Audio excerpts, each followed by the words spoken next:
His name is Su Ping. He is a guy who is fighting for his life against terrible monsters. Nearby is a strange beast, which is also ready for battle, despite being wounded. Demonic worms surrounded their friends, wanting blood and death. They are angry and big, and the heroes are like little insects nearby. The guy's hand reaches out to a bone-like object that can be used as a weapon. Taking up the weapon, he trembles, and his teeth are clenched. There is fear in his eyes, but the guy is ready to fight for his life. A couple of days ago, the guy woke up and looked at his reflection in fear. He became different, like all those who have been reborn. It was a different world, and the main character in someone else's body. Now his task was to survive and unravel the mystery of the new universe. The technology of this world has gone too far. Su Ping's survival requires exploring new opportunities and interacting with locals. The new world is different from the usual one. The basis of existence is the celestial animals. Here they perform basic functions for the life of society. There are many kinds of celestial beasts, and they are closely related to human society. They are usually used for everyday work. Animals are also used for military purposes. Most of them are trained to fight and kill. Even the status of great countries is determined by the power of the heavenly beasts. That is, it is a world that relies on their strength. Accordingly, to survive on this planet, the guy needs to become stronger, since only the strong and brave are respected here. To begin with, the hero tries to understand where exactly he is. He understands that in order to become stronger, he needs to plan his actions. Now, he is Su Ping, and all Su Ping things belong to him. The hero leaves the room to inspect the house in which he is located. Opening the door, a surprised girl appears in front of him. She starts smiling because Su Ping is lazy and couldn't wake up so early. This is just crazy. The guy's first thought was that the girl in front of him was the younger sister of his avatar. The guy liked her, but he noticed a strange icon on her chest. The hero kept his gaze on the icon, trying to examine it. But suddenly, little sister attacked Su Ping because she thought that he was looking at her breasts. The hero didn't have time to say anything before the blow was aimed at the stomach. A girl named Su Ling Yue indignantly told Su Ping not to think bad thoughts, especially since she was already a first-year student at Fengshan University. She is a martial beast master. He's trying to figure out if his avatar was such a terrible brother because they don't seem to get along very well. Su Ling Yue began to tell Su Ping's antics, how he put bugs in school bags, stole people's lunches, and glued toilet seats. But still, she came to her brother's room to kick him out of the house. A pet store customer asked to call Su Ping. He has to go to work today. The sister left the room loudly clicking the door. The last thing she cried out was that otherwise Su Ping would be very sorry. The main character thought that his avatar was a completely useless piece of garbage. Unexpectedly, he has his own pet store. But it's time to get to work. Welcome to Longjiang Town. Using the navigator, Su Ping reached a room that was covered in cobwebs and covered in dirt. I can't believe this useless piece of trash could work here. He walked to the door and opened the lock with his fingerprint. Nothing complicated. The guy calmed himself down. His first thought was that he needed to clean up a little, and then he could open the store. But when the door opened, surprise and the stench filled him. What happened there was terrible. Su Ping was simply outraged because he saw a real mess. Suddenly, a strong blow from the leg is felt in the hero's back. He is surprised and cannot understand what is happening and who did this. Su Ping looked back and saw a strange guy who also had a mark on his chest. He had been waiting for Su Ping all week because he left the monsoon here to be looked after. Instead, he was locked up with 10 lionesses for 3 days. It was just terrible to leave him with cruel animals. The main character begins to apologize for the inconvenience caused because all responsibility rests with him. He is ready not to even take a penny from the client. All I can think about is how irresponsible his avatar turned out to be. But the strange guy was very indignant and ordered Black Monsoon to take Su Ping, teaching him a lesson. The beast's metal tail, similar to a fang, touches the hero's neck. It is strange that the people of this world solve all problems by force. But Su Ping tries to talk. He's willing to pay the evil guy 3 times as much for his loss. The aggressive man makes it clear that money won't change anything because it has spoiled his war beast. Suddenly, he asks his Black Monsoon to show his new attack on Su Ping. Monsoon begins to increase in size. His body becomes covered with veins. His gaze becomes voracious. He hears the owner's order to blow up this den. and the whole room is filled with light from the energy ball created in the mouth of the voracious animal. The light is very bright. It covered everything around.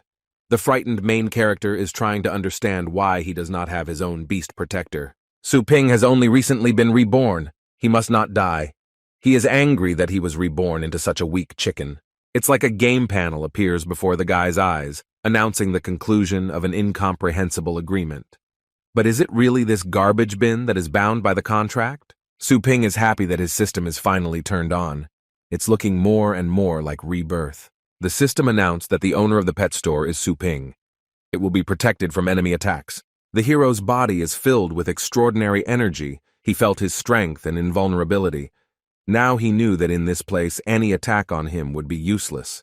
The outraged guy orders his beast to tear Su Ping into pieces. The light filling the room changes color. But this time, Su Ping stops the black monsoon with his bare hands. The guy realized that now he has power. The beast becomes helpless next to Su Ping. Now the main character haughtily asks the guy why he still doesn't like this service. The green mohawk is shocked that the owner was able to stop the monsoon with his bare hands. No one had ever talked about such a strong guy before. The main character realized his strength, and with a smile offered the services of his pet store. He was ready to look after the black monsoon for a couple more days. But after Su Ping defeated the black monsoon, the owner and his beast very quickly escaped from the pet store. The panel appears in the store again. The system notifies that the problem in the store has been resolved, and one chance is given to update the store status. Unexpectedly, the system turned out to be very well thought out. Su Ping accepted the upgrade offer, and in an instant a strange wind arose. All the garbage rose up. The premises were transformed from a dirty dump into cleanliness and order. Is this really the update the system notified about? Suddenly, the guy notices the door of a room he hasn't been to yet. He opened the door and saw animal cages, but for some reason those animals seemed too small compared to the others. The system installed in the store notified that these were tamed animals. All tamed animals will be adjusted to standard sizes. Their number is 2 out of 9. The first level effects are the ability to train and heal pets. Su Ping thought that they needed special care, but it turned out that the owner did not need to worry. The animals were in a state of cultivation and did not need food. The guy starts talking to the system. He asked whether the owners should take these 2 animals and what should be done to prevent people from causing trouble. Su Ping activated the main line. The main quest begins. He needs to choose an animal and develop it to level 3 or higher. The hero is faced with a choice between the Thunder Mouse and the Moon Dog. He chooses the Thunder Mouse. Thunder Mouse, a beast of the thunder element. The main skill of the beast is to be cute. An unremarkable animal, it is mainly considered as a pet.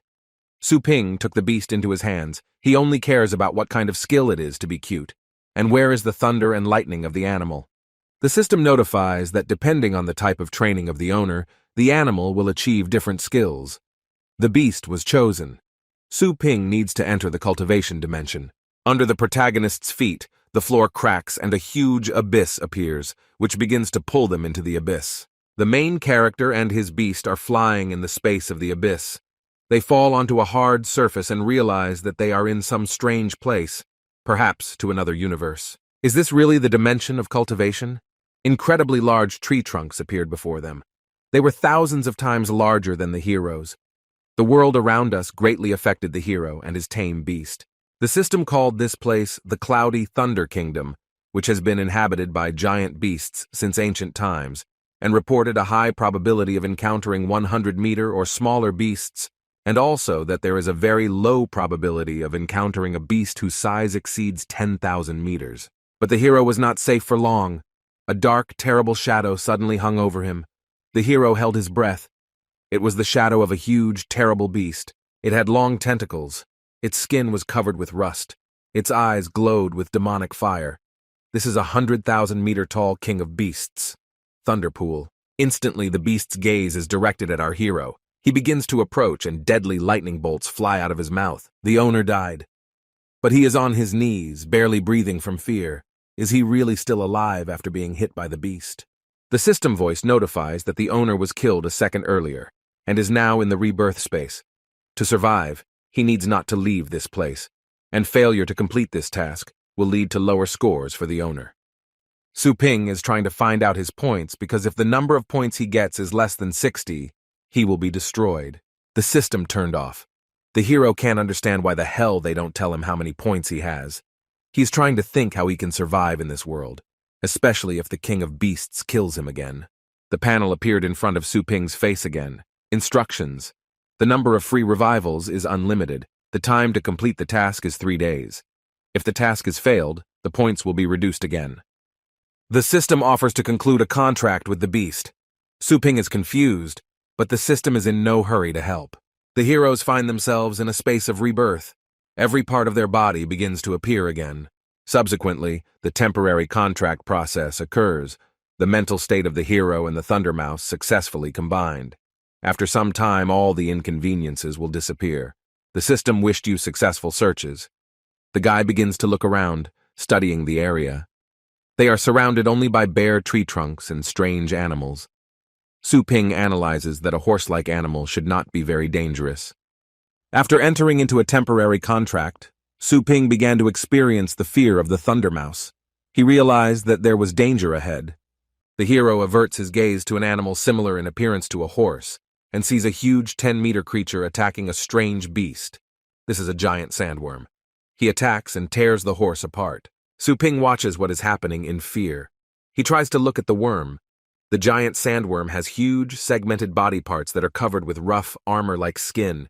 His mustache is large and barbed, like fangs. The guy realized that this was his opportunity to earn points, because compared to other creatures, the sandworm seems small because it is less than 100 meters. Su Ping orders the Thunder Mouse to grab the worm.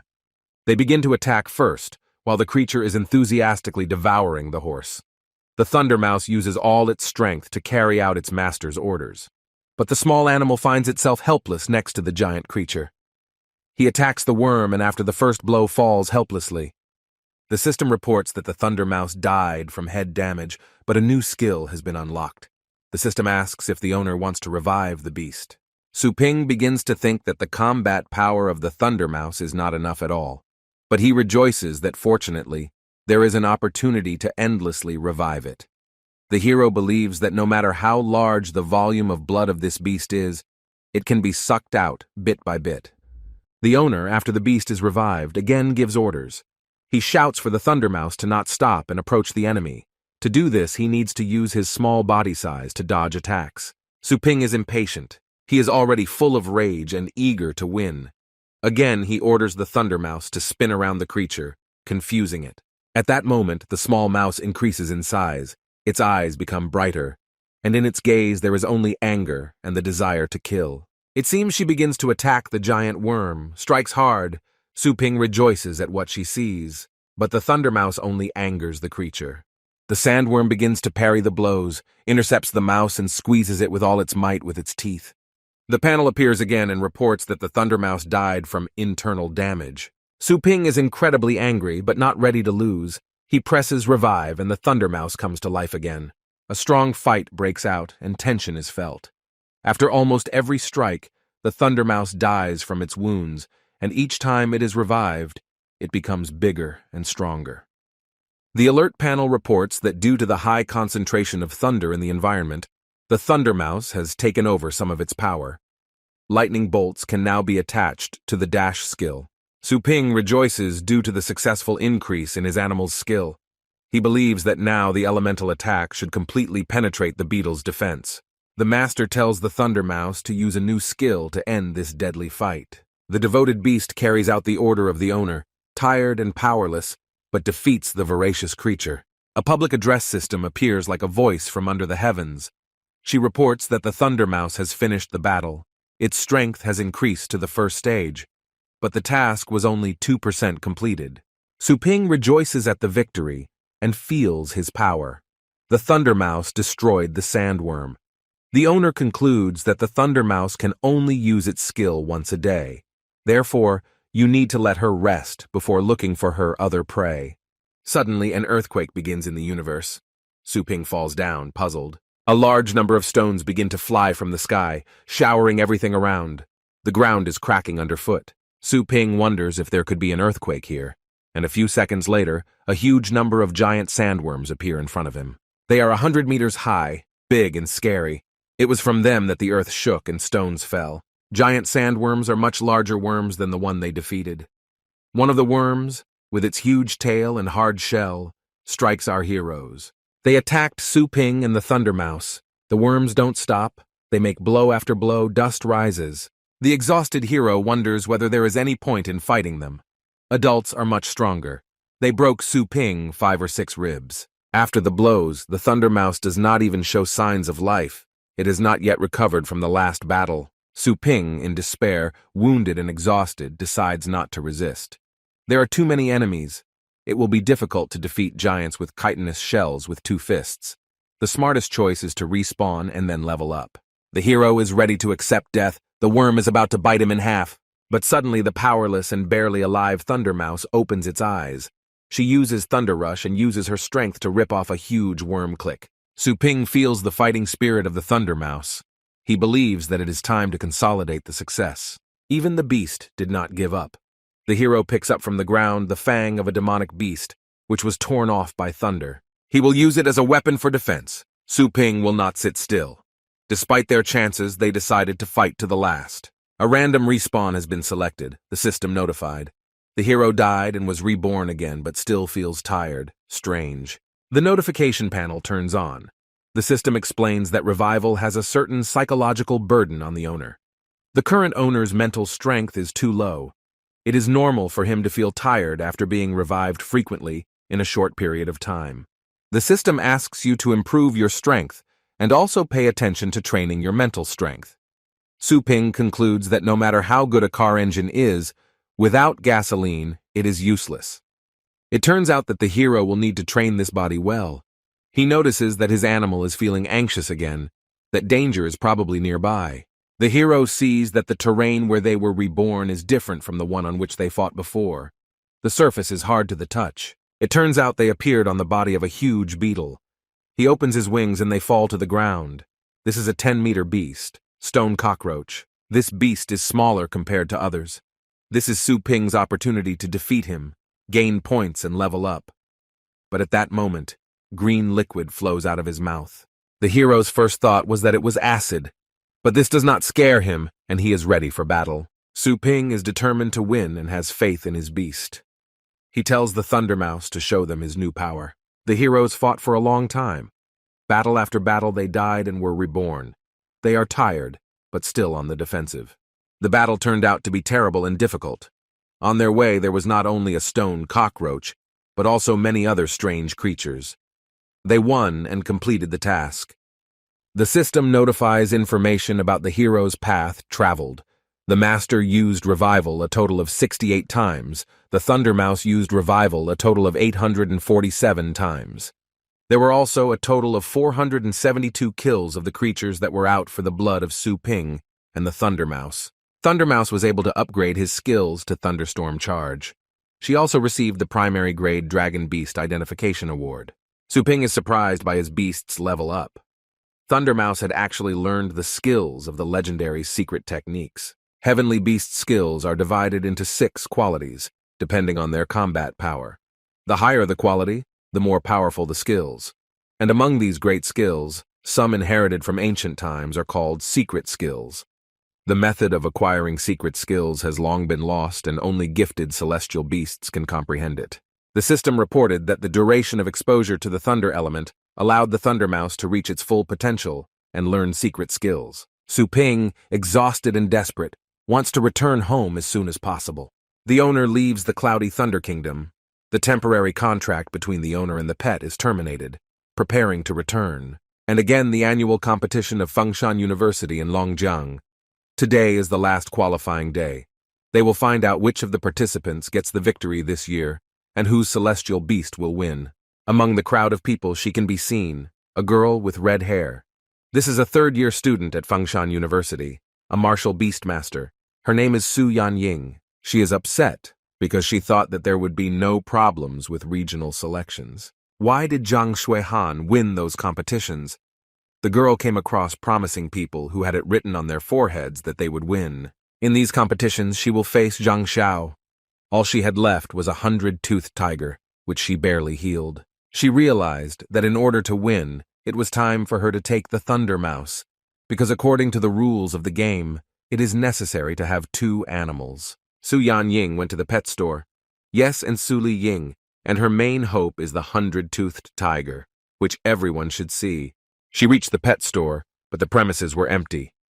The girl arrived on time, so the first thing she thought was that the owner was going to move. The owner of the Thunder Mouse said that she had come to pick up her beast. The owner left the room, and he said that this is the Su Ping pet store. The girl started the conversation first. She said that she left the Thunder Mouse half a month ago, and now she wants to pick it up. Su Ping is surprised if this is the owner of the Thunder Mouse. Su Ying asked the owner how the Thunder Mouse was feeling now. He coldly replied that she felt fine. It couldn't be better. The owner also added that the girl would not forget to make payment. The guy went to pick up the animal. The girl didn't understand why the store owner was a little strange. Was he really worried that she didn't pay right away? Strange. She sweetly replied that the owner should not worry, even though she had arrived earlier, she would still pay the full amount, no less. Su Ping looked very upset and rude, and the girl could not understand what she had done wrong and why he was behaving this way. Su Ping picks up the sleepy Thunder Mouse, and she says it's time for her to return home. The owner asks the beast not to forget him when he returns home. He was very used to the Thunder Mouse. This is a difficult goodbye for him. Su Ping received a notification that money has been credited to the store's account. Money was automatically converted into energy points. The notification board appeared again, indicating that a new task had been received. To complete this task, Su Ping must obtain a personal celestial beast. The completion time for this task is 7 days. The reward for completing the task is one random War Beast Master skill book. The penalty for failing to complete a task is that the number of points will decrease. If there are not enough points, the owner will be destroyed. The owner can buy an awakening potion from the store to become a master of war beasts. Su Ping doesn't believe that he can become a martial beast master. The system provides indications that the store is in the owner's mind, and if he wants to buy something in the future, he can simply call up the store window. The hero wanted to purchase a potion, but he did not have enough energy points. It turns out that money is also converted into energy points at a ratio of 100 to 1. The energy balance is 1 point. Su Ping can't believe why there are so few. But after a moment, the account is replenished, plus 108 points. The owner is filled with energy. Thanks to him, the beast has mastered several secret skills. Once again, the show appears before our eyes. This is simply amazing. The dragon dog Zhang Xiao seriously injures the enemy with its first attack. He severely injured the 100-toothed tiger Su Ying. She is very scared and desperate. A third-year student at Fengshan University, Martial Beastmaster Zhang Xiao, the owner of the demonic dragon dog. He believes that, as always, his strength is at its best. Comments are heard that this was expected from Zhang Xiao, known as the chosen Terminator. The man watching the fight in a nice suit and combed hair sympathizes with Su Ying because she was once a strong athlete, but she was unlucky that she competed against such masters for 2 years in a row.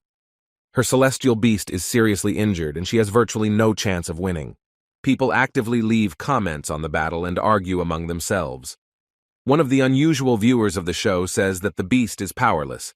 They, in the face of absolute loss, either give up or fight recklessly, leaving no other choice. 2 guys join in with the girl's words and start arguing. They say that the result of this fight is directly related to the opportunity to join the main competition in the future. Even if the chances are small, Su Ying will want to do everything possible to fight to the end. The host of the show adds fire. He says it's time to see how Su Ying copes with this task. The girl faces a difficult choice. The beast is powerless. But what to do to admit loss or compete to the death? Su Ying doesn't believe she lost so quickly, but she knows that the 100-toothed tiger lost last time too. Despite the fact that he was treated, he is still not completely healthy. The presenter continues to comment on the fight. The tiger was injured again, and now there is practically no hope of victory left. The only thing on the girl's mind is that it's really time to put an end to her 3-year university career. The almost victorious Zhang Xiao's evil laugh, and his desire for blood and victory is hard to miss. He tells his demonic dragon dog to let his opponent die with dignity. Zhang Xiao has made his move. He plans to end this before the tiger returns to the fight. The girl cannot look at how they want to mercilessly kill her wounded beast. With a fiery bullet heading towards her, she decides to give up.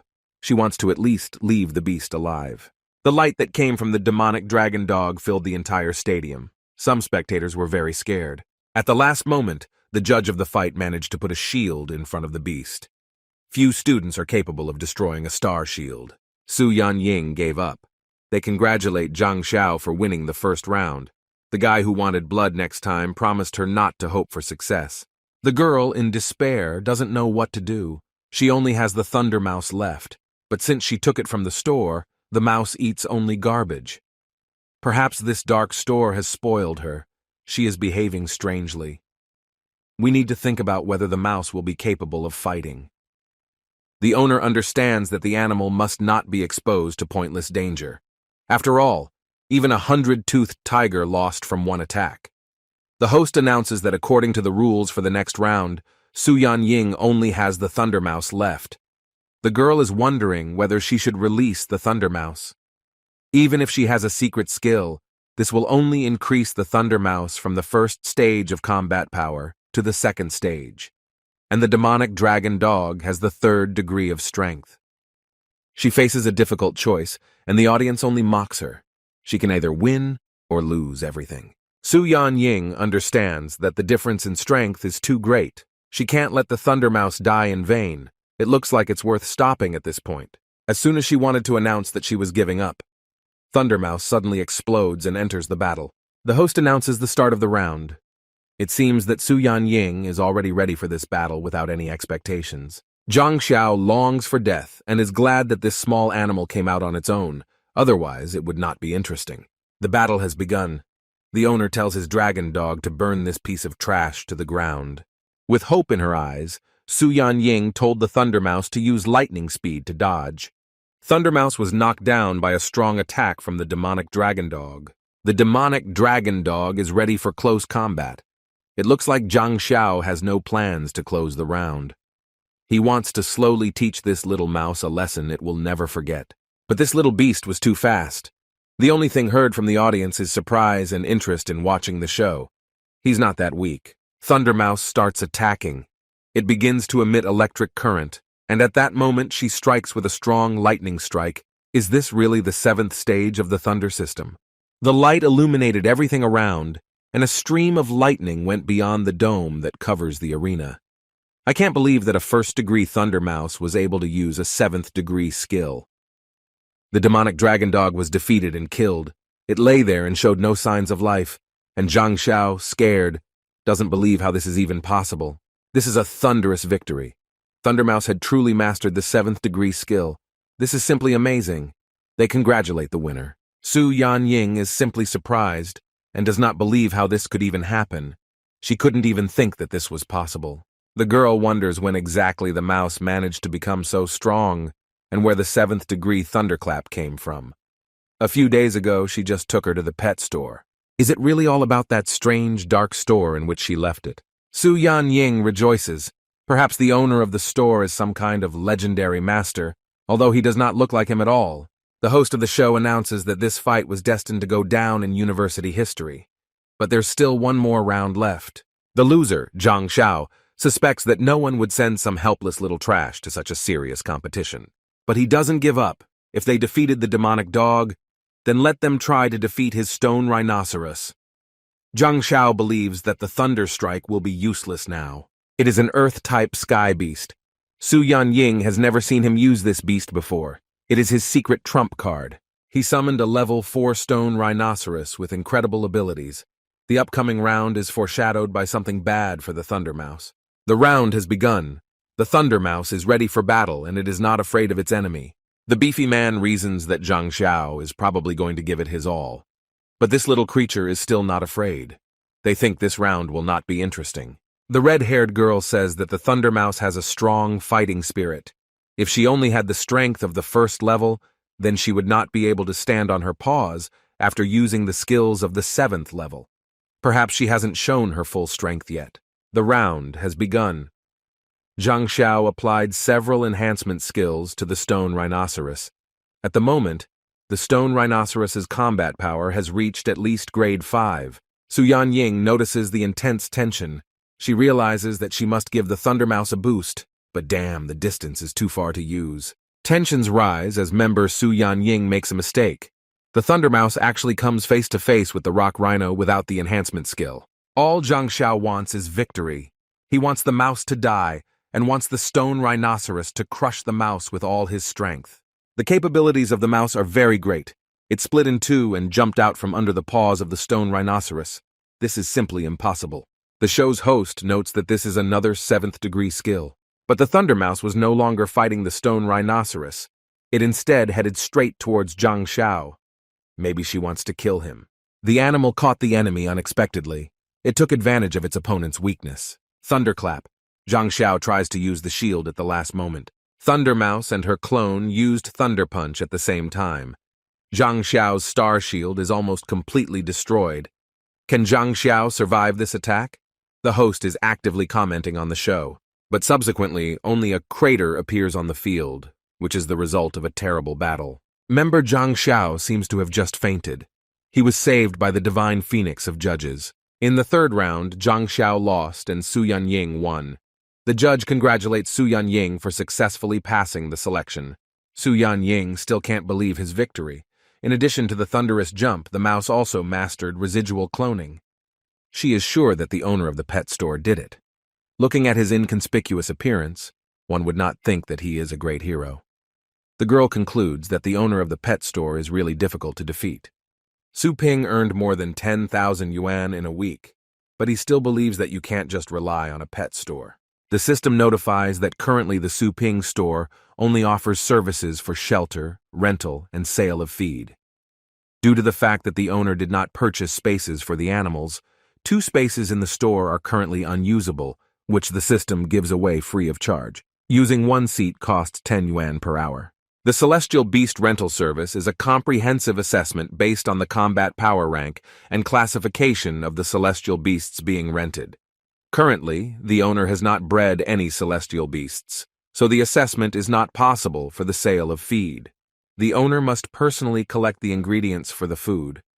Prices are set depending on the quality of the feed. Su Ping asks the system about the ingredients, whether they can be collected anywhere or only needed in special cultivation areas. The system's voice makes it clear that the ingredients are available in all cultivation areas. The Cloud Thunder Realm is just one of countless high-ranking cultivation places. In addition, the higher the level of the cultivation zone, the higher the opportunity to obtain the best feed. What the hell? Su Ping is angry that he was with the Thunder Mouse in the high-ranking zone for 3 whole days and missed the opportunity to collect good food. There is anger on his face. Within 3 days, he would have already become a martial beastmaster, but instead I missed this opportunity. This cannot continue. The owner is back in the store. He asks the system to show him a list of cultivation zones. Due to the low number of points, he can only afford the areas with the lowest points. A notification from the system that Su Ping, as a professional store owner, must consciously collect all things related to celestial beasts. The system selected the appropriate cultivation zone for the owner. To pass through a low-rank cultivation zone, 1 energy point is required. The name of the universe is an extraterrestrial meteorite. Su Ping understands that you should not miss any opportunities to upgrade your beast. The hero entered a new dimension. It was incredible and captivating with its amazing beauty. To complete the task, the owner was temporarily given items for beginners. This is the assessment of ancient flowers and herbs.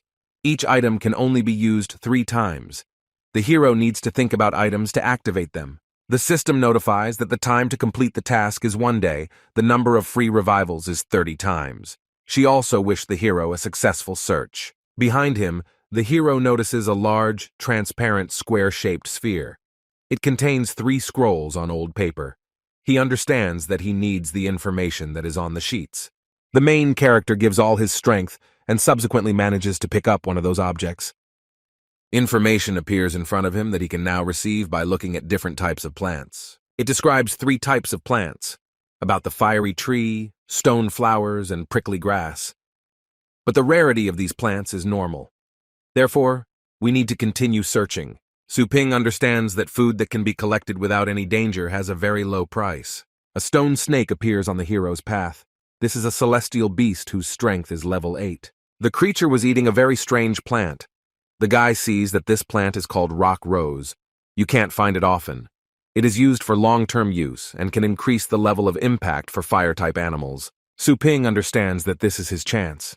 Expensive pet food is always found in dangerous places, but it has limited storage space. Therefore, Su Ping must immediately choose the most expensive one. He runs up to the beast and tries to snatch the plant from it. The animal attacks the guy. It tries to bite off his hand. The hero dies, but at the last moment he manages to put the plant in storage. Su Ping uses the revival and understands that the price of the plant justifies any means. The hero still has 29 revivals left. And so, step by step, our hero obtains the rarest plants while falling under the jaws of terrible creatures. He has to go to different places and go through paths of high difficulty levels. Su Ping met new creatures each time who tested his courage and determination, and thanks to his intelligence, he found the right plants. Over time, the number of free revives has been used up. The hero made his way out of the cultivation zone. After 30 revivals in one day, Su Ping still feels very tired. But now, after completing an important task, problems should not appear. The hero has collected a lot of plants. Now he needs to put everything on the shelves. This is a red bird. It is called Xiao Huo. Her head is covered with a large beak, which is bright in color and has pointed teeth. But her condition is weak. She looks barely alive. His owners are very worried. This animal has not eaten even a grain of rice in a week. This guy named Fang Yu Jing is a member of the Black Wolf team. He invites his grandfather to give the bird food to try, which is the most expensive skybird food in the Shanshan area. Food that seems strange at first glance guarantees restoration of the animal's appetite. When the bird saw the food, it was happy. His eyes began to glow red, and instantly she rose from her seat. The owners rejoice at the animal's appetite. They want him to taste the food as quickly as possible. But taking only one worm makes her feel bad. A cough begins and black blood comes out of the mouth. Fang Yujing's sister, whose name is Xiao Yu, is very scared. Xiao Huo looks like he would never eat even the world's rarest dark worms. We need to help the beast as quickly as possible before it's too late. Everyone is very scared. Judging by the symptoms, the bird has a parasitic heart infection. The guy shouts that he needs to quickly contact the hospital for celestial beasts. The grandfather lifts the powerless and sick bird in his arms. Desperate but hopeful, he will take her to the doctor as soon as possible. But suddenly the grandmother comes into the room. In her hands she holds stone rose hips, which should help the beast. Xiao Huo must be saved. After an unsuccessful attempt to feed the beast, the girl tells her grandmother that the bird is very sick, so they go to the Shanshan area, and the bird comes to life and snatches the stone rose hip from the woman's hands. Everyone is in shock, but they are happy that the beast has started eating again. The beast stood before the heroes, and they were relieved when they saw that it was healthy again. But it turns out that the strange fruit seller said that the animal will only be healthy if it regularly eats rock hips. The girl is scared. Did they really feed their bird incorrectly? But the brother does not believe the words of any merchants. This is the first time he hears that animal food is also divided into types. The indignant guy asks his grandmother how much she bought this strange food for. It turns out that the cost of one berry is 130 yuan. In total, they spent more than 1,000 yuan. The extremely dissatisfied young man says that animal feed in Shanshan cannot cost that much. It occurs to him that the merchant is working illegally. Xiao Yu says she has heard about illegal stores mixing various chemicals into the feed, and the animals like this food so much that they don't stop eating it, and if this food is taken away, the animals go crazy. But if the heavenly beast continues to eat it, it will die. Grandfather simply watches, frightened, as the bird eats these berries one after another. Fang Yujing tries to find out from his grandmother where this store is located and what it is called. He promises to find this merchant and tear off his head. A puzzled grandmother tries to remember the name of the store. She thinks it's a pet store called Xiao Tao Qi. Brother and sister find a store. They call to the owner. They have a serious conversation. This is the Su Ping store. The owners of the beast are trying to find out what exactly the guy added to the food for the celestial beasts. Shocked, Su Ping remembers that he only sold one item the entire time. Are these two really talking about rock hips? The guy is trying to figure out if their animal really has problems with cultivation. And the hero tells customers that his food for celestial animals is completely natural without any impurities. He asks if the red bird had any side effects after eating the berries. Outraged, Fang Yu-jing does not believe that the food is without additives. He yells at the store owner. The guy wants Su Ping to tell him the truth, because the bird was eating food non-stop. A crowd gathers near the store and begins talking to each other. They say this store has had problems before.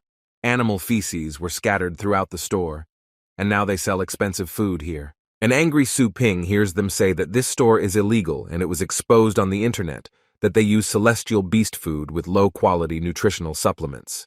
The girl tells her brother not to talk nonsense. She wants Fang Yu-jing to ask his friends from the Heavenly Beast Food Manufacturers Association to check this illegal store. Su Ping is already torn from the inside. He is furious and offended that no one believes him because he sells quality food. The guy takes off like an animal and demands evidence for this unsubstantiated accusation. Out of surprise, the girl falls to the floor. She doesn't understand how this man's aura suddenly became so scary. From what he saw, the brother tries to hit Su Ping. Did someone really dare to insult his sister? With his huge, strong hand, Fang Yu-jing grabs the store owner by the neck. Su Ping's face was calm and did not express any emotion. The protection system turns on, after which Fang Yu-jing's hand and each finger are broken by an unknown force. The guy who a few seconds ago was ready to kill the owner is now scared. He doesn't understand why Su Ping was so strong. The store owner receives an alert from the system. She says a limited assignment has been received. The store was slandered without reason. If you do not prove your innocence and the usefulness of your food, the store will suffer losses. The reward for successful completion is one chance to enter any cultivation zone for an unlimited number of Sundays. Su Ping will have a stay time of 5 days, and the penalty for losing will be deducted 10 points. The crowd that saw the fight was afraid. They said the store owner just started a fight.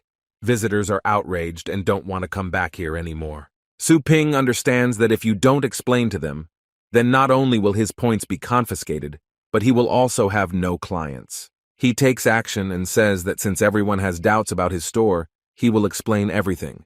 First, he asks for silence. The owner guarantees that there are absolutely no problems with animal food in this store. Evil people simply demand that the store be closed. They don't need proof. They believe that the guy has already proven himself. Su Ping is already losing patience. He's just furious. Nobody wants to listen to him. For the last time and loudly, he asks for silence. People did not expect such rage. They are scared. Then, in a calm voice, he asks if anyone has a low-level water-type celestial beast with them. The sister who came with Fang Yu-jing says that she has a water-type beast called Sprinkler. The brother indignantly asks what the owner is going to do with the animal. Su Ping, at this time, is already holding a blue berry in his hands. The shopkeeper gives the blue Joanna fruit to the celestial beast, after which everyone should make sure that his food is not harmful at all. The crowd still watching in the store begins to discuss again. This fruit is only available in special Heavenly Beast stores, but it is used to treat constipation and diarrhea. People laugh. But after the animal ate an unknown berry, something strange begins to happen to it. He grows in size, begins to glow, and water shoots out with all his might from every part of his body. The brother and sister cannot understand why their animal is glowing so much and what is happening to it. They are scared. It turns out that after the animal ate the blue Joanna fruit, its power level increased. The water sprinkler became stronger. Su Ping explains that blue Joanna fruits can raise the level of weak beasts from level 1 to level 2. This proves that the food from the cultivation area is not some kind of fake. However, this sprinkler's level only increases by 1 rank. When the rank of celestial beasts increases, the strength increases slightly. The less combat power obtained with the enhancement, the worse the skills and vice versa. At the same time, the bloodline of the heavenly beasts is also divided into ranks. The people who were shouting to close this pet store a few minutes ago are surprised that the beast has actually risen. They begin to believe that the food is not fake. Fang Yu-jing had only heard of the treasures used by the celestial beasts in the Federation. Looking at the beast's appearance, there is no doubt that it has successfully leveled up. Fang Yu-jing's sister doesn't believe that this is her beast. Maybe Su Ping replaced it. The personality of the owner of this store is too scary. The frightened guy takes his sister and asks for forgiveness for the fact that they really went too far. He understood the strength and power of Su Ping. Now the owner demands 8,700 yuan for one blueberry fruit. Su Ping does not deceive customers. He is an honest businessman. Fang Yujing agrees to pay, because for 8,700 yuan, it is very profitable to increase the level of a weak baby. It's simply priceless. Xiao Yu takes out money from his wallet. Su Ping understands that the price is as low as before. The animal food he was dying for is very cheap.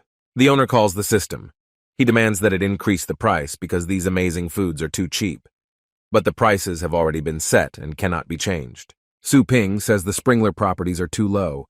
Therefore, he advises using colorful leaves beast underscore. And besides, for the red bird to fully recover, you need to take the rock hips for a long time. Fang Yujing agrees. He said that his sister will pay for everything. But he asks the owner if it's really that effective, even though it's cheap. He wants to know if this is definitely not a lie. People want to buy Su Ping fruits. After all, the effect is visible for such a cheap price. The guy is happy that there are buyers for his product, because he was worried that he wouldn't be able to sell anything at all. The store system notifies that 31,560 yuan has been credited to the store account, and at the moment, the owner has 315 energy points. For completing the task, the owner has the opportunity to enter any cultivation zone for 5 days. Su Ping is happy that he has finally collected the required amount. Now he can buy an awakening potion. The guy asks the system to open a store. He buys the potion and will now become a martial beast master just by drinking this small bottle of potion. The hero thought that if he bought it, then he bought it. There's nothing to do. He needs to drink this bottle. Su Ping begins to feel something strange. It's as if he's being torn apart from the inside, and his whole body is on fire. He feels strong.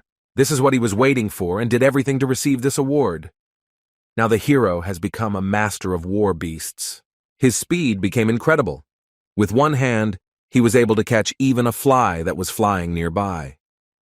The system says that the owner has 215 energy points left. It asks if he would like to increase his level of the pool of chaos spirits. Using a new level requires 10 energy points at a time, but to raise the pool of chaos spirits to the second level, you need 100 energy points. Su Ping has many chances to get a mid-rank animal without leveling up, but if you use enhancement, a high-level animal may appear. The hero thinks it's worth a try. Now he is determined. The guy needs this chance. He believes that here and now it's either success or failure. Something strange begins to happen around. The hero is almost knocked off his feet by a huge beam of light that descends from the sky to the floor. Smoke rises. Su Ping is only interested in one thing. He wants to know which celestial beast he will now receive. The confused and frightened hero does not understand that what is standing in front of him is just a small skeleton. This is the lowest-ranked demon-type beast. Most likely only the most hopeless people should care for it. The owner is outraged. Can this really cost 100 energy points? The skeleton chuckles, which angers Su Ping even more. A system appears again, which says that the owner has successfully completed the task, for which he receives one random book of skills of the Master of War Beasts. Su Ping reasons that there are many powerful creatures in high-ranking cultivation zones, so no matter how much the basic properties increase, the skeleton will not escape the fate of being killed in seconds. But now, with killing skills, the hero gets benefits with minimal investment.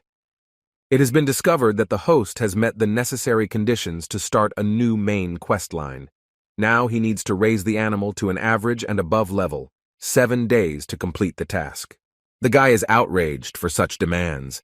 Even the Thunder Mouse had properties slightly below average. And a small skeleton, even for its type, is a complete bottom. But the hero is not sad because there is always a way out. Although the difference in levels is too big, you still can't do anything. Suddenly a voice is heard in the store. The guy's first thought was that this could be a client, but for Su Ping this voice seemed very familiar. This is Su Yan Ying with Thunder Mouse and girlfriend. The dissatisfied owner leaves the room where he had just been with his beast.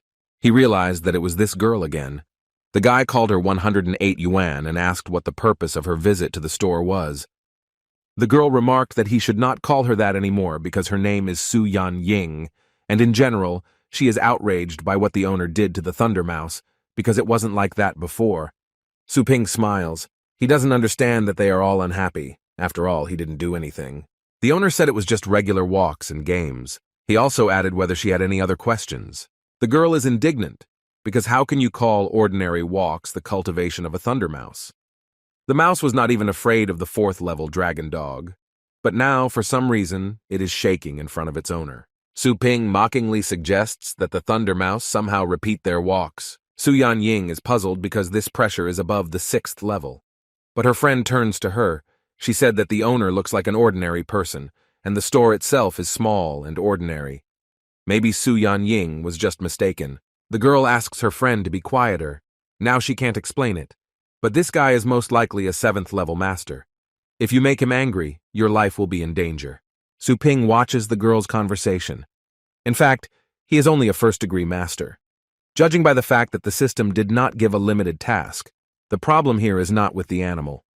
But later the owner asks whether the girls think his prices for services in the pet store are high. Su Ying's eyes become surprised. She thinks that the owner is testing her for truthfulness.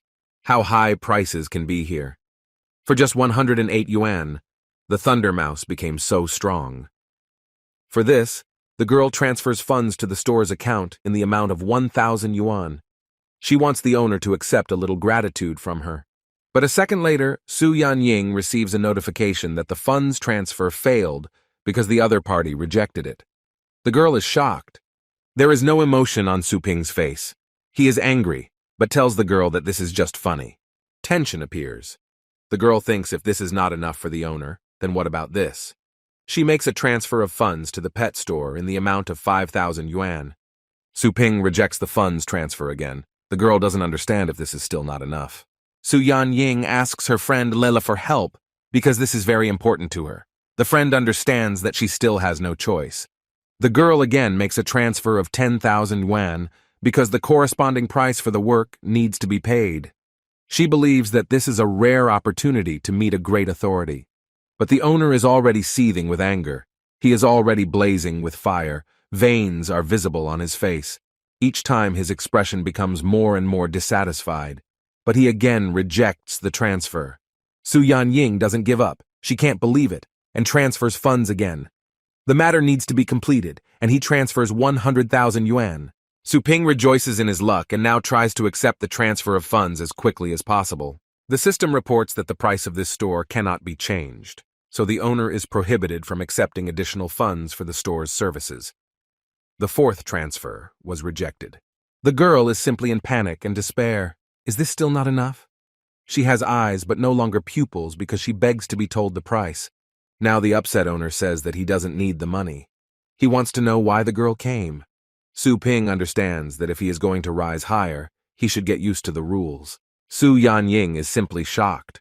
Surely the owner won't ask for even a penny. She doesn't believe that in this world there really are young and strong people who are indifferent to fame and wealth, and even next to her. The girl begins to tell the owner that in a few days they have a competition, but the other celestial beasts are very injured and she only hopes for the thunder mouse. Su Ying asks to strengthen the beast in 3 days. Su Ping is happy that the thunder mouse is back again, and pumping up the little skeleton will now be much more convenient. The system reports that a client has been detected who has a need to cultivate an animal, so the owner can use the educational level option, and he can also accept an order according to the cost of the service. The hero discovers that this function is quite profitable, but currently only orders below the 3rd degree are accepted. Su Ping lists the cost of the Celestial Beast Enhancement Service for 3 days as being worth 10,000 yuan. Su Ying thought about it.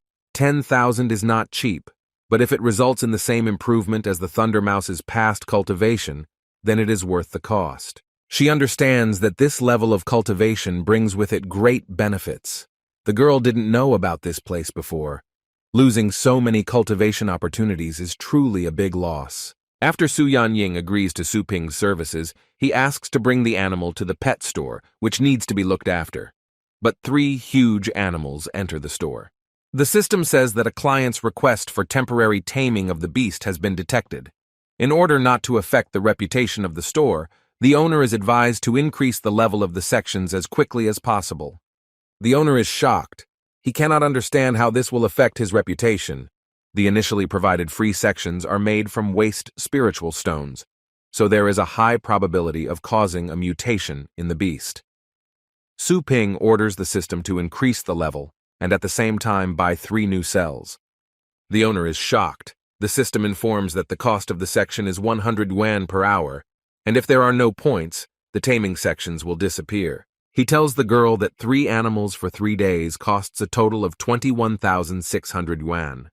The guy also reminds Su Yanying not to forget to transfer the funds before transferring. Lila seems that the owner is a strange person and his expression is too scary. Funds have been credited to the pet store account.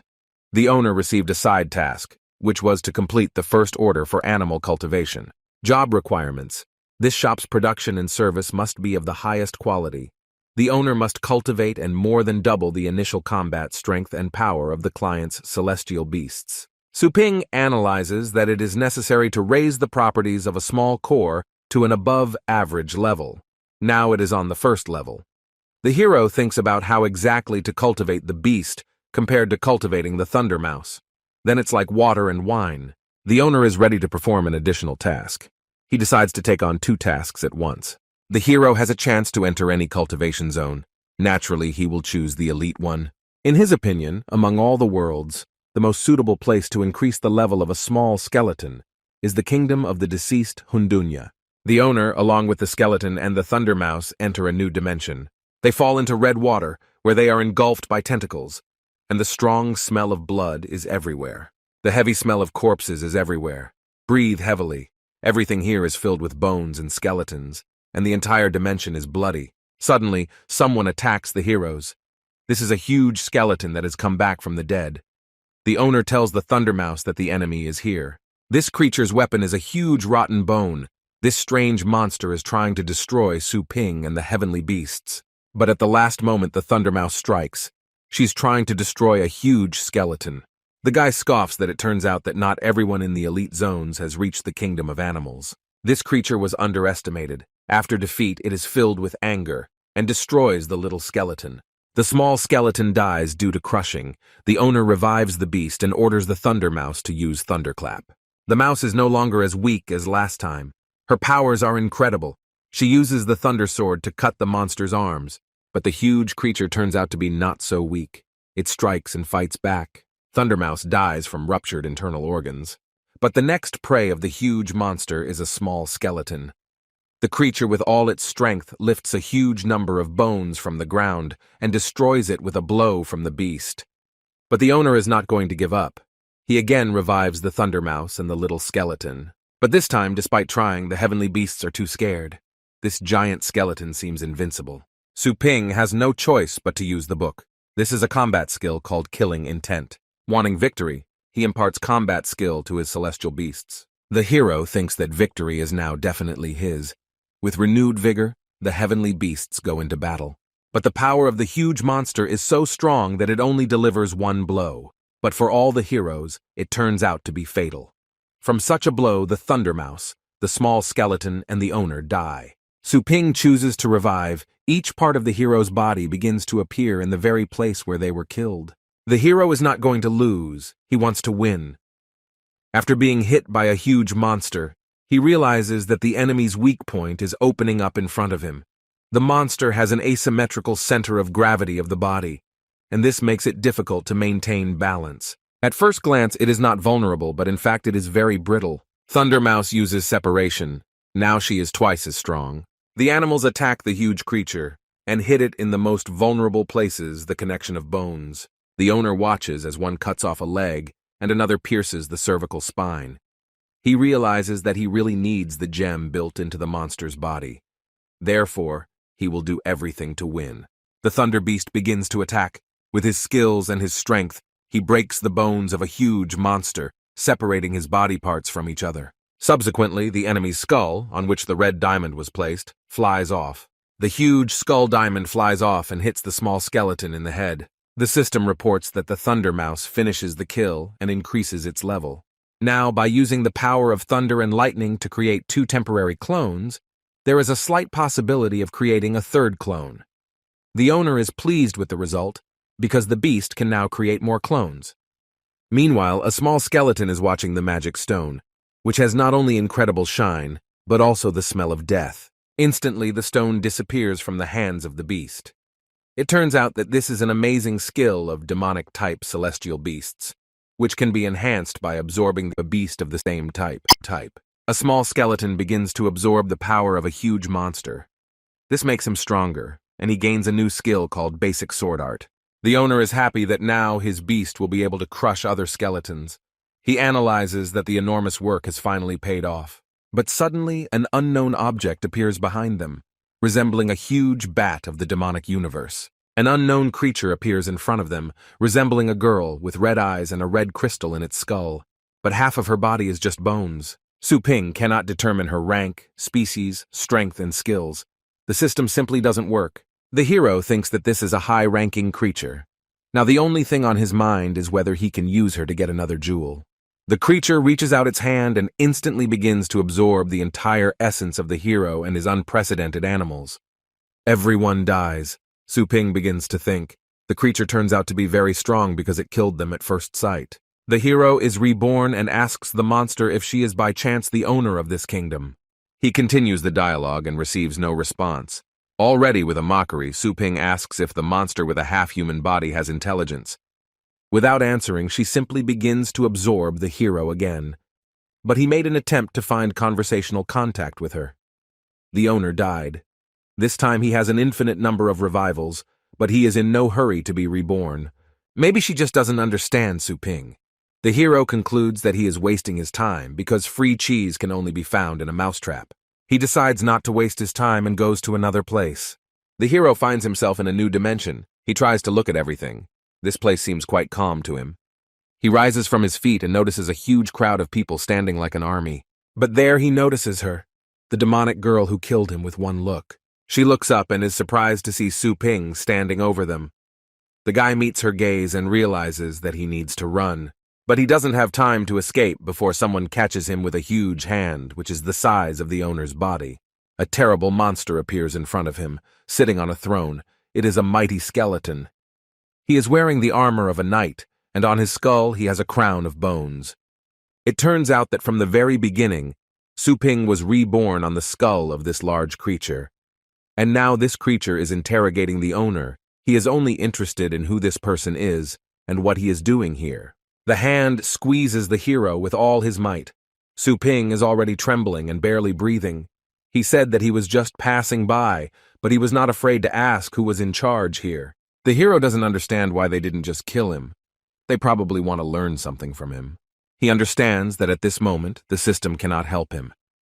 It would be good if they simply killed him, but he is simply held tightly. He can neither die nor escape. And time passes, but he still has not completed the task. The monster understands that this guy is an unusual person if he could quietly sneak up on him. He insists that they answer him. He is not going to ask a third time. Su Ping now understands that most likely the monsters have never seen a person, and most likely they do not know about the existence of the system.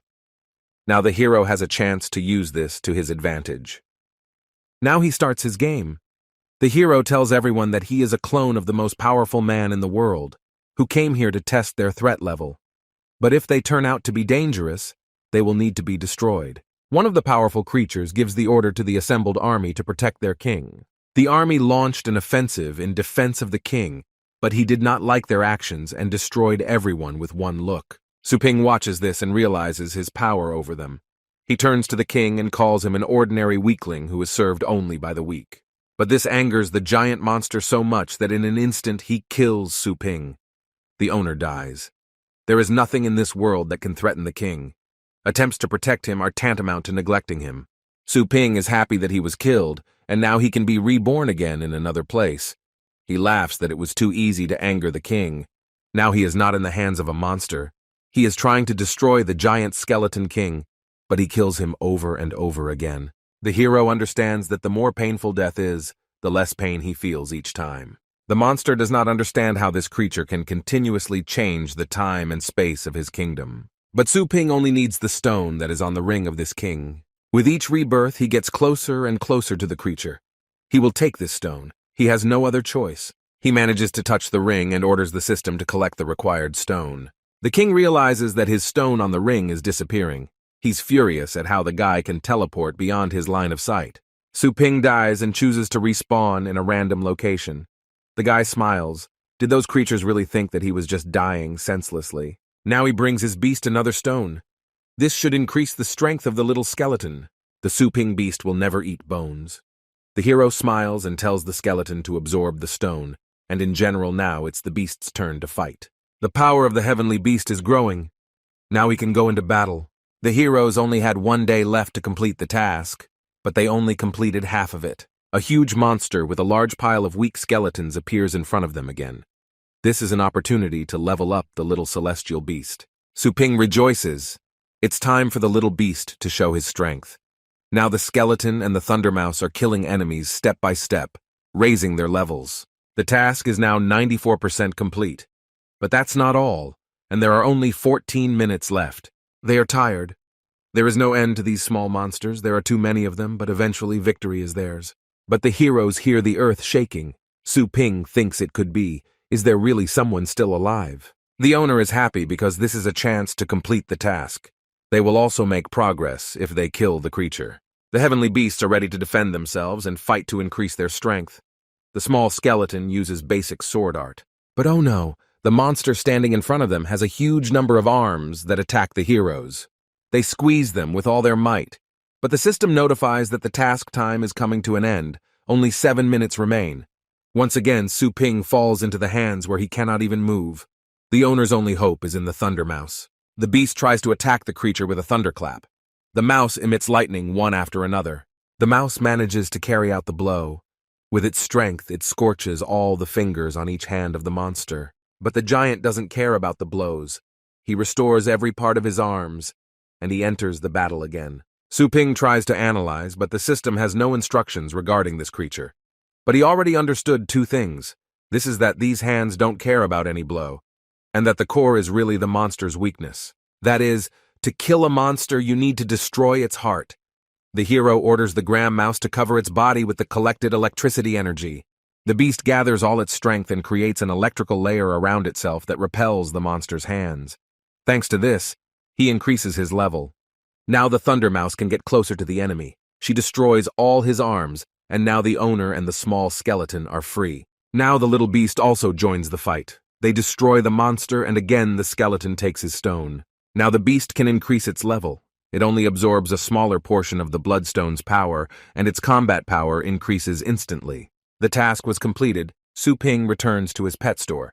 The system reveals the characteristics of a small skeleton.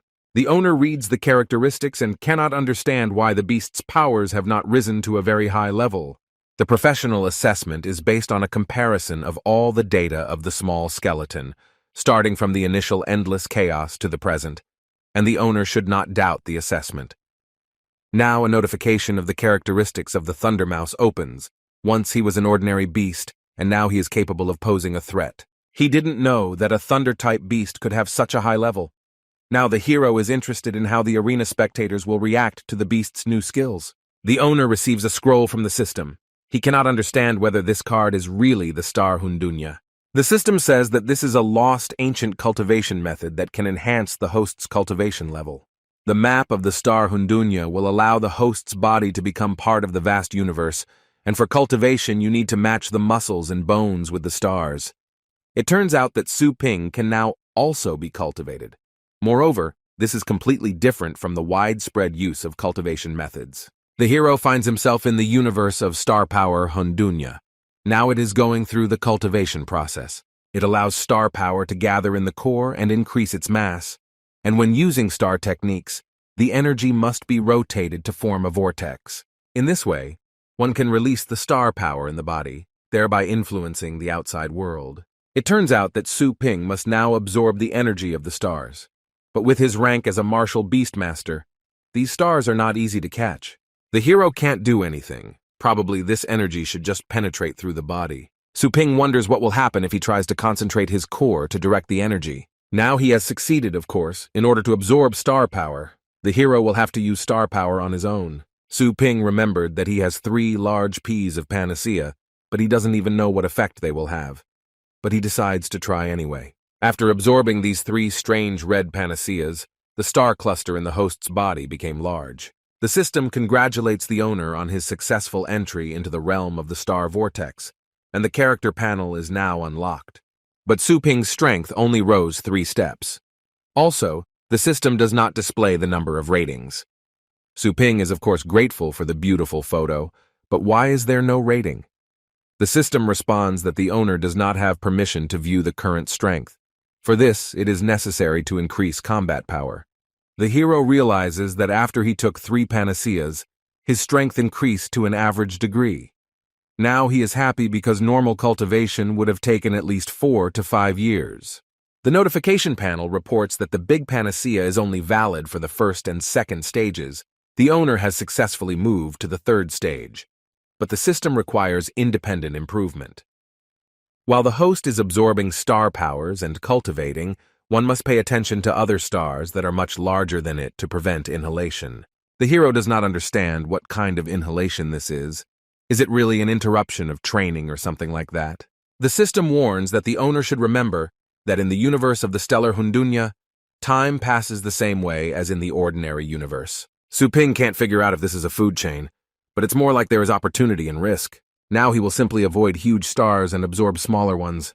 Now he is getting bored, but he begins to remember his sister. She is also a 3rd-degree martial beastmaster. He wonders whether he can now withstand her blow. After all, then she knocked him down with just 1 blow. Su Ping returns home. After dinner, he thanks his mother and says that he will return to the room. At that moment, the mother does not understand since when her boy became so polite. She asks her son not to disturb his sister because she is training, because she has a competition in a few days. Before her son leaves completely, she reminds him not to forget to eat his favorite corn pie before leaving the house tomorrow. Although this woman is the mother of the previous owner of the body, she treats him well. At least Su Ping can feel the kindness and warmth at home. The hero wonders if his sister could be together with Su Yanying from the same university. It occurred to him to talk to his sister, but he decided to continue training. But when he passed by his sister's room, he saw a bright light from the door, similar to star power. The elder brother is observing the cultivation of the younger sister. This should not be considered as voyeurism. The girl was just lying on the bed, reading a book, and at that time she was absorbing star power. Su Ping wonders if it's really possible to do this while lying on the sofa, and also her core is so big. Star power itself reaches out to her body. The hero concludes that perhaps this method of cultivation is taught at the university. But star power in the real world is weaker than in Hundunya, and it is evenly distributed. In this universe, force is divided into a dense and a rarefied region. If Su Ping can learn the university's training methods, then in the Hundunya star universe, the cultivation strength and speed should also increase. Now he is trying to do what his sister did. It seems to him that she is, as it were, spinning her stellar energy. Su Ping just sits in shock and can't understand why he didn't think of it himself. When the force of the mass is completely sufficient, the attractive force of the created rotations can itself attract the force of the nearest star to absorb it.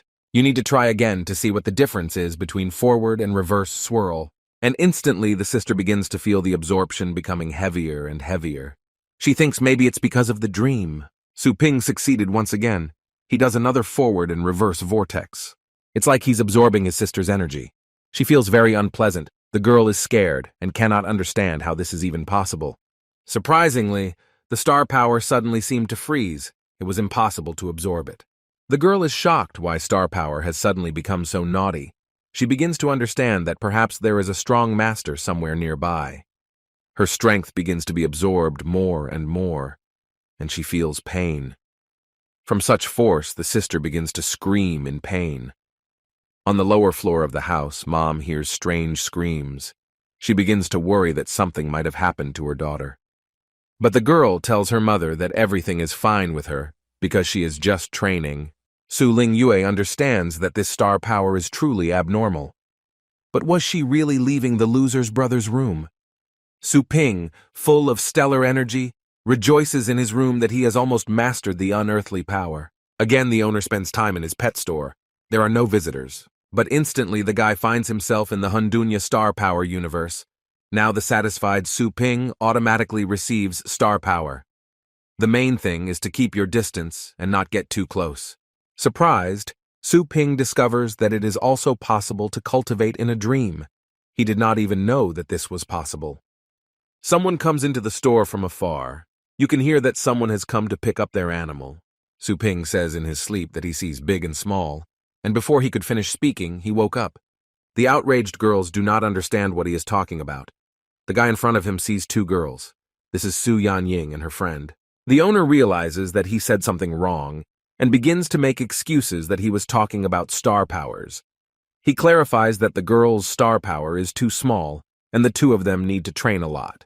Otherwise, they would not be able to control the stronger celestial beasts. The girl is shocked. Has the Thunder Mouse really become stronger in 3 days? She says that the most common celestial beasts in their university are 3rd and 4th degrees, and her beast has 7th degree combat power. The owner brings a Thunder Mouse. He reminds that the payment was made last time. Su Yanying thanks for the beast, but has the heavenly beast really changed the color of its fur? Looking at her other animals, she doesn't understand why they seem so indifferent. Are they really not happy to see their owner after several days? The girl is shocked. Are they really attached to this place? Su Ping tells them to quickly get out of here. But even during the conclusion of a temporary contract, the beast does not feel any loyalty to its owner. Su Yanying is in despair and cannot understand how the animals have become interested in Su Ping in just a few days. Le notices that the animals' wounds have healed, and the color of the fur has become brighter and fresher. The owner of the animals is happy.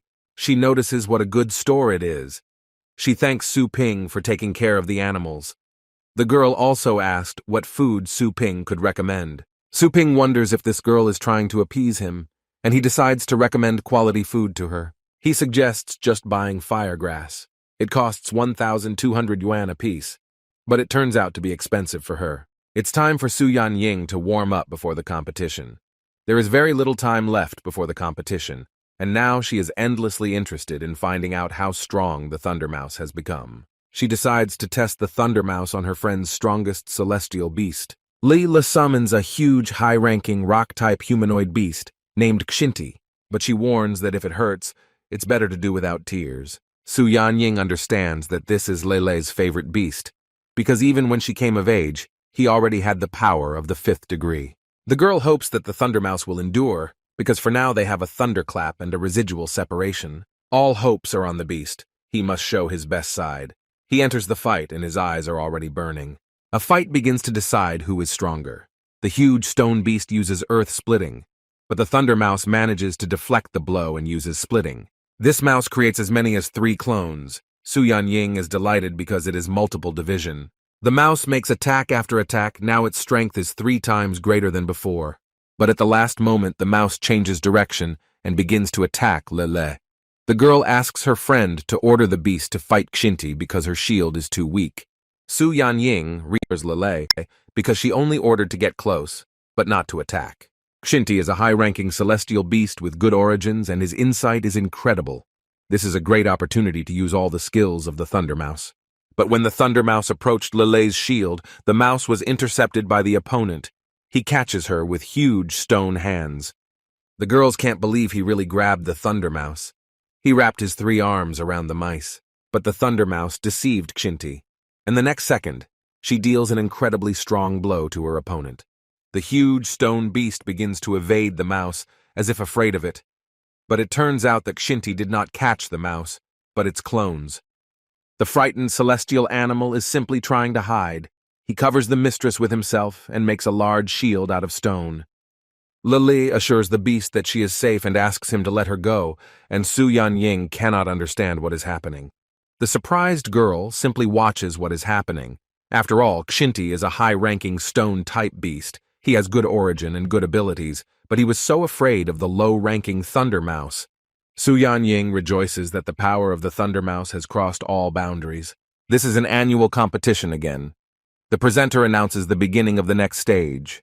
On the left side of the arena stands the unexpectedly strong second-year candidate Su Yanying, and on the right side of the arena stands a professional participant who entered the top 10 last year. This is a guy named Li Ji, and the presenter at this time reminds that the rules remain the same. Each side takes turns bringing 3 animals into battle. The winner is the side that is the first to overcome all the opponent's animals. Li Ji summons his beast. It is a concealer, a water-type beast. His level is weak. The indignant crowd does not understand why a strong opponent chose such a weak beast. Could last year's top 10 really make such a mistake? Su Yanying analyzes that the concealer is a water-type celestial beast of mid-rank origin, but it is good at surprise attacks. She summons her beast. She wants to send the phoenix first into battle. He is the complete opposite of the water beast. The girl wants to see who will be stronger. But the opponent only laughs at the girl for bringing a fallen, high-ranking phoenix. But they still think that it is really a terrible enemy for the water concealer. But unexpectedly for everyone, Li Ji raises his hand and announces that he is giving up. The round hasn't started yet, but he's already admitted his loss. The judge has no idea what's going on, but the contestant decides to give up first. The host announces that Su Yanying wins the first round, but the girl notices that the guy is just laughing at her. She doesn't understand what he's up to. But the guy has an evil plan. He believes that sometimes bait is needed to get the prey. Suddenly a huge beast appears on the stage. Su Yanying doesn't understand what's going on. This is a ground catcher. The guy turns to his rival. He says that the pathetic phoenix is not the strongest beast in her hands, but it is the most difficult to deal with. The thunder mouse, weasel, and hundred-toothed tiger are terrestrial celestial animals, concludes Li Ji. Now he needs to send into battle the most powerful beast that can easily destroy all rivals. Only a fallen phoenix who is good at air attacks will find it difficult to defeat even a fifth-degree celestial beast. The poor chick will be eaten alive, but before that we need to explain something. Li Ji turns to a classmate. He says that he managed to study all the information regarding her. He knows that she lost. The fallen phoenix strikes Li Ji, but in response the guy puts up a shield and laughs at the helplessness of the beast. But suddenly the blow breaks through the shield and Li Ji finds himself on fire. He just burns, and his skin is burned by fire. Su Yanying feels her strength. This was revenge for the words that Li Ji uttered towards her. It's incredible to anger your opponent. There is hatred in his eyes. His teeth are clenched so tightly that he is ready to tear the enemy apart with them. This will be a bloody fight. Li Ji summons ground spikes, but the fallen phoenix manages to dodge the blows. Su Yanying orders the bird to be faster. It increases its speed. We need to get rid of our opponent here and now. The scarlet flame bird fights the enemy. It uses a fire slash. The intrigue is growing. None of the players plans to lose. Li Ji calls the ground catcher and orders to set up a protective wall of Kshitigarbha. The girl is shocked by what is happening. It can't be. Even though Earth-type celestial beasts have little resistance to fire, how could he withstand such a strong blow? The wall of the stone beast is unrealistically hard. Li Ji mockingly asks if she can see the difference now. Does such an insignificant phoenix really dare to resist an adult ground hunter? The land catcher releases the net. This is the same skill of conclusion. They say that he can grab absolutely any low-ranking creature. His cruelty inspires horror, even in high-ranking pets. Su Yanying and the phoenix get caught in the net. The girl says that we need to find a way to get out of here. The network begins to narrow. The mistress uses third-degree power enhancement. Phoenix strikes, but the net continues to narrow, completely ignoring the beast's desperate attacks. Everything is hopeless, and a drop of water will not leak through this network. Even the participant herself is on the verge of death. Is this really the end? The rational thing to do would be to just give up, but member Su Yanying is still holding on. Su Yanying orders the fallen phoenix not to resist so as to harm himself less. This was all part of Li Ji's plan. He says that if the enemies surrender, then the pain will go away immediately. Frightened girl with despair in her eyes. She understands that there is no choice. Her whole body is covered in wounds. She decides to give up. But at the last moment, the bird gathers all its strength and breaks the net in an instant. She breaks through the wall of the earthen beast with her power. These were ultra-flaming rays. Li Ji is simply shocked and furious at this bird's abilities. It's incredible that member Su Yanying's pet has an 8th-degree advanced skill. With just one attack, the ground hunter was immobilized. One of the spectators says that although the fallen phoenix has high-ranking origins, in reality, it has the lowest properties. Moreover, fallen phoenixes by nature do not have ultra-flaming rays, to which the girl replies that be that as it may, the fallen phoenix Su Yanying really did it. But the most important thing is that he has not yet reached maturity. A promising future for the beast. The third participant in the dialogue is the vice-rector of the university named Dunn. He says that we should not forget about the thunder mouse with its thunderclap. The vice-rector did not think that such a genius would appear this year. If this girl can make it to the main team, achieve decent achievements, and get more fame, then it will become an opportunity for the entire university to rise up. Now the audience will recognize Su-Yan Ying, who is the owner of the Mouse King with high-ranking skills. Meanwhile, the Phoenix increases in level. In addition to the ultra-flaming rays in the 8th degree, the strength also rose to the lowest 4th degree. Su-Yan Ying is surprised that with such great talent, this is still her bird. She doesn't believe whether that pet store, in addition to providing medical services, increased intelligence and improved properties. But she thinks Su Ping went too far. The host of the show announces that Su-Yan Ying won the second round. He also asks both sides to prepare for the final round. Li Ji is furious. He is ready to tear them apart with his bare hands. He does not understand why this Su-Yan Ying is so lucky, because he almost won. The guy is hungry for victory. Now he's a real terror for Su-Yan Ying. This is the Wind Demon. This is a 4-winged adult wind demon with strength above the 5th degree. Students are not allowed to carry ferocious animals with them because something could go wrong, says a girl named Huoji. The guy replies that Huoji thinks too conservatively, because every year so many newcomers die in empty areas, and this beast may be the beginning of new competitions. The vice-rector says that their university is rich in powerful teachers, and among the judges there are high-ranking masters. There should be no problems. And the wind demon was somehow rented. This definitely needs to be sorted out after the match. Because the difference in ranks was too great, Li Ji had difficulty summoning the beast. Su-Yan Ying uses all possible buffs: increased strength, increased impulse, increased perception, increased strength. She orders the falling phoenix to attack the master directly. Only then will the fight end. The bird begins to attack the enemy, but in 1 second, member Su-Yan Ying's pet was knocked down. The demonic beast attacks the beast's master next. Su-Yan Ying's life is in danger. The girl doesn't understand what's happening. The speed of the beast is so strong that at one moment, all parts of her body were covered in wounds and cuts. Huoji says that Su-Yan Ying has already lost this round, but the wind demon still hasn't stopped. The wind demon is out of control. It is taking all of Li Ji's powers, and now he is losing consciousness. Su-Yan Ying defends himself with a shield. The projector orders the judges to stop this fight immediately. The judges send a divine phoenix to help. It must protect the participants from death. But the demonic beast turns out to be faster even than the divine phoenix. This speed simply astonishes Su-Yan Ying. The judge comments that the girl suddenly summons a thundermouse to block all attacks, at which point the girl could die. Huoji sees that Su-Yan Ying did not take any action to summon, and the thundermouse was in the arena all this time. Now the thundermouse is able to hide its aura. The third round begins. Now the Thundermouse fights against the demonic big beast. Thundermouse uses the move and summons a skeleton swordsman. Su-Yan Ying doesn't understand how the mouse is able to use demon-type skills. The demonic-type beast begins to attack. The skeleton manages to use a shield to protect its owner. The show host comments that just now the Thundermouse used a demon-type skill. As expected, the mouse successfully unblocked all attacks. The Thundermouse quickly collides with the Wind Demon. Member Su-Yan Ying simply trembles with excitement. Suddenly, the Wind Demon receives a deep cut. How could a Thundermouse injure such a high-ranking opponent? The Thundermouse is so strong that its strength is simply terrifying. From a small pet, in a short time, she turned into an incredibly strong warrior. The judge sees a strong killing intent. Does the Thundermouse really want to kill the Wind Demon? Su-Yan Ying is too surprised to win. Perhaps the Thundermouse is also out of control. The judge sees that these newcomers are too loose. He sends a divine phoenix. He also reminds that for deliberately killing celestial beasts in competitions, the participant will at least be disqualified. The future of such a promising new star cannot be allowed to be cut off.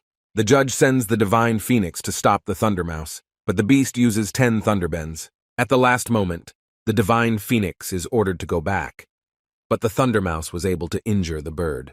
The judge doesn't understand how this is possible, because only some 7th stage celestial beasts are able to keep up with the speed of a bird, let alone a Thundermouse. The audience was simply shocked. It was 10 thunderous bends. They know that if one is under the influence of this skill, 10,000 lightning bolts will wear down in an instant, and even stone-type celestial beasts cannot bear it. The vice-rector notices that the little mouse was able to master the 7th degree thunderclap, and now produces 10 thunderous bends. Su-Yan Ying has specially learned such excellent celestial skills that the beast can now be sold at an exorbitant price compared to other mid-rank pets. Huoji begins to like Su-Yan Ying more and more, and the Thundermouse is not afraid even of the Divine Phoenix. This is incredible courage. The Thundermouse and the Divine Phoenix begin the competition. The judge understands that the Phoenix cannot be allowed to fight the out-of-control Thundermouse. The owner is happy that her Thunder Beast has mastered a high-ranking skill again. Such an evil and powerful beast is the cutest pet in the hands of its owner. The judge is shocked. It turns out that the Thundermouse did not lose control, but at the same time she fought with incredible strength. The host announces that Su-Yan Ying and her pet Thundermouse are winning again at this competition. Meanwhile, Su Ping is in his pet shop learning how to strengthen the beast's front legs. The video explains that the difficulty of cultivation lies in the need to know well the body structure of the celestial beast. Otherwise, the introduced star power will not be able to strengthen and will cause harm to the body. You can immediately see the changes. The front legs have grown by as much as 2 centimeters. Su Ping wonders if it's really so difficult to upgrade a pet in this world. That's why Su-Yan Ying was so surprised. Suddenly a car drives up to the store. The same brother and sister emerge from her. Su Ping is interested in the guy like his hand, to which he responds by asking if the owner was once treated at Shanshan Hospital. And at that moment he tries to strike Su Ping, but the protection system works. Fang Yujing says that he had to spend a little money, but his crushed bone is now as good as new. The owner begins to offer the guy food of the demonic type, and may even sell it at a discount. Clients are shocked. This is 100 times more expensive than last time. The sister tells her brother that the food alone will cost more than the operation. Su Ping calmly and quietly replies that if they don't want to, they can leave, because training is waiting for him. Fang Yujing was just charged, but the owner is cruel as always, to be honest. He came here for a different reason. He invites the owner to the outpost. In the past, the Blue Star was a poor planet with few resources, until one day, an unknown force tore the space apart, forming star rifts. These unstable cracks became passages to other unexplored planets. Some planets were rich in resources, some were home to ferocious monsters, some of them are as hot as the sun.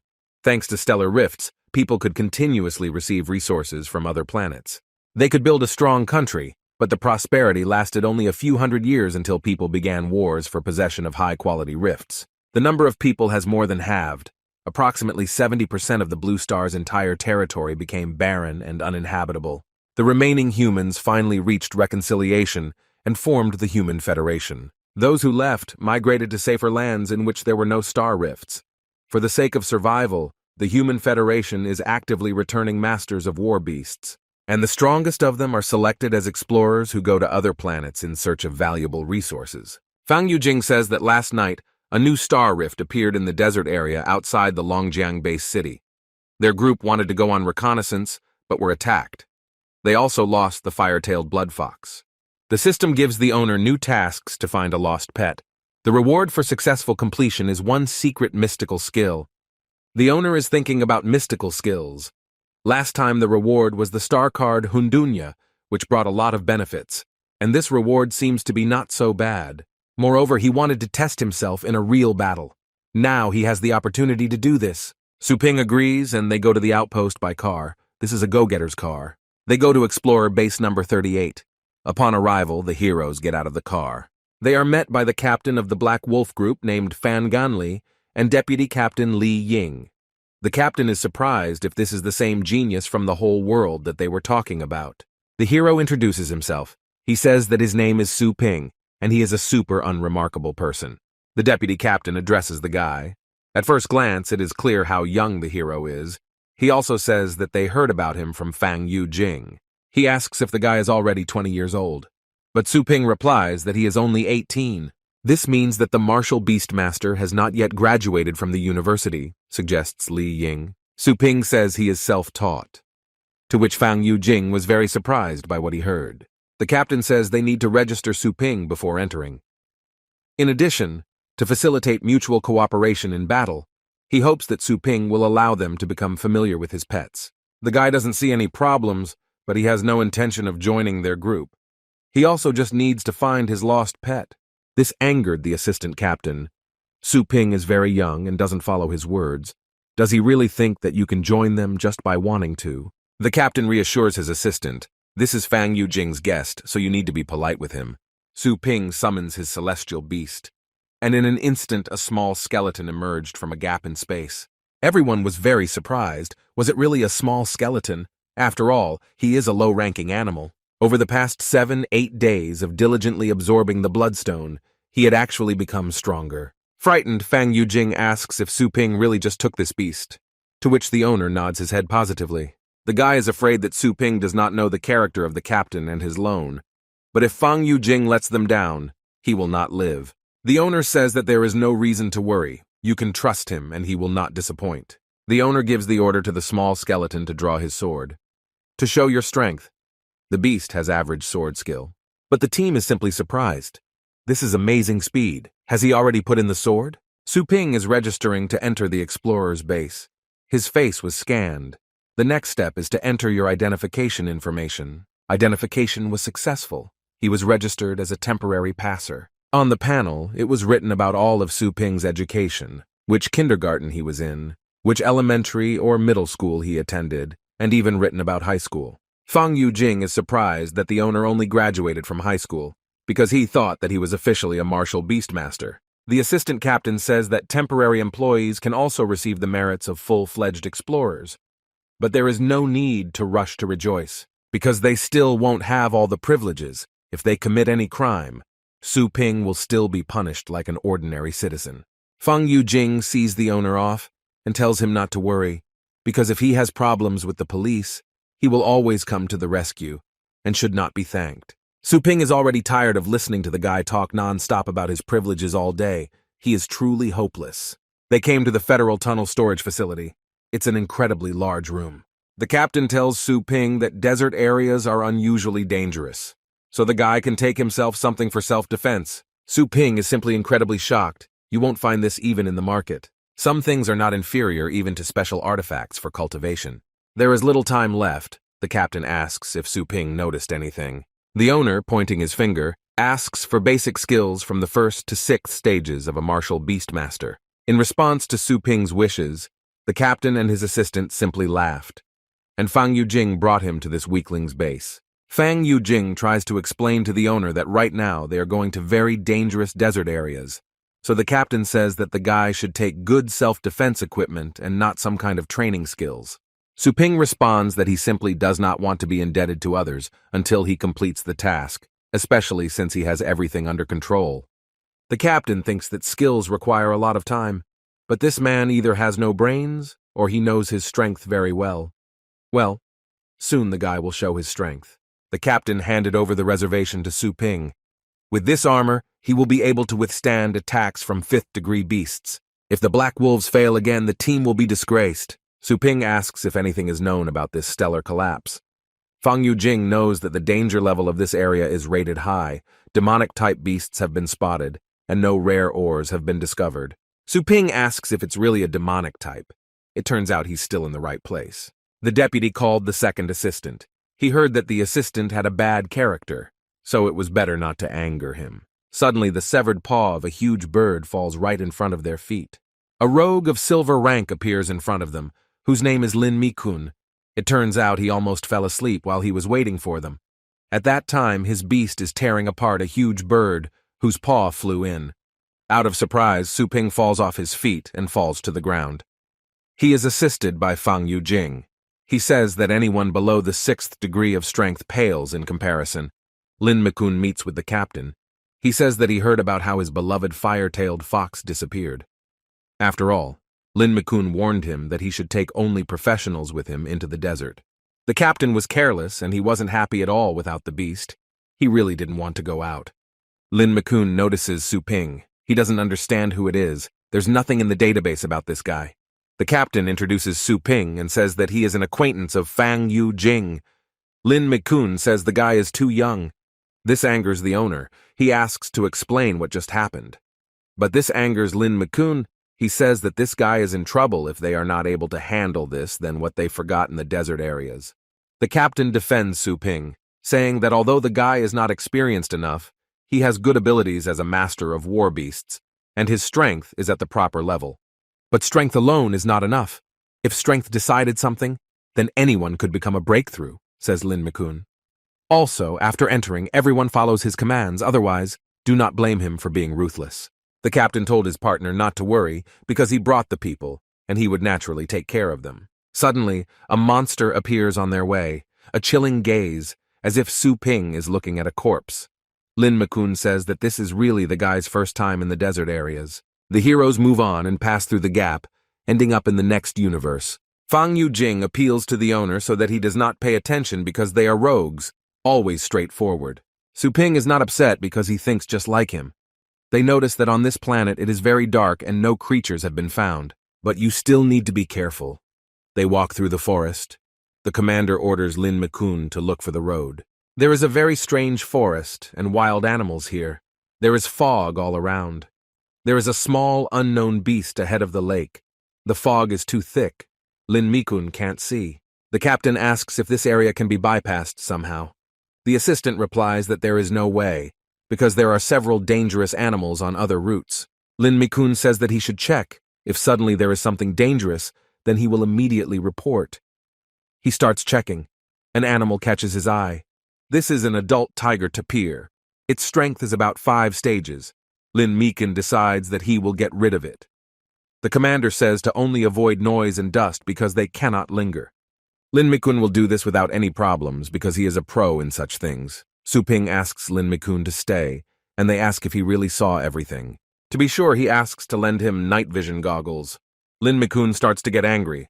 Does Su Ping doubt his decision? The hero claims that tiger tapirs rarely drink water, which Lin Mikun looks at Su Ping skeptically. The owner says that they get water by eating small insects. He asks if they feel the surrounding temperature.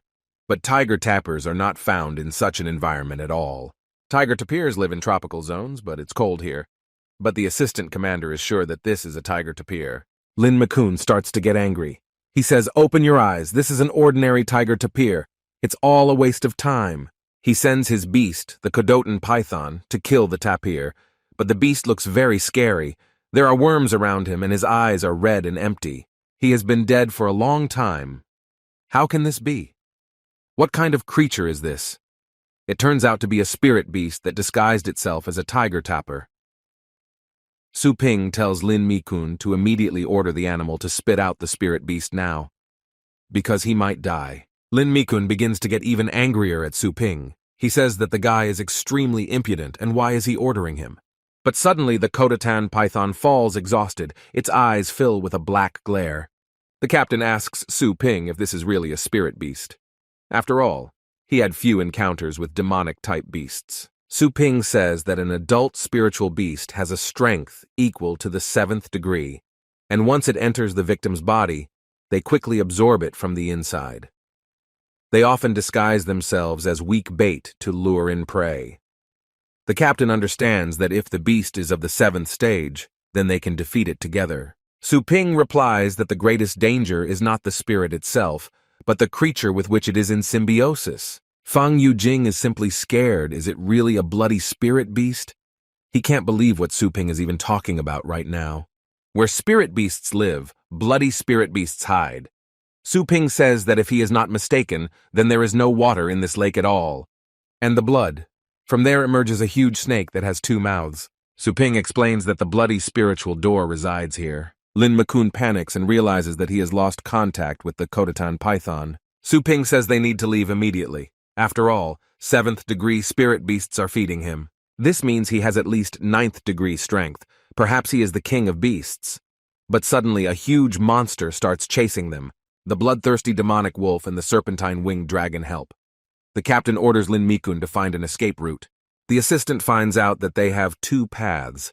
Several unknown animals live in the east, but it is safe in the west. Lin Mikun has lost his beast. He says to run to the west if they don't want to die.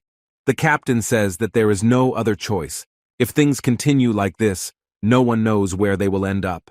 The captain asks what Su Ping thinks about this. The guy advises going straight east, which just infuriates Lin Mikun. They begin their journey on their animals. Lin Mikun is angry because they already have 1 bloody beast spirit. The role's assistant also thinks it's better to make a retreat. At the last moment, the captain asks Su Ping if he is sure of his answer. After all, if the guy makes a mistake, he will have problems. To which the hero replied that he was not joking, and if the captain wants to find the fire-tailed bloody fox, then he will have to trust him. Everything needs to be done faster because time is running out. Fanganli hopes that this will not be his last decision, but he decided to trust the new guy. He orders his assistant Li Ying to move east towards the canyon. He obeys without objection.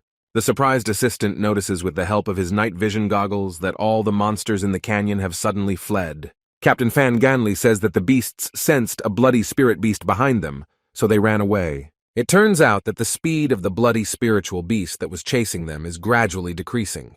The team does not understand how this happened. Su Ping says that the beast's strength is very great, but it cannot actively pursue its prey. Therefore, he uses spirit beasts as bait. Not to mention, this canyon is too narrow for him. Su Ping says that they are not such a delicacy for him. Only a stupid person would wait for takeout without even ordering if he was fishing with an empty hook. Lin Mikun says that in fact he would hardly have retreated from them. The captain begins to look at his assistant with contempt, to which Lin Mikun gets angry and says that he did not know about the characteristics of the blood spiritual beast. Li Ying tells the captain that they will soon reach the place where they went missing, but he reminds him that there is a celestial beast at the exit of the canyon. Su Ping asks Lin Mikun to borrow glasses. The captain's assistant, gritting his teeth in anger, gives glasses to the guy. Su Ping thanks Lin Mikun. He installs the optical module. Now he sees what is happening around him. He sees an adult dead spirit of 5th degree strength. The captain asks again if it's the demonic type again. He asks if this is a problem. Su Ping says not to worry and he will deal with it. He calls a small skeleton. He is confident that they will get through this without any problems. The little celestial beast uses an average sword art. It attacks the spirit monster and kills it. Fang Yujing was simply delighted. He did not know that Su Ping could kill a spiritual beast so easily. He did it in a second. If Fang Yujing had known about this earlier, then he would have obeyed Master Su Ping in everything. Lin Mikun is sure that it is just luck, and in fact he can do it too. The heroes continue to walk and a high mountain is visible in front of them. Captain Fanganli says that this is a very dangerous mountain. After all, in the past, they encountered a high-ranking beast here and lost the bloody fox. Su Ping says we need to hurry up. He says that everyone needs to get down from their animals and look for traces.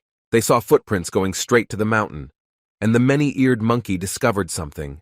This is someone's hand. Lin Mikun notices the Black Mist Group's golden bracers.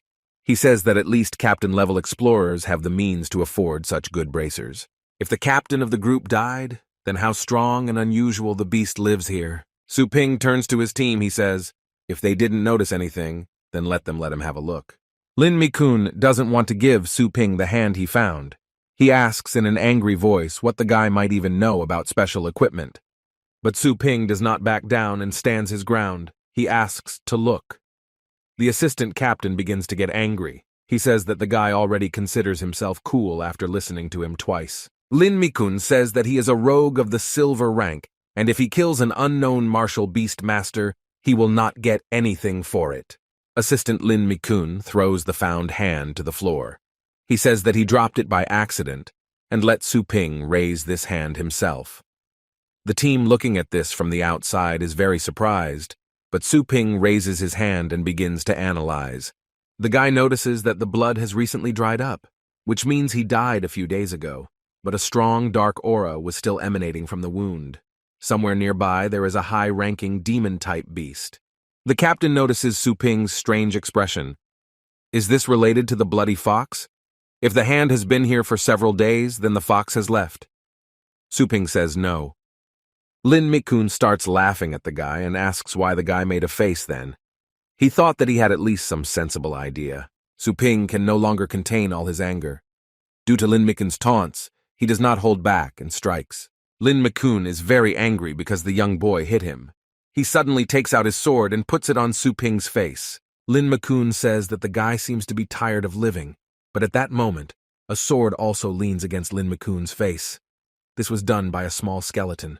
Assistant Li Ying also immediately takes out his sword and says, Su Ping order his pet to let go of the weapon. But the guy asks why doesn't the assistant order his friend to do this. Fang Yujing tries to improve the situation. He asks the owner to discuss everything, and does not understand why the owner hit the man. The angry Su Ping says that Lin Mikun asked for it himself. It is his fault that he did this. for thwarting him time and time again. Lin Mikun says that now there is no need to blame him without mercy, but suddenly a huge black monster appears above them, coming from a small skeleton. Li Ying notices some very dark aura of the killer. Is the beast really confident that it can kill them all at once? The captain tries to rectify the situation, and he asks Lin Mikun for forgiveness instead of Su Ping. He says that he will then compensate him for the loss of the Kodotan python. Fan Ganli asks to do him a favor before they finish the task. Feng Yujing turns to the owner. He reminds him that in desert areas, in no case should you kill your own. In the end, then no one will survive. Su Ping stands his ground. It seems to him that Lin Mikun is still of no use as a disservice. The angry Su Ping says that one more and one less will not change anything. And the skeleton scratches Lin Mikun's neck a little. Lin Mikun suddenly changes his mind and agrees to be under Su Ping's command for now. Now Su Ping says he will lead the next steps. Now the guy asks the deputy how he feels about this. Assistant Li Ying says that if they leave the situation to chance, then they will never get out. He obeys only the captain. Now he asks Su Ping not to ask such questions.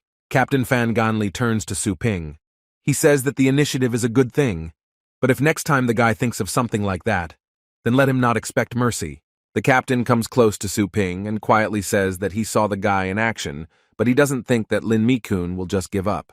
Now Su Ping must be more careful on the road. But in reality, the captain doesn't care. A red glow appears above them. The captain notices this and calls everyone to have a look. It's something like a light for help.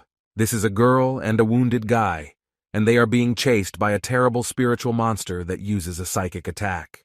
The animals also release metal fangs at them, but they are so powerless that their bodies don't even have time to react. But suddenly they are protected by a giant beast. This is a group of black wolves. They say they heard their distress call and came to help. The wounded guy warns the team to be careful because they were attacked by a bone crusher. This is a giant beast with horns and fangs. He is incredibly large. He is very angry and dangerous. He thirsts for blood. The team rescues the guy and girl. They help them climb onto the beast and run away from the monster together. Lin Mikun looks angrily at Su Ping and warns that the heroes will be shaken. But sharply the beast on which they moved. He throws off the girl and Su Ping, what Lin Mikun is openly happy about. A giant monster hand reaches out to kill them. But at the last moment, Li Ying and Fang Yujing fly up on their beast. They take the girl and Su Ping. At this moment, Fang Yujing asks the owner to hurry up. Su Ping asks the deputy to find a normal path. This monster doesn't care about obstacles, but the team is slowing down. Li Ying's only thought is that this guy was almost killed, but he had already come to his senses. The captain says that Bone Crusher and several other dangerous creatures are chasing them, and he also asks the rescued guy if anyone from their team is left. The guy answers with difficulty that his last Earth-type animal remains and it is lost.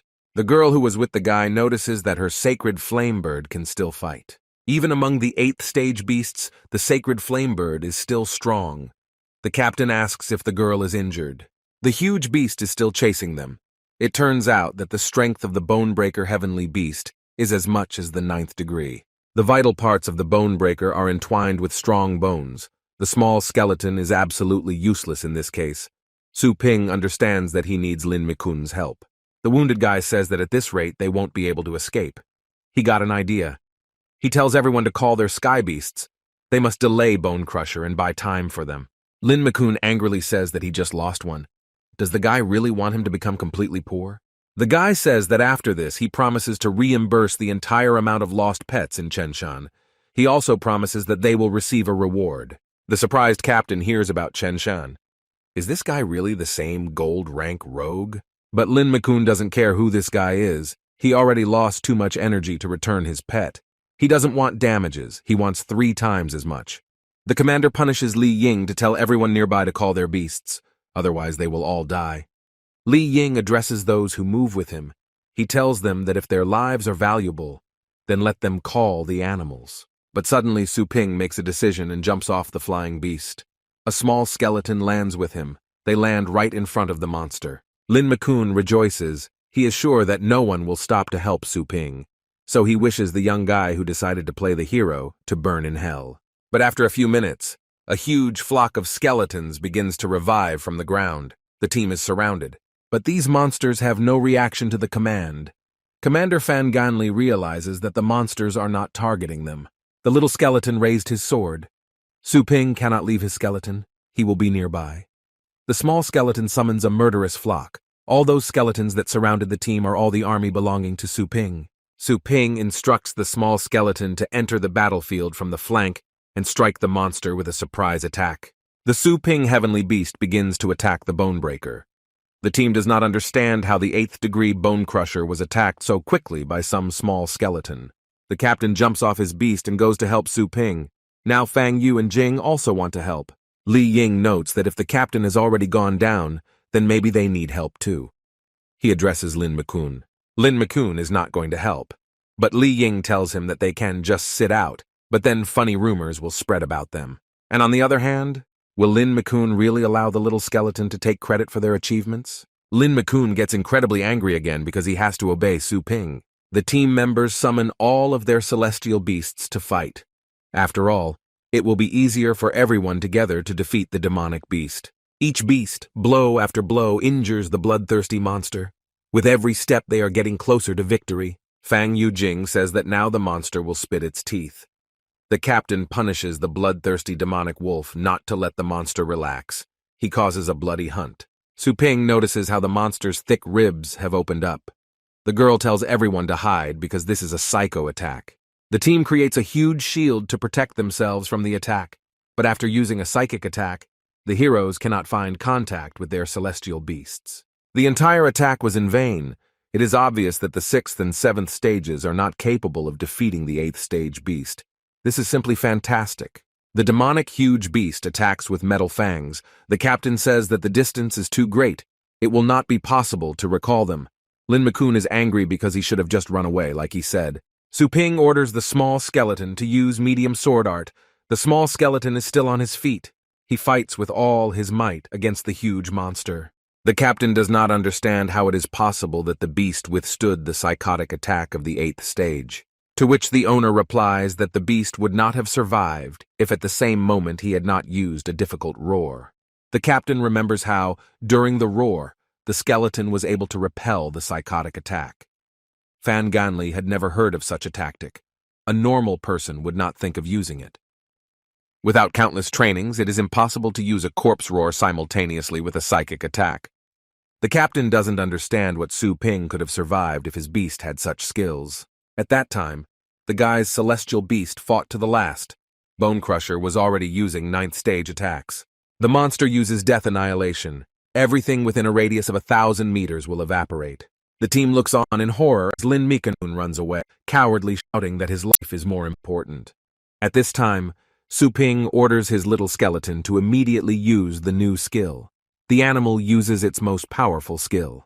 The blow struck Bone Crusher with incredible force, causing an explosion as if the monster had been stuffed with TNT. It is impossible to believe, but the small beast defeated the giant demonic monster. He killed the 8th stage Bonebreaker so easily. The captain says that even he would not have thought of such a thing. An attack at the center of the monster while it is concentrating energy to strike. Fang Yujing runs up to Su Ping. He says that he was very scared, but how did his guy realize that the monster was vulnerable from the inside? To which Su Ping says that he just guessed by chance. But in fact, he knew that only some dynamic-type beasts were capable of using the recombination of severed limbs, because the body of a huge beast is just a shell, and the spiritual core is the root of this heavenly beast. Thanks to the core, he survived. Thanks to this, he constantly restored his body. As long as he used it properly, any demon-type celestial beast would not be difficult. Now Su Ping is confident that this fight has dispelled all doubts. The small skeleton was able to disintegrate Bone Crusher piece by piece. Each bone his body was made from creating a new creature. The team notices that it turns out that this monster is still not dead because the movement that the Bonebreaker makes is unusual, as if it was specially controlled. Every bone that falls to the ground is reassembled into the same beast and it turns into a puppeteer. Fang Yujing asks the owner if this is really his doing. Your partner's opinion is confirmed. The small skeleton summoned an army of other skeletons, just defeated a high-ranking beast, and turned it into a puppet. Li Ying asks how a small skeleton can even summon and attack in melee at the same time. But the team is in a hurry, so the captain orders to omit the details and continue the search for the bloody fox. Su Ping says not to rush because he has unfinished business, and the guy also hopes that the team will pretend that they didn't see it. Su Ping approaches Lin Mikun, who fearfully uses his shield and asks the guy what he is going to do now. To which Su Ping calmly replies that he won't do anything. He just wanted to remind Lin Mikun to be careful. Suddenly, the small skeleton uses his sword, while Su Ping tells Lin Mikun that the desert area is full of danger and the rogue must be vigilant. At this time, the small beast cuts off Lin Mikun's hand. He uses his sword for this. Lin Mikun is in incredible pain. He is shocked that Su Ping could do this to him.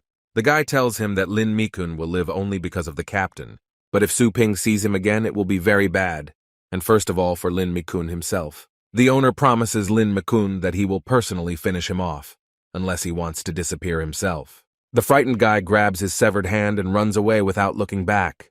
The surprise team does not understand why Su Ping did this. The captain says it was too much. The girl says that this man has an unclean heart. If you stay with him, sooner or later he will kill everyone. It would be right to deprive him of it. Now, in a calm environment, the team can talk to the guy and girl they found. Assistant Li Ying says the team is looking for a fire-tailed blood fox. He asks if they know something about him. The guy and girl begin to remember. It seems they saw his traces somewhere. But Su Ping also saw something similar to footprints. He shows the direction in which they just passed. Suddenly, the small skeleton begins to show interest in the large pit that is located next to them. Su Ping notices that in this pit, something has attracted a small skeleton. He asks to borrow a gun from the girl.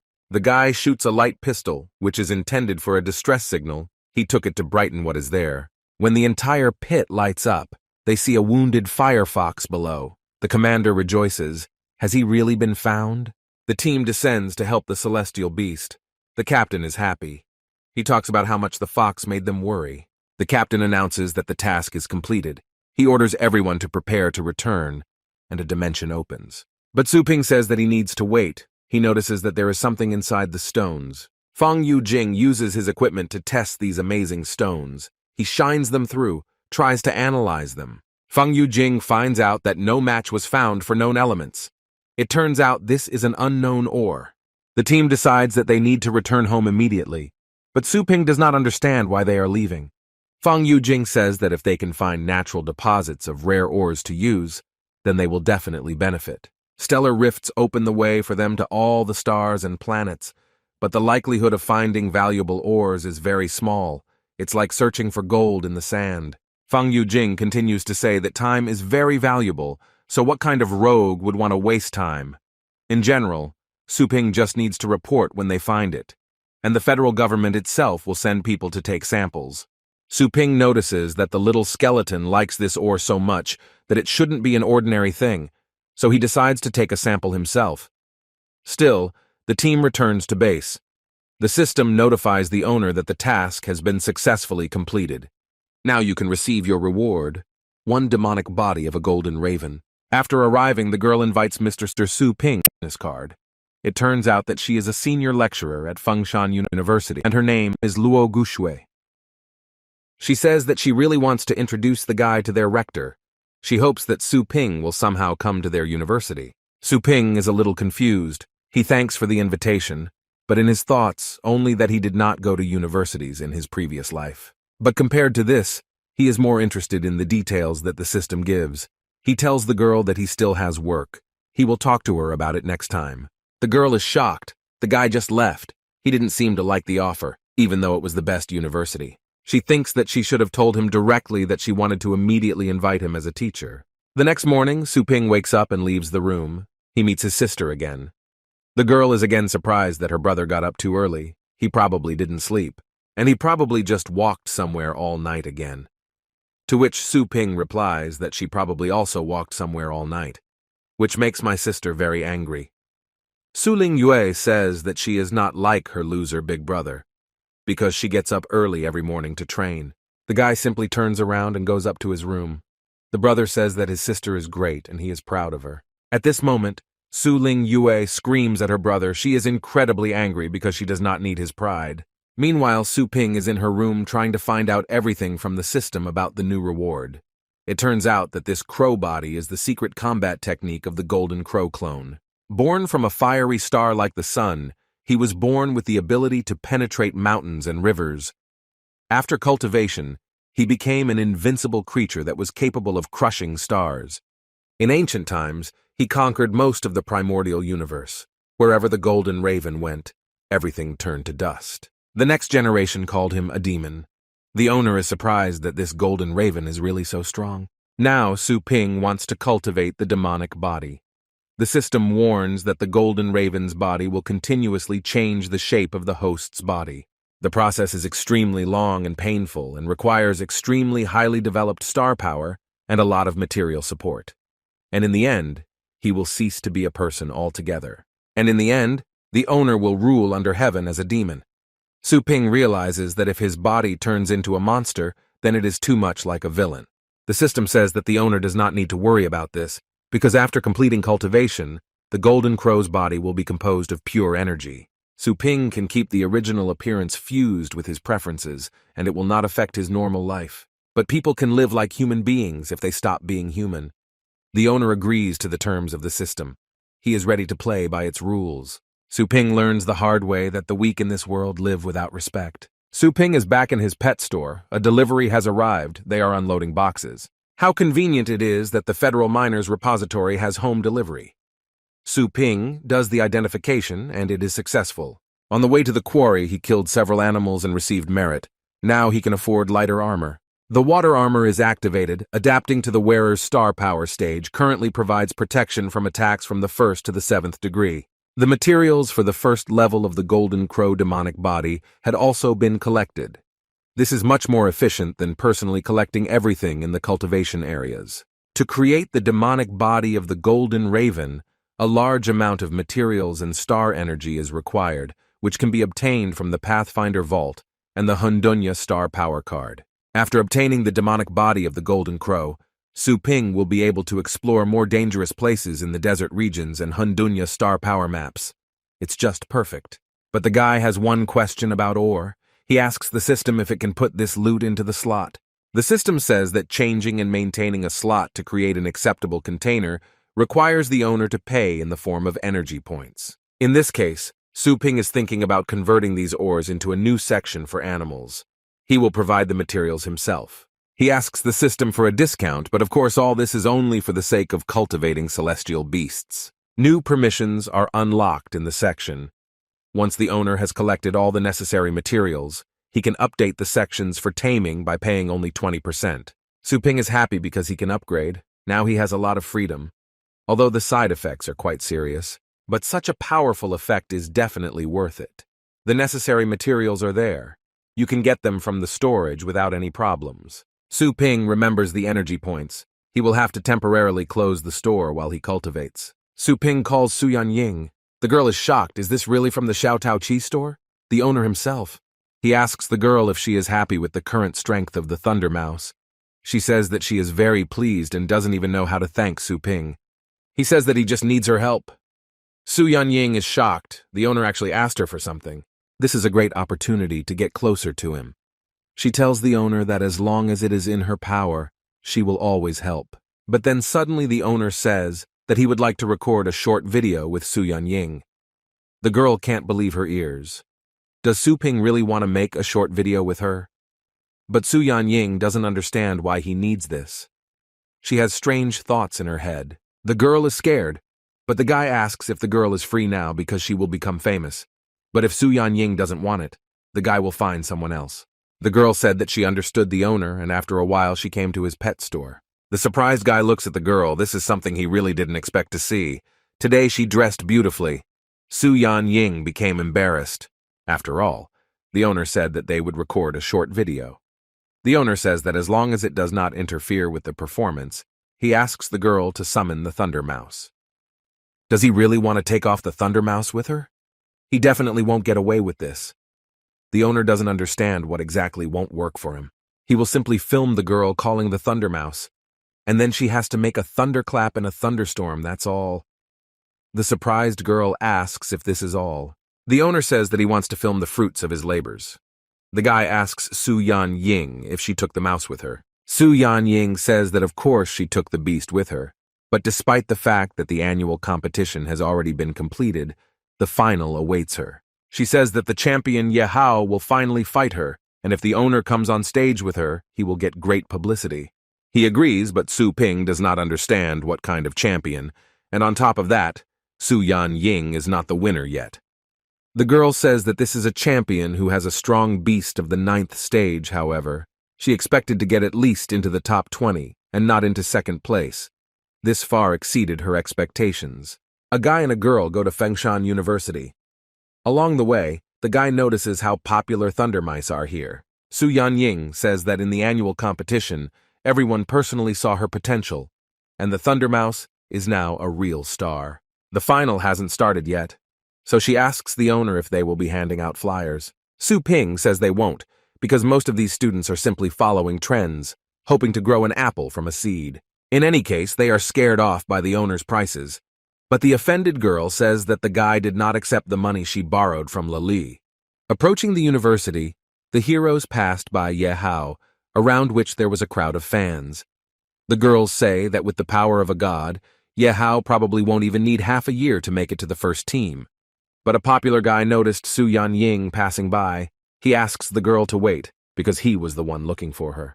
The girl doesn't understand what the guy wants from her, but he decided to just thank her in advance for the match, because his silver snake-tailed dragon has finally broken through to the 7th degree. Su Ping analyzes that this is the guy who is able to defeat the Thunder Mouse. At this time, the confident guy tells the girl, in their round, he suggests that she not use the mouse, because his celestial beast accidentally stepped into the 7th stage, and he had not fully mastered all the powers. The guy says it wouldn't be nice if the Thunder Mouse choked on its own blood. But the defeat of the fallen phoenix will at least be interesting to watch. Yaha says goodbye to Su Yan Ying and says that he will try to be merciful. The owner says that even if the King of Beasts comes out, the Thunder Mouse will not be afraid, let alone the non-adult silver dragon. Yaha notices Su Ping standing nearby. He asks Su Yan Ying to introduce them. She says that this is Su Ping's master. He is helping her train the Thunder Mouse. You can say that he is half the owner of the Thunder Mouse. The girl points to the guy. She says that this is Yaha, the annual champion of their university.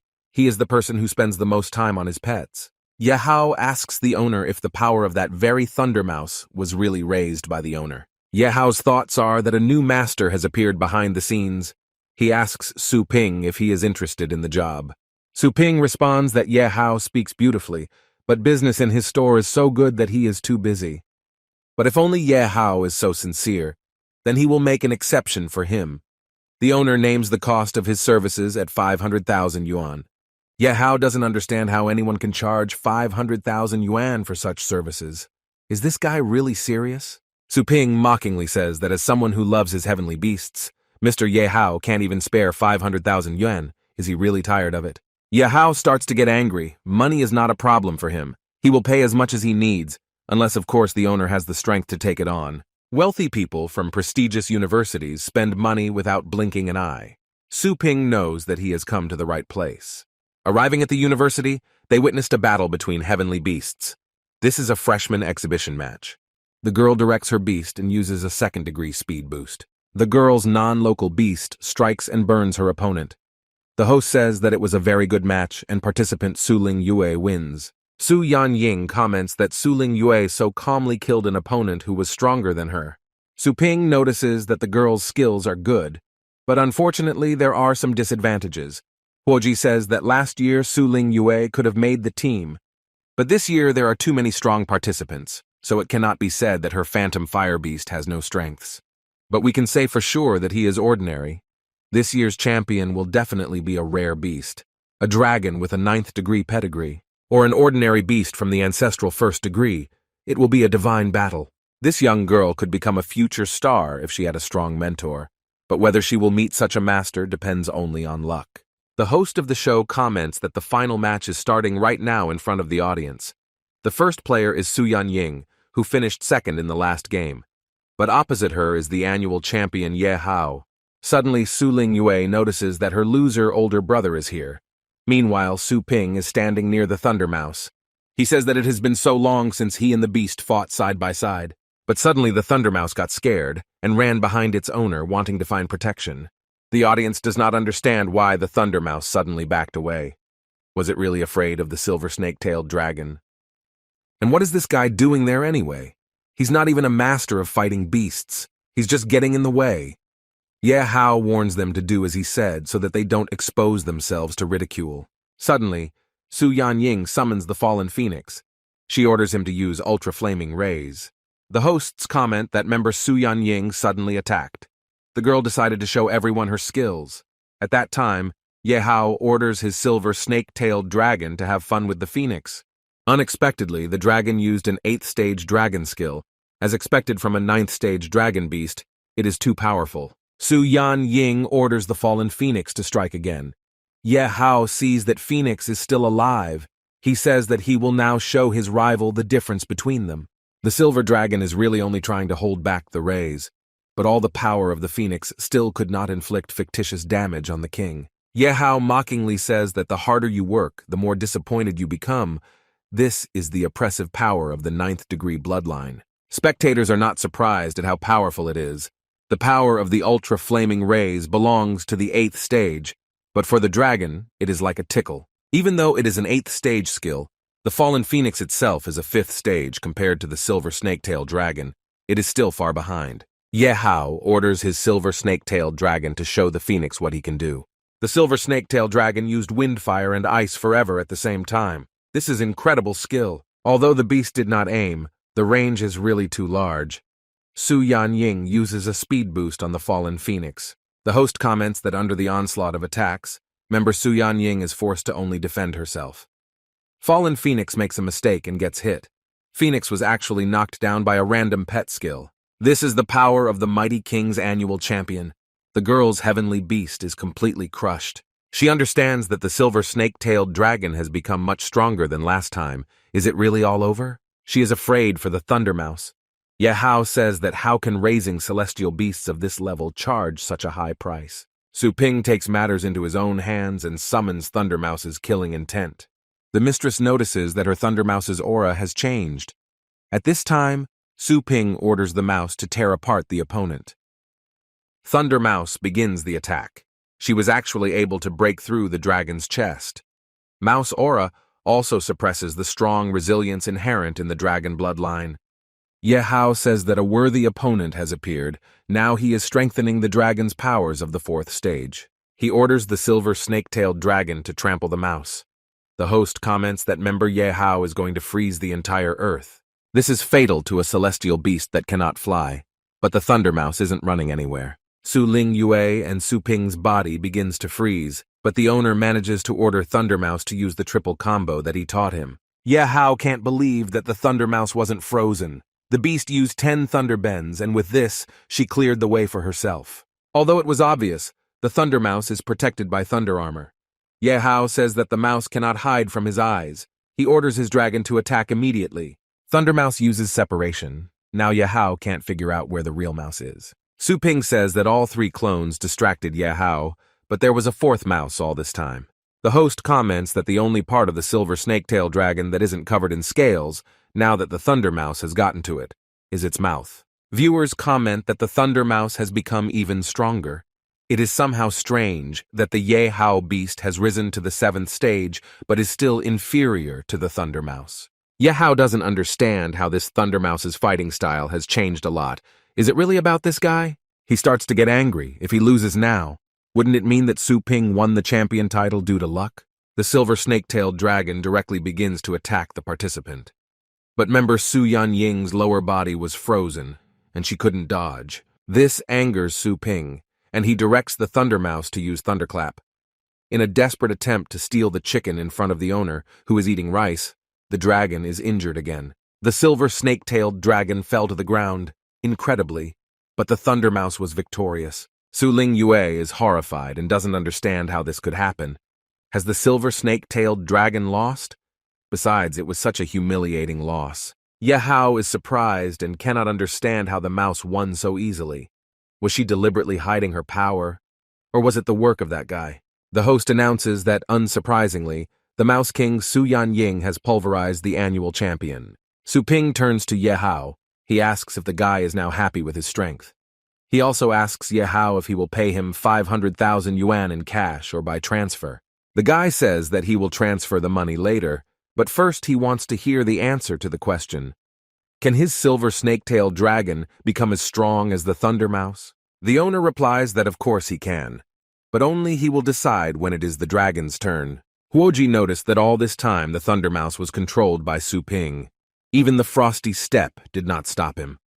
The girl says it's a pity, her team is already full. The girl asks the vice-rector what class this guy was in, but the vice-rector replies that this student is quite modest, so it is better to ask him himself after the match. He himself doesn't know who this gifted student is, not even inferior to Yaha, but his mentor was actually no different. What kind of negligence in his duties? Su Ping was brought to the vice-rector's office. This is a special reception. Su Yanying said that her teacher is a big person who will see them, and they are about to come. Su Yanying tells Su Ping to get up, but he is in no hurry to do so. Ignoring the girl, he replies that he would like to talk to their vice-rector about some important matters. The secretary meets the vice-rector and His Holiness. The projector said that he had no idea that at his university there was a person worthy of the personal presence of His Holiness. Su Yanying tries to calm Su Ping, but they do not notice the teachers entering the office. It turns out that 2 captains and a commander came in. The commander says that after watching this match, even he felt his blood boil. The vice-rector turns to Su Ping. He says that judging by his age, the guy is probably a second-year student. The vice-rector is interested in who the teacher of such a talented student is.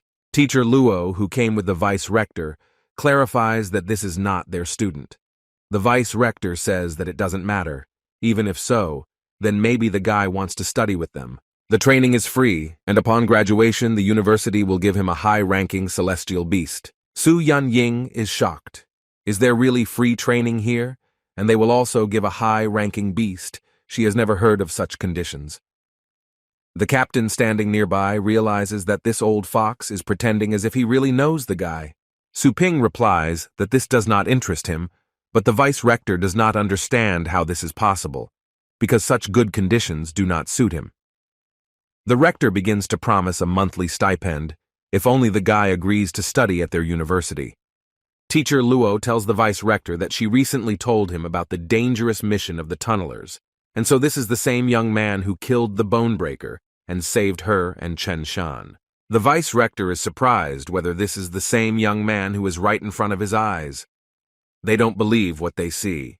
He killed an 8th-grade Bonebreaker and even saved gold-rank walkers. Su Ping doesn't understand why they look at him like that. The captains and commander wonder if the prodigal son really decided to go for a walk, but what family he comes from is interesting. They had never seen anything like this in 4 families. The commander suggests that this may be the same son of the family. Su Ping is at a loss. They mixed up his last name. Su Yanying says that the guy's tone is too rude, and if they anger the commanders, they will see no mercy. The commander says that this is an ordinary person. Then the guy does not need to study. It is better to immediately join their squad. He will be the first in the squad and will receive a double advantage. Su Yanying is shocked how Su Ping can be in the first lineup and also get a double advantage. Even she is only subscribed to the 4th team, and even then without any privileges. Su Ping says that this does not interest him at all. He is better off studying than joining them. The captain tells Su Ping to join them immediately, because he will receive 100,000 explorer points, and the old man is ready to give him sets of exclusive armor and special martial arts. Su Yanying happily says that she agrees, but Su Ping says that she has gone crazy. Everyone has forgotten her existence. Besides, who will look after the store and sell goods if the guy becomes a go-getter? Teacher Luo invites Mr. Su Ping to become a distinguished teacher at their university. The guy and girl are shocked. Is it really possible to become a teacher right away? Because to do this, you need to have at least a 7th level qualification, and you need to go through the assessment stages to be able to get this place. A teacher can directly influence the destinies of hundreds of students. Many people stand in line and wait to be called to a position. Luo's teacher says that it will only be 1 lesson a week, and the rest of the time, Su Ping can do whatever he wants. The guy will have all the privileges.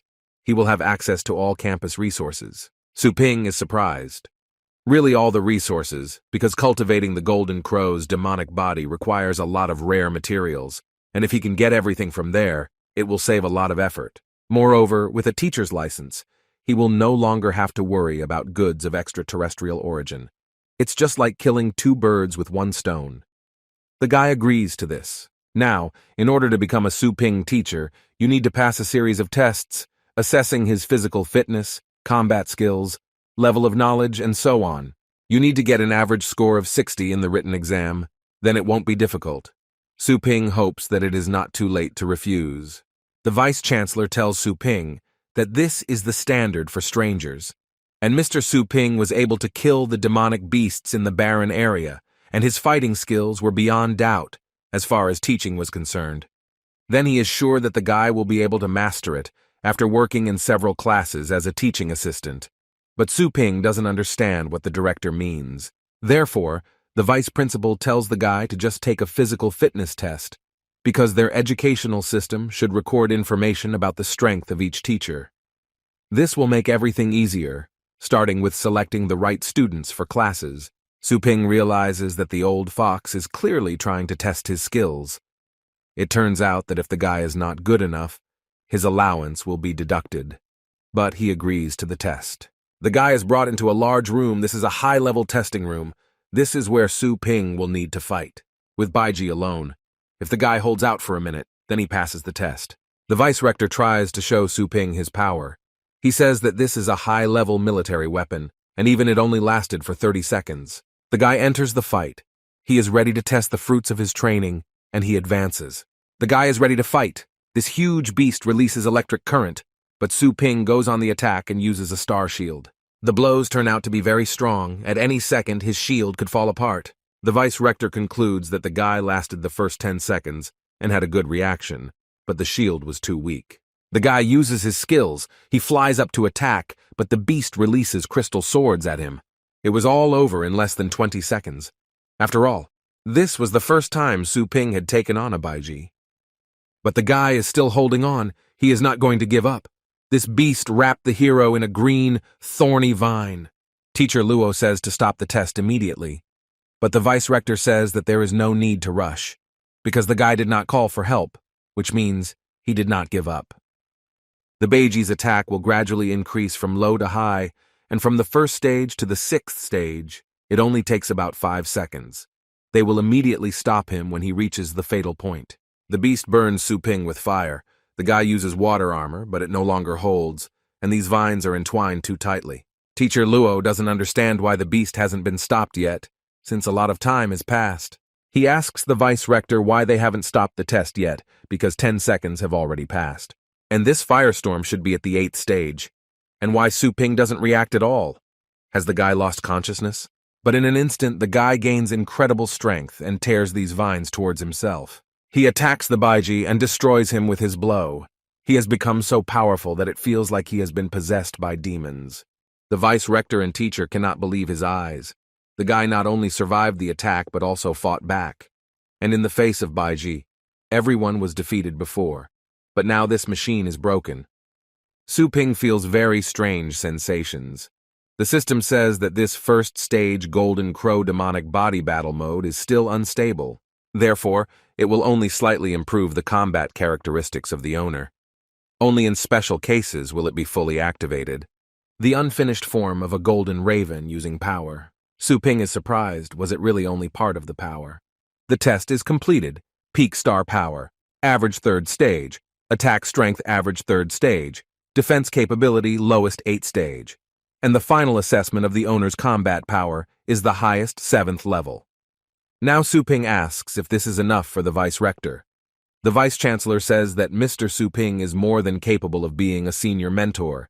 His electronic ID will be ready tomorrow. The power of Baiji is something that ordinary people cannot bear. If it weren't for the demonic body, the guy would have been fed to the fish long ago. The vice-rector asks teacher Su Ping if he is dissatisfied with something. The guy still sees that the teacher is pretending and being cunning. But in any case, the owner sees that his results are not bad. He has nothing to worry about. The guy says goodbye to the teachers and leaves, to which the vice-rector offers to give him a ride in a car, but Su Ping refuses.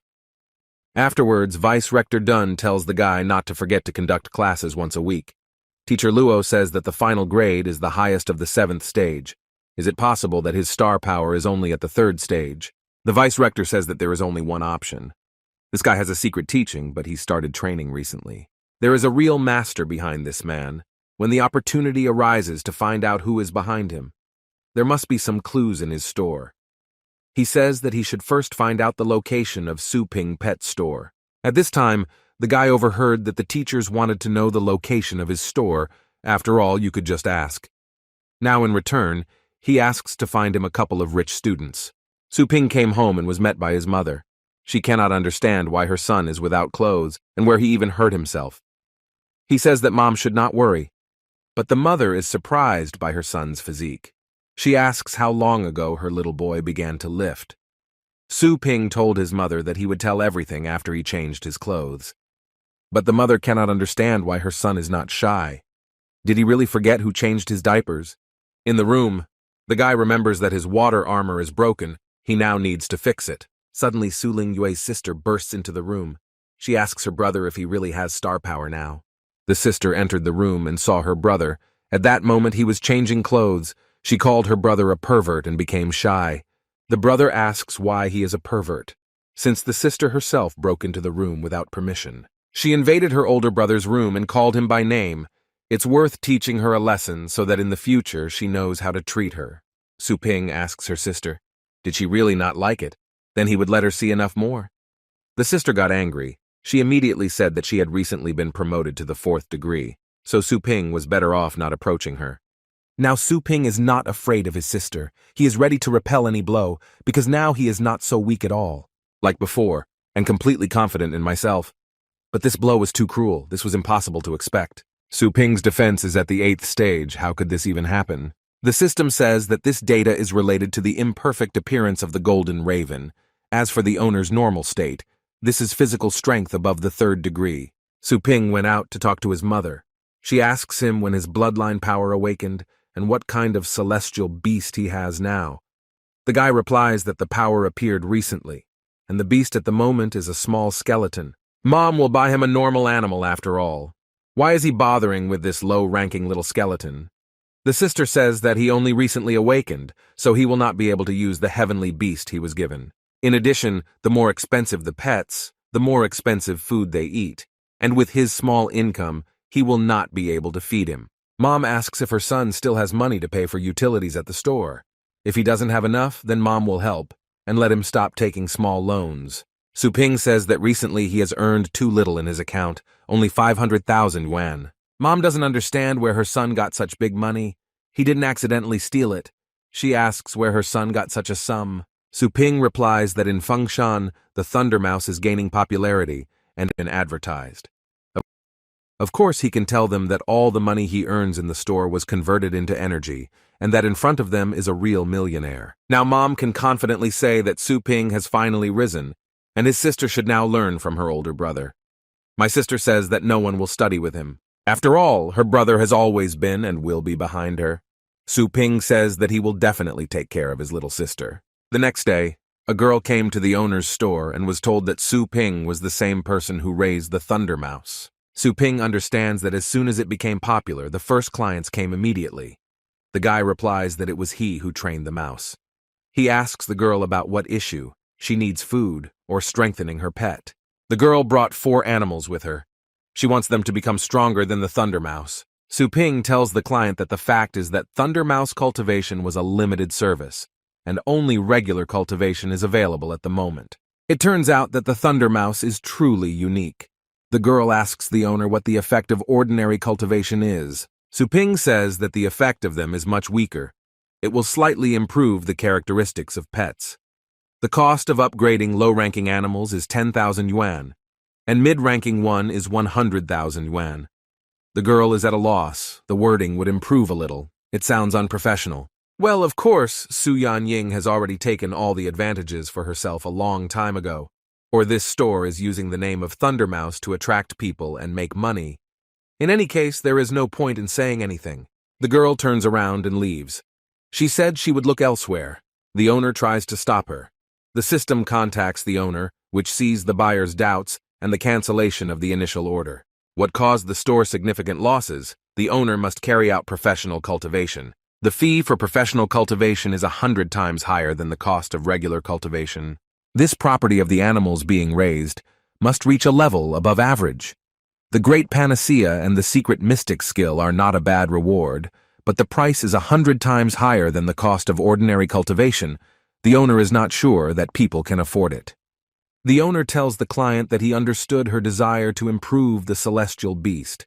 However, the cultivation effect of Thundermouse is quite expensive, and ordinary people may not be able to afford it. The client asks how much it might cost. After all, she has some money. The owner replies that the price is 1 million.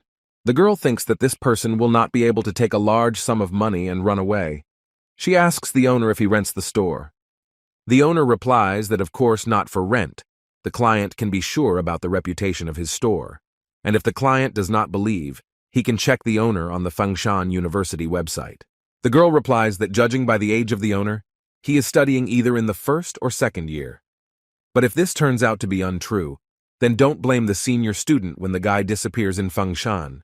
The girl confirms the owner's identity, but he turns out to be a high-ranking university combat instructor. She is shocked why he didn't initially say that he works in the most authoritative department and that he is also a high-ranking teacher. Now the owner slyly asks the senior student whose trail will be cleared because he is a teacher. The girl begins to ask teacher Su Ping for forgiveness, only that she offended him, but asks him to forgive her ignorance. Su Ping understands that having a teacher's license is really convenient. Now he tells the girl that in the store she calls him owner or boss. Also, let him return later and give money for cultivation. The owner of Su Ping is right, but the girl doesn't have much money now. A senior student brings her animal. It's a pet Tianxiang pig. The store account received an amount of 1 million heavenly currency. The owner is simply shocked. The girl transferred 1 million as if nothing had happened, and Yaha owes him 500,000 yuan. Perhaps Su Ping asked too little from him. The senior student notices that the owner's face is somehow dissatisfied. Isn't he happy? The girl turns to Su Ping. She asks not to take this to heart, and after the cultivation is completed, she will present a grateful gift. The owner tells the girl not to worry, because he is Su Ping. He always provides the same services to all clients. He said that he was going to start now if she was done, then let her come and pick up the animal in a month. The girl is at a loss. Not only did the owner not care about her previous insults, so he also wants to complete the 7th degree high cultivation in just 1 month. The girl thanks the owner for the cultivation. Now Su Ping has 10,000 energy points. He is wondering where to spend them, to improve the store or the pool of chaos spirits. The cultivation area is as strong as the Cloud Thunder Realm. It requires 1,000 energy to enter and to gain progress, just like the Thunder Mouse. It can be used for temporary rest, for celestial beasts that are not taken away after cultivation is completed, and there is no need to occupy the beast sections. You can also use initial shadow cloning. Then the clone will imitate the behavior of the owner and transfer the celestial beast to the cultivation area for normal cultivation. When the main shadow clone is used, 50% of the cultivation income must be paid. While Su Ping was busy with his own affairs, suddenly a crowd of people approached his pet store. The owner notices that it is somewhat noisy outside. He pays attention. For a huge number of people. Su Ping begins to rejoice. Are these really all his clients? From the crowd, voice after voice is heard asking for the strengthening of their celestial beast. At this time, Su Ping, together with the celestial beasts, enter into the cultivation space called Star Debris. To activate the shadow cloning function for the first time, the owner must carry out full rearing of pets. 200 energy points are now deducted for creating a clone. Su Ping looks at his clone, but the owner thinks that something is wrong. The key to cultivating celestial beasts lies in an environment in which all attributes coalesce. The stronger the fire attribute, the more favorable it is to practice fire beast skills. Underground lava appears in front of them, which has a temperature of 2,000 degrees. But the owner does not feel the heat. The heat falls on his body, but he is not hot at all, just like he was during the battle with the Baiji. Then there was a deadly high temperature. Not only did the owner not get burned, but he also activated the Golden Raven. Su Ping suggests that the appearance of the Golden Raven has a connection with the fire attribute. There is a resurrection anyway, so it would be useless for him not to try a possible skill. And this turns out to be true. The element of fire is obedient, as if it had been tamed. This is the personal talent of the Golden Raven. The clone also tried to touch the lava, but his hand was burned and he had to grow a new one. Su Ping has mastered the element of fire. Now he can even take a spa in deadly lava. The pets saw how their temporary owner was in the water. They decided to jump there too, but they all died because they burned alive, because it turned out that it was not water. The owner chose to resurrect the animals, but every time the pets were resurrected, they fell back into the hot lava and burned alive. Each time their strength increased, so the owner each time let them die and resurrected them again. When Su Ping and the animals returned to their dimension, their owners came for the heavenly pets. They were very happy that the strength of their beasts had increased. The clients did not expect the owner to do everything so efficiently. Now everyone likes Su Ping Pet Store. Su Ping received an amount of 25,800 heavenly currency, which was converted into energy points. Su Ping thought that it would take 20 whole days to recapture the spent energy points, but now a couple of days is enough for him. Even all the animal sections are fully occupied. Therefore, the owner decided to buy new ones. But it turns out that at the first level, the number of sections for pets is limited, and now purchasing is impossible. Now the owner's main goal is the Tianjiang pig, and entering a high-ranking cultivation area is very expensive. It would be a shame to go there with only one pet. Su Ping tells the system that he wants to improve Yaha's spirit pool. The owner has successfully leveled up, but using Yaha's spirit pool will require 1,000 energy points. At once, now there is a low probability of the appearance of the King of Beasts. For one use, the system requires 100,000 money. This is robbery, and last time a small skeleton of the first degree suddenly appeared. Su Ping says that he is not asking the King of Beasts, but at least it gives him an average pet of the 8th degree. Suddenly, clouds appear in the city, and terrible red lightning begins. Local residents do not understand what is happening.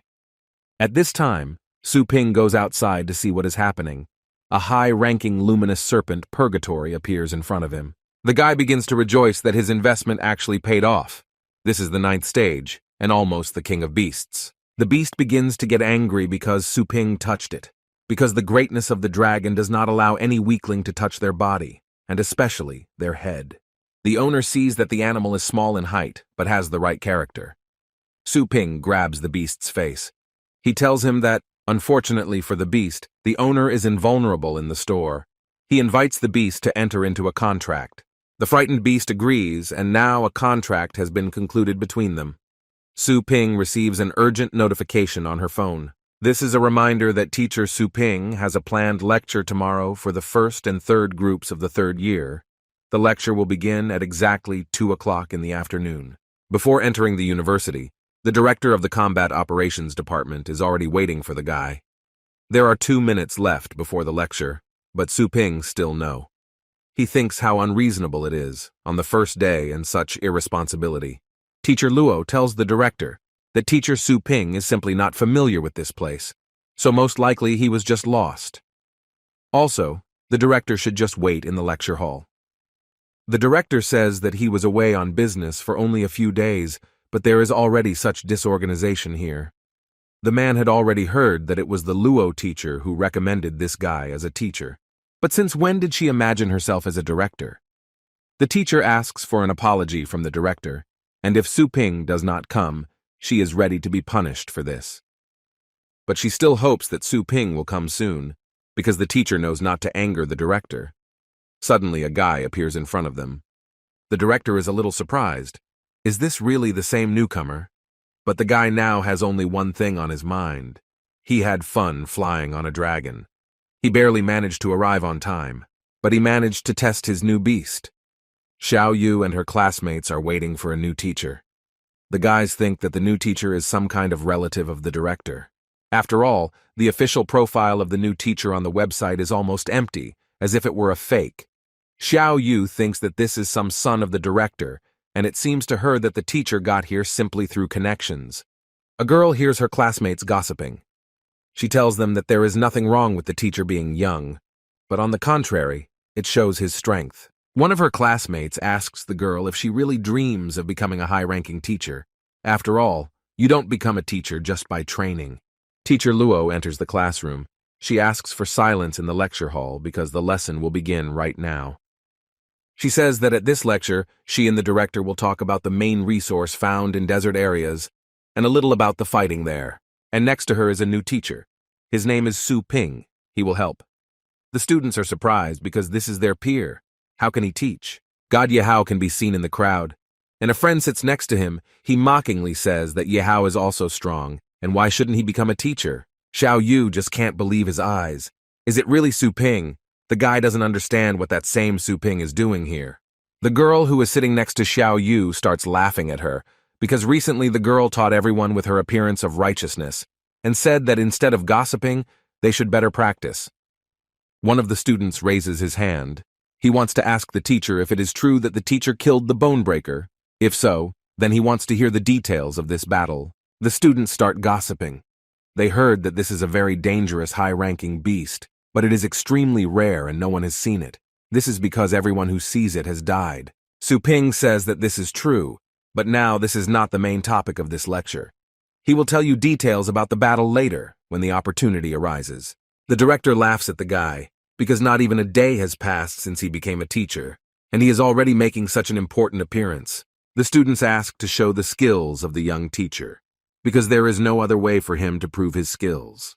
Yaha thinks that last time he couldn't see Su Ping's strength, so he is also curious to know, and besides, he is waiting for the turn of his pet to return. Sister Su Ping does not understand what connection this loser could have with the bone crusher. The girl feels incredible shame for what is happening now.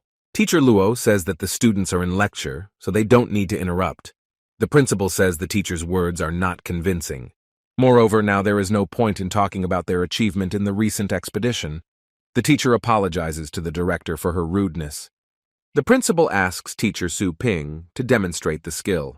Otherwise, it will be bad if there are rumors that his relatives work at the university. Su Ping thinks upset that even at the university there is no peace for people. He says that the price he paid in that fight was very high. He calls his celestial beast, a small skeleton, into the audience. The students really liked the cute little animal.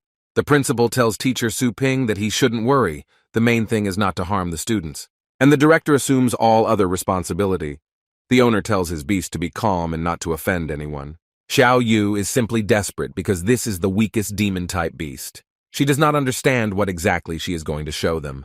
The little skeleton begins to show all his skills. He takes out a demonic sword. The master commands the beast to use the supreme art of the sword, and with one blow the beast burns all the steps of the audience. The people around are simply shocked. Can there really be so much power in such a small beast of a weak type? The students who watched everything that was happening cannot come to their senses.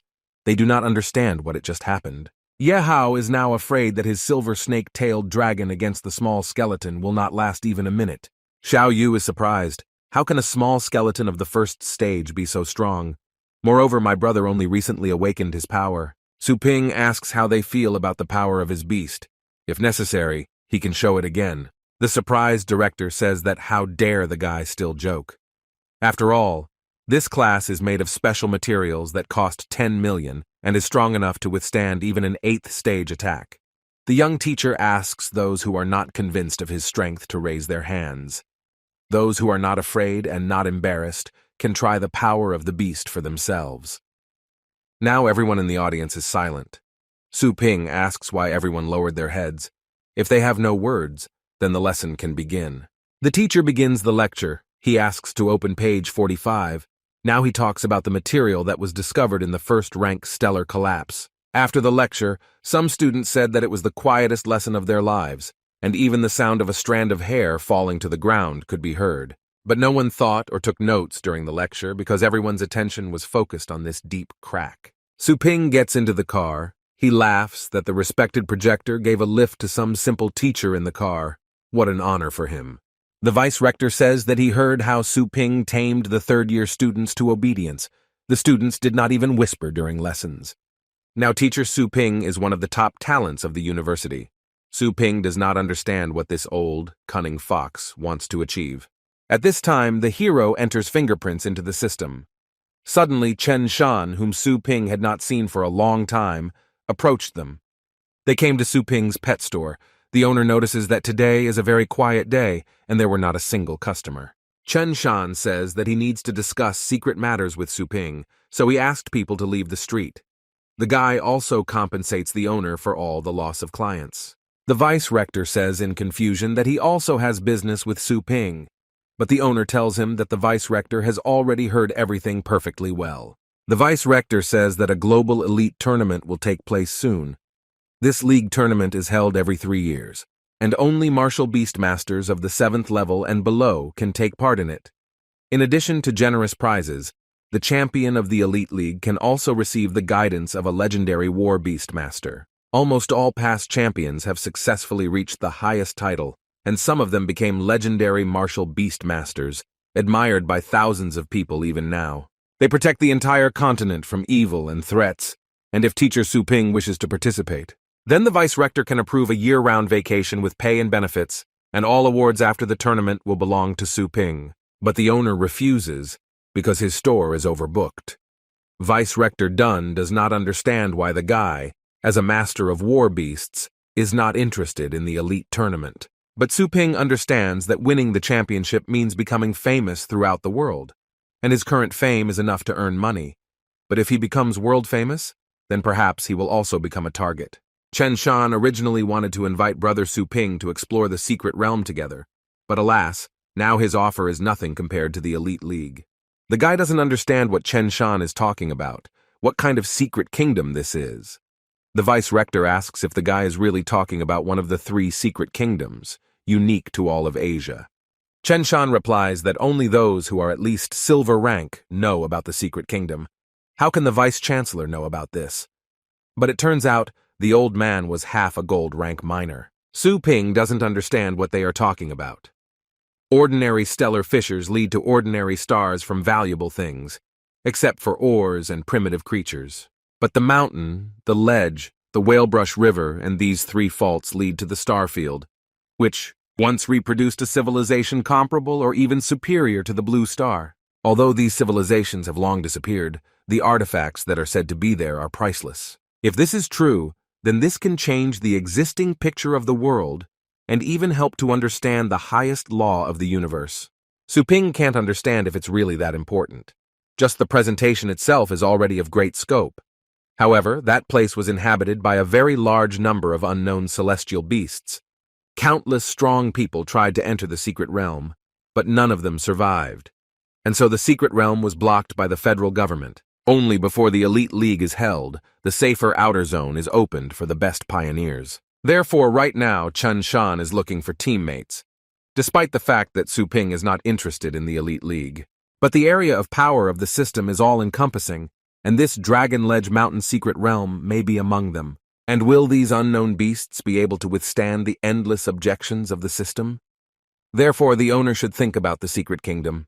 It's already night outside, and it's time to close the pet store, but a crowd of people are still asking the owner to take their animals to raise. Su Ping apologizes, but the store closes at the end of the business day, and those who didn't have time can come early tomorrow. Visitors are willing to wait until dawn for the store to open for the owner to take their pet.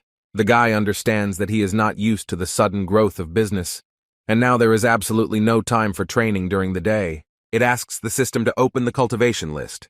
Su Ping needs to find the Dragon Ledge, but according to the queries, nothing was found. The owner asks the system to search for everything related to the word dragon. The system finds the illusion of legacy. This is the land of the Dragon King's legacy. Passage into this dimension costs 2,000 energy points. These bones look like they should be what we need.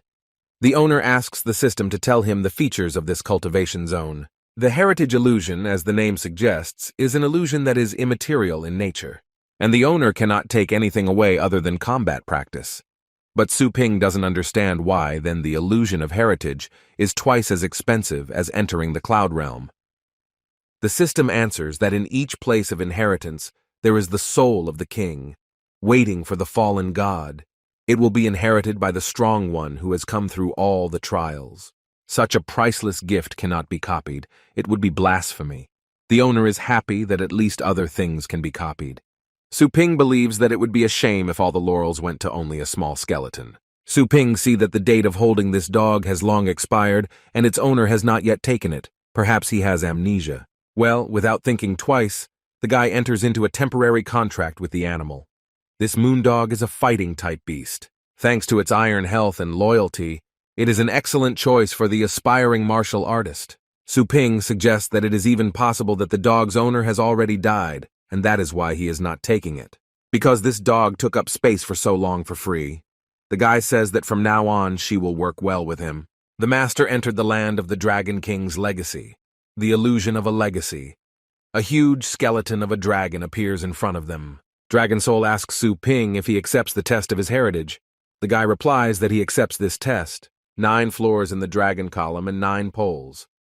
Climbing to the 9th floor is considered only a preliminary test for obtaining the inheritance. Su Ping asks the giant spirit how he can pass this test.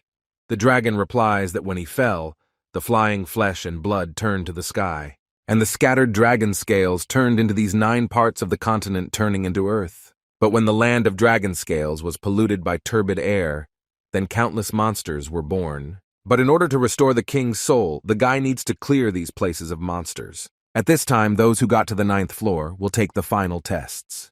The very existence of such conditions means the fact that no one can accidentally get an inheritance, and the difficulty of the test is well justified. Su Ping understands that 109 dragon scales is too much. He understands how long he will have to suffer. The owner and his celestial beasts enter a huge column. There is no light there. It is dark and damp. The owner hears a voice. He tells the applicant to learn to revere the greatness of the dragon. The hero feels a lot of pressure.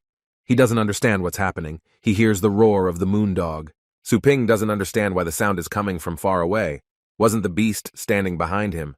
He hears the sounds of his animals from everywhere. Are they really not heavenly animals, but they're ghosts?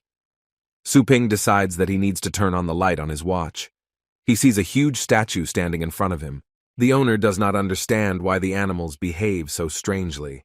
They probably just hit the wall while wandering around in the dark. The guy investigates that the special structure of this statue is probably the reason for the disturbance in the direction of the sound.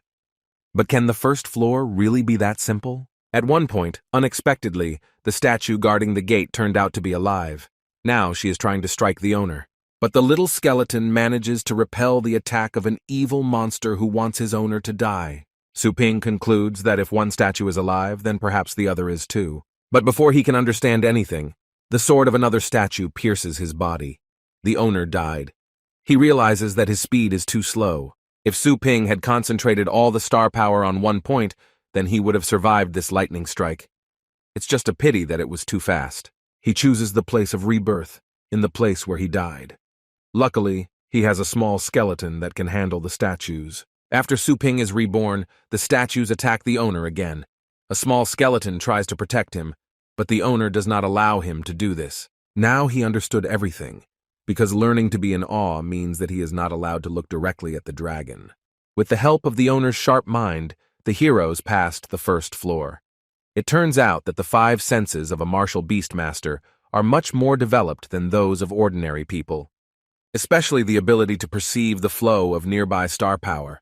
Even without seeing anything, Su Ping is not disoriented, but his perception is under pressure from this creature, and he also needs to be aware of the dangers around them. Moreover, it requires a lot of mental energy, which the simplest martial beast masters cannot bear. It's good that the owner understood the rules of the 1st floor, and now he can focus all his attention on the direction of perception. The resistance to pressure had already been tested in other cultivation zones, so he was already used to it. Therefore, the 1st floor was an easy task for him. Su Ping begins to sense a deadly aura, but there is a small flaw in this deadly aura. It is not emitted by a living being. This is an illusion of deception. They solved the task and completed it. The owner is congratulated for passing the 1st floor test. Su Ping and his animals returned to the pet store. Each of the animals increased their strength by completing the task. The owner sees that the results are very good. In one breath, they reached the 8th floor, and 2 or 3 passages are enough for the pig to fully increase his strength. However, the strength of the 9th floor guard is equal to the 9th stage, even though the little skeleton has mastered the dragon skill. He is still not a 9th stage opponent, because the gap is too big. We'll have to wait until it completely absorbs the Skeleton King's bloodstone. It's 6 o'clock in the morning. Xiao Yu is watching his brother's pet store from the side. The case is very murky, but the girl is obliged to expose it. If this loser is not able to withstand the blow of a 4th stage master, then how can he become a senior teacher? A crowd of visitors is already gathering in front of the pet store. They are all waiting for their owner. Brother Loser has been detected on Xiao Yu's radar, but she doesn't understand why he comes so early. He used to come after lunch at about 2 or 3 o'clock in the afternoon. A crowd of people rejoices. After all, Su Ping is finally here. They hope that today he will improve their pet. After all, they have been waiting for this for so long. The girl observes that these people really look like they are hoping for her brother, as if they saw a savior. My sister thinks it's network marketing. The owner, passing by, tells everyone that the rules have not been changed and everyone must approach him in turn. Yaha comes up from behind the crowd. He asks people to let him pass. People are unhappy, but when they see that it is Yaha himself, they let him through. The sister notices that Yaha is also here. She doesn't remember. Isn't he the former third-year #1 champion? Then why did he come to her brother? Xiao Yu assumes that this loser angered the guy. Su Ping asks what is the purpose of Yahao's visit to his pet store today. He says that dear people are really forgetful. Has the owner forgotten about his silver snake-tailed dragon? Yahao summons his beast. He tells everyone to move aside, otherwise the beast will crush them. The sister doesn't understand why Yahao brought his pet. Is the guy really going to arrange a show execution of her brother?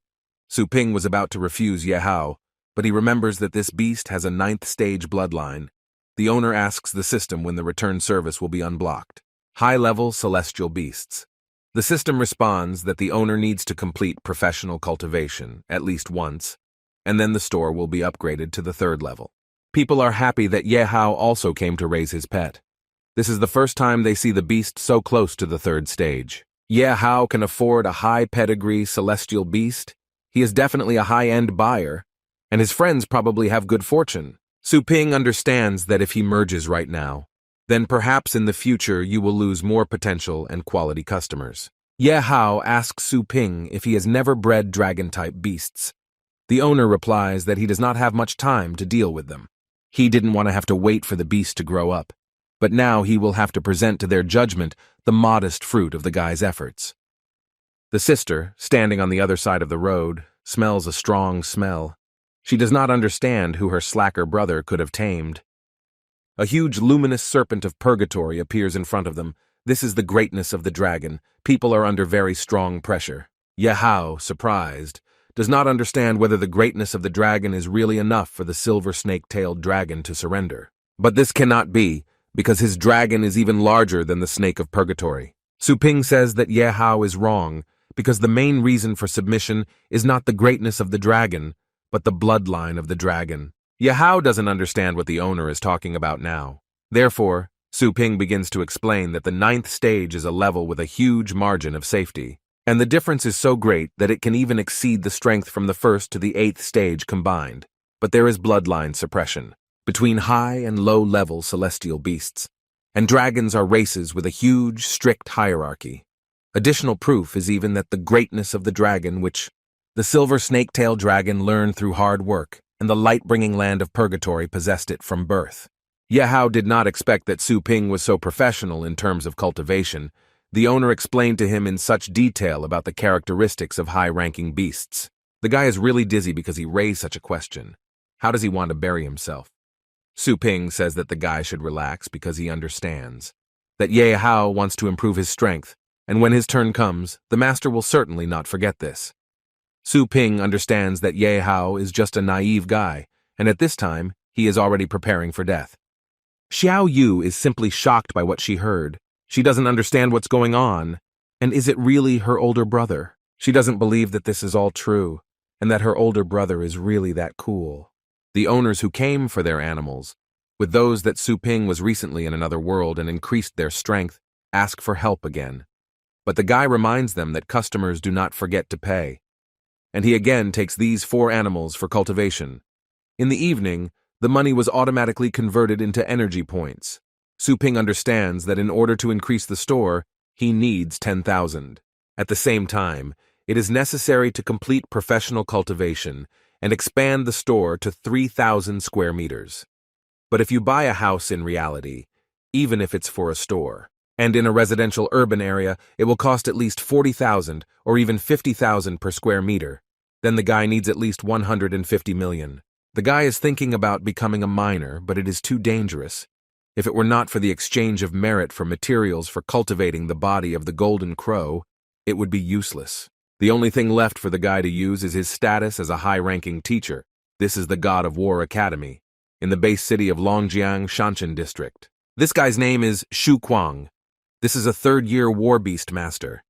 He doesn't understand why there is no one based on the demonic type on the official website, and small sites are again filled with advertising and scammers.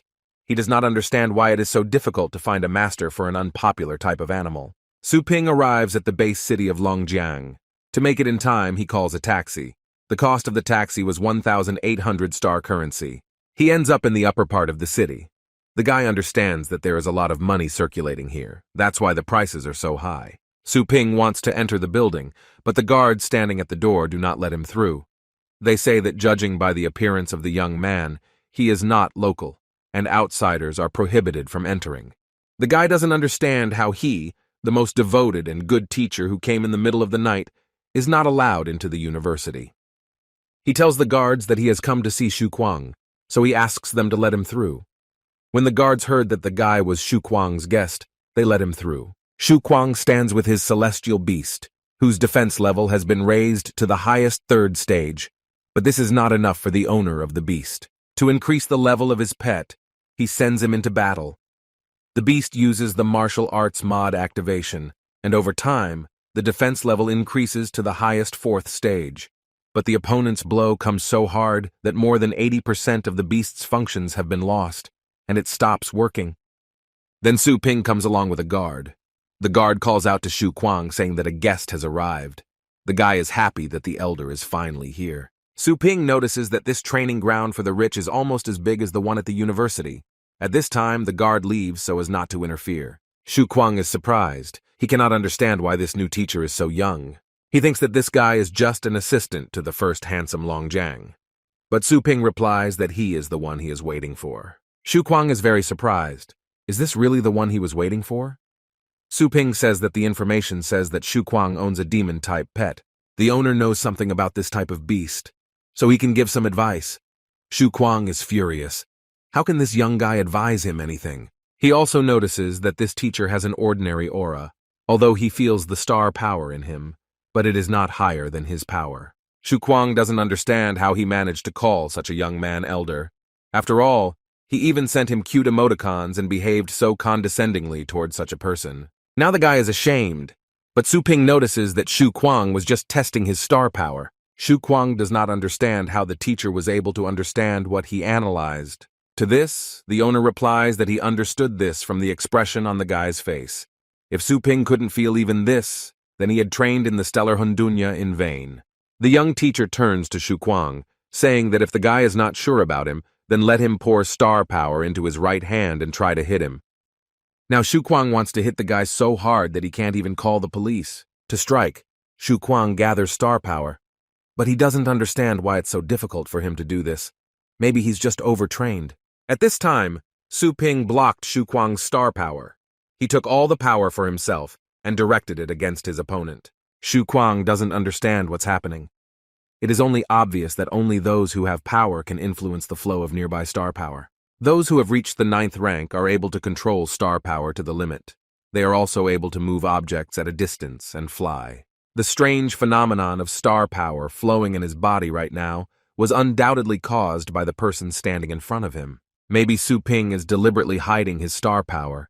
But Shu Kuang doesn't understand whether there really is such a young high-ranking master in this world.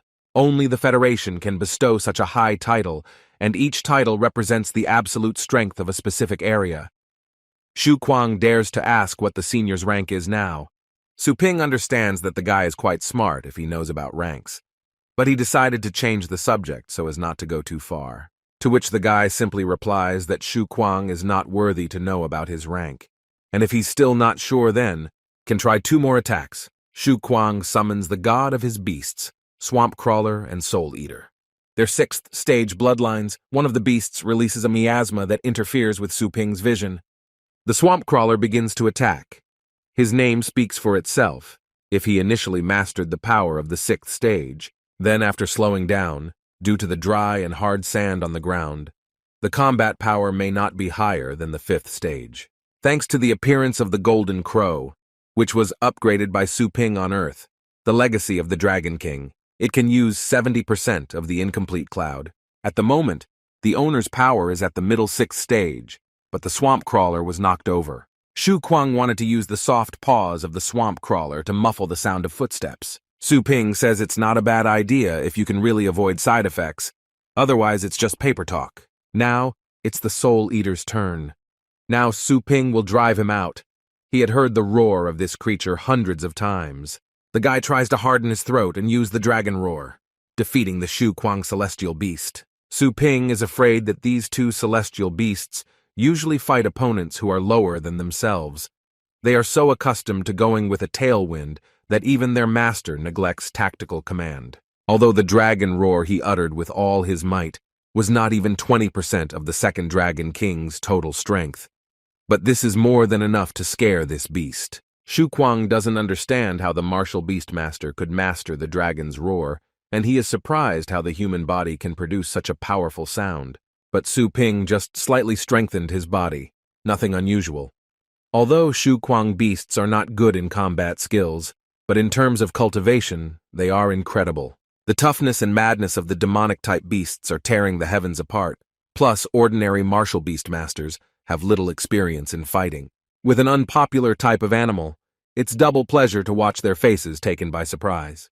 But raising such animals is simply a nightmare. Shu Kuang can accept being rejected and despised by his classmates. But even the teachers look at him strangely. Su Ping realized that in addition to relying on crushing level for his past victories, Shu Kuang also relied too much on the unpopular type's advantage. But once he meets an expert, his tactical weakness comes to light. With this technique, Shu Kuang will defeat people of low or equal level.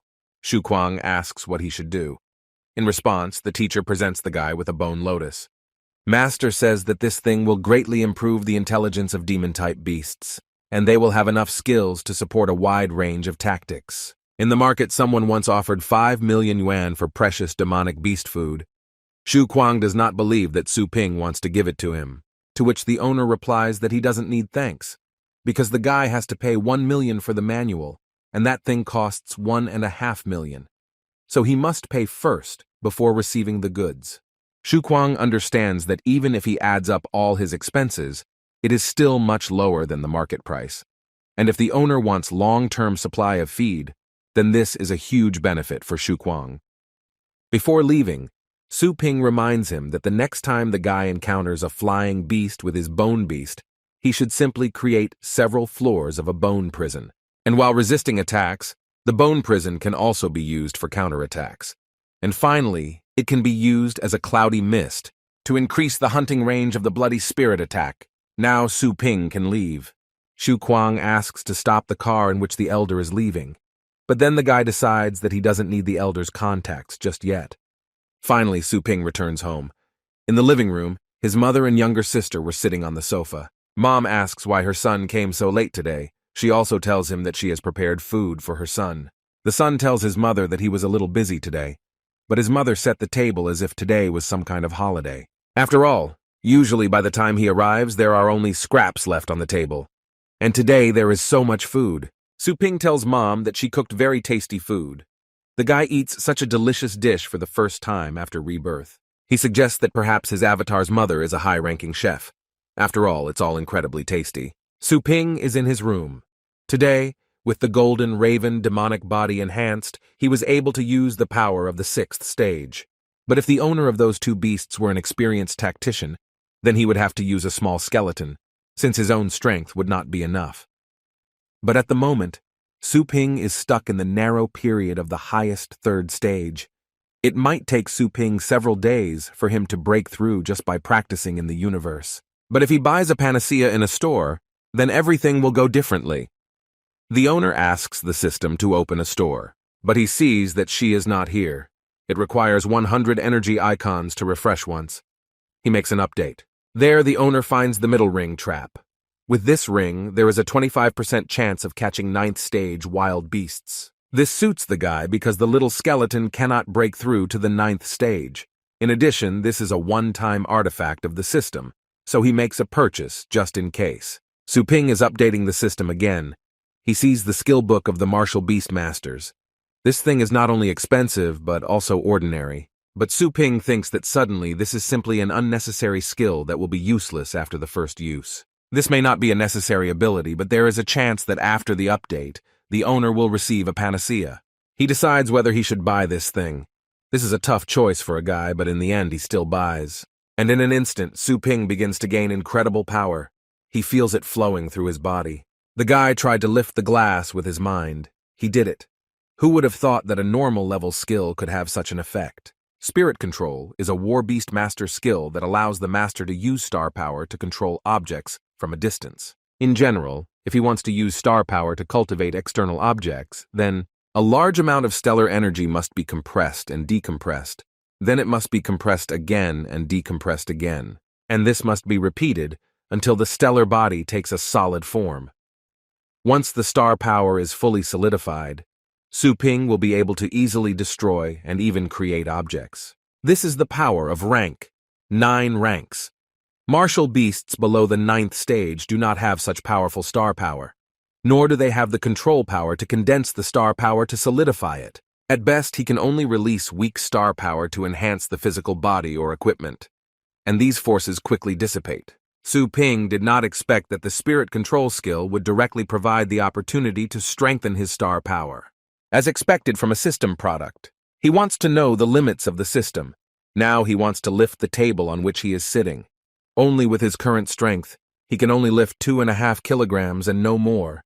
But for a real fight, this is not enough. For some reason, the guy feels like he lacks star power, but he wanted to use a panacea to increase his strength. A few days later, the guy goes to the university to work.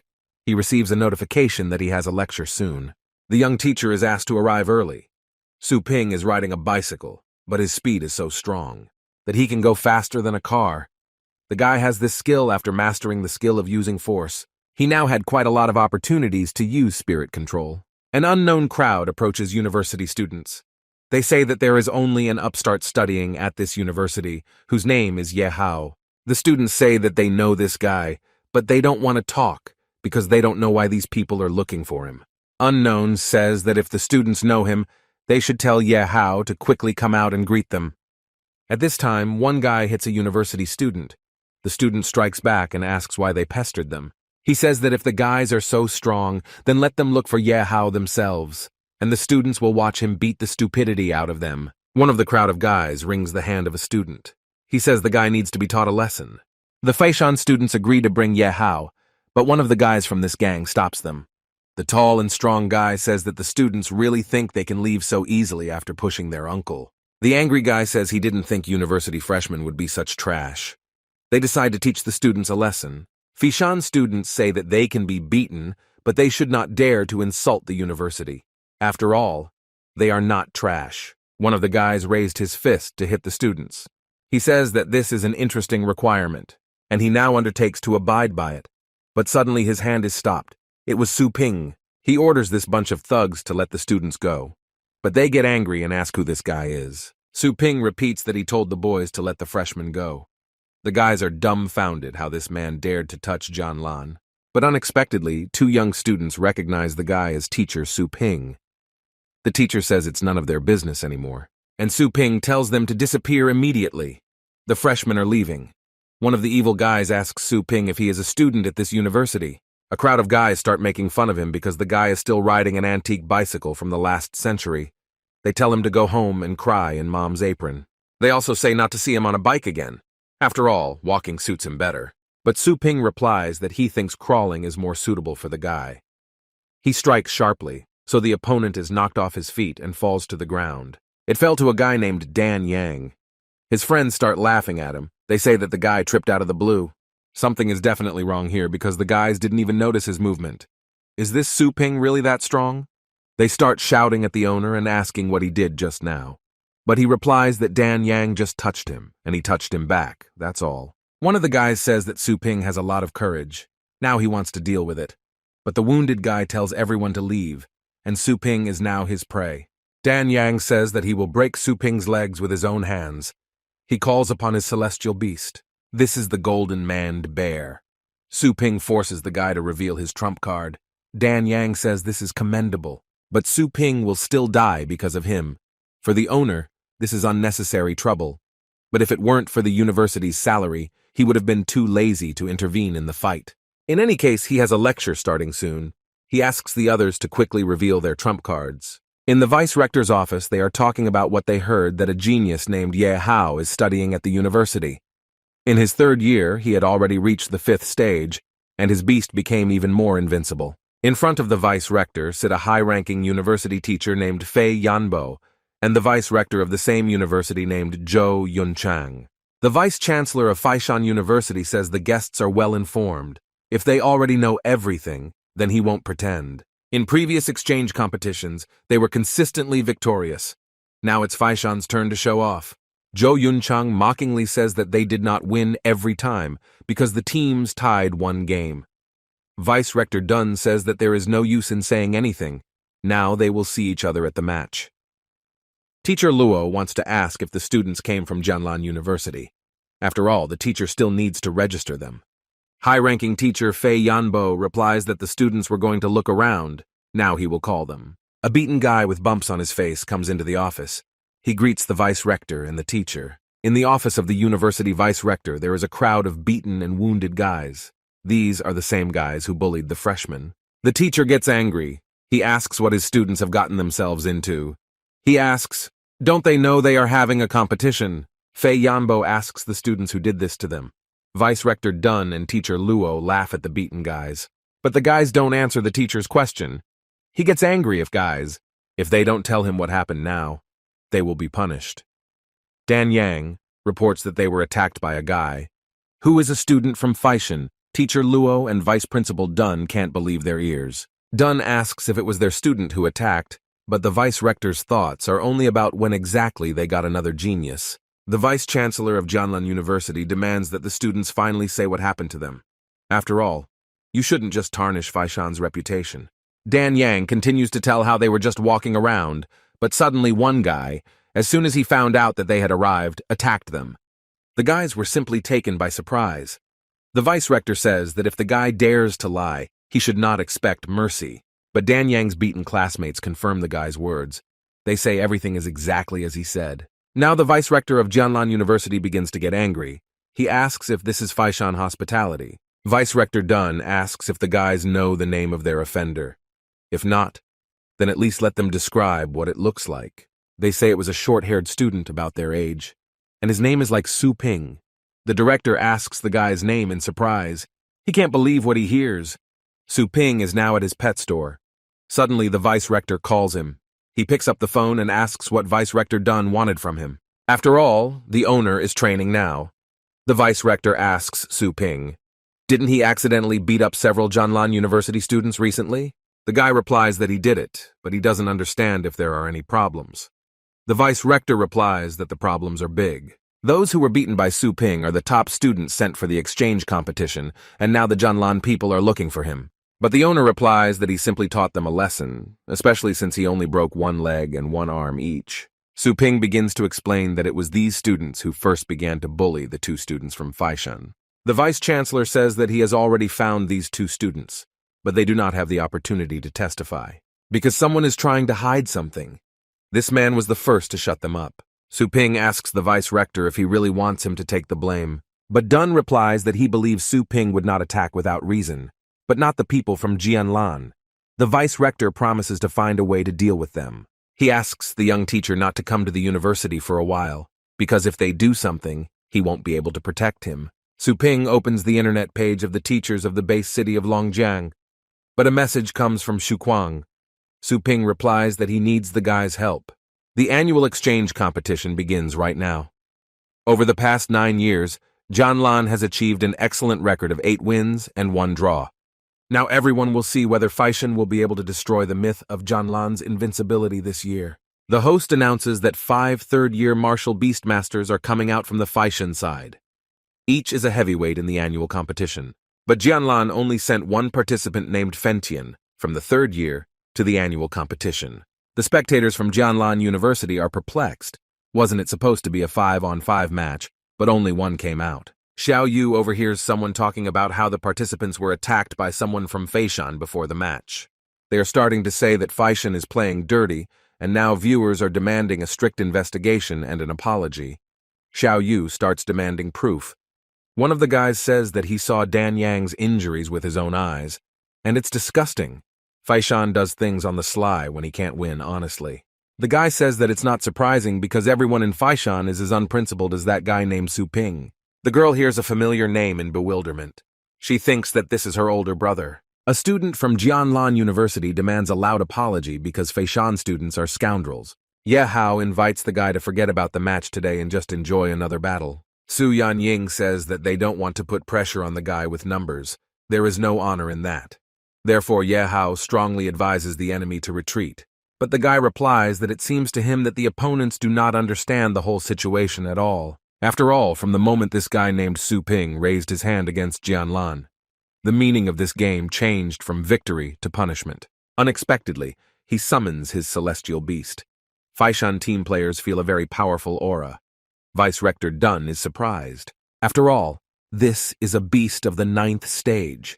But Vice Rector Zhou Yunchang says that if they cover up the culprit, then let them not accuse them of rudeness. Yehao tells the team not to take the enemy lightly. He tells everyone to call their main beasts. The enemy does not understand whether the Faishan University team really thinks that they can defeat the dark black dragon. In an instant, the dragon destroyed all his enemies. Faishan lost in an instant, because the difference in strength between them is earth and space. The audience says that the difference is so great that even Yehao couldn't. The students from Jianlan are simply bullying with their strength. The beaten team is happy for their classmate. They are asking for more pain to be caused to them. Let them understand how much it costs to contact them. Xiao Yu says that this is no longer a battle, but a bloody massacre. Vice Rector Faishan orders the game to be stopped immediately. But Vice Rector Jianlan says that it's no use because this year their judge is. Now he wants to see how long they can last. Nadun has already said that the witnesses are still unconscious. When they wake up, the truth will be revealed. A high-ranking teacher says that these words make no sense.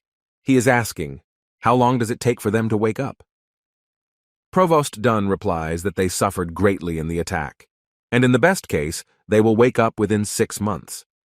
Vice Rector of Jianlan says that their opinion may change in 6 months, and Faishan University is simply playing for time.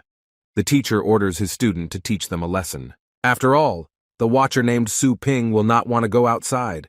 Yehao tells him not to dare to pour dirty water on them. Xiao Yu sees that the team still refuses to give up, so she starts calling her brother and asking where he is. Su Ping replies that his sister should not worry, because more or less he guessed that everything would turn out this way. That's why the guy is already there. He just didn't expect the situation to be so dire. Vice Rector Dun notices Su Ping. He says that he told him everything. Now the Jianlan teacher saw that same guy. Vice Chancellor of Fentian says that self-delivery saved him from many problems. Su Ping says he was just passing by and decided to stop by. The guy asks why they were looking for him. Vice Rector Dun is angry with the guy because he told him not to come.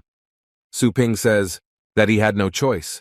After all, his sweet little sister begged him to come. A high-ranking teacher asks how dare a guy be so arrogant and hurt their students.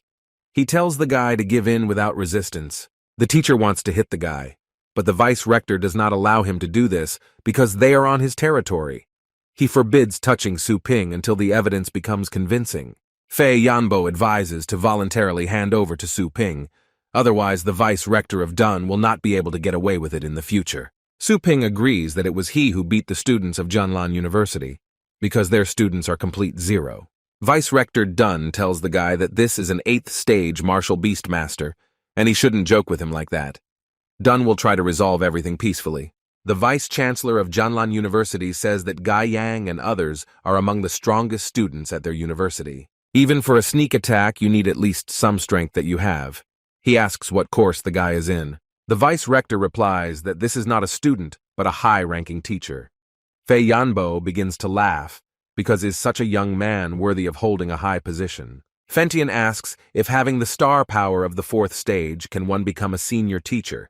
It turns out that in this rotten university, a unique power has appeared. Su Ping can see from the vice rector's face that he has already scanned him. The guy says he doesn't need the vice chancellor to know who he is. He's just here to give them an explanation. The teacher says he doesn't need an explanation from a second-rate teacher who beats kids with braces. Su Ping offers the teacher a bet. He says that not only should he make amends, but he can also make them bow their heads to him and ask him to forgive them. The teacher is furious. How dare a guy even say something like that? Fei Yanbo tells Su Ping to go down to the arena with him and fight. Vice Rector Dunn asks not to do this. He says they don't even know what it means to have a duel between teachers from different universities. Su Ping says that losing to Jianlan would mean that Fei Shan openly admits that he is inferior to them in strength, and the teacher who loses the battle will also take the blame and resign. Provost Dunn is furious. After all, now only Su Ping is responsible for the honor of their university. If he loses, it will be in front of so many students. Su Ping says that there is no honor here, because Jianlan has brought them down so many times. Teacher Fei Yanbo says he is giving them one last chance, and they can fight in another place. Then they won't be so ashamed. He says that in reality the guy has no intelligence. But Su Ping says that there is no need to go elsewhere, and he accepts the challenge here. The host of the show announces an urgent update of the competition. Now it is an exchange match between teachers. Fentian says that some kamikaze wanted to die in front of all the students. Dan Yang says that anyone who dares to challenge Demon Fei will die. The team asks the teacher to teach a lesson on Su Ping. Students from Jianlan University laugh because how old this guy is. It seems to them that he is the same age as them. You don't have to watch this fight. After all, there is no way that Teacher Fei will lose to such a young man with his many years of combat experience. Xiao Yu is shocked. She doesn't understand how the older brother managed to challenge the teacher. The host asks to remove participants from the previous battle. The host also announces that the high-ranking teachers of Jianlan University and Faishan University are coming out next. He asks both sides to go down to the arena. Teacher Fei Yanbo enters the arena first, as expected from a martial beastmaster. 8th stage, just one jump can have such a powerful force. Now the presenters ask to go to the Su Ping arena, but suddenly he disappeared and no one sees him. But suddenly he is noticed in the sky. Teacher Su Ping floats in the air. This is incredible. Teacher Su Ping really walks on air. No one can figure out if he has already reached the 9th rank title. The guy lands on the ground. Teacher Fei Yanbo cannot understand why this young man has a title rank, because the guy only has the star power of the 4th stage. Now it's clear why Dai Yang fell out of the blue back then, because he didn't need to use any moves to control star power. Xiao Yu can't believe that her brother has a title rank. She thinks she is in a dream, so she pinches her cheek, but realizes that this is not a dream. The beaten Jianlan University team. He says it's impossible and they don't understand then. Where does such a creature come from in Faishan? Su Ping, standing in front of the martial beastmaster at the 8th stage, says that he is ready to begin. Now the show's host asks both teachers to summon their pets. Fei Yanbo understands that in any case, a 20-year-old boy could cultivate a celestial beast for a maximum of 10 years and no more. Maybe he spent all his energy on nurturing star power so he can soar with the wind, but it is impossible for weakness to compare with Fei Yanbo's combat experience. Jianlan University teacher summons his purple shadow fox. He orders the beast to go straight to Su Ping and destroy him.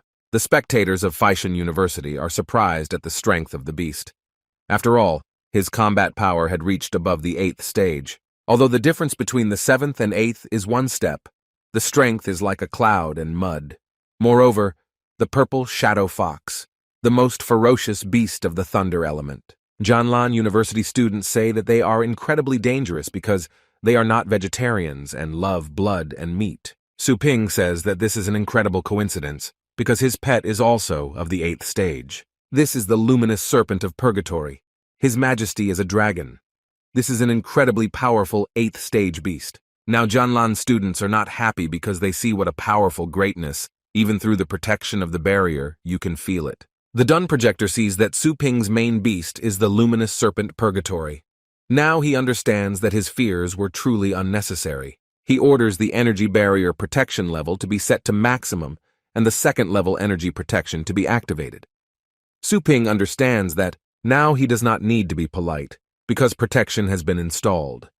Fei Yanbo says that although the Su Ping beast is quite rare, he noticed that now its combat power is only below the 8th stage, and the inferior versus the superior, it is not yet clear who will win and who will die in this duel. The teacher uses the strengthening of the powers of the 8th stage, and the purple shadow leaf resists the restraining effect of the dragon's greatness. With increased strength, the purple leaf, this moment has probably already entered the field of the 9th stage. The host asks why teacher Su Ping doesn't also strengthen his pet. This is equivalent to letting him fight 1 against 2. But Su Ping replies that this does not reach 1 against 2. In an instant, Fei Yanbo commands the purple shadow beast to use 8 thunderclaps. Yaha recalls that the Thunder Mouse, with the help of one such peel, could cause serious injuries. And then there are 8 thunderclaps. The presenter comments that 8 thunderclaps canceled out all the attacks of teacher Su Ping. Su Ping responds by ordering his beast to use a dragon roar to strike back. Fei Yanbo says that Su Ping still has the guts to pester him. He orders the fox to use multiple division. He cast the Thunderbite skill on each clone. Now it is impossible to distinguish where the original is, and the target is the purple shadow fox. The owner of the enemy pet still remains. The teacher really does not allow him to retreat. The presenter comments that Su Ping was hit, but whether he managed to dodge. But when 3 clones attack him at once, it is very doubtful. That even a dragon's body can withstand.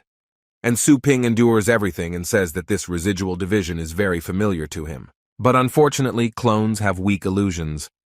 After all, he caught the original the first time. The Jianlan University teacher does not understand how this is even possible. Now the beast is in the teeth of the luminous serpent of purgatory. He commands his beast to free himself from the snake using Thunderbolt. Suddenly, everything is over. After all, at such a distance, the head was continuously bombarded with thunderbolts, and the consequences could be irreversible for the animal. The crowd of spectators from Jianlan University said that compared to teacher Fei Yanbo, Su Ping is still too gentle. The provost understands that the experience gap, too big, but he shouldn't have let Su Ping fight. After all, the thunderbolts fired at once, and you don't have to look any further because the outcome has already been decided. Incredibly, although the luminous serpent of purgatory received so many charges, but on its pace. There are only a few cracks, but on the contrary, this purple shadow leaf is on the verge of death. Stone and plant-type skills, stone armor and so-called armor. The luminous serpent purgatory was not harmed. The host announces that the snake received so many charges, but thanks to the stone and vine armor, it did not receive a single scratch. Teacher Fei Yanbo says that Su Ping is shameless because he forces a high-ranking dragon beast to learn only defensive skills. Su Ping asks if this man really just said something about being proud of dragons. Again and again being defeated by fellow tribesmen whose fighting power far exceeds own. Even the highest dragon beasts must be able to let their proud dragons head up and master defensive skills. After all, in the end, no one wants to die. And in the first round, Su Ping won. The fans are happy for their teacher. Provost Dun breathes a sigh of relief. After all, now the fears were really unnecessary. Fei Yanbo says that it is too early to rejoice because this only his secondary pet. Since Su Ping's main pet is a 9th-stage dragon-type beast, then it no longer needs mercy. Fei Yanbo summons his new beast, and it is the demonic abyss serpent. He tells his beast to shake this world. Feishan University students can't believe that this is a 9th-stage beast, and the spectators of Jianlan University rejoice because this luminous serpent, now it is no match for a strong beast. After all, after the last battle, the flower-bearing snake purgatory had probably used up a lot of energy. So he will definitely lose. They ask the teacher to destroy Su Ping, to show him that Jianlan is not to be trifled with. But Su Ping did not say that the luminous serpent purgatory is his main pet. The host comments that a small gap appears and he suggests that it may be a beast. But to what creature do these eyes belong? Incredibly, it turns out to be a small skeleton. But the presenter does not understand why Su Ping would take such a weak beast. The spectators are simply amazed. Maybe Su Ping was just mistaken. But Xiao Yu notices that the appearance of this skeleton, strangely changed. This is the first time she has seen this type of skeleton. But Fei Yanbo saw many mutated celestial beasts emanating from the barren areas. He asks the guy if this is really his main pet. He is ready to give him a minute so that he can summon another beast. For decades, the only emotion the demonic serpent felt was, this is the desire to kill and destroy. But for some reason, right now, Fei Yanbo feels the fear of his beast. He doesn't understand if this is fear from the little skeleton. But before the teacher had time to look back, the small skeleton struck his beast. Now he understands how fast the skeleton is. The host comments that the demonic abyssal serpent was injured in an instant. Su Ping tells the teacher to quickly pick up his pet and quickly take him to the doctors. But Fei Yanbo raised it like a pet with difficulty, was able to defeat a low-ranking little skeleton so easily. teacher Fei Yanbo. He demands that Su Ping answer his question, but Su Ping says that he doesn't have to tell him everything. Feishan University students rejoice that teacher Su Ping has won. This is their first victory in 10 years. Dan Yang says that Su Ping raised his hand against the team members, and he also dared to harm their teacher's pet. Without explanation, he must not leave the arena. All the students at Jianlan University begin to get angry. They demand an explanation and want Su Ping to apologize for his actions. The guy replies that if they want an explanation, then now they will have an explanation. Su Ping starts a video call. He asks the host to display the call on the big screen. Su Ping wants everyone to see this. A guy no one knows appears on the screen, but everyone is very curious. He calls Su Ping a master, to which Su Ping replies that he is not a master yet. He also asks this guy to leave the screen and let those two get on camera. The guy is punished by Su Ping. Jianlan University students beaten. They recognize these two guys as the very students they attacked, but Dan Yang says he expected this. They want these two guys to testify, but with such severe injuries. But Dan Yang is sure that these two people have already turned into vegetables and they do not pose a threat. But medicine in Chen Shan turns out to be very well developed and the guys have already recovered. Su Ping asks the students if they can speak. The boys greet teacher Su Ping. Dai Yang can't believe how this is even possible. The vice-rector of Jianlan University cannot understand who these people are now on the screen. At this moment, the same Jianlan team is trying to escape, but Feishan University students do not miss them. Su Ping asks these two beaten guys to explain what happened that day. The guys begin to say that that day they were surrounded by several students from Jianlan. They wanted to know about young Master Yaha, but the guys refused to talk, and students from another university began to beat them for this. But then teacher Su Ping saved them. But that day after the classes, students from Jianlan attacked them again, and when they woke up, they were already in the hospital. Xiao Yu says that it turned out that it was the Jianlan disciples who were the first to attack and also accused Feishan of dishonesty. Dan Yang says that they are liars and just conspired. But the vice-rector of their university is already incredibly furious. He told them once again that if Dai Yang dared to lie to him, he would be in trouble. Now Dan Yang is waiting for his expulsion and deprivation of the bloodline of the master of the martial beasts, and now he will never have heavenly beasts again. Now Zhou Yunchang realizes that he is to blame for his indiscipline, and now it is he who will be responsible for the medical expenses of 2 students, and all future expenses too.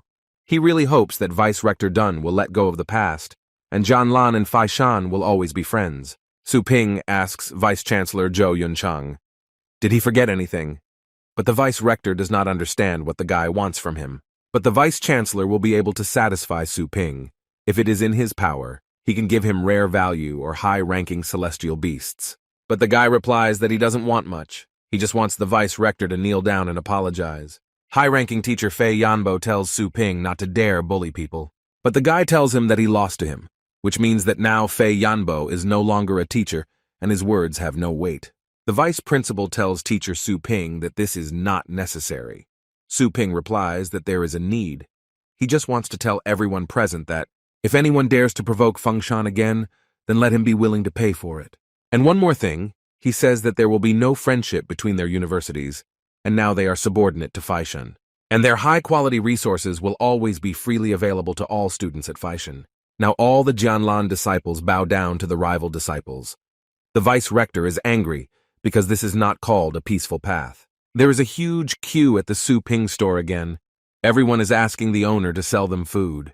This store is so old, but they won't break in here. A girl passing by doesn't understand what's going on here, but the guy standing next to him explains that the owner of the store has a title rank. It only takes half a day to raise celestial beasts. It's a little expensive, but it works surprisingly well. But the guy replies that this needs to be kept secret, because if more people find out about it, then they will not be able to rise in the rankings. In the exchange competitions, Su Ping only wanted to settle the conflict, but unexpectedly, because of this, it became popular, and the store's reputation was strengthened. Xiao Yu suddenly breaks through the crowd of students. She asks to be let through. Her brother asks why his sister came here. She says that she also wants to raise her beast. She asks if she really can't, because she's his little sister.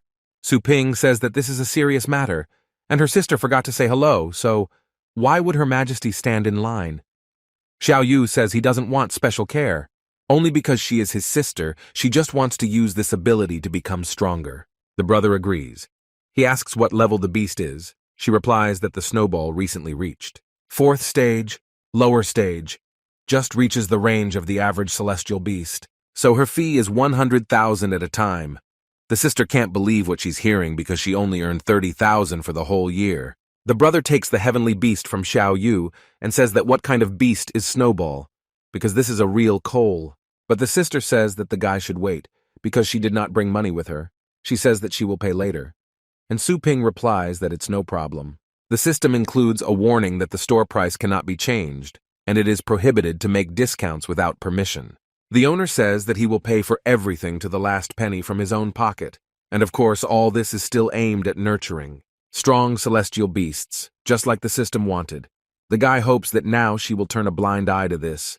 The system agrees to this. Su Ping says that he recently learned his sister's cultivation technique, so they are already even and don't need to pay her anything. But Xiao Yu has been practicing all day in his room. How could Su Ping learn anything? And besides, it wasn't that long ago. The challenger must learn to escape his difficult task and survive for 10 minutes, under the attack of the evil scales of an often bearded dragon. This dragon's rank is middle 9th stage. Strength is the highest 9th stage. The skill is unknown. The strength of the 9th stage of Su Ping has been achieved. Finally, he can get some information about the high-ranking celestial beasts. The owner calls a small skeleton into battle. He orders him to advance. He also calls upon the animals that he must raise. He orders them to fight too and help the little skeleton. He tells the beast to attack the enemy's blind spots. The owner tells the small skeleton to use the attack now, but the dragon uses 3 dragons. The heroes defeat the beast, and another huge beast with the rank of King of Beasts appears in front of them. He has 2 heads, and he looks like a dragon. Su Ping says that the King of Beasts comes along just in time to test the little skeleton, after absorbing the Skeleton King's bloodline together. The little skeleton enters the fight. The time for passing the test was up, and the test of the Dragon King was over. The system says that there has been a successful killing and the improvement of the skills of the celestial beasts, too. Su Ping can't believe that the dog's pedigree has also been upgraded. The heroes are attacked by a pack of monsters again, Su Ping orders the Tanxiang pig to use, paralyzing poisonous powder and the dark dragon dog to block all the monsters in the phantom fire beast and the light-bringing serpent purgatory are responsible for the remaining enemies. And since the small skeleton absorbed the bloody stone in the normal battles of these lands, it is almost impossible to level it up. But the dragon dog, with the light-bringing serpent, can be easily cultivated. And Tanxiang pig and phantom fire beast is what makes them capable of killing even a dragon. The owner tells the luminous serpent purgatory and the dark dragon dog to finish off the enemy together. The system notifies that the strength of the dark dragon dog has increased, to which the owner says that this is very useful because he does not have any reconnaissance skills. Now in the future it will be enough to simply let the animal smell the food to determine its quality. Increasing the power of the purgatory light-bringing serpent gives another skill related to survival. Did he really die so often because he had not yet mastered the advantage of the dragon species? Also, an increase in strength occurred in the phantom fire beast and Tanxiang pig. The owner notices that one beast has the strongest long-range fire-type attack of the 8th stage, and the other beast has the most disgusting mental attack designed for one creature. The system says that the time of exploration of the lands of the legacy of the Dragon King has come to an end. Preparations are underway for the return. The next morning there was another line at the pet store. Raising the pig and the sister's beast was successful, but the owner said that it would take a month. It's not surprising that he paid 2,000 energy points to enter the land of the Dragon King's legacy, especially since the secret realm is about to open and Su Ping must improve his strength as soon as possible. The animals have muscles. The owner says that if they don't believe him, that these are their animals, they can personally experience and verify.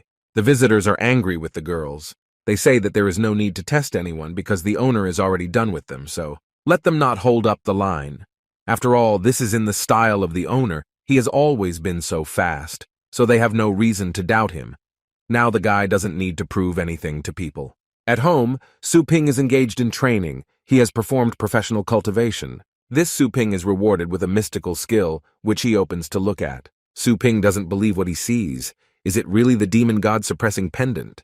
The owner again goes to another dimension. He cannot understand where he ends up. He sees giant animals. But in appearance, the strength of each of these beasts is not inferior to the king of beasts, even though they look very scary and strong.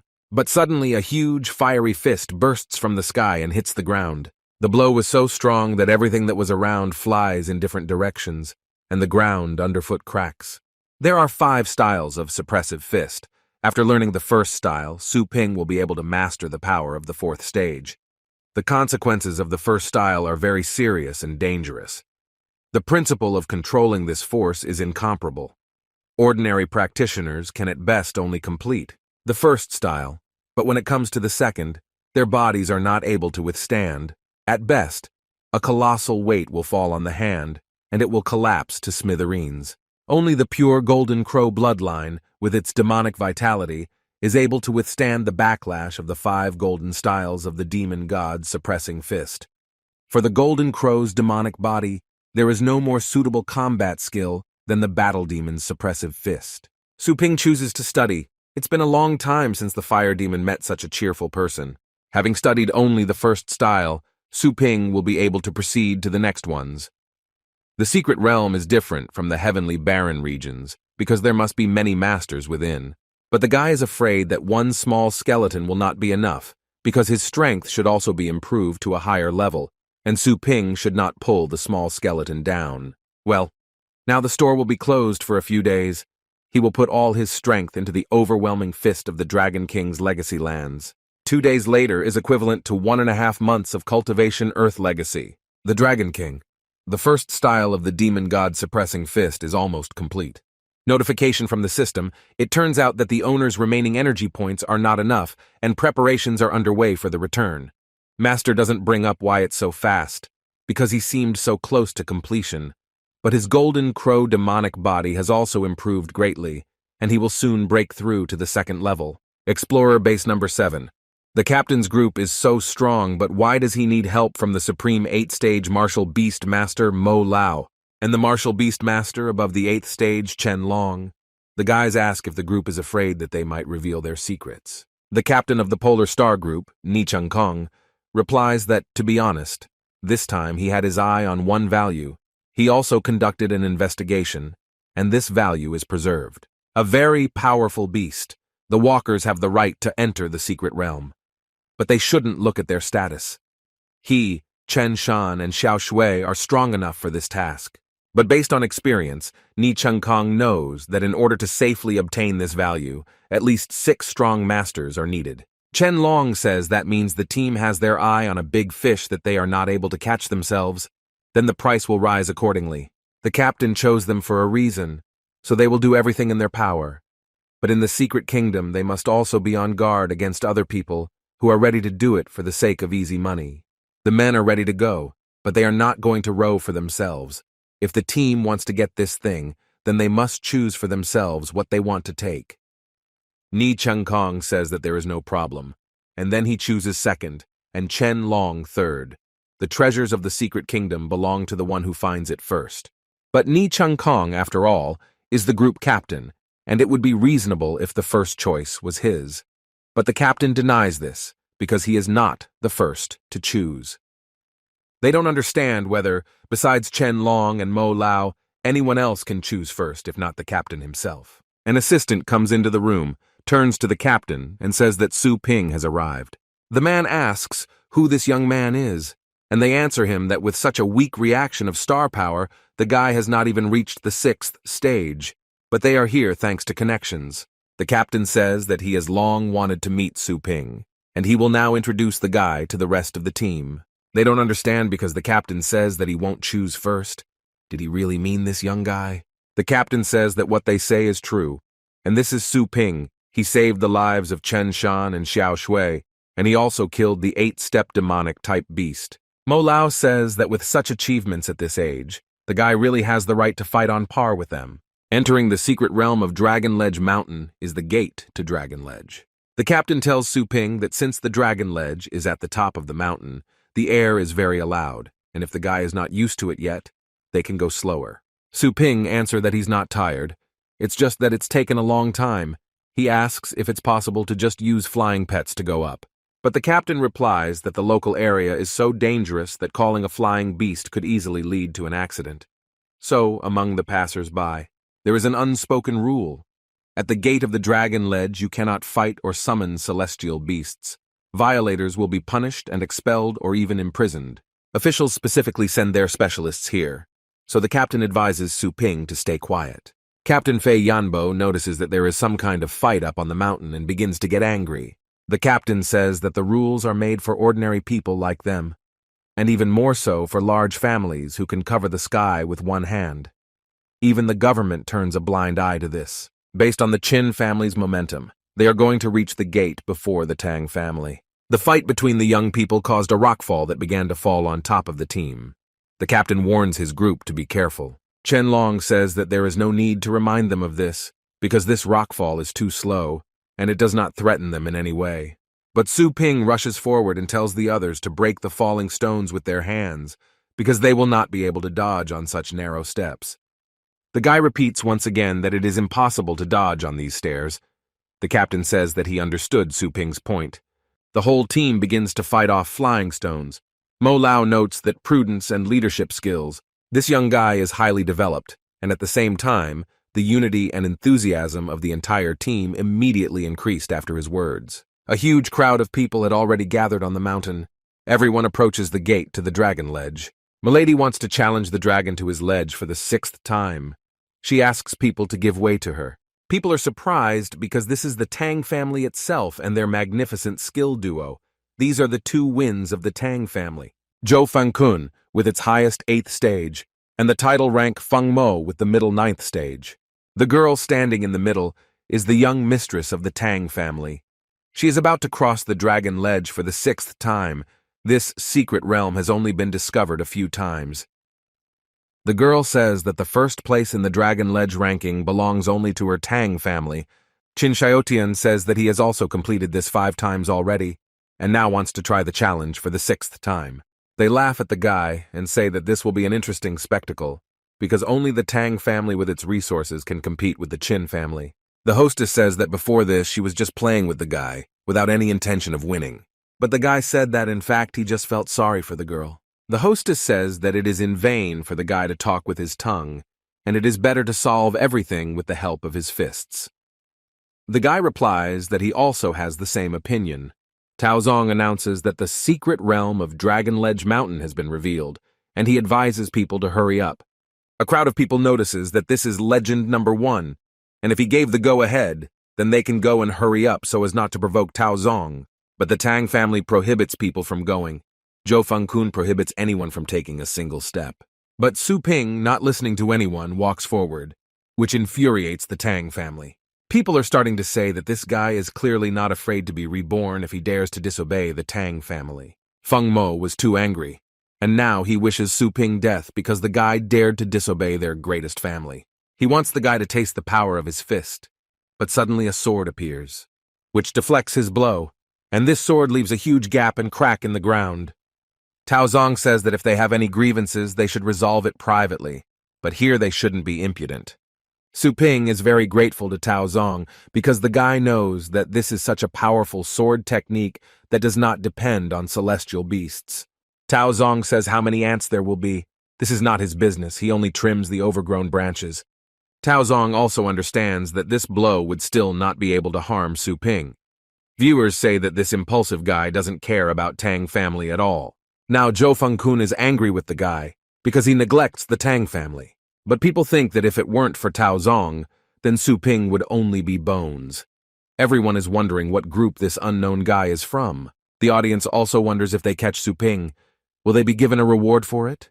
Chen Long is angry that this guy is trying to kill them. The team captain says that Su Ping did something that he doesn't even dare to think about. The Dragon Gate column invites Su Ping to test his legacy. The owner understands that while there is no one here, this is the time to test the difference between this place and the cultivation area, so he accepts the test. Tang family asks the hostess why she didn't answer for so long, because many people had already come in before them. Zhou Fangkun asks for forgiveness from the lady. After all, they could not catch up with that guy, but they have already sent people to find out the guy's identity. The hostess says that the other runner-up families also passed the 3rd floor last year. Now it can be said that the heavenly ranking is a symbol of the Tang family's power. And Su Ping is just a small person for whom even the second floor is incredibly difficult. And the goal of this walk is to make sure that they get through the sixth floor first, and will take first place in the ranking. Feng Mo says that they will do their best to help the lady pass the sixth floor. The audience notices that the lights on the sixth floor come on, indicating that someone has just passed the sixth floor test. The light came on again. The seventh floor had also already been conquered, and there were only 2 floors left before complete completion. Tang family can't believe their eyes, because the 8th floor has already been lit, and they are only interested in who actually passed the 8th floor. Zhou Fengkun says that not only was this weakling the first to enter the secret realm, but he also stole the first place in the heavenly ranking from the Tang family. Tao Zong says that the first one to conquer the 9 floors has shown his worthiness to inherit the legacy. Now the remaining contenders can take on the challenge. Captain Nie Chungkong noticed that even the hull of the tower was smashed with a fist, but Tang family and Tang family are clearly the most promising. To climb to the top, we had not even entered the tower yet. Now everyone is wondering whose family has such power. Everyone runs to the tower to see who has completed all the floors in one blow. Boss, who had humiliated Su Ping thousands of times in the past, was destroyed, and even the second stage, he was forced to skip. Su Ping is happy because he checked everything he needed to check. The cultivation area of the system is no different from these places. The guy believes that now is the time to return to the group and reach out to the treasures. Even though the team came here for treasure, they had no intention of going through the dragon ledge pillar, but he felt a sense of disappointment seeing someone go through 9 floors so easily. Upon Su Ping's return, the team asks where the guy was. They say that they were just waiting for him to take the treasure. Su Ping says that he warmed up a little and now gets to work. The team is surprised. Is the guy who passed the column really Su Ping? Chen Long says that this guy has the captain's trust to act on his own. Mo Lao says there is nothing to worry about, and if possible, they will teach the guy a lesson and show him who is the core of the team. The team at this time comes to Dragon Scale Continent number 2. The commander says that he is performing reconnaissance on foot, and Xiao Shui is in charge of airspace reconnaissance. The team begins to summon their celestial beasts. Su Ping summons the dark dragon dog. He wants to test the beast's skills. Mo Lao is angry. Why did Junior bring the 7th stage celestial beast? Because he is doing reconnaissance on foot. Su Ping orders the dark dragon dog. Smell the surrounding area for strangers. Chen Long tells the guy to bring the beast back because the dark dog is too big and too noticeable. And besides, this is the heavenly kingdom and not an ordinary barren area. At this time, Su Ping tells the captain that there is an enemy nearby. Mo Lao doesn't believe the guy and orders his beast to use earthly listening. The beast does not see any hostility. Xiao Shui also tells the captain that her flame bird has not detected anything. Chen Long asks Su Ping why he is trying to attract attention to himself. But suddenly the fiery bird and the earthly cradle began to behave alarmingly. Wind pythons fly at them from the edge, and they are already very close. The team does not understand where these pythons came from. The captain notices that these wind-riding pythons have a threat level no lower than the 9th stage, and it's too late to run. He orders everyone to prepare for battle. Chen Long uses the giant stone dragon bloodline of the 4th stage to protect the team, while the celestial beasts of the rest of the team will attack the enemies. The team's celestial beasts are the giant earthen dragon-scythed guardian flamebird and the lizard. The team also summons the 4-faced guardian Kshidigarp. Xiao Shui asks Chen Long why Teacher Su Ping's dark dragon dog is not protected. Chen Long replies that if the beast is not as reckless as its owner, then everything will be fine. But the girl says that the group of wind pythons outside is too dense and there is nowhere to hide. She immediately orders Chen Long to apply protection to the beast. But Chen Long asks what if electric-winged pythons get close to their guardian? Is it worth it then to take such a big risk for a simple 7th stage beast? The guy replies that the dark-skinned dragon dog was the first to notice the danger. Moreover, the owner of Su Ping is their benefactor. And they can't throw his celestial beast, so there will be a gray-scaled lizard behind his cover, so Chen Long is asked to open the defense. But Su Ping replies that there is no need to do this. He appreciates the team's kindness, but there is no need to worry. After all, his heavenly beast is good not only in reconnaissance, it is also more or less combative, and if you kill the leader of the wind pythons, Then they will no longer be bothered by the usual extras, and no more Mo Lao tells Chen Long that Su Ping is just trying to make an excuse. After all, his dark dragon dog only has a 7th stage bloodline. Even if the dog has strength above the 7th stage, he would still be torn to pieces in front of the 9th stage of eating the wind python. Mo Lao orders his beast to use autopsy. This pet skill that grants invisibility will now allow the team to observe the battlefield. Now they are safe, seeing how their animals fearlessly fight their enemies. But the enemy's blow falls directly on the dark dragon dog. The team doesn't understand. Are there really no bones left of him because it looked very scary? But they notice some kind of pile that looks like a strange line of light. The team notices that there is a dark dragon dog there. Xiao Shui suggests that this light may be the result of multiple accounts superimposed on each other. The team doesn't believe. Is it possible that the 7th stage heavenly beast is running around in a bunch of 9th stage wind pythons? The king of the upper 8th stage wind pythons appears in front of them. While the dragon is not a dog fighting enemies, the king of the wind pythons inflicts on him a strong blow from the tail. The team simply watches in horror. They are only interested in whether the animal survived. But the dark dragon dog manages to use the shield and thereby escapes from the blow of the windrunner python. Mo Lao can't believe his eyes, because the beast's defense is also at its best. Now Chen Long seems that his earth dragon is uneven. The dragon dog strikes the rotary python, but the blow only slightly scratches the beast's skin. It turns out that all the forces of the dark dragon dog were aimed only at protection. Chen Long is not surprised that this was the case, but his giant earth dragon has several skills. The python wants to strike back at the dog, but suddenly he falls to the ground. There is foam and his skin is covered with spots. It turns out that the python was poisoned. Chen Long does not understand how this could happen, because this animal has very thick skin. He does not understand how the dog could let poison into the python. In the lands of the Dragon King, Su Ping and his dog suffered various battles. This mongrel was driven so often. They put him in a corner and gnawed him to death. The guy says that they will stop playing and it's time to end this fight. Now the dragon dog uses his roar and finally kills his opponent. The heavenly beasts watch their enemies fly away from the battlefield. They are happy about their victory. The team is happy that the victory was without any injuries. Now they understand that the dark dragon dog is incredibly strong. Chen Long turns to Su Ping. He says that now he really understands that the guy's pet has high qualities. But Su Ping denies this and mockingly says that his beast has only an average property and nothing more. Mo Lao says that the guy is too modest, and if his dark dragon has an average property, then their pets are inferior. Su Ping uses the system to identify the Earth's cradle. The guy learns that her appearance is earthen and fiery, and her bloodlines are of the 9th level. Now he thinks that Mo Lao thinks a lot about himself, and in general they are all no different from each other. At this time, the dragon dog releases wind python eggs from its mouth. The captain says that the young individuals in this egg sac are not yet formed, which means that the nutritional essence provided by the mother of the beasts has not yet been absorbed. If you give these bags to a celestial beast to eat, it will become an excellent tonic. Mo Lao says that Su Ping was the first to discover the enemies and single-handedly killed the leader of the pack. Therefore, he has the exclusive right to use it. Su Ping analyzes python skin and says their scales are often used to make invisible paint, and they are not cheap on the market. The guy offers the team to take it. Mo Lao says that Su Ping's strength is unfathomable. Therefore, it is better for him not to make an enemy out of the guy.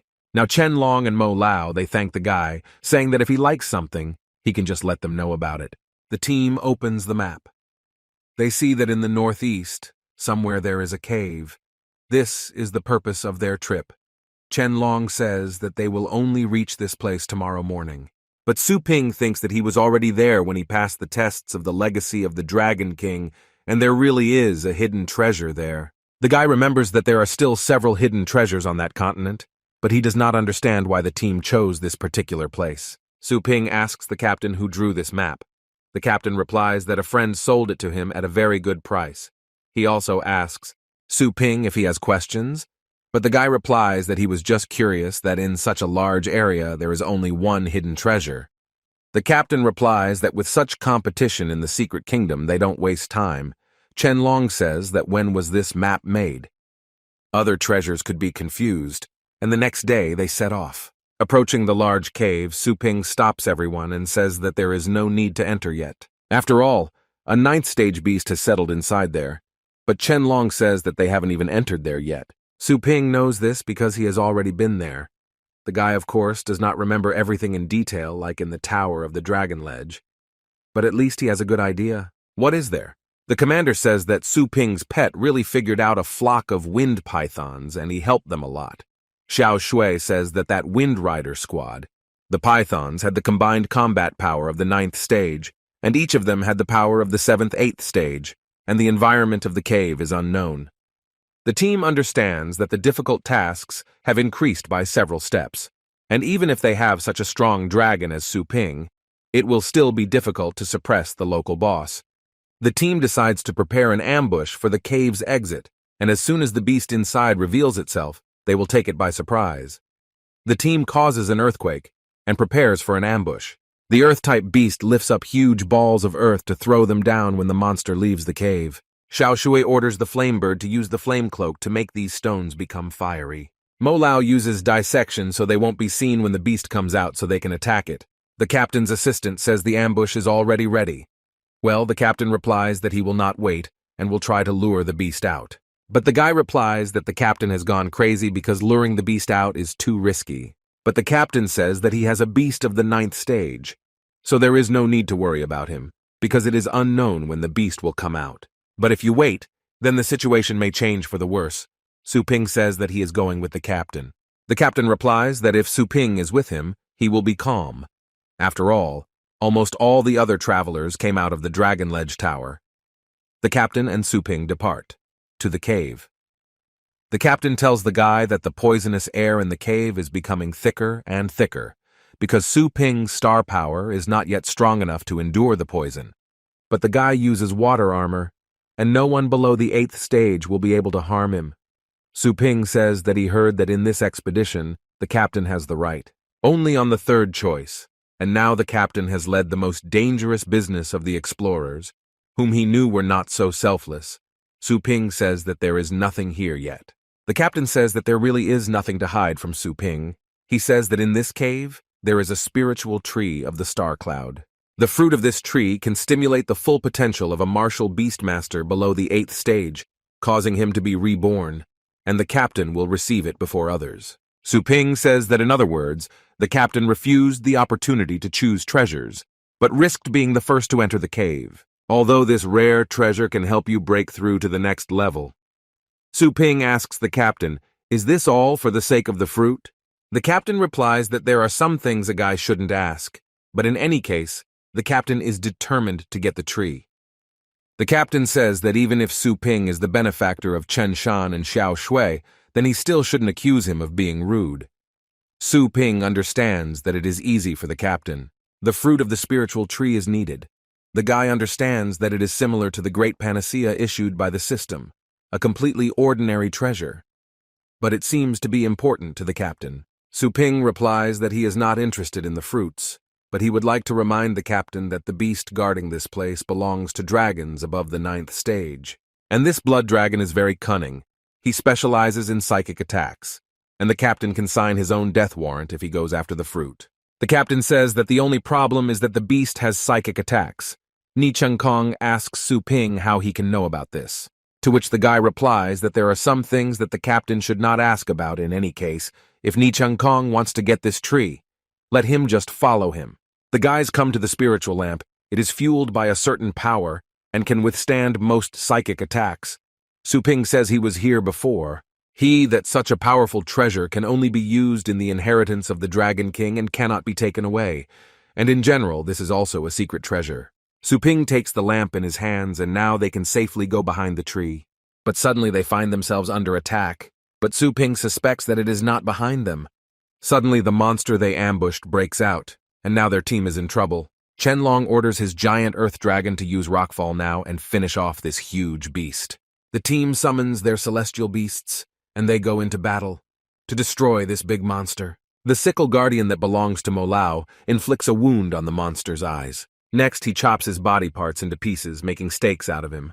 And in the end, the heavenly beast sickle-bearing guardian cuts off the monster's head. Captain Ni Chengkong and Su Ping run out of the cave. They use a shield to protect themselves from a sudden attack. But the crew tells the captain that they have done well. They ask the captain to quickly see how they defeated the beast. When the captain and Su Ping saw this, they realized that they were late because the team had done something terrible. The team does not understand what the captain is talking about. After all, they defeated the monster, but in reality, it turns out that the sickle-bearing guardian killed not the monster, but the team's celestial beasts. In fact, the 9th stage beast surrounded the team and led them into an illusion. The captain realizes that his subordinates are about to kill each other. Su Ping tells Ni Chengkong to call the demonic stingray. The guy also tells the captain not to go beyond the protective zone of the spiritual lamp.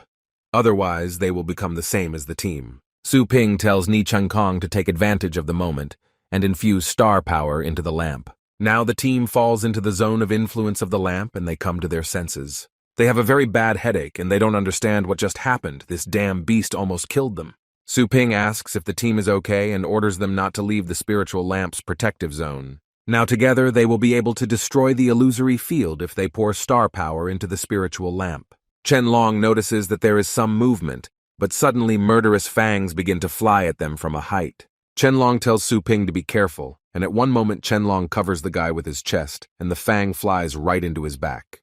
The captain orders everyone to hide behind the spiritual lamp and use a shield. Chen Long falls on Su Ping. In rage, the guy starts shouting that those in the shadows should stop hiding, let them come out. A group of poisonous fangs emerge from the top. They are happy that the penetrating effect of long-range star games is really at its best. The deputy from the Poison Fang group says that he couldn't let Ni Chengkong deal with the bloody flame dragon so quickly. The wounded Captain Ni Chengkong does not understand why this group is attacking them because there are no hard feelings between them. When the deputy of the group asks how there is no offense, he says that Ni Chengkong should think carefully about how the card could fall into his hands. The captain now understands that from the very beginning, this group was using them as bait to lure the bloody flame to the dragon. After all, they themselves gave the card into the hands of Ni Chengkong. The deputy asks if the captain thought he could buy something as valuable as a map of hidden treasures. He also says that the team was just bait, at which time Su Ping summons a stone skeleton. The deputy says that if the guy dares to attack them, then the bloody flame dragon will instantly gather all his friends. Su Ping uses the middle ring of trap to grab the dragon. Now the huge beast is tied up. The deputy doesn't understand what kind of thing this is, and how the blood flame dragon of the supreme 9th stage is tied up right now. The bloody fiery dragon turns out to be completely wrapped in flails, but in an instant it burns to the ground, leaving a large hole in the ground below where he lay. Captain Ni Chengkong's team rejoices that they have won. Su Ping rises in the air with a small skeleton and is behind a group of poisonous fangs. He asks the group, "Didn't you want to kill them? Now the group can start doing this." Well, now the Poison Fang group is in a misunderstanding. How this guy floats in the air and where the group got the master of the titular 9th rank. They understand that they provoked someone they shouldn't have. The deputy orders the group to stop panicking. He doesn't see anything wrong with the fact that this guy has a title rank because he summoned a small skeleton. He also orders all the long-range scorpions to aim at the guy floating in the air. The deputy of the group was just about to ask what this one small skeleton could do, when the beast in an instant cut it into 3 parts. The next moment, the small skeleton in 1 second cut all the scorpions and members of the group with a poisonous fang. Captain Ni Chengkong ends up very badly injured. Xiao Shui will ask the captain to hold on and not leave them. The captain asks what happened to the rest of the team, but his assistant says that Chen Long and Mo Lao failed. With the last of his strength, Captain Ni Chengkong calls his brother Su Ping to him. He asks the guy for help. Su Ping suddenly descends to the ground and runs up to the captain. He asks what he can do for the captain. Ni Chengkong says that he honestly has a bad feeling about it, but if something happens to him. The captain asks the guy to help him get the Star Cloud spiritual tree. But Su Ping doesn't understand. After all, if something happens to Ni Chengkong, then why does he need the fruit to enhance cultivation? The captain asks to transfer this fruit. His daughter, because the fruit of this tree can stimulate the full potential of a martial beastmaster below the 8th stage, causing him to be reborn. After all, perhaps this will help her immune system defeat the disease. This is a cure for an incurable disease. The captain says that he spent half his life in the desert areas, unable to take care of his daughter, and now the only thing he can do for her is to ask Su Ping. In a cave, A team of people who are collecting treasures, one of the guys shouts to the captain, that this tree is too big and it won't be possible to take it. The captain calls this guy an idiot. This is Team Captain Poison Fang. He says there is no problem. They just need to collect the fruit and destroy the tree. What they cannot take, others will not take. The subordinate accepts the captain's order and begins to cut down the tree, but unexpectedly. An unknown object flies into his neck and he falls to the ground and dies. The group is wary. They cannot understand who it was. Have the people from the North Star already entered the cave? The captain says that this is impossible, because the combat power of the Blood Flame Dragon is at least at the 9th middle stage. Besides, his deputy is there. Unless there are gods in the North Star. But the wound is so clean that the person who did this is a master of the 9th stage. The captain does not understand which master attracted these secret treasures. Therefore, the captain says that the one who carried out the attack can come out and talk to them. The group is ready to give half. But suddenly the neck of two subordinates again. Someone shoots. The team says that he doesn't know how to do anything other than shoot people in the dark. They call on this unknown man to come out. This is Su Ping, the Spirit King, using the star power needle to pierce the group's necks. And with the next shot, the guy kills 5 group members in a row, shooting the guys with one needle. Now the captain says that the guy got caught. If he doesn't mean it in an amicable way, then he will die. The captain of the group, Poison Fang, calls on his celestial beasts. But before he can do this, a small skeleton cuts their heads with a knife. The captain is desperate. How did his 2 celestial beasts with the combat power of the lowest 9th stage suddenly die? Now the captain asks to be released. He tells the master to take all these treasures, just so that he spares him. The captain asks, did the guy really come here not for treasures, but specifically to kill? The captain asks the guy to tell him his name. At least he wants to know at whose hands he will die. But without answering, Su Ping fires a fiery needle at the captain's forehead, which completely pierces his head. The captain's blood flies onto Su Ping's face. He says that those whom he decided to kill, he does not give a single chance to resist, and the captain will die with fear and doubt. Now the guy, one by one, the dead members of the Poisonous Fang group, is stacking on a pile. And order your fire dragon to burn completely and leave no traces of these inhumans. Now Su Ping is harvesting the fruits of the tree. To pick them up, he remembers how a group suddenly showed up and was targeting them, fortunately thanks to Chen Long's insurance. And the rest they survived, since in reality it is impossible to protect yourself in desert areas. So Su Ping must adapt as quickly as possible. The team returned to Explorer Base Number 7. Su Ping asks what their plans are. Xiao Shui replies that they should bury the captain and deal with the consequences. Chen Long and Mo Lao, the assistant captain, says that. Master Su Ping saved them again. He didn't expect that this time the loss would be so big. The guy is afraid that they won't be able to continue exploring the secret kingdom. Su Ping says that it's time for him to go, but before leaving he reminds the crew to keep the tree for themselves and give the fruit to the captain's daughter. But the team doesn't understand why he doesn't need this legendary Star Cloud spiritual tree.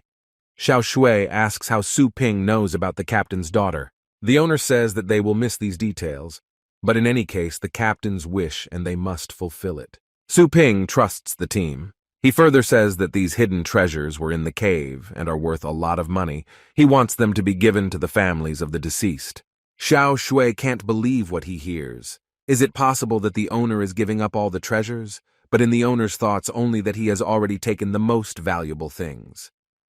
Su Ping says that the captain, Chen Long, and others sacrificed their lives for their chance to survive, and the guy is very grateful to them.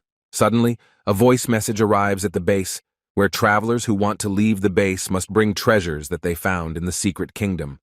At the checkpoint, and those who do not pass the check will be seriously punished. The team goes to check. Su Ping says that he will go with them. They enter a Federal Security Service checkpoint. Video of unknown people. Su Ping asks what they are doing here. The assistant captain says that they are security inspectors sent by the government to monitor the checkpoint. So here they can be considered local leaders. The fact that in the middle is a 9th stage master, and the 2 next to him are 8th stage masters. The inspectors listen to what the explorers have found and rejoice, but the chief says not to make a lot of noise. One of the inspectors asks the price and how much the team sells the fruit, but the guy replies that this is not for sale. If they are interested in other treasures, then they can discuss the price. One of the inspectors hits the guy. He tells him to get out of here because one fruit costs 5 million. If you eat just one fruit, the inspectors will be directly promoted to title rank. One of the inspectors is already reaching out to pick up the fruit, but suddenly his hand is intercepted by Su Ping. The inspector doesn't understand who else this is. Does this guy really think he can stop the 8th stage? But Su Ping answered that it's okay, they decided to leave. The inspection is over. But in his mind, the guy doesn't understand what kind of nonsense this is, because the federal inspectorate is clearly resorting to the exploitation of scammers. The guy didn't expect that, apart from other groups even. Officials are engaged in unclean affairs, and if he had known about this earlier, he would have been better off putting everything he owned in storage and calmly taking it out. The inspector asks who this guy thinks he is, and unexpectedly for everyone, they say that the inspection will end only when they say so, and they hit the guy with all their might. Su Ping flies to the side from such force and demolishes a piece of the wall that stood behind his back. People don't understand what happened and why the guy was hit, but Su Ping gets up and says that everything is fine with him. Inspectors say that through Article 42 of the federal law, those obstructing inspections can be suppressed by force, and in a serious case, killed on the spot. A crowd of people begins to mock us at Su Ping. They say that this is another person who dared to speak out against the authorities, and last time a person was crippled. A voice is heard upstairs saying that endlessly hiding your sides can only continue to attract irritated mediocrity. He also addresses the guy and says that if he wants to go out into the wide world, then it's easy. He must be bolder and show his claws. The road itself opens up strong. This is Taozong. Su Ping listens to the words, "Go out into the wide world." He thanks for the advice. The inspectors pounce on the guy again. They ask who. He opened his mouth. They want to hit Su Ping again, but the guy was already ready for this blow. He used an accumulation of star power. This time he struck back at the offender. The force of the guy's blow turned out to be so strong that he crushed these 2 inspectors into the floor, making 2 deep holes. The inspectors do not believe what just happened, because a master of title rank appears in front of them. They don't understand how the guy reached the 9th level of strength at such a young age. Now the inspectors are interested in where this person is from. Using her new skills, Su Ping uses the power of her thoughts to attract the fruits of the tree. People see this, and they are simply shocked, because this is spirit control. And in an instant the tree disappeared. The inspectors were simply dumbfounded. After all, the guy has a spatial type artifact. They don't understand where this person comes from because spatial artifacts are a priceless treasure. They wanted to attack a simple guy, but they met a warrior. Now the inspectors are simply asking for an apology from Su Ping, because they did not immediately understand who they were dealing with, and Su Ping's blow was incredible. They deserved it. But the guy says that he will not forgive them, because that blow was for his friend, and now it's his turn. The inspectors offer Su Ping to pay 20 million as compensation. But the chief of the security service comes out from the hole in the wall they made. He says that everyone now has to pay 30 million, and if this becomes known, the security officers will not be able to get out. The boss reminds that he asked not to make any noise, and then they demolish the wall. In Su Ping's thoughts, he thinks that he will not tolerate solving the situation with money, but he needs to improve the pet store, and he requires a lot of money. Su Ping tells his team, it's better that while he looks after the tree, the captain's mate says that it's his fault because he's not strong enough to let these people shit on his head. Su Ping says that he decided to plant it after he returns. This is a great way to satisfy the needs of the captain's daughter and diversify the range. Pet food in the store. He tells the team that after they reach the 8th stage peak, he will give them the Star Cloud spiritual fruit for free. To help them reach the 9th stage, together with his demon dog, he goes to the Dragon Scale continent number 48. He orders the dark dragon dog to take cover nearby while Su Ping goes down into the water if something happens, so that the dog mentally calls the owner. Su Ping dives into the water, he swims into the depths. He remembers that there is a great secret treasure here, which has the power to move mountains and fill seas, but it is so well hidden that if the Dragon King had not been accidentally revived in the legacy of the dragons, Su Ping would not have found this place.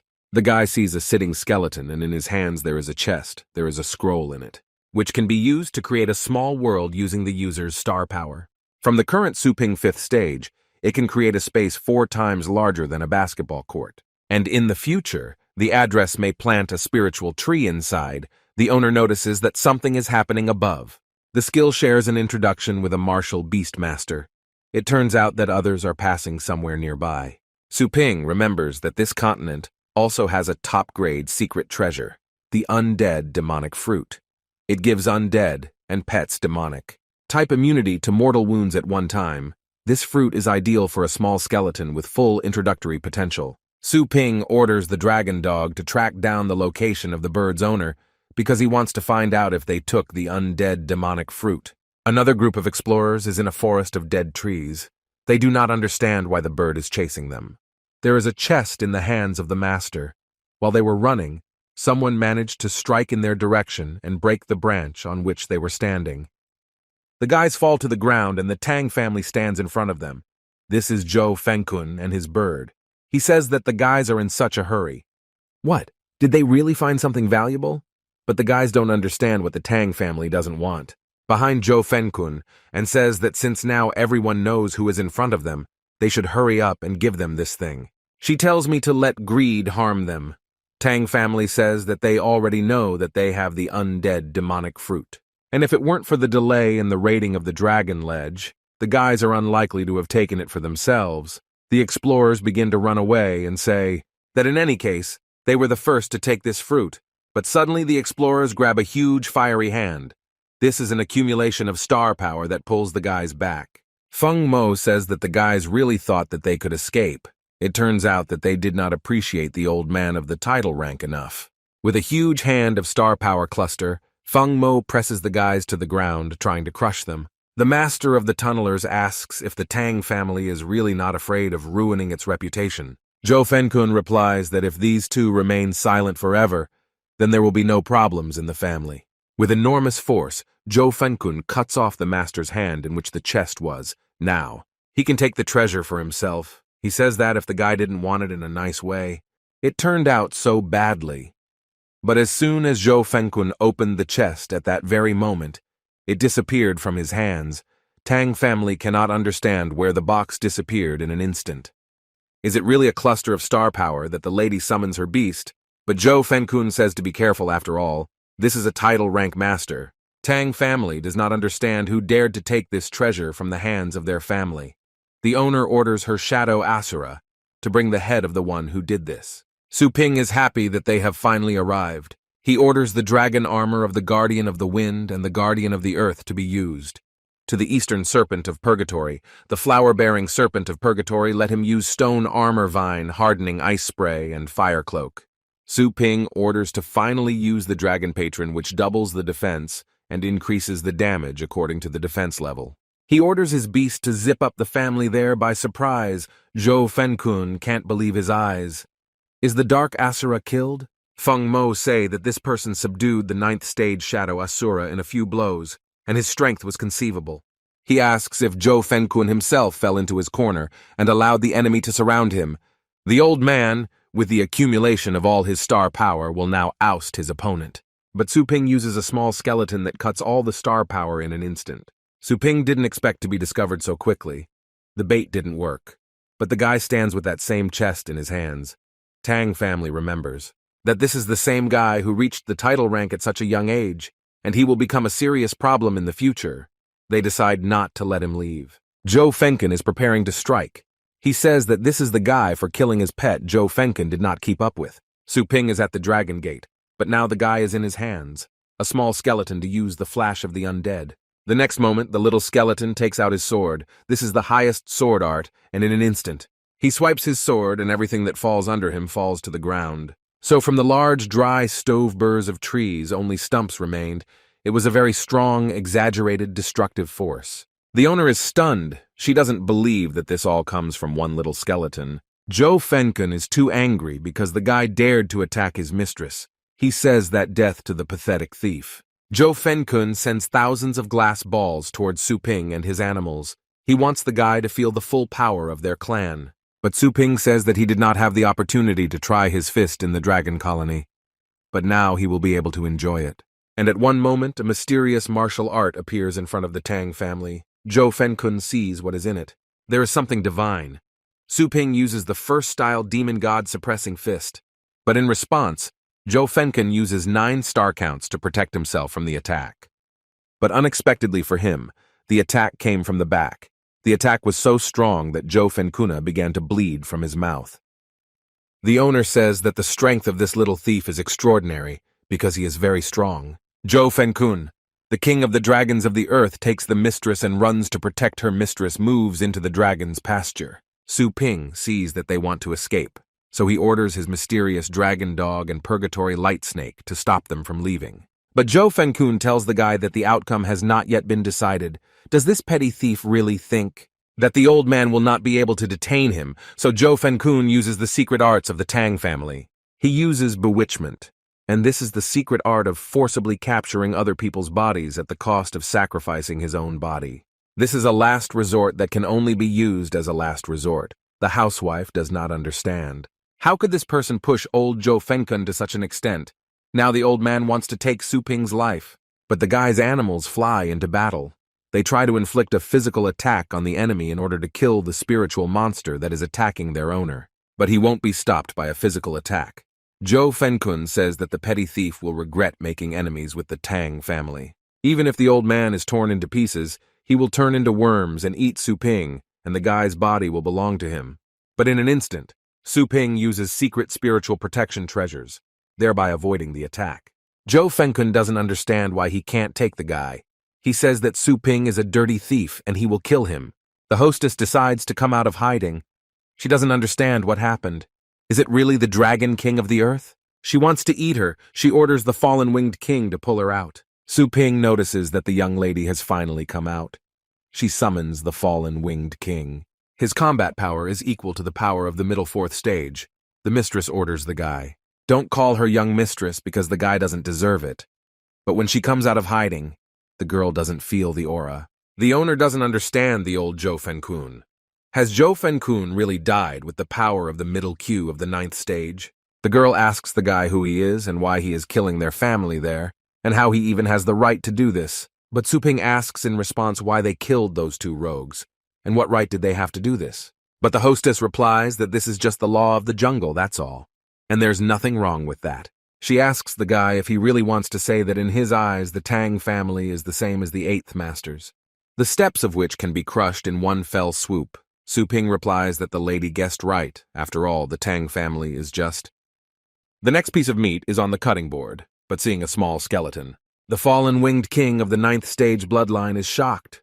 The girl asks what this guy wants. Now the owner says that if Su Ping lets her go, then the Tang family will be able to satisfy all his demands. To which Su Ping replies that if the lady wants to ask for mercy, first let her show all her sincerity. The girl doesn't understand what he wants. Su Ping tells her not to pretend to be stupid because the guy wants the mistress to free the fallen winged king. But the master of the heavenly beast will be weakened in a few days if his beast is released from the contract. The lady realizes that this guy is too cunning. She jumps off her beast and comes very close to Su Ping. Standing face to face, the girl says that then she will break the contract, but at this time from the back, so that Su Ping does not see. She summons the fallen winged king. She instantly orders her warring wolf to kill the guy. Well, when the beast has already taken aim, at Su Ping the small skeleton intercepts his blow and cuts off his hand, which falls next to the owner. The angry guy now says that since the mistress doesn't want to break, the contract is for him to separate them physically, so he orders his small skeleton to destroy the beast, while the guy uses his staff pointing it at the mistress. And he orders the girl to be laid down. She is drawn into the unknown and finds herself in some new space. She doesn't understand if this is a spatial hidden treasure in the sky. At this moment, the girl notices Su Ping's huge face looking at her. Now she realizes that this is exactly what the inside of the scroll looks like. The girl turns to Su Ping. Why? He didn't kill her. To which the guy replies that if she wants to die, then please. But it's only after Su Ping has pumped out all her value that she notices a mark on the guy's forehead. The heir, now she understands that the one who went through 9 floors turns out to be Su Ping. The girl starts laughing hard and the guy doesn't understand.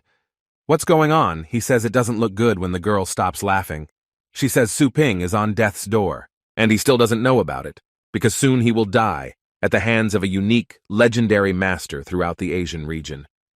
Su Ping answers to the girl. She didn't speak in riddles, just let him tell him what she knows.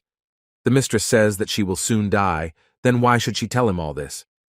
Su Ping asks her, how can a man who has so many tricks up his sleeve not threaten people if the lady doesn't tell him? Then he will not only let her die in a very inventive way, in a way, but after some time, Her photo will spread all over the world. She replies that Su Ping is being very mean. The guy says that she forced him herself, and he also asks, will she be able to tell him now? The girl says that the person who will kill Su Ping is the legendary master of martial beasts. He has already appointed his granddaughter the place of heir to the dragon column. The ledge, therefore, anyone who can take away the inheritance will be eliminated by him. Now 5 asks if they are really 4 big families who are fighting for the column. They are not afraid that this master will deal with them. But the lady replies that in addition, they all promised the master that even if they were lucky enough to pass the 9th floor, either they will voluntarily abandon their heritage or they will have to face the risk of extinction. Su Ping says that now it turns out that the whole secret kingdom, it is firmly in the hands of the legendary master. He remembers what the rector said about the federal government, which blocked the internal zone for reasons. Security and improved the outer zone for a limited time, but this is just an excuse for the master to monopolize the secret kingdom. Now Su Ping commands the luminous serpent. Purgatory burned dead bodies to ashes.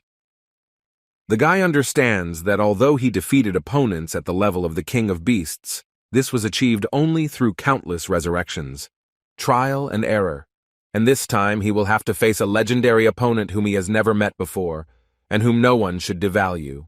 I didn't witness how the guy broke through the column of the dragon ledge. It's only a matter of time before the master really wants to carry out. The most urgent task of the investigation is to find a way to improve the pet store and transfer my mother and sister there so that they do not become a lever of pressure. The guy returns to his store. There is again a long queue to sit there, or they notice him and begin to rejoice because they have been waiting for Su Ping for so long.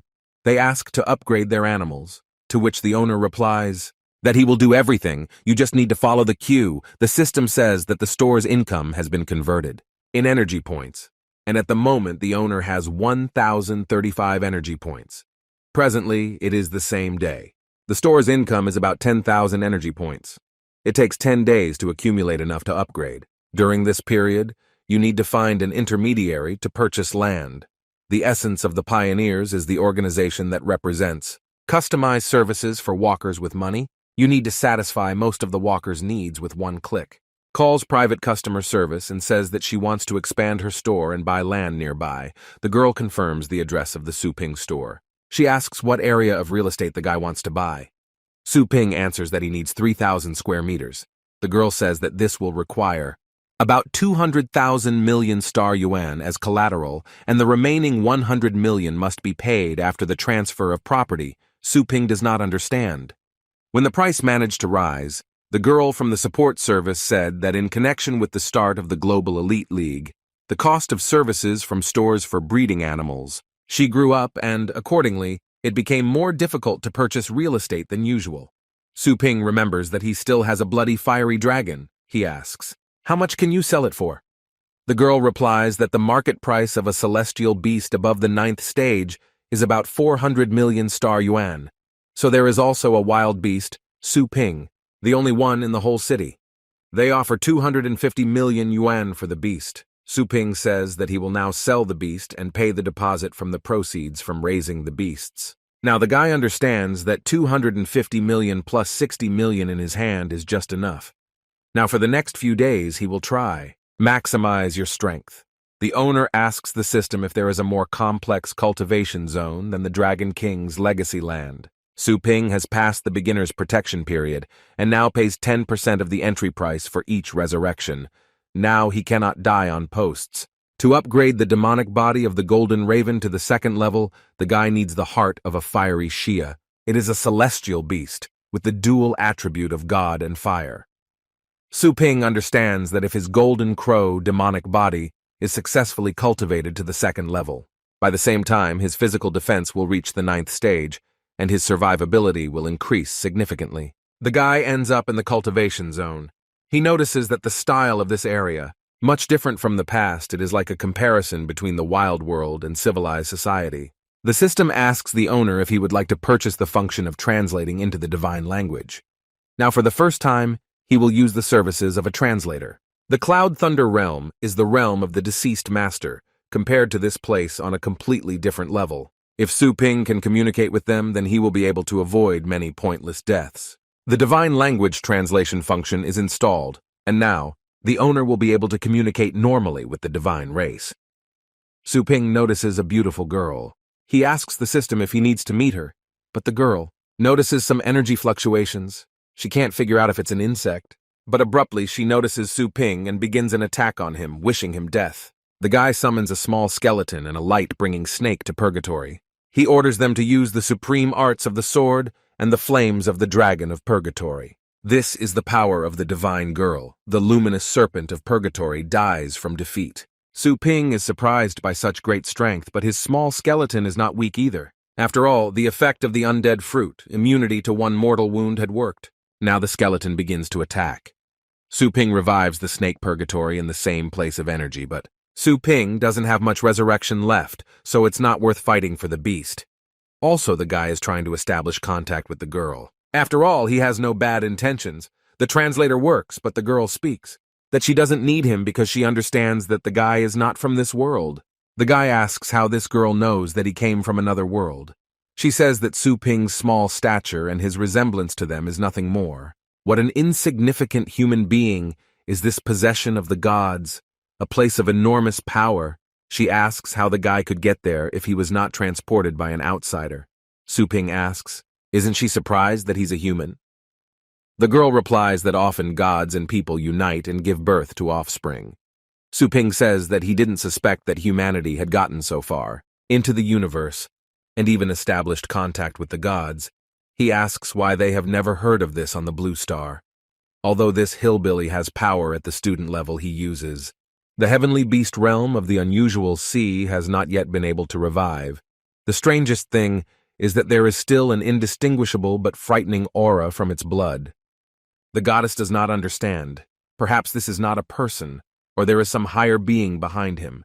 She says that's where the pleasantries end. She asks what brought the guy to the central lands of the gods and who is behind him.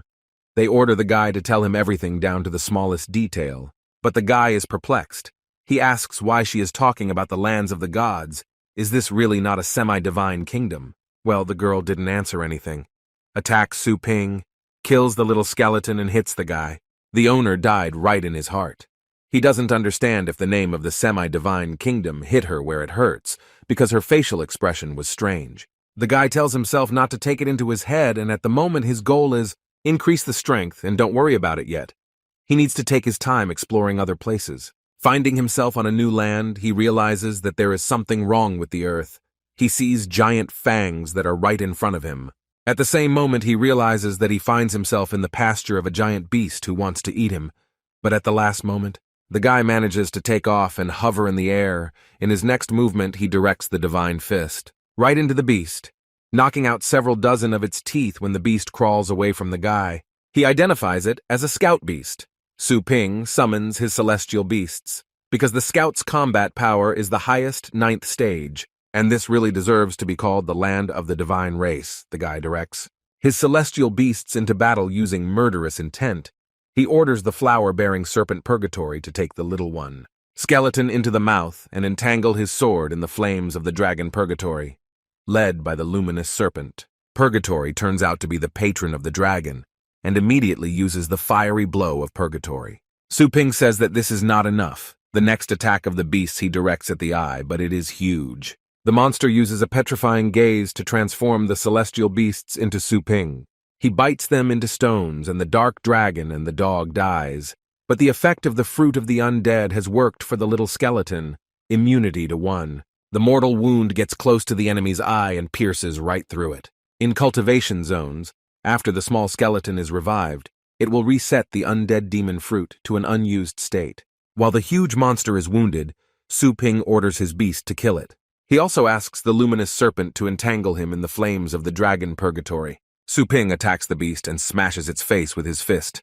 The monster's head flies apart. There is blood in 3 parts around.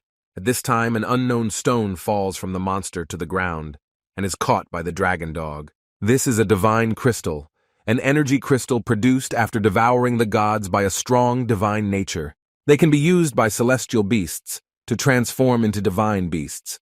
After the celestial beast transforms into a divine beast, its duration Life, physical strength, and understanding will be directly improved, and he will gain the ability to resist demonic-type beasts and undead, and also have the chance to master divine skills. And the power of divine skills is 5 or 10 times more powerful than ordinary skills. Su Ping is happy because this is another way to improve his strength, since the dog found a divine crystal. Then let it be his. But the little skeleton gets upset. Su Ping tells his beast that he has the noble bloodline of the Skeleton King, and the beast should pay attention to his image. Su Ping tells the skeleton that he better get closer to the luminous snake purgatory, and some divine crystal is nothing. After the dragon dog ate the divine crystal of his village, his skills increased, but his identification panel did not change. Su Ping seems to need to completely fill it in order to be able to fully transform. Suddenly they hear the sound of someone screaming for help. Animals like the one they just fought with. 2 unknown people are attacked. Su Ping can't figure out if this is a divine race. A trainee from the 5th small detachment of the Shenfen group, with a novice level, asks for help. He uses protection and asks the huge beasts not to eat him, but suddenly all of these beasts. Sweeping out of the way a huge fist gathered by star power, it was Su Ping. They can't believe that this is a human-type warrior. They don't understand what he's doing here. Su Ping dissolves his dragon and tells the gods to grab the paws of the beast, which saves them. Thanks, Su Ping, for help. To which the guy replies so that they don't misunderstand him, but they are just lucky that he was nearby. He asks them what they were doing here and how did they get stuck in such a dangerous place. A member of a small detachment says that Star Zerg are constantly invading their lands through the space of time rifts, and they are the ones who answer for cleaning their nest. He says that their group was just scattered by a high-ranking mirror, and they both ended up here in a death trap. Su Ping asks if they are the nests they cleaned. The team member replies that it is true that they are, but he asks what the man is doing here. Su Ping says that for no particular reason he just happened to pass by. But the guy thinks that not only the blue star has stellar rifts, but the divine race is even more unlucky because extremely aggressive potions arrived. The guy asks, "Don't gods have wings? Then why? If they can't defeat these insects with their level, they could just fly away." But the team member is angry with Su Ping because how dare he? With such words, one insults the divine wings. He says that dying in the battle to drive out the Zerg is the greatest honor for their divine gods. But the intern says that alas in everything. In the divine realm, there are only a few dozen pure-blooded gods who have divine wings. Moreover, the skills that they practice are completely demigoddess-like. They are different from others, and they cannot fly whenever they want. But it turns out that the girl that Su Ping met was a rare pure-blood goddess, because she had wings, no wonder. Why is there such a big gap in strength between them? If you compare her abilities with celestial beasts, she is probably much stronger than a small skeleton. It would be cool to have such an awesome celestial beast. Su Ping asks the group if they know anything about the semi-divine border, to which the intern replies that they grew up on the outskirts, divine lands, but have never heard of the semi-divine border. He says that however they have a legend about a higher divine kingdom, the intern asks if Su Ping wants to listen. The other team member gets angry, because only stupid people believe the existence of the highest divine realm and the birthplace of pure-blooded gods, where one day of cultivation is equivalent to a year in the outside world. He says that these are just the fantasies of weaklings, and the intern says that for many years now there have been pure-blooded gods. They are trying to destroy the Star Zerg race of the valuable divine lands. He says that he wants to train there at least for a short time. Another team member says that so many years have passed that there is not even a semblance of a trace. Instead of pinning hopes on such illusory things, it is better for them to seriously hone their combat skills. But unexpectedly, during the flight, someone attacks them and the guys fall to the ground. One of the team members. He says that they are pursuing them again. These are the same Zergs. The intern is confused. He doesn't know how they will kill these Zerg. But another team member tells the guys to leave because his hour of glory has come. But Su Ping thinks that this divine warrior is very selfless. But Su Ping has already set his sights on their divine crystals. Su Ping uses an explosive pulse. He says that it would not be satisfactory for him to die in this way. The divine warrior does not understand how such an explosive impulse can come from a human disciple-level warrior. Su Ping tells the divine warriors to leave, before the warrior did not know what they were. There are heroes in the human race, then he leaves the battle to Su Ping. The warriors wish Su Ping good luck and run away. Su Ping says it's incredibly nostalgic to see a swarm of insects again. This gushing blood, and the feeling when the potential of the whole body is stimulated by death, is exactly what Su Ping wanted. He orders his celestial beasts to give it their all and defeat this pack. Su Ping understands that there is enough energy for the last resurrection. He did not expect that the monsters, they will turn out to be so strong that even 9 resurrections will not be enough to kill them. The higher the level, the more difficult it is to kill them. It's good that Su Ping took several divine crystals, and the time for reconnaissance is almost up, which means that there is not enough time to continue to fight the beasts. Therefore, he chooses a random place to be reborn. When he is reborn, he finds himself in some room where there is a girl with her beast. At this time, she is playing with her cute kitten. This girl turns out to be the same goddess who killed Su Ping before. Seeing her, the guy gets up and is simply dumbfounded. The girl starts to get angry and says that Su Ping is a vile human race, and that he's stalking her again. She asks what his intentions are. In a panic, he does not understand why this particular random place does not even have time to send a small skeleton. He says that there was a misunderstanding and he is not an enemy. He has no evil intentions. The girl asks if he is not an enemy, then why? When she pierced him with this divine spear, which, capable of wounding even a soul, he was able to appear before the goddess in complete gear and safety. If Su Ping dares to kick, he will be thrown into the prison of all sins and will suffer the torment of kneeling and begging for mercy. Su Ping understands that resurrection is out of the question, then he needs to come up with a plan. He tells the girl that he knows how to get to the highest divine realm. The girl understands that many gods dream of returning there if they had a higher divine kingdom. Then they would have destroyed the Zerg race long ago. But even with the efforts of the entire country, they have not advanced one step. She doesn't understand how this person can know about this. Su Ping says that the girl should know 2 things: that he will be able to enter and leave the central divine lands at will, and she will not be able to kill him with her power. And Su Ping decides to tell the girl that if he's not interested, then he's leaving here, and they'll have to look for it on their own. The girl doesn't believe what she hears. She asks the guy whether the power is gold or earth. She will give him what he wants. Su Ping chooses strength without strength. How much he had no money and lands. He would only be prey. The goddess gives Su Ping the secret manual for human cultivation based on the supreme divine art of the divine origin after studying it. Su Ping permanently increases the learning speed of all skills and spells. In other words, this thing can speed up the upgrade speed. Opens the book, Su Ping hits the barrier. The girl says that as soon as she will enter the supreme divine realm, only then will she open the guy. Su Ping agrees, but he says that before they go there, so that the goddess does not get lost in the space of time and chaos, he needs to draw a talisman on her forehead in order to determine the coordinates. The girl agrees. But since she is very tall, Su Ping asks her for a ladder or for her to squat down a little. The goddess crouches near Su Ping. He marks her forehead. This sign is a contract with a celestial beast. Now Su Ping will be able to control her, because in front of the system everyone is a celestial beast, and the goddess is no exception. The goddess understands that this is a human contract to absorb a pet. But Su Ping does not yet understand that he underestimated the goddess. The goddess tells the guy to look at the reverse divine sign.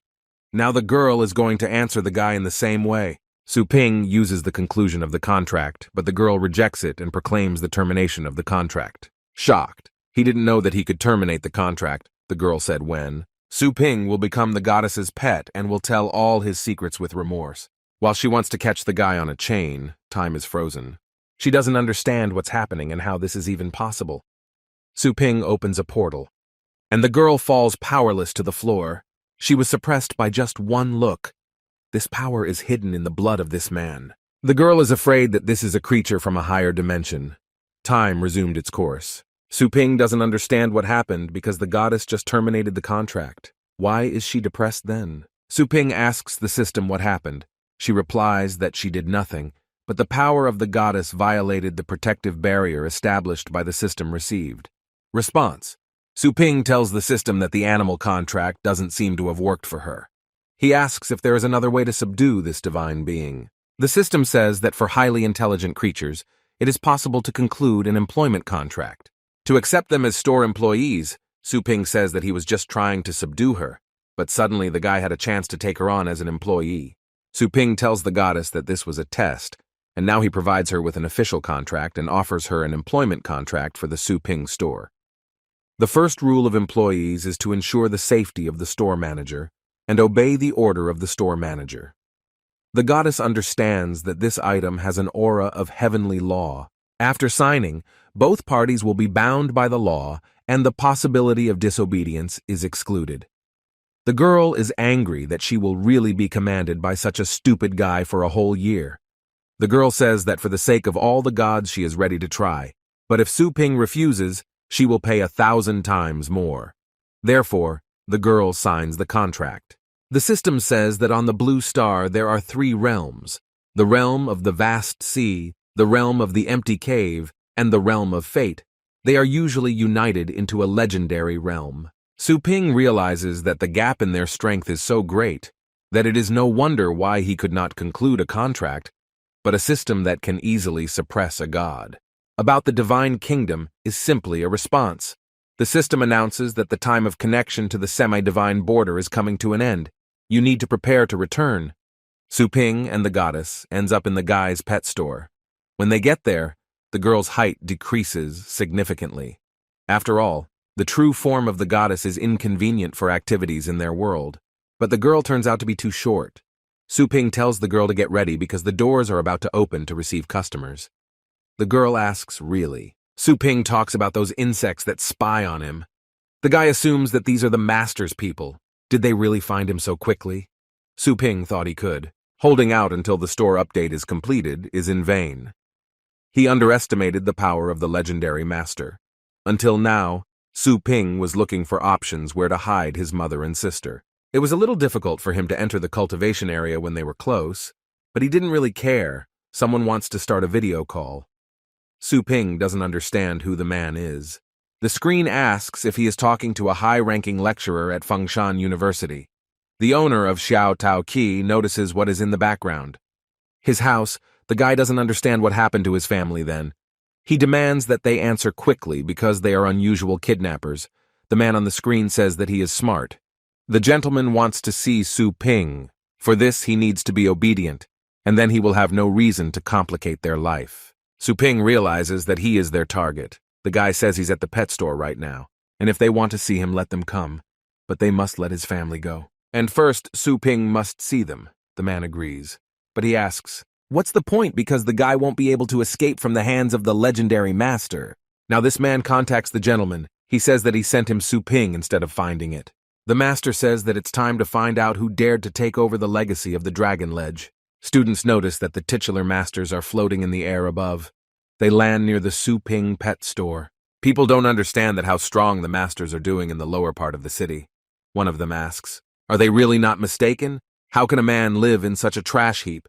But it doesn't matter because anyone who dares to wish for the master's things will die. Yuan Tianchen is the legendary martial power master of the vast sea realm, and Tao Zong has the title rank. Tao Zong says that time is running out, and we need to get this over with quickly. The students don't believe it's really Tao Zong, and the old man next to him has a legendary rank. Just looking at it makes them feel like they're dying. The greatest masters order the students to get out because this does not concern their generation. One of the masters says that the master has arrived, so Su Ping needs to come out into the light. He wants Su Ping to watch as he destroys his store.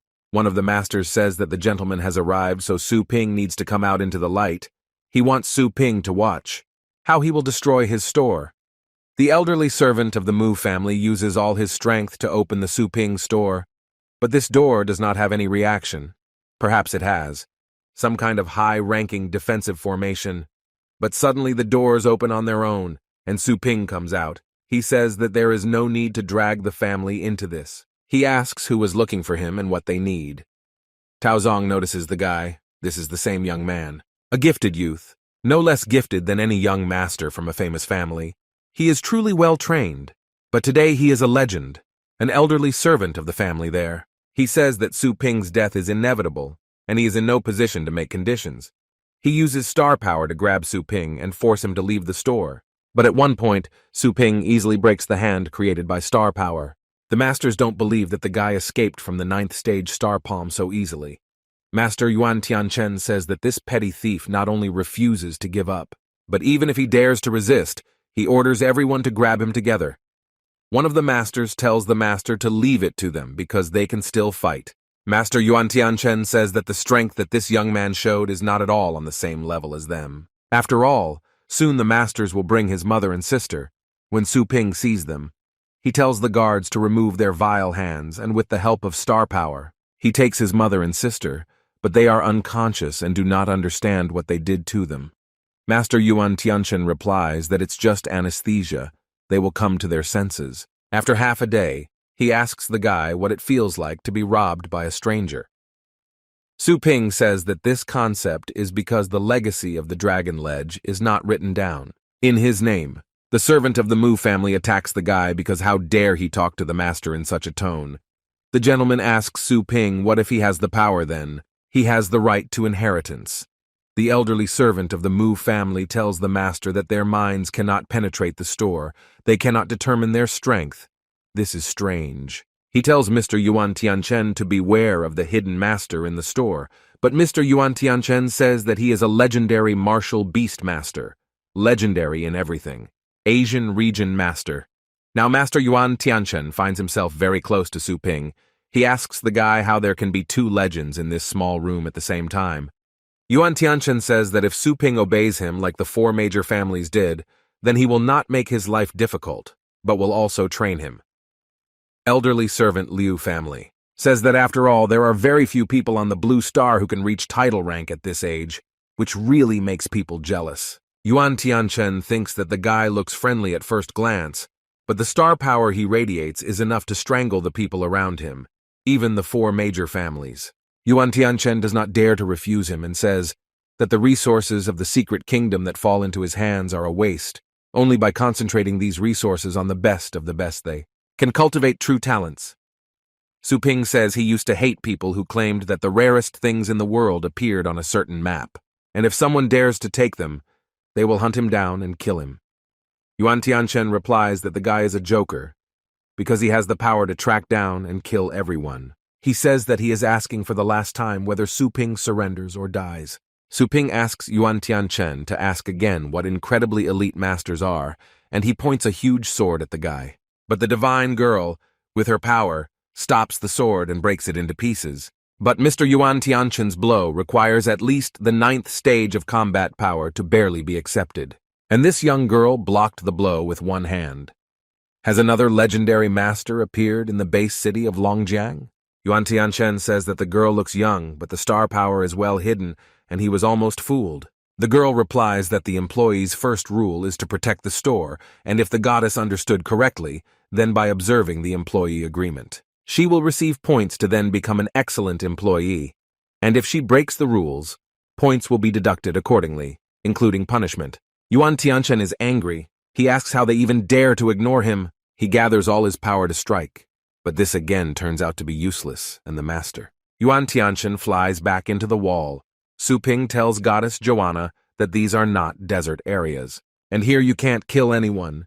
He also tells the girl that the one with the sword on his belt is his friend, and can't be touched, and the rest must be taken alive if it will be very difficult to control your strength, not to crush these ants to death. The masters say that this is a demonic store, because the village of just one employee is already comparable to the legendary rank. Master Yuan Tianchen calls upon his strongest servant and asks him to become a heavy axe to crush his enemies. He orders his celestial beast to use combination, and now Master Yuan Tianchen combines with his celestial beast. Su Ping doesn't understand. Is it really possible to merge with a celestial beast? It even looks beautiful. Yuan Tianchen says that now the legendary martial beast master of the entire Blue Star will teach a lesson. The masters say that this is the hidden skill of Mr. Yuan Tianchen, and this is the first time they see him using it. The elderly servant of the Liu family says that they need to leave, otherwise they will be swallowed up. It looks scary after the combination. The combat power suddenly broke through. Through the realm, it is no longer a battle in which masters can also participate. Tao Zong tells Mr. Yuan Tianchen to calm down because the battle of two legendary masters will lead to the destruction of everything. But Yuan Tianchen says that he is not stupid enough to burn down the kitchen because of two rats who steal food. Therefore, one blow is enough for him to finish her off. But she stops Master Yuan Tianchen's blow with one hand and smashes his demonic stick into pieces as well. She uses the divine spear. She wants this spear to enjoy the sacrifice. Su Ping says that this is almost enough and it is not worth killing him. The divine girl says, so that the guy does not worry because his original spirit was scorched by the divine flame, and to restore the current cultivation base it will be necessary, at least 3 or 5 years. The masters don't understand how the girl could stop Yuan Tianchen with one hand. Su Ping speaks to the masters. If they have been with him since childhood, they can fight. Su Ping sees that his sister has already opened her eyes. He asks if she woke up, and how does she feel now? He also asks if she is injured. The girl says that her head is a little pounding. She asks how Mom is feeling. Su Ping replies that Mom is a little tired and let her sleep a little more because it was a difficult test. The girl sees the masters in front of her. She doesn't understand who it is. A servant of the Mu family who greets her. The masters take turns introducing themselves and saying their names. Xiao Yu asks his brother who these people are and what they are doing here in their house. The guy starts joking that he caught them, but then he says that these are private tutors whom he hired to give lessons to his sister. But she begins to get angry. What kind of tutors are there if her grades are in the top 10? Does her brother really think that she is stupid? He also says that the Elite League tournament, it's about to begin, and during this time they can teach their sister some knowledge that is not available at the university. The girl then asks permission to ask what they will teach her. Xiao Liu is not a genius but is known as the titular Poison King. He can teach her some 9th stage poisoning and detoxification skills. Xiao Qin is the titular Restoration Master. He can teach her some 9th stage healing skills and physical strengthening skills. Xiao Tang has the title of Snakeheart. He can teach her the technique of hidden weapons with the 9th stage mechanism. Xiao Mu, titles Emperor of Beasts. He can teach her the skill of controlling some 9th stage celestial beasts prepared for her a lunar cub. Dragon's Silver Frost Star. The girl can't believe her ears. Is it really the 9th stage skills that they give her for free? Silver Frost Dragon, which ranks 8th in the rank of dragons. The girl doesn't believe they are telling the truth. The brother replies that of course they are reliable and you can trust. Su Ping remembers how 3 hours ago the masters asked him for forgiveness. The masters said that they had eyes, but they did not notice the mountain. They ask Su Ping to show them mercy. Su Ping asks the goddess if she can curse or do magic or something like that. But Joanna replies that she is a noble and graceful goddess. How can she use such a disgusting method, plus 2 points to her employee rating? The girl asks, is the guy really worried that they might betray him? But maybe Su Ping wants to keep them on a leash. The girl agrees to this just for the sake of the glasses. The goddess will deign. After all, it's a miracle that masters of the title rank control this group of ants like children.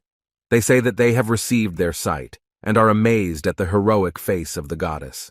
Tao Zong sees for the first time how someone on the blue star uses such a terrifying technique he does not understand. Is this girl really from another star system, and if so, and the master hidden in this demonic store might just be of legendary rank to me? Su Ping asks what she did with them. The girl replies that this seal is a blessing and a miracle, which can be used only for those who have lost their faith in life and are shaken. Those blessed will have a certain faith in their hearts by the master, and if the Blessed One performs the act, disobedience, then he will be shrouded in divine flame and will burn for 10 days and 10 nights until he is destroyed. Su Ping says that the girl is cruel, but from now on, the masters are faithful to Su Ping in the sanctity and integrity of the Su family. Su Ping turns to Tao Zong since he is already here. Su Ping asks if he would like to teach him sword skills. Tao Zong replies that the owner is too polite, and Tao Zong doesn't mind. But with the power of Su Ping, he doesn't know if there is a need to learn from him. Su Ping says that of course it makes sense. He asks Tao Zong to teach him. The master replies that since the guy insists, he will not shy away, but he has 2 questions. Tao Zong says that firstly, his sword technique is extremely destructive, and he needs to find a suitable place. And secondly, he asks if Su Ping really wants to use a sword, because according to his observations, the fighting method that the guy practices is more like a fist style. The owner says not to worry about it. He asks Tao Zong to leave contact information, and in a few days prepare a special training field and then he will contact him. Su Ping tells his sister that in any case, she can learn from the masters and benefit from it, and now it's time for him to go to the store. I put it 5 times that the property that he ordered earlier, as well as the bloody fiery dragon that he wants to sell, is ready. As expected from a professional team, Su Ping's fast service says there is no problem, and let them come to his store for transfer. 10 days later, Su Ping opens its store. The system says the money has been automatically converted. In energy points, the balance is currently 125,000 points. The owner asks the system to open the update panel. The third-level store will open the possibility of raising celestial beasts of the 7th or even 9th stage. You can accept orders worth 1 million at a time from majors like Yaha. It turns out that earnings can be increased. In addition, he will be able to sell animals from him. More space will appear. It's finally looking more and more like a full-fledged store. That's why it increases. Now 100,000 energy points have been deducted from Su Ping's account, and now he has 25,000 points left. The owner's designated property was converted into a store with a total area of 3,000 square meters. Also, the streets between shops will be protected. Su Ping is wondering if it is possible to automatically generate furniture and the like. Wouldn't it save the effort of decorating? First of all, Su Ping needs to ensure the life of his mother and sister. He allocates 300 square meters as living space. All amenities for a normal life are being built. Xiaotang asks, is it really a mysterious power that creates things out of thin air? Indeed, unlike ordinary creations, which require energy to maintain, this is a real object that can exist forever. The girl is afraid that even their supreme god could not do this. The owner allocates the remaining area for reception and office space. Another 5th part will be allocated to the feed area. After all, this is one of the necessary things in a pet store. And in the end, all that is left will be allocated under the section for nurturing and testing areas. The system notifies that the separation is complete.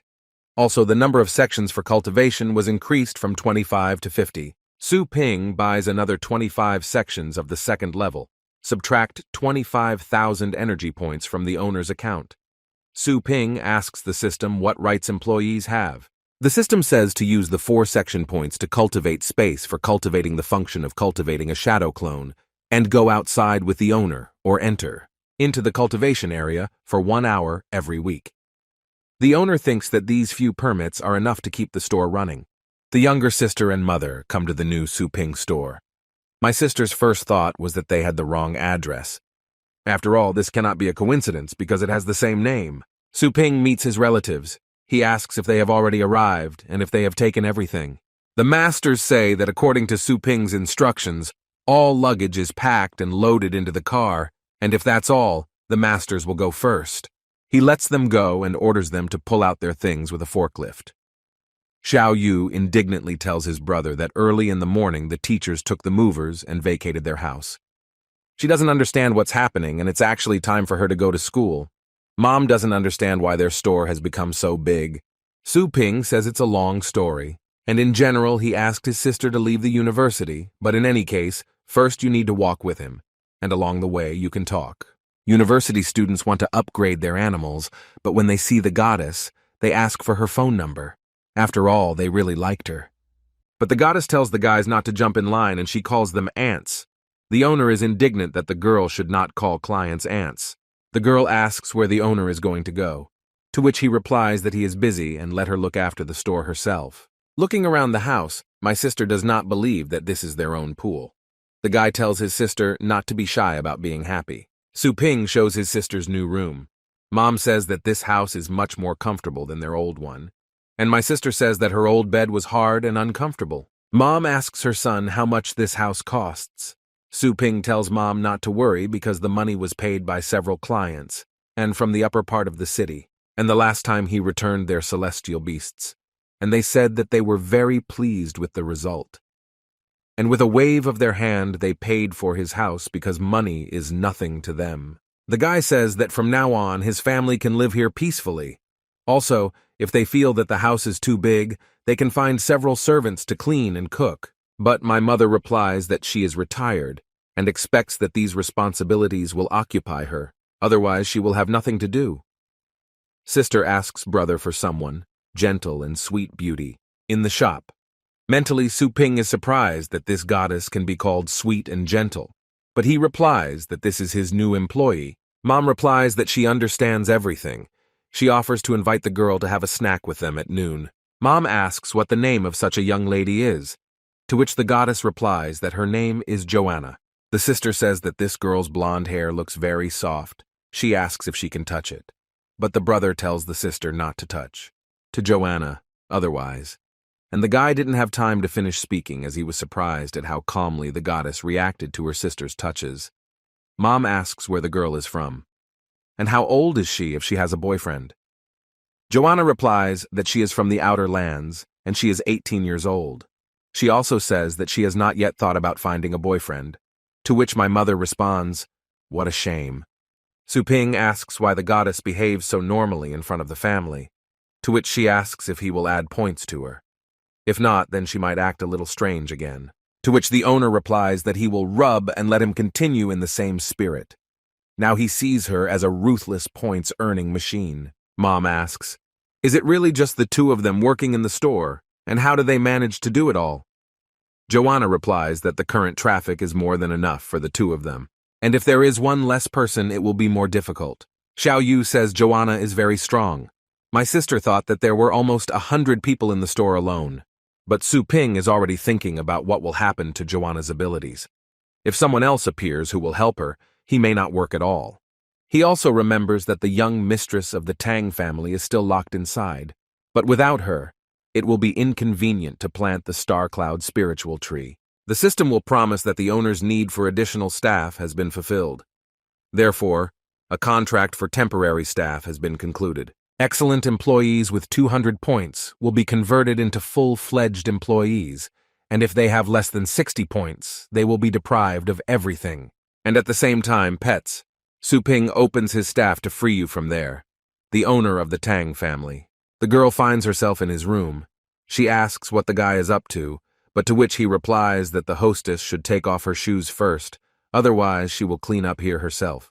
The girl notices that this place looks like an ordinary bedroom. She notices what must be in the man's house. Also now he is alone and there is no celestial beast nearby. The lady does not feel the master's aura around him, which means he is not prepared for her. All that remains is to take a risk and break out the window to escape. She decides to do so. In her thoughts, as soon as she returns, she will gather the Tang family elite and make Su Ping pay for putting her in jail and provoking her family there. But when she tries to break out the window, she just hits him with her whole body. The girl doesn't understand what these strong windows are and how this is even possible. She says she was locked in for several days without food and couldn't do anything. Su Ping says that of course he thought about how to extract value from it. The girl says that Su Ping is up to something perverted. Su Ping reaches out with his hand to the lady, but she says that she should never let a guy do what he wants. But he just hands her a bag of food. He wants the girl to just eat, to which she begins to get angry and asks if the guy really wants to humiliate her with something like that. After all, everyone is in the Tang family and specially trained.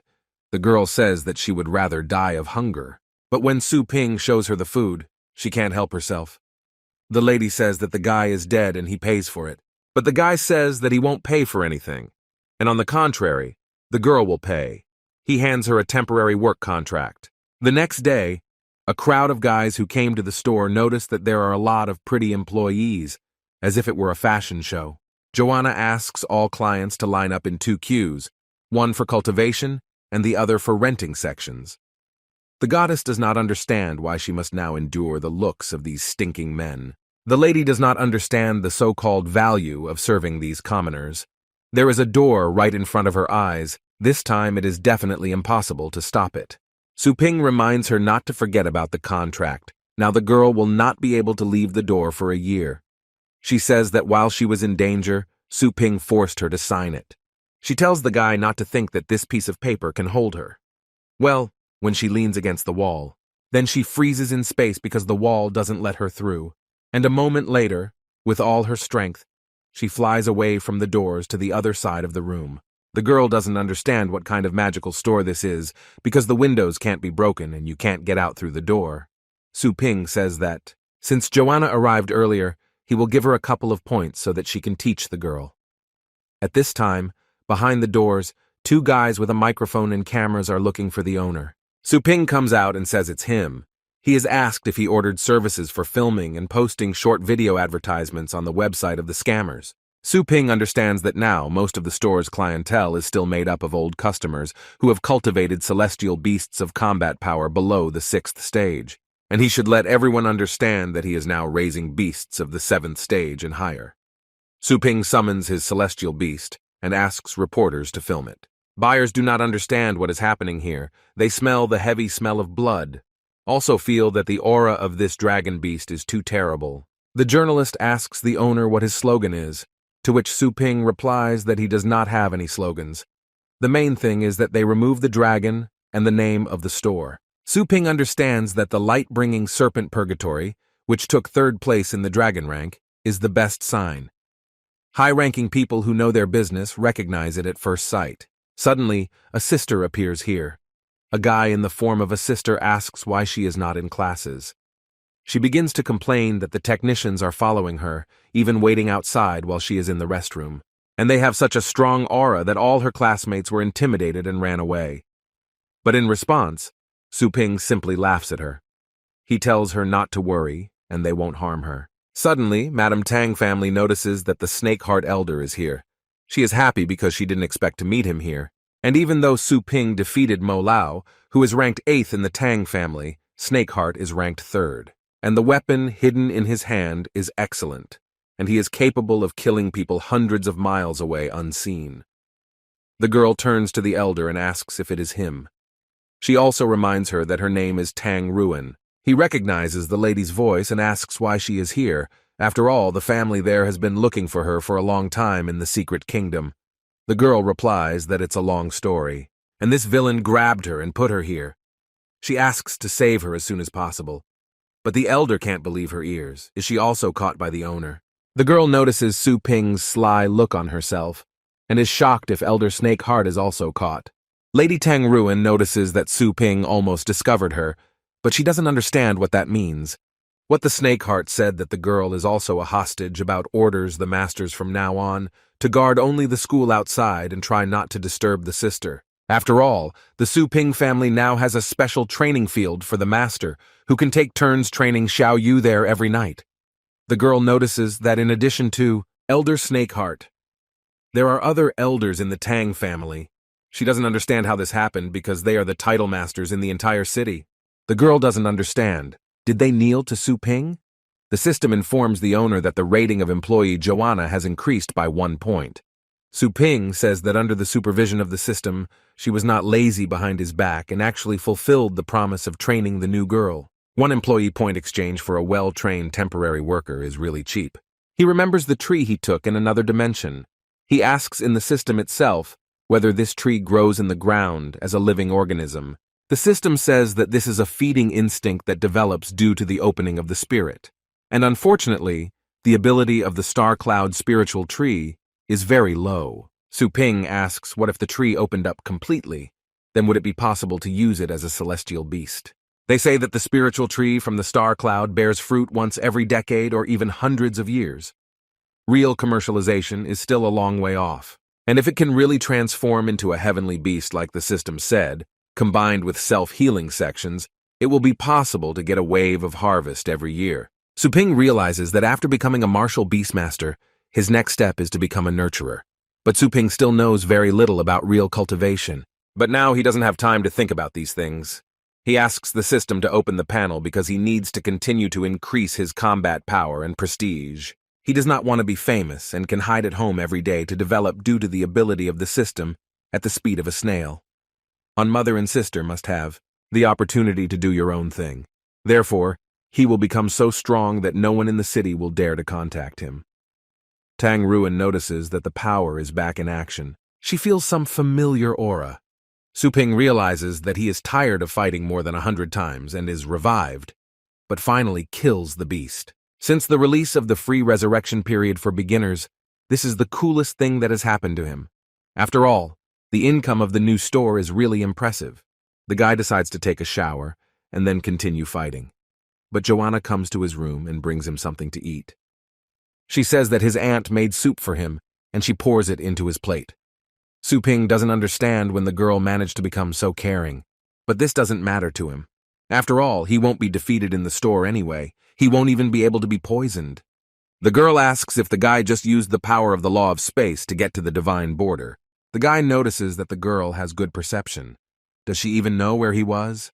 Su Ping says that if there are girls, then let her speak. But the girl replies that next time the guy takes the goddess with him.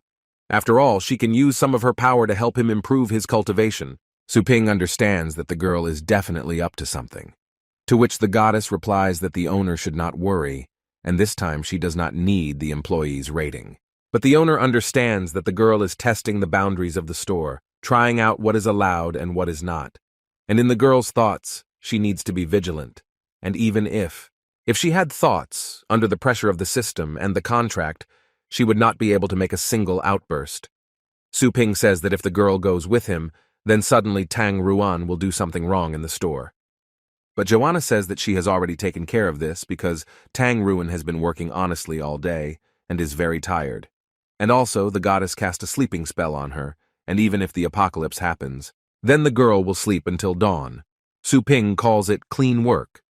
At this moment, he takes Joanna by the hand and pulls her with him into another dimension. But the girl didn't expect it to happen now. They arrive at the semi-divine border, to the world tree. The goddess notices that this is a world tree, but before she thought that they would end up in a random place. After all, she didn't expect that Su-ping was able to activate such a powerful law of space with just a wave of his hand. But in any case, this person has a way of traveling between planes. But Su-ping tells the girl not to grin because she is not even close to being a good employee.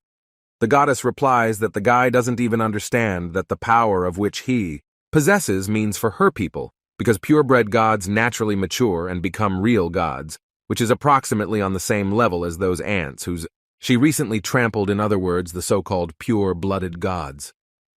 What are the equivalent bloodlines of about the 10th stage of their celestial beasts? And the kingdom is not as complex as human. But with the loss of the supreme divine realm, a long time has passed since no god could reach the supreme god realm. Now for Su-ping, it is not surprising that Joanna was willing to risk signing an employment contract when the top is empty and enemies are constantly invading. Suddenly, they came to meet the goddess. The deity asks who is with the girl, but Joanna replies that this is the dear guest of the goddess, and he also needs to be taken away. The deity asks Su-ping and Joanna to hold his hand. The divine man brings the goddess Joanna and Su-ping to a very beautiful and large unknown castle.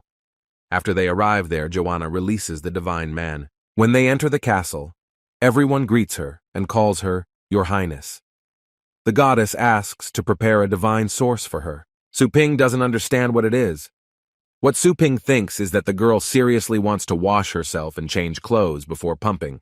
The girl tells the guy that this divine source can wash away all the impurities in the blood and improve understanding of the ability.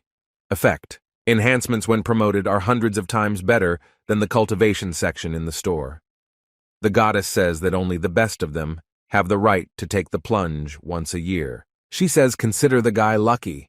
After all, when he finishes dipping, there is a special arena for his pets where they can train their strength. The girl invites Su-ping to make a deal every time he returns her. Then she will allow him to plunge into the divine source. And that's why the guy doesn't understand that the deities don't fight the star Zerg, because they have the same goal. That's why Joanna wants to stop Su-ping. Joanna says it's because the goddess can feel the smell of divine wings on his body. But the guy is perplexed, because there is nothing strange or surprising in the presence of the smell. But the girl asks the guy if he noticed the giant world tree that they passed. It turns out that this is the mother of divine beings. And when the gods die, their bodies turn into divine energy and return to the tree, and the mother mixes them and makes them even stronger and more powerful. And then he gives birth to each of them, separately. Joanna asks the guy that with his intelligence he should understand what she wants to say. But Su-ping responds by asking what will happen after that. How God was consumed by the star Zerg. After all, the divine power passes to the star Zerg and takes the form of a divine crystal, and as a result, it cannot return to the tree. The girl says that you can say it that way, and the higher the level of their cultivation, the more the amount of divine powers returns after death. And thus, with each cycle, the overall divine power of one's divine realm should increase. But with the invasion of the Zerg, they lost as much divine power as how many victims have they received in addition, with the loss of the highest divine kingdom? Not a single god will be able to break through to the realm of the upper god. And their early glorious divine people are now in such a deplorable state. Su-ping hands over to the girl what he has collected all day. He tells her that he caught the girl's thought. To put it even more simply, by absorbing their divine crystals, he is no different from the star Zerg. Su-Ping says that from now on, he will simply not touch the Zerg. But anyway, the guy's goal is to increase his strength, so he can make do with this source. Su-Ping summons his celestial beasts. He tells the girl to hurry up and bring them out to the arena to fight, and not hold back and train them to death. He also wants Joanna to show them the methods of the gods. Now Su-Ping is receiving energy. It's like it's reaching his bones. The girl thanks the guy for his understanding, and if that's all, she leaves first. She also says that the guy can call her into battle at the moment, but he stops her and asks, does she know something about the fiery Shinya? After all, the blue star does not have this material. The girl says that she knows that this is the core of the divine flame beast Shinya. It is very rare, but if Su-Ping wants to get it, then the goddess can send gods to hunt for it. The guy replies that this is all his fighting body needs to break through to the second level. He says that this spring water seems to activate the cells of his body by training. Here you can definitely get twice the result by applying half the effort. Joanna leads the animals into the battle arena. For a girl, it's unexpected how Su-Ping was able to collect so many divine crystals in half a day. An ordinary true warrior of the gods. He could get that much in at least 2 or 3 days without sleep, and he gave it all to her without hesitation. Looks like Su-Ping is potentially free labor for the sake of the revival. Their people need to establish good relations with him. Su-Ping opens the vault. It seems to him that these divine crystals will have to be put in a more hidden place. They return to their normal world. Su-Ping rejoices because the Golden Crow's demonic body has successfully overcome the second level, and his physical strength is now almost at the 9th level. The demon god's stages and suppressing fist also completed the first level and was now equal to the 9th stage master. Su-Ping can now quite lay claim to the title Upper World Level. The owner remembers that Yuan Tianchen was seriously injured in the battle with Joanna. Now he is afraid that Yuan Tianchen has already fallen out of the realm of the vast sea. So the threat to him in this subcontinent is of a different class. Su-Ping asks the goddess to hurry up and wake up Tang Ruan to get ready. After all, yesterday he spent a lot of money on advertising, so the store will be full today, and Su-Ping will be busy all day. But when my sister came home from university, she saw her brother sitting at the door of the store, and it was incredibly empty. My sister asks if my brother took a day off today. Su-Ping replies, it's clear that he's at work. He asks why Xiao Yu came back. But the girl replies that it doesn't look like work, and today they were simply released from classes early. This evening they will have a lesson at home with the teacher, the King of Poisons. The couple shows their sister a store that guarantees a place in the top 10 of an elite league tournament. It says that the top 3 purchase the most expenses. In all branches of the store will receive the right to guaranteed delivery. The sister attacks her brother because it is vile to use such tactics to attract clients. They have dozens of outlets around the world and they can attract customers this way. Even if they go bankrupt, they will still make a lot of money. Su-Ping starts laughing. He just thought it was cute when his sister acted like a little boss. But the girl just thinks it's unfair. And Su-Ping denies this. He thinks it's fair. But what they do is not so simple. The fact that the last winner of the tournament came to support them became the key to attracting customers. Moreover, the majority of clients follow the crowd, and on the left believe the authorities. Probably all clients of the city will be swept away by them. But Xiao Yu says that we can't let this happen, to which Su-Ping replies that they need a big stir, and they will prepare the tournament championship. Hot Search reports that Xiao Taoqi guarantees the championship, and Fei Pet Store guarantees a place in the top 10. People are happy because in any case, there are so many people here in the store, and there are only 3 recommended ones. Also, many people understand that their turn will not come. To President Liu's office, they don't understand how you can guarantee first place. Should they offer more guaranteed seats to retain customers? The owner of a Fei Pet Store named Liu Yuan says they don't need to jump around like clowns if they want to become famous. Then you need to use the manager and get the information about their owner and then make it public. He also says to turn this store and its owner into dust. The more people are offended by them, and the greater the indignation, the better. The workers say that the president, like the president, doesn't need a single soldier for this as soon as the store owner loses the end of his shop. One of the workers says that the higher you rise, the harder you fall. He tells the president that he is trying to deprive the owner of that store of the opportunity to stay in the city. The elders of the Joe family are discussing that they read on the internet that the owner of the store is getting higher every day and has countless titles, and he can crush legendary rank with one finger. At the same time, at the Liu family residence, they are discussing how a guy dares to say such things and who even owns this mischievous guy. The Liu family sergeant major reports that his name is Su Ping, and he is a high-ranking teacher at Fengshan University. Otherwise nothing special. One of the elders reports that he heard about how Yuan Tianchen went to him, and then he was returned back, and he never set foot outside the house. After all, part of the legendary rank was at stake, and all the witnesses got rid of. Mystery. What if the King of Poisons had not personally said that she had returned the master? Yuan Tianchen, the foreman himself, would still be in the dark. The master says not to spread information about this and not to get involved with this mischievous person. After all, you need to get to the bottom of it right away. A few days later, the city is still talking about Xiao Taoqi guaranteeing the championship.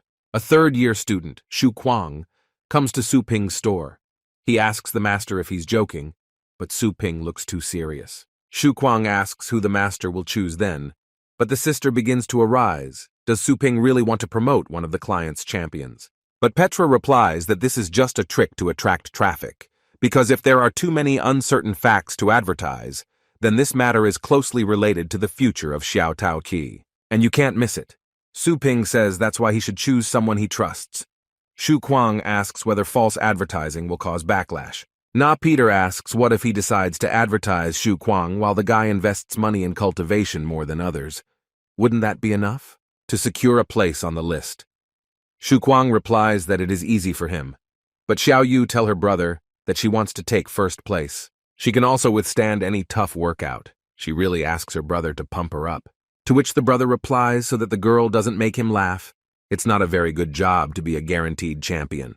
After all, with the moon dragon of the Silver Frost Star, as long as the girl acts step by step, getting into the top 10 should not be a problem. But Xiao Yu replies that being in the top 10 is not enough for her. She wants to become stronger as soon as possible. Xiao Yu says that when she wasn't looking, Su Ping must have gone through a lot of inhuman training to gain the strength he has today. That's why she thinks that. She can never become that strong. But the brother replies that in her first year, she has already become a master of martial beasts, and it is possible to enter the top 10 in the Elite League already. Very promising result. But the battle for the championship means that the entire city will be against her, not to mention the slithering snakes of the four main families. Also a guy. She says that everyone on the street, even her former friends, will look at Xiao Yu differently. Brother says that moreover, in this tournament she signs up for life or death. The sister replies that she had already thought about her brother's words a long time ago at the moment when she became a master of war beasts. Xiao Yu asks what happened to his brother that day when he and his mother lost consciousness. After all, she felt the very strong aura of a martial beastmaster, and the brother silently defended them behind their backs without telling them. Xiao Yu says that she is no longer a child who needs to be spoon-fed, and she will not give this opportunity to anyone else. After all, she also wants to protect the people around her like her brother. Su Ping responds that then it's worth thinking about it. Suddenly they hear some screams. The system detected that someone had maliciously slandered the store, so the owner was given a temporary assignment. We need to restore the store's reputation and kill the criminal. Su Ping is shocked. Is it really the first time he sees such a strong reaction from the system? Some guy in the store shouts that this store ruined his pet. He says that the pet has not only become weaker, but will not live long. In the store, there was already talk among customers because the owner always upgraded his pets very quickly. Perhaps someone made a mistake due to the flow of customers. The guy who made the noise begins to rejoice because people are shouting for their money back. After all, you can't spoil other people's heavenly beasts. The goddess Joanna appears on the floor and demands silence. With her strength, she hits the floor with her foot, and all the people instantly fell off their feet. The guy who made the noise says that they are suppressing people in the store by force, so he will now call the police and their store will be closed. Su Ping comes out into the store lobby and tells Joanna to calm down. He says that he is the owner of this store. He asks again what this guy just said. The guy replies that Su Ping should look at it himself. He summons his celestial beast. His animal looks very sick. It is covered in spots and can barely breathe.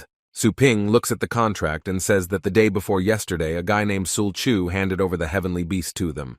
And yesterday they also took it and saved the guy's signature about accepting the heavenly beast. The owner asks if it is correct that this is his signature. The guy replies that it's him. He starts to get angry and says that they shouldn't try to pull the wool over his ears. Sul Chu says that his fox Aurora began to get sick after returning home. Su Ping tells the guy not to worry and let him check the celestial beast. Performs identification. The system says that the Aurora fox is docile by nature and very easily tamed. It is rare because it has the characteristics of loyalty and protection in the fox family. Su Ping noticed that indeed, according to the guy, combat power has dropped sharply. But the owner notices that the animal does not look sick. It's more like poisoning.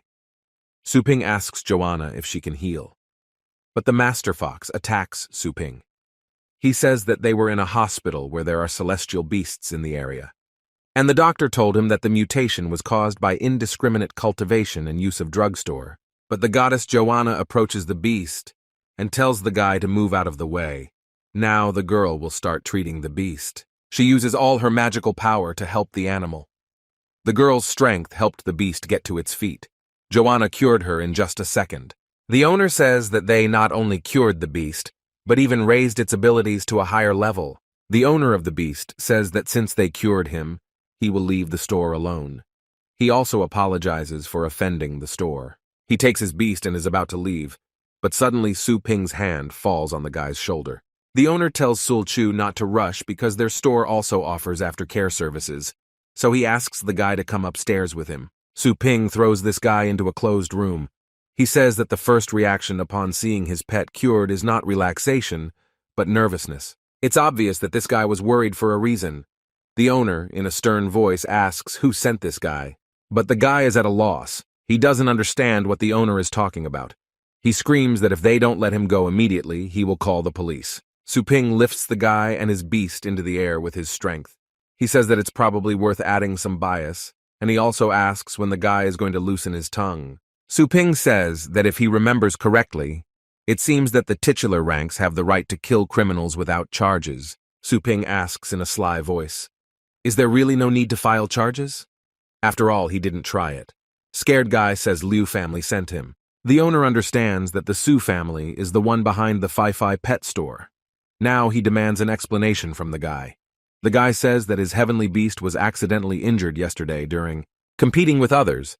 It would take a huge amount of money to cure him before the elite tournament, and then someone from the Liu family turned to him. And they said they would treat him free if the guy puts the blame on Su Ping. The owner asks what the man's name is, but the frightened guy says that he doesn't know because he was wearing a mask and it's impossible. It was clear to see his face. Su Ping asks Joanna if she has a spell that can read thoughts. The girl replies that they gods never use such disgusting methods.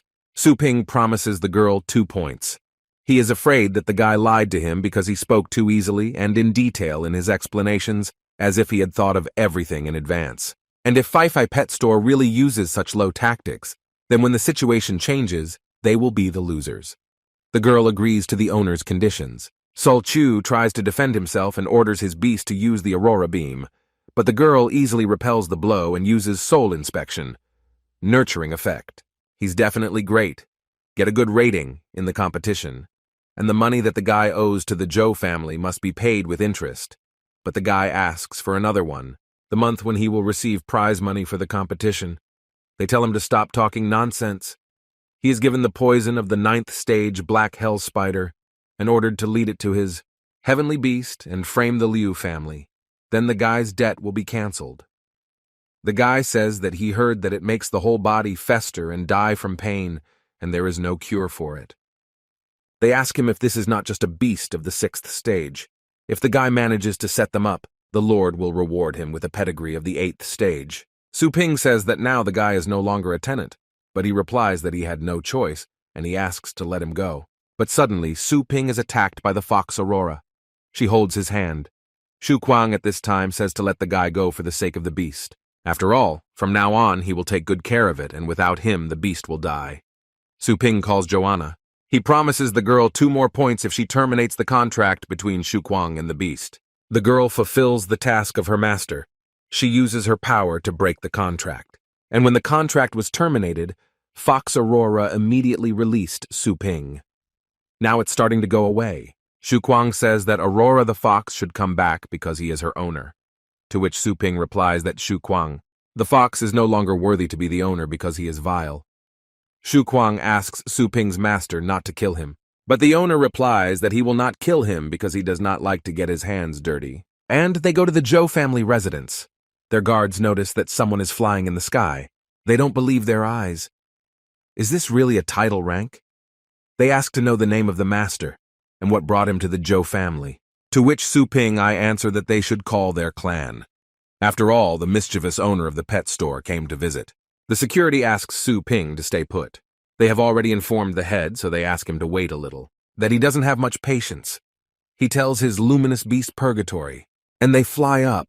They want to fly over the highest fence to get inside the Zhou family yard, but it turns out that the stranger will not get there, because this is the elite army of Zhou, and one of the 4 secret formations of the family codes that subjugate the Tiger Formation. Formed elite army with 8th stage combat strength, and it can block attacks of the middle 9th stage. But Su Ping is asked, do the guys have hearing problems because he needs their leader? Suddenly, the commander of the elite army Zhou family comes out.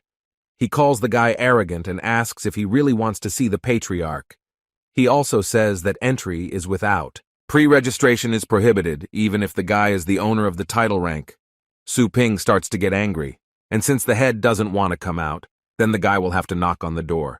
He uses the demon god's 2nd strength suppressing fist. He hits with all his power the shield that is located above the Zhou family estate.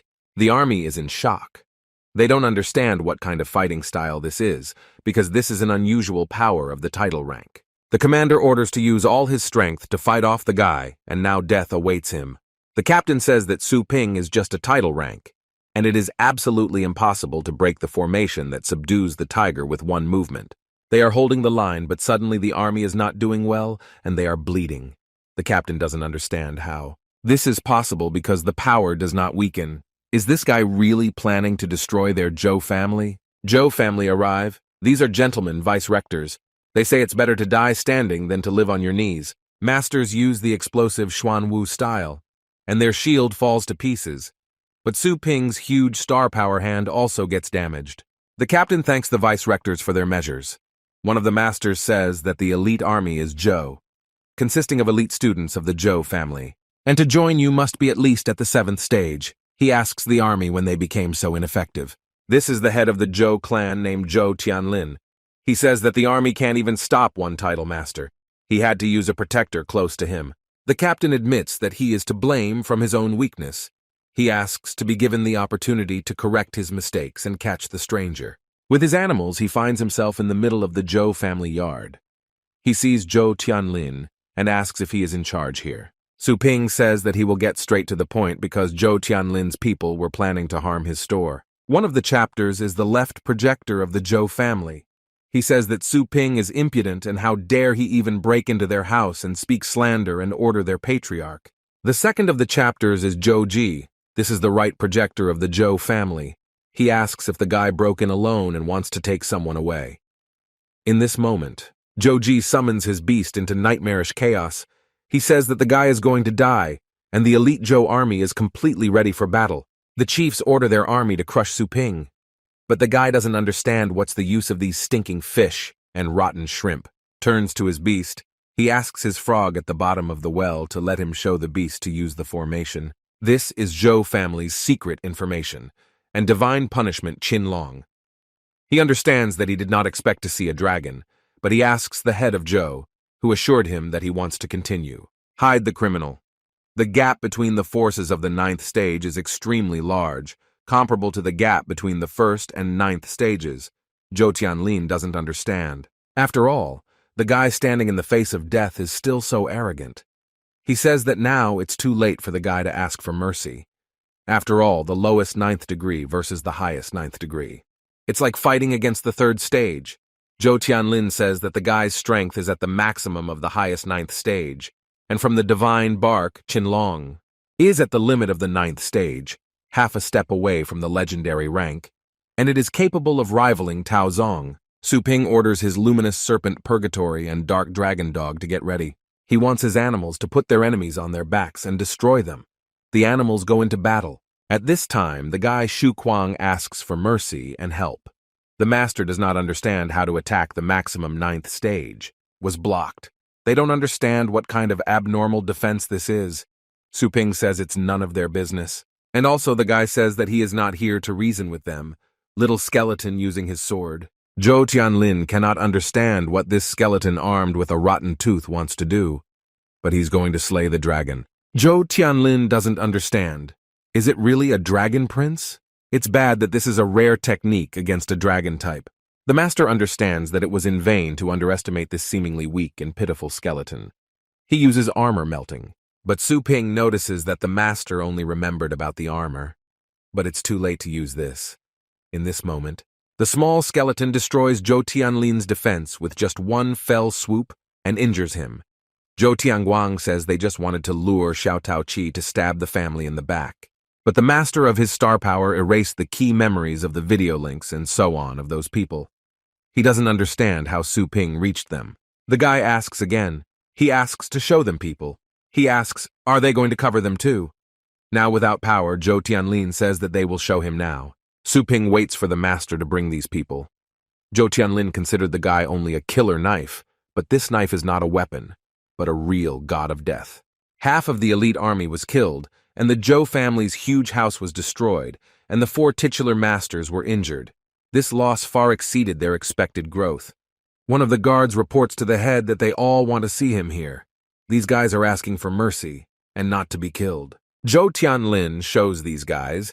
He calls them sinners and says that it was they who took the responsibility to insult this excellent master. Su Ping takes Shu Kuang. He drops it in front of the captured guys and orders him to check if everything is in place. But Shu Kuang says he doesn't know these guys. The prisoners also say that this is the first time they have seen him. Su Ping wonders, do they really not know each other? But it is obvious that these 3 appeared in Shu Kuang's memory. Their memories may be tampered with to complete this task. Zhou Ji distributed groups of actions according to task levels and erased the memory of the family person who gave them the task. And it seems their key memories were not restored. This guy was able to go to Zhou family. Therefore, Zhou Ji suggests that some secret treasure was used to inspect Shu Kuang's consciousness, and discovering some residual memory fragments. But as far as Zhou Tianlin knows, this kind of secret treasure either consumes a lot of energy or has a strict limit on the number of times it can be used. With one move, Su Ping kills these 3 guys. The owner addresses the head of Zhou. He says that this is just the tip of the iceberg, and there is no need to try to fool him. He repeats one last time to be given out, to those who planned and carried out all this. The guy who insulted the reputation of the store should wash it away with blood. The master doesn't understand how this guy can be so sure. One of the guards says that in fact another group of people is approaching. They ask Su Ping to be calm. The people they brought are on their knees and crying, asking for mercy on them. After all, they made this terrible mistake and they admit it. Zhou Tianlin says that these are all the participants now. He is handing them over to Su Ping, but the guy understands that it's fair. Those who were not the main culprit do not deserve to die. But besides completing the task of the system, the guy has a more important goal. And this is, first of all, his authority. And so that nothing like this happens again in the future, he cannot be soft-hearted. That's why the guy kills everyone. Now Zhou Tianlin can calm down because after killing people for so many times, he can finally send this god of death away. The system tells the owner that all participants in the event were killed, but the criminal is still at large. Su Ping summons his little skeleton. Now the beast begins to destroy the Tang family estate. Master is perplexed after all. All the people involved in this matter have already been handed over to the guy. Why then Su Ping is still destroying their ancestral home? The master says that this is not justified. Su Ping gets angry and asks if he is acting unreasonably now. But besides the fact that the masters still haven't given the organizer to him, you will have to take your time and find out all the exceptions and details of the problem. The championship he will start will be Zhou Tianlin. But the master understands that if they lose the first vice-rector, then their family will lose only one family. But to save the right arm, the whole body will have to be paralyzed. Therefore, Master Zhou Tianlin tells Zhou Ji to go out. Su Ping asks Zhou Ji if he is the organizer. Su Ping also says maybe the master has something to say, then let him speak, because he wants to hear the reason. Zhou Ji says that because of the insulted small store, the whole family is on the verge of extinction. And he worked for the Zhou family all his life and did everything he could, and if it weren't for Shu Kuang, then the perfect plan would never have been revealed. The master says that if he dies, then Shu Kuanga, they will be buried with him. And with one movement of his hand, he pierces the guy's body, piercing his stomach with his hand. But suddenly a small skeleton comes up behind him, and with his sword he cuts the master's body, thereby killing him. Su Ping orders the luminous serpent of purgatory to clean up here. After all, the guy doesn't leave a mess behind. Master Zhou Ji dies in the fire of death. The army sees this horror, and Zhou Qianguang is glad that he did not take part in this.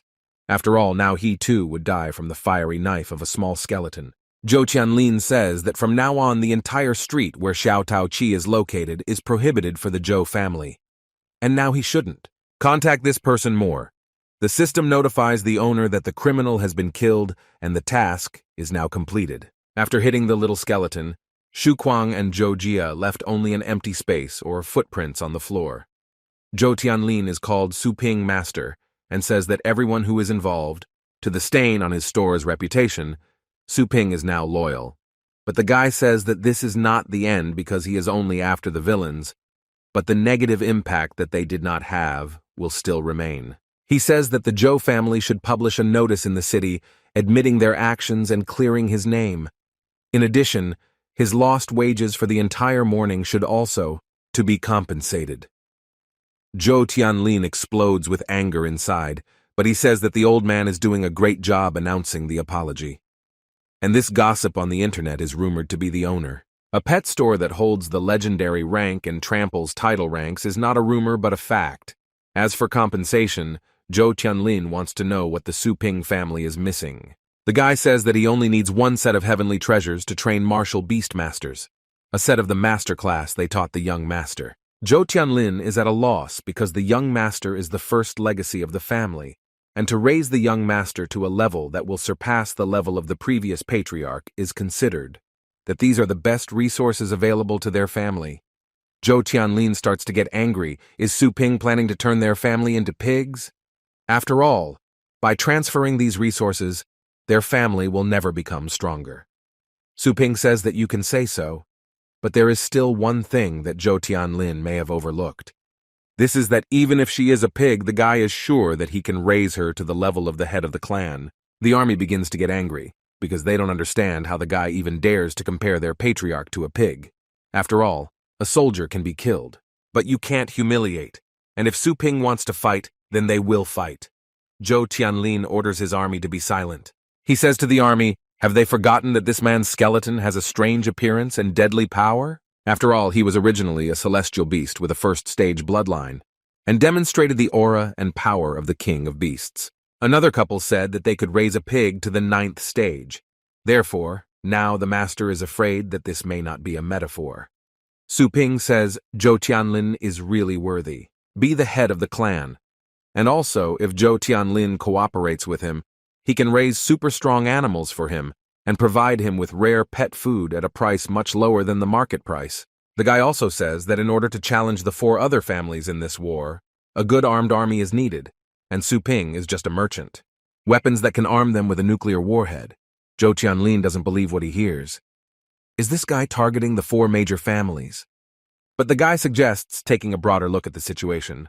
After all, this entire base city will become his store. The next day, a crowd of visitors discusses that it turned out to be the work of the Zhou family.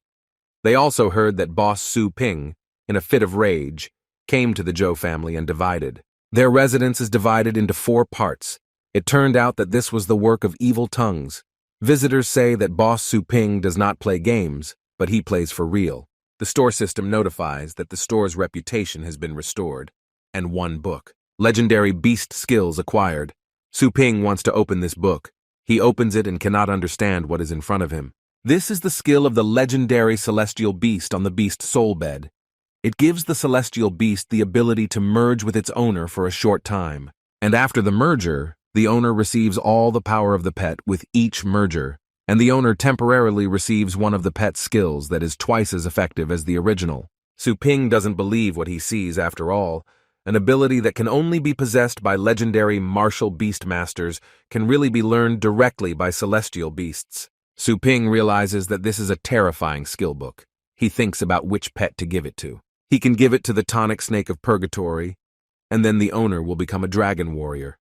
He understands that breathing a tribe and flying with dragon wings is pretty cool. But the owner is already accustomed to using spirit control, and choosing a dragon would be too banal. He wonders what about the dark dragon dog. He would be pleased to be able to see. Soul's 100 miles away, but for him, a dog warrior sounds too crazy. And of course, those who are worthy of this book of skills. There must be a little skeleton, he summons his celestial beast. The little beast begins to look for enemies in Su Ping's room to protect its owner. To Su Ping, I answer that this time he did not call him to kill people, but for something very important. He gives the book to the heavenly beast. The joyful beast cannot believe this is really happening to him. The owner replies that this is not a mistake, and the beast, you need to eat quickly because it is very tasty. Little skeleton use the skill book. The system says that the little skeleton is a divine emperor, and the master united, and now the blood of the king's bloodline is already flowing in the body, and all the dead will fall in obedience. The owner rejoices that the combat power of his heavenly beast increased by half. After the small skull was completely absorbed by the bloodstone, its appearance became like this, and the combat power jumped to 10. Since then, the little skeleton could not improve his combat power in normal battles, and the little skeleton with 10 points of combat power is comparable to the dragon beast. He eventually won by relying on constant resurrection, and his combat power increased to 10.5. And after entering the semi-divine border after many battles, with star demons. And with Joanna's help, he made it to 11. This is unexpected for the owner. After all, this skill can directly increase the combat power of the beast, which is so difficult to improve. The owner is happy that the turmoil in the store has finally come to an end. He says he wants to take 2 5th-stage novices to the desert areas for training. After all, the time has come to solve the problems with the championship. The rak who talks to the boss. So suddenly there was a person who has perfectly mastered the art of the sword, killing countless 9th-stage beasts with just his own strength. The first person standing at the limit of the title rank since the legendary Tao Zong. The master turns to the owner of Su Ping. He says that he hasn't seen his store for several days and doesn't recognize him at all, and come out if Su Ping contacted him, which means he is ready to learn the art of the sword. Su Ping asks the master which location he prefers. Tao Zong says that his art is very dangerous. Therefore, it is better to have a wide space and preferably with mountains and seas. Tao Zong doesn't understand how this hologram can be so realistic, because he can even smell the sea and nature. The owner says that this is a little trick not worth mentioning. Also, Tao Zong can confidently use this test field, and even if it is, if damaged, it will be restored immediately. Tao Zong says that in the past, many people wanted to learn his ball skills. Either the basics were missing, or the understanding was too low. Therefore, Su Ping's master should be able to handle it.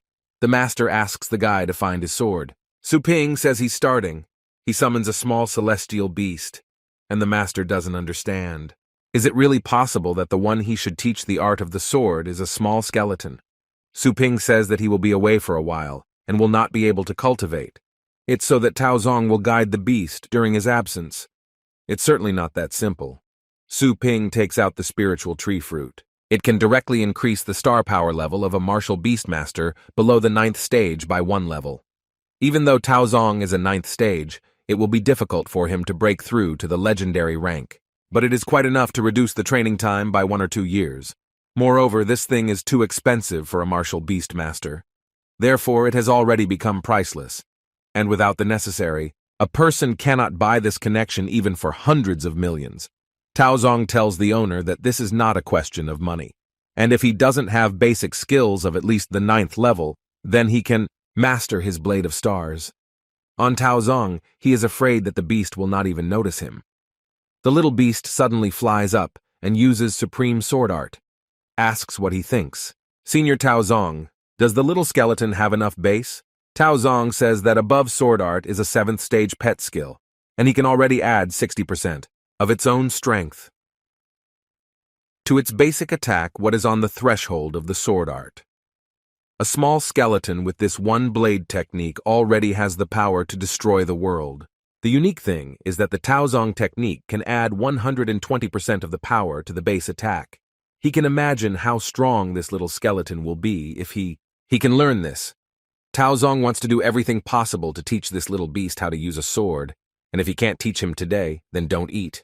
Su Ping says that it would be a pity not to preserve such rare promotional material, and he tells Tang Ruan to take a photo, their heroic pose when they train with swords, also for her to make a poster out of it and hang it in the store. Su Ping comes to see his sister and assistant. Now, he will take them to desert areas. After all the household chores were settled. They get into the war machine. The assistant says that his sister told her about such a car that ordinary people won't be able to buy. At least a silver rank holder has the right to buy it, on it through a deserted area. Su Ping says that he asked a friend to provide suitable terrain for them, but he didn't expect him to be so caring. What even prepared? Su Ping will take the car and all the IDs to the warehouse of the explorer's base to then pick up a set of combat armor.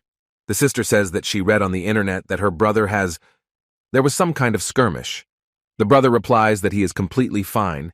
It is the influence of the Zhou family in the city that incited him to attack another influential Liu family wanting to make a profit.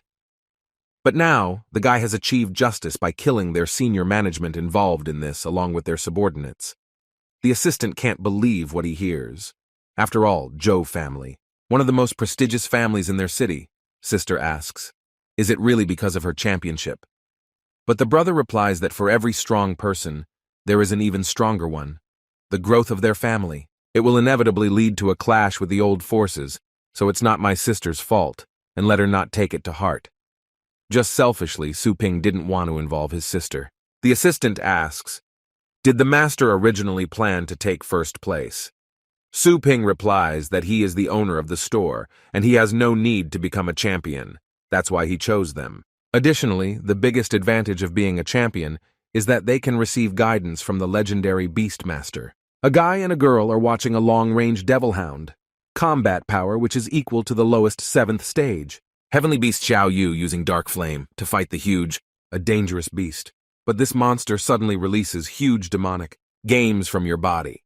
But when these needles hit the celestial beast, the monster realizes that this is not a beast, just an illusion. Now the monster is grabbed by the leg from behind by a huge monster with a cross on his back. Xiao Yu commands the phantom fire beast to use fire whirlwind now. A huge beast begins to run towards the girl. Su Ping shouts for her sister to be careful because the beast is running towards her. The girl summons her celestial beast. She realizes that they have just seriously injured the monster, and they only have a little left. She commands her beast to block the monster's next attack. She summons the moon dragon using the enhancement of the powers of the 4th stage. The beast also uses moon claws. Heavenly beasts fight a huge monster in an instant using their moon claws. The moon dragon cuts off the enemy's head. The guy and the girl are rejoicing that the enemy is finally defeated. But unexpectedly, Xiao Yu doesn't notice that someone is approaching from behind. At the last moment, they use the star shield. It was a young-headed python and its supreme 9th stage combat power. It looks like the girl was wounded. The guy orders his soul eater to use the covering miasma. The girl thanks her friend, but it looks like this beast had poison. Anyway, the guy saved her life, and the master of restoration and the king of poisons taught her a high-level method of healing and detoxification. This is a small previously needed incentive. Then it can be easily cured.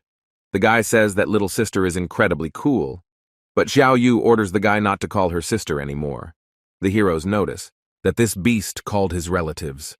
The miasma has not yet dissipated, and the monsters have not yet found them, so the advantage is on their side.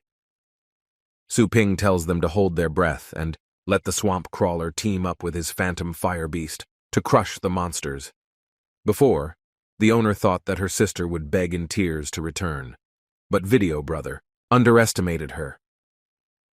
At a closer distance, in terms of the nature of talent or ability to work in a team, Xiao Yu is not inferior to some so-called young masters. The owner understands that if the sister can really take advantage of the chance to win the elites and the tournament, she will not have to worry about her safety every day. Now all that remains is to wait until the heroes are trained for the title rank, and then Su Ping will be able to leave them to look after the house and quietly go about business. Su Ping says that's all for today and the heroes can rest.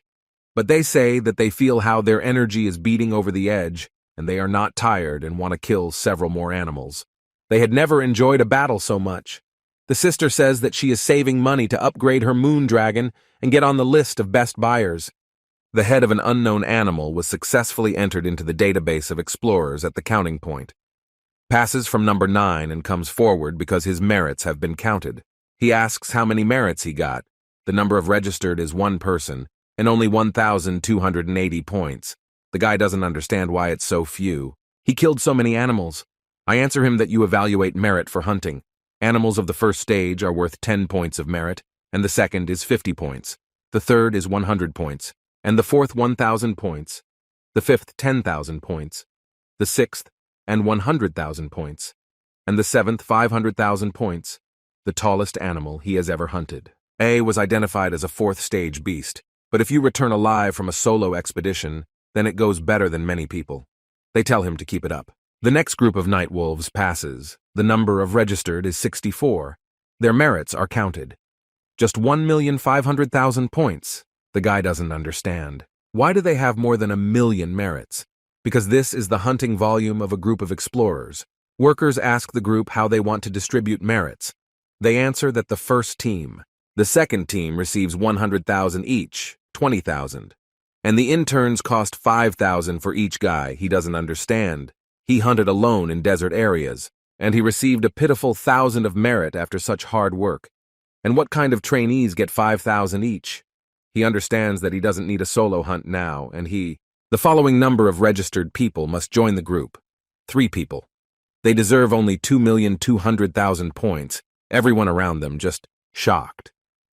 Can they really earn more than 2 million merits divided between 3 people? That is, each person can receive from 700,000 to 800,000. They are asked how they want to share the credit. Su Ping replies that they should divide between these two, but he won't take it. The team asks how they plan to distribute the points among the half. The assistant tells the master that let Xiao Yu take a little more. After all, she saved him several times. The girl replies that she was just doing her job, so divide. We need half for each person. A group of people who are being counted begin to get angry. They do not agree why they have so little merit. And this team compared to them, this hunt brought millions of merit. But why do they only get 5,000 points? They are answered that this is unfair. The girl is asked if she is ready to work several days in a row for a few thousands of merits, because even if she uses this amount of merits to buy secret treasures and storage, she won't even be able to convert. They are in star currency, to buy cultivation services. Suddenly, one guy shouts at everyone to shut up because these newbies don't understand the rules. He asks why they should be grateful that they are even paid for the internship. The girl replies that it's good that this tale at least kept up with the pause. But the interns are indignant because they are students and perhaps did not understand some things, thereby causing the team a little trouble. But none of them. Moreover, it was not fatal in the battle with the fire dragon elephant of the 8th stage, if it were not for the thunder mouse of the eldest in the group. And Sister Su Ping did not leave other animals. They would have killed him and come out unharmed. The rest are starting to get outraged. After all, they also killed several beasts of the 5th and 6th stages and received only 5,000. They say they want to take credit that originally belonged to them. Brother says, "Sister, don't rush to draw conclusions, and it's better to just listen," the senior team says, so that newcomers do not think that killing several ferocious animals is a big deal. The point they ask is whether they will not naturally receive what they deserve. But the senior team replies that when it comes to killing wild animals was a very useful experience for them, and they were able to receive a lot of merit, but they must not forget that. How exactly did they return? After all, reconnaissance, treatment command, and logistics are something that the trainees did not take upon themselves.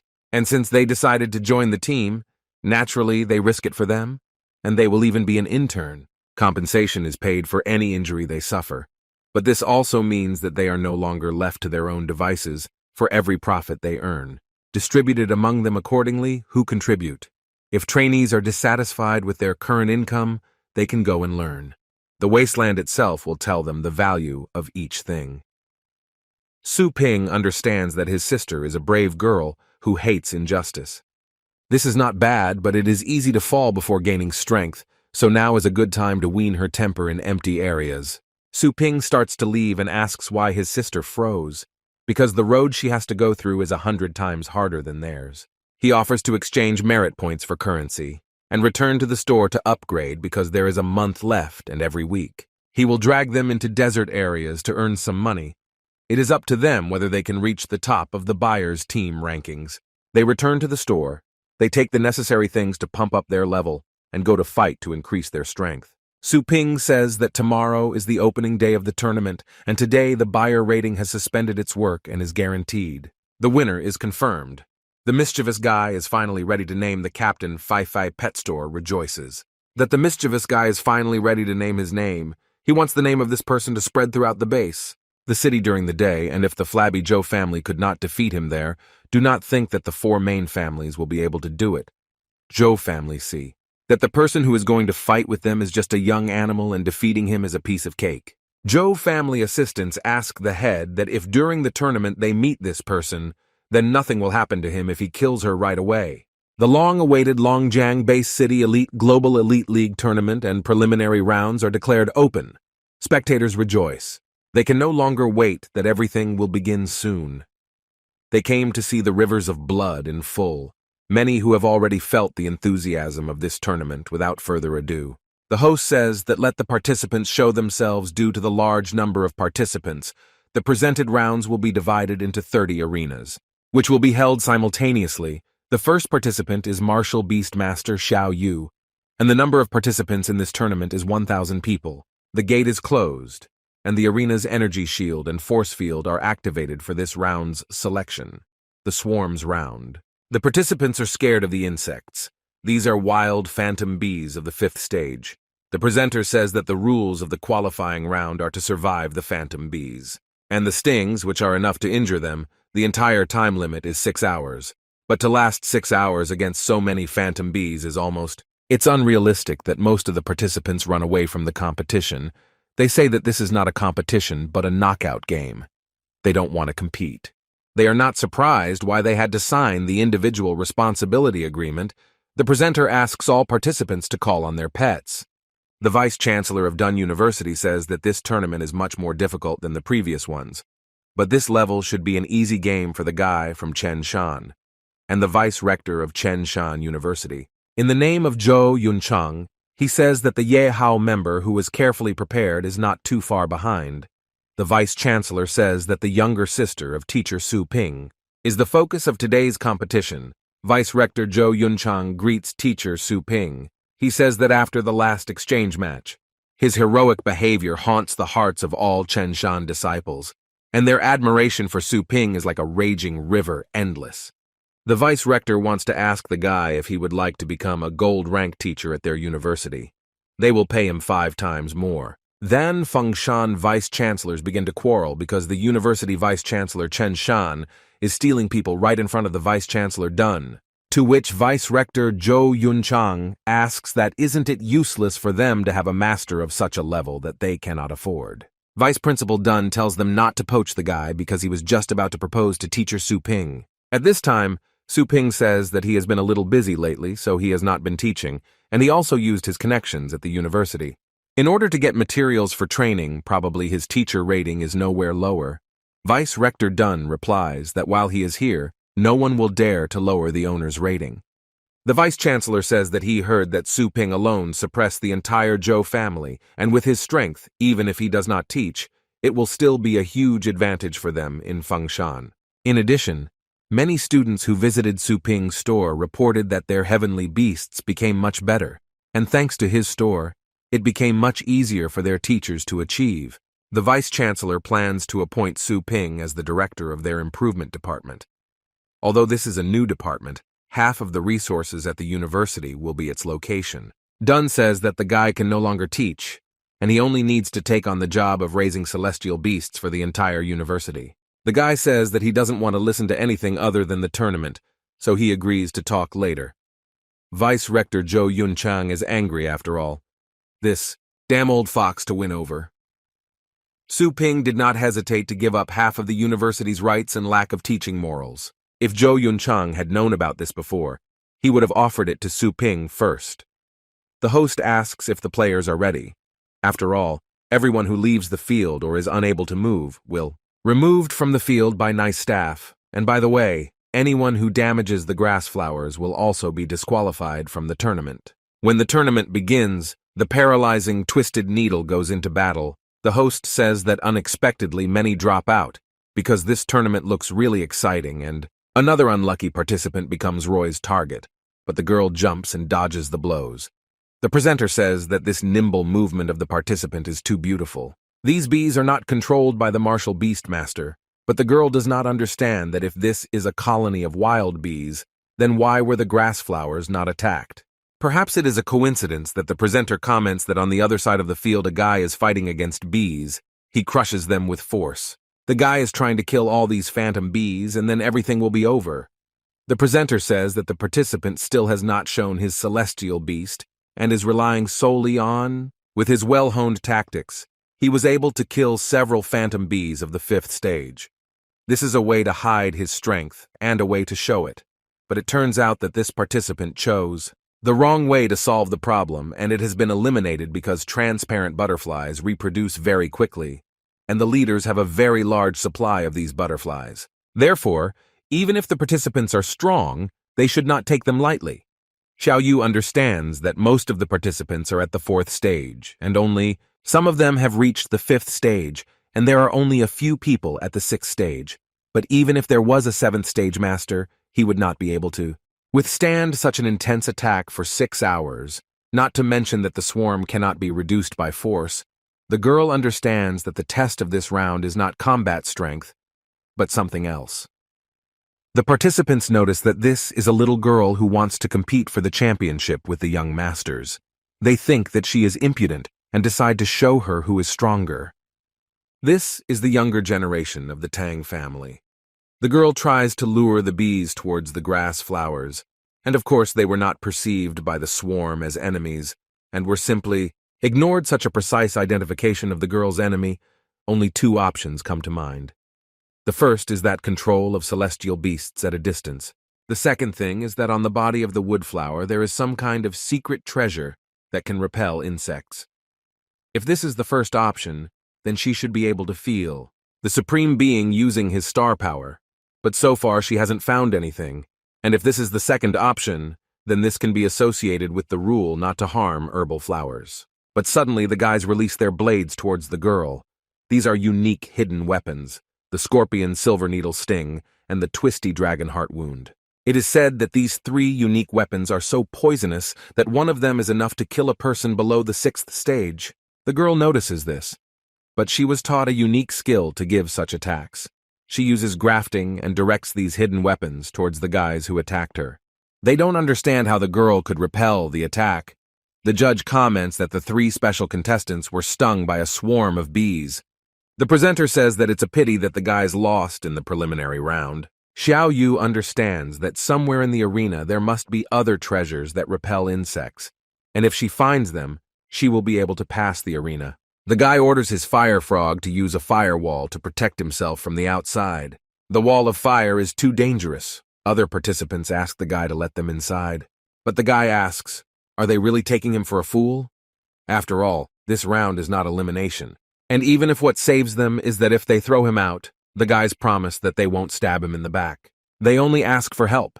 And after this round, they even promise to pay. The guy understands that fortunately he always stuck to the boss's training. Su Ping, otherwise, he would have ended up in the same situation as them.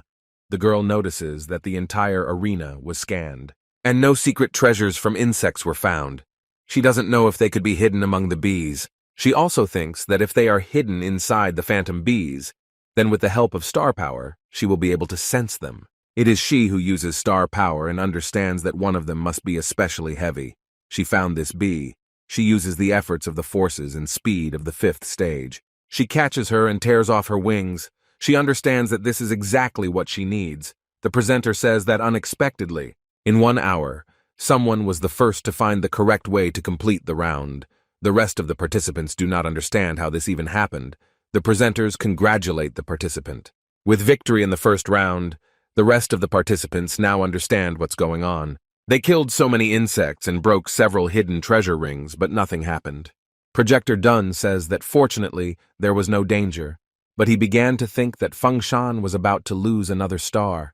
Xiao Yu has such skillful technique that she was able to fight off those weapons. Teacher Zhou Yunchang asks Su Ping where Xiao Yu learned this from, but the guy replies that there is nothing special about it. He says that the elder of the Tang family, who is in the step-level pair of the patriarch, taught her. The host comments that several participants followed Xiao Yu's example, and they received promotion qualifications in this round. Tags were discovered, the rest of the participants should.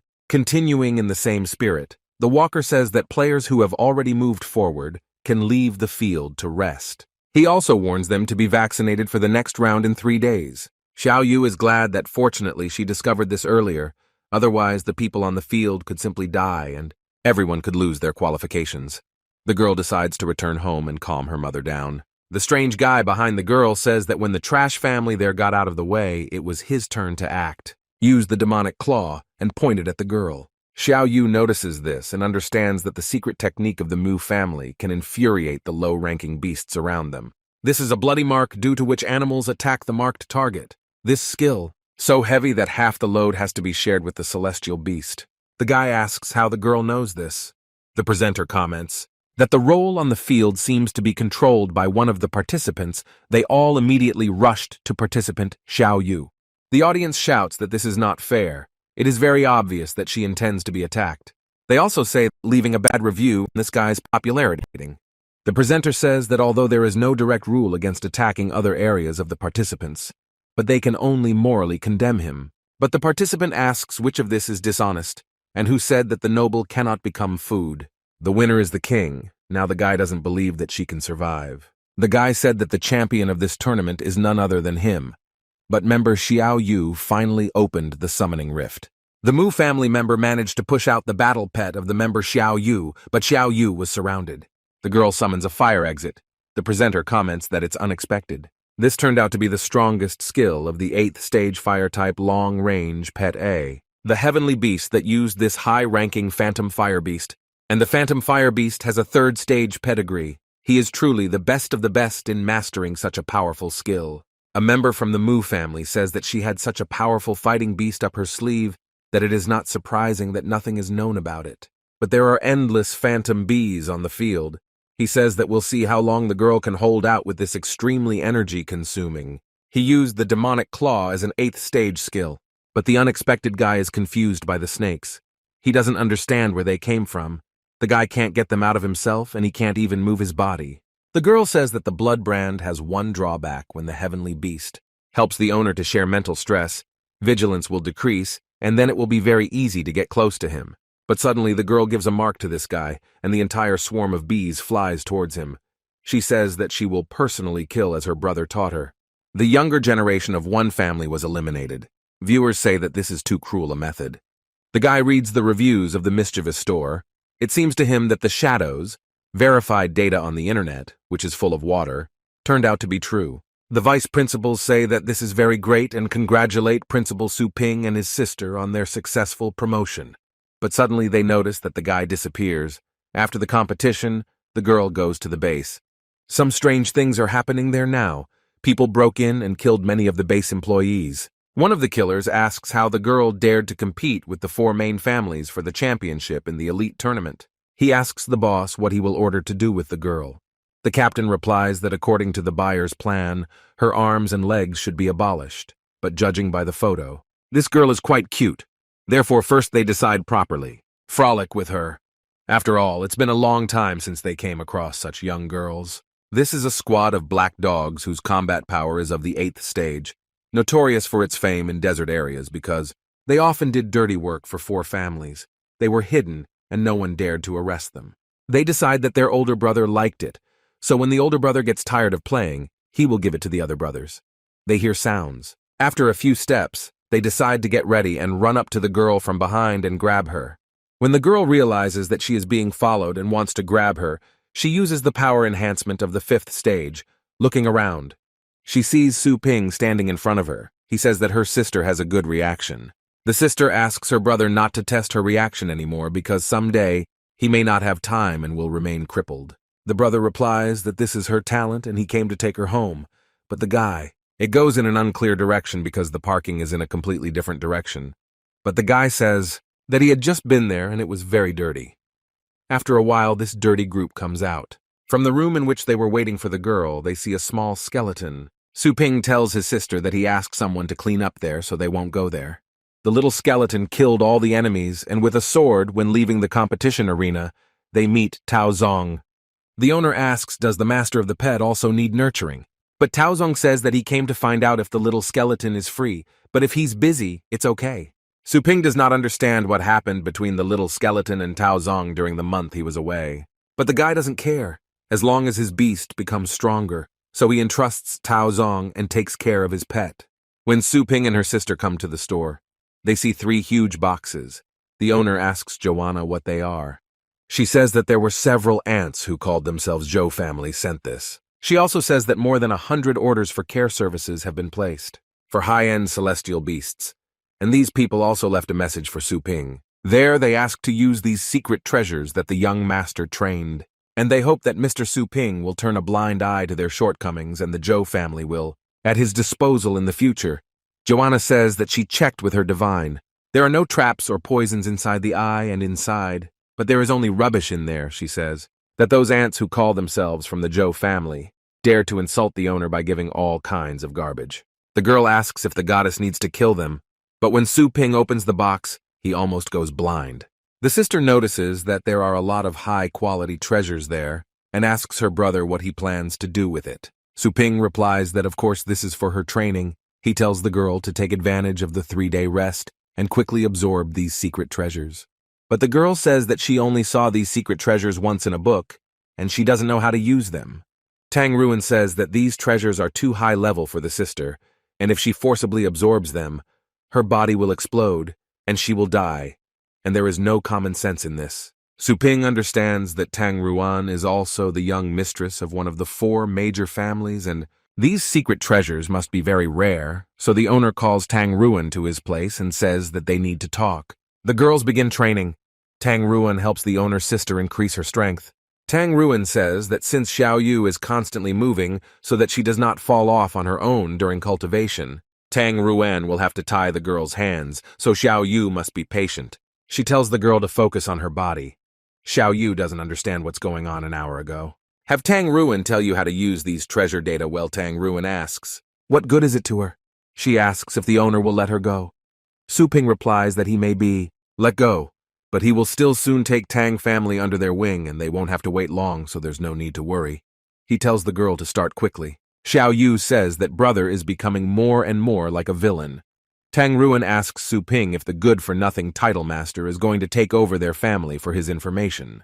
The family there is a large family spanning several base cities in one base city. Only one branch of their many branches keeps up. With the other 3 main families, and since they are discussing the origin of her Tang family, then they should start with their long history in one of the days of the 2nd year. The reign of the king in the house of their ancestors is an unlucky player. Su Ping asks the system when they recruited. Joanna, the system said that the contract is limited only to heavenly doors since it can be used on gods. Su Ping asks if it is effective. It's on ordinary people. The system says that, however, all creatures are pets and when using a temporary contract with its knowledge and power remain the same. But the ability to think is reduced to the level of a heavenly beast. The same rank the effect lasts until the end of cultivation application. It is recommended to use it against someone weaker than the owner, otherwise it may fail or be used on the owner as it was last time. The girl will not. Understands what Su Ping wants to do. The owner says that he wants to make a deal with Tang Ruan. He grabs her hands and says that they were able to agree. Therefore, you will have to resort to tricks. The girl says that the guy is behind her. If something happens to her, then. The girl doesn't have time to finish when the guy touches her forehead with his finger and concludes a temporary contract which is signed successfully. Tang Ruan doesn't understand what the owner did to her. The owner replies that nothing like that. And now he asks what Tang Ruan feels for him. The girl doesn't understand what Su Ping is talking about. She understands that something is wrong because the man in front of her is clearly her enemy. But she wants to tear him into pieces and kill him. But for some reason she suddenly feels his breath, his words, and everything he does like heaven, and you can't obey him. The girl falls to her knees from such force. She asks how you will now be given the owner's orders.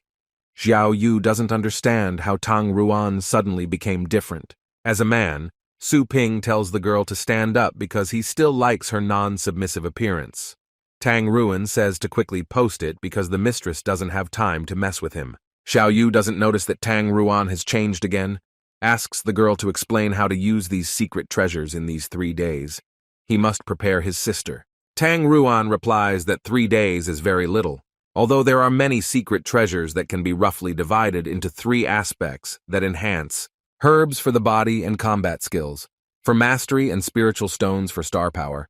Only the first stage of enhancing herbs requires at least 3 months, and if his body is not suitable, then the person dies from a ruptured liver, or his body ruptures during subsequent training. Su Ping understands that a 3-person bath is needed. The guy understands that since the contract with the beast was signed, he will not be able to transfer it to the zone. Cultivation. 1 day in the cultivation zone is equal to 1 hour in the real world, and in 3 days of the off-season you can train as many as 72 days in it. This is enough to complete the first stage. And the brother asks his sister to close her eyes. Xiao Yu doesn't understand what his brother is planning and tells the girls to be obedient. After all, brother won't harm her. He says that her brother will take her to a good place and tells her sister to be obedient and close her eyes.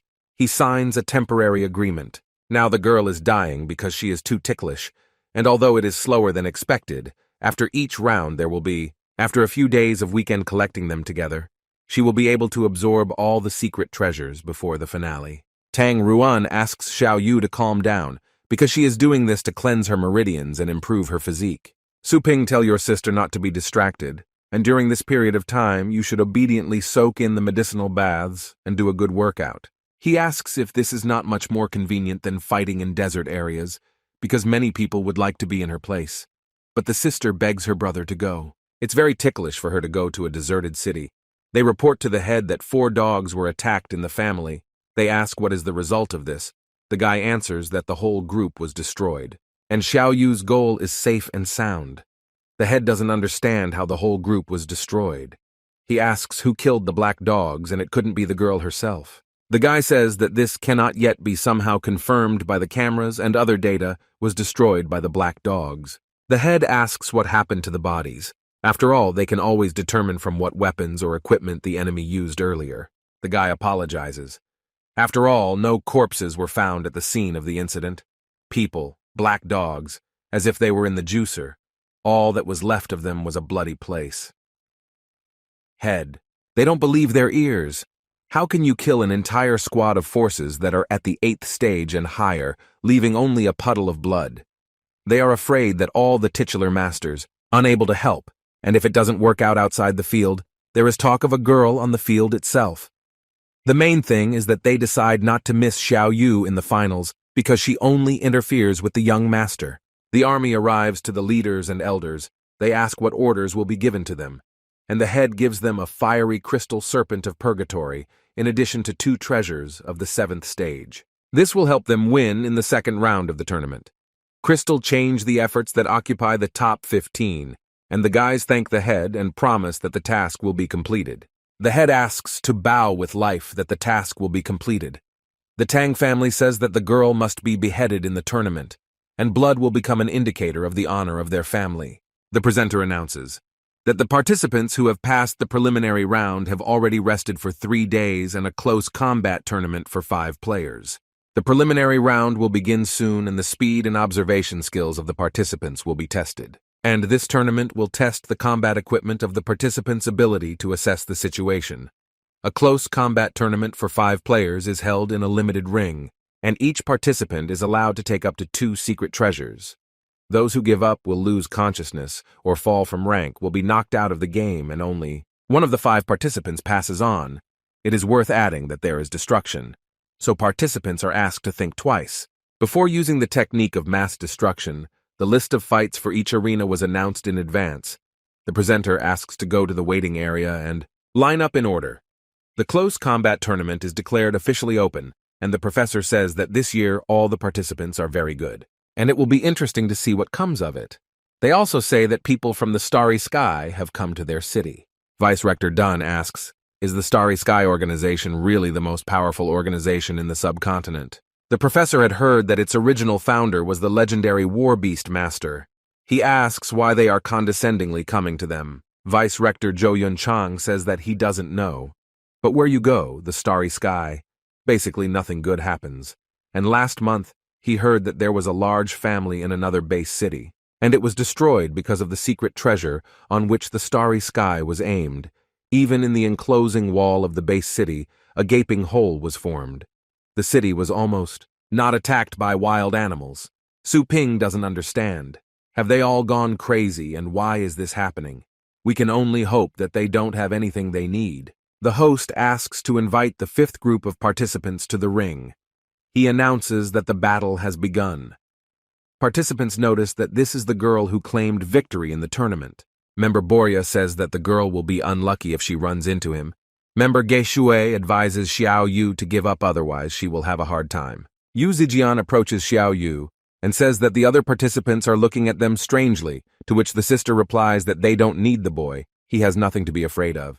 She also says that they are rivals and she doesn't want the boy to call her sister. He says that if the members unite to defeat Xiao Yu, then he will be next. Who is unlucky enough to team up with Xiao Yu? The girl replies that she did not expect that the boy would be able to assess the situation so well, so she does not mind teaming up with him. Now the boy asks his sister to cover his back. The girl agrees and says that then let the guy cover her. This boy has already lost count of how many ignorant girls' hearts have been deceived by such a harmless face. Now Xiao Yu cannot escape. In the boy's hands is the secret treasure of the 7th stage Mu family devouring the Star Castle. He can block all the star power of those below the 6th stage, and it cannot be unlocked independently because the area of application is direct contact. He uses this when Xiao Yu shakes his hand. He says that the girl is caught, and he pulls this secret treasure towards her body. The guy says that if Xiao Yu loses her star power, she won't even be able to summon the celestial beast. And now an ordinary girl can be destroyed as much as she wants. But at that moment, an electric current pierces his body and he falls, exhausted. The host does not understand what happened in the ring because participant Yu Zijian suddenly fell. The guy doesn't understand. Is this paralyzing taxi really the work of this girl? To which she replies that the boy himself insisted on a handshake, and she simply accepted it. Another participant asks Xiao Yu why she is so sure that this boy is an enemy. Also, if a girl poisons the wrong person, she has fewer allies. The girl replies that this guy is like Yu Zijian from Mu family, and these two, Zhang Shuo and Ge Shui, are from the Tang family. The participants do not understand how the girl knows everything, but she replies that since they entered the ring, their walking posture and the way they breathe have completely revealed their personality. After all, her brother said that no mercy should be shown to any of the 4 families. The participants decide to attack the girl with 3 because she is no match for them. They call their celestial beasts, and they point at Xiao Yu. They summon a sonic bee and a storm wolf. But one guy didn't summon his celestial beast. The guy says that his family had lost one person due to unexplained reasons, and Su Ping probably still had some aces up his sleeve, so he would not attack recklessly. The girl begins to get angry at the guy. How dare he use her as a springboard? If he doesn't have time to fight, then he should be more commanding. After all, their pets had already caught up with them, and obviously there were only a few attacks. The sonic bee and the storm wolf were squeezed during this time. Ge Shui understands what will have to be used. A secret treasure donated by the family, she orders him to hurry up and use his methods to deal with the girl, otherwise he will suffer. Both families, and for one family, it will cost less. This enhances the secret medicine of the 6th stage. It is a giant force. It increases the user's strength for 10 minutes, and it can shake the beast of the highest 6th stage. Zhang Shuo uses the secret treasure of the 6th stage puppet snake. It moves quickly, and cannot be detected by star power, and will attack the enemy autonomously, and its poison can kill the 6th stage celestial beast. The rivals order to surround the Xiao Yu beast.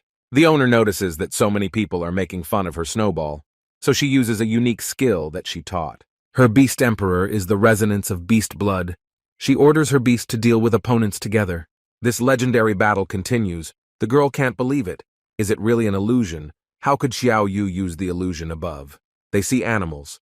Geshui says, "Don't worry about this to your phantom fire beast and directly kill the Xiao Yu beast." At this time, the girl slowly uses her dark flame claws. Geshui notices what a strange method of fighting this is. Has Xiao Yu really become as agile and ferocious as a wild beast? Mazun sees what a terrifying form the girl has, because she is not at all. She is not inferior even in a fight with a battle beast of the 6th stage. They say that she should not be too arrogant. She is no match for them in strength, and they are trying to try new tactics. But Zhang Shuo notices that the tactics that Xiao Yu uses, if he understands correctly, then this is a secret art of beast masters that only high-ranking ones can learn. The children of their high families, Zhang Shuo orders his sound bee to bypass its blind spot. Usually the masters of the martial beasts command the celestial beasts by giving orders, and the level, synchronization and interaction ranges from 40 to 60%. And some experienced masters and their celestial beasts over the years of cooperation can understand each other mentally or with a glance. At the moment, the level of synchronization and interaction is close to 90%, and Zhou Yunchang says that Sister Su Ping can easily fight against 5, such a girl. She didn't even raise an eyebrow. But a team is a team after all, and the maximum level of synchronization is theoretically 100%, but only the unique royal equipment of their family allows the consciousness of the heavenly beast and the master of the heavenly beast to penetrate each other. They can read each other's thoughts. The girl Xiao Yu constantly uses 200% synchronization. Xiao Yu attacks the guy and says that he is always like this on the sly, and it annoys her now.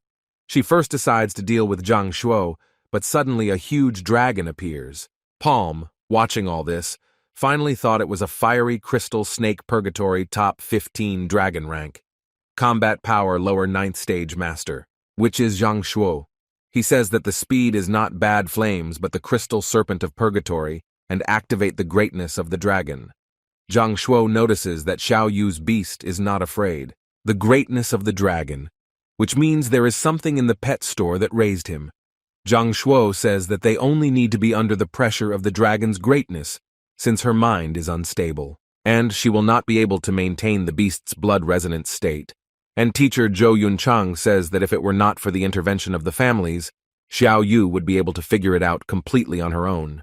Vice-Chancellor Dun says that Ma Zun actually used an 8th stage adult dragon beast, which is in the top 15, only his family won the last one. The championship has such financial opportunities. Geshui says that they will see how arrogant the girl is without her strange fighting techniques. Zhang Shuo says that since she has already, if she hurt him, he'll fix it for her now.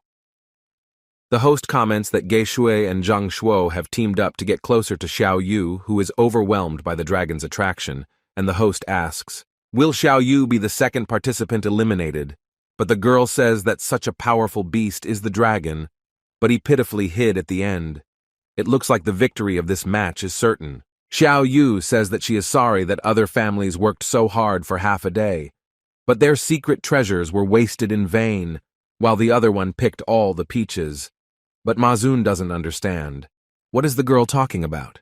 She replies that in this round, most of her physical strength was used up, and if the 3 of them work together to defeat the family now, it will be reasonable, regardless of their enmity. Xiao Yu says that if they are still on Mu's side, then after she is defeated, even if they combine all their efforts, it will be impossible to defeat him. After all, he has a very strong heavenly beast. And Zhang Shuo says that if this continues, it's like working for the Mu family in vain, so it's better to unite and weaken him first. But Geshui says that it's better not to rush. After all, Xiao Yu is in the best shape. And what about them? She may also have a trump card, so let her fight Mu alone for now. And they will wait and restore their strength until he finishes her off, and then fight him again. And let him also try what it's like to be used as a springboard. This makes Borya very angry, so he says that first he will get rid of the girl. But Geshui replies that he should come over. But then they, together with Xiao Yu, will destroy him. While Zhang Shuo and Geshui are using recovery, The girl advises the guy to be obedient and get rid of Xiao Yu first. Zhang Shuo says that this is good, because this way they can be sure that she will lose and they will have a chance to win. Everyone understands that if not for the attacking abilities of the fiery crystal, a snake of purgatory who could easily destroy the ring with his lava breath, and with a meteor shower he can kill all three of them in seconds. The longer the battle drags on, the more the players of other families will recover, the more unfavorable it will be for him. He chooses a quick battle, and the distance is small. But this is better than being under siege. Xiao Yu orders his snowball to use nightmare paralysis, but the dragon uses a shield, and the split dragon's claw sweeps Snowball out of its path. Now, Ma Xun decides on his own. To get rid of the girl, he attacks her and the battle begins. Zhou does not understand that the dragon's greatness was dulled at once, and fortunately, the cultivated Snowball was not harmed. Ma Xun offers. Xiao Yu doesn't waste time and just give up because his flame on the crystal snake purgatory is invincible. Xiao Yu doesn't understand why the nightmare paralysis didn't work. If she can find the reason, she will have a chance of victory. Geshui and Jin use recovery. At this time, Ma Xun tells Xiao Yu not to waste time. If she surrenders voluntarily, then he will arrange a fitting end here. The girl understands that at least the Snowball has the combat power of the highest 7th stage. But he is also capable of controlling the 8th stage niche beasts. But the opponent was able to resist Snowball's illusions. The girl does not understand whether this could be so, but that Ma Xun used tactics or secret treasures to resist psychological attacks. Decides to send his beast to try again.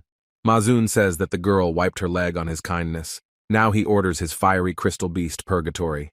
Teach the phantom fire beast a lesson, and he will personally deal with the nasty girl. And Xiao Yu uses nightmare paralysis for his beast, to which Ma Xun responds that the girl's actions are useless, since the girl thought the guy was using the secret treasure, and the secret treasure of the 7th stage is the sleeping dragon bone. After absorbing the star power, it can make the dragon beast immune to negative effect.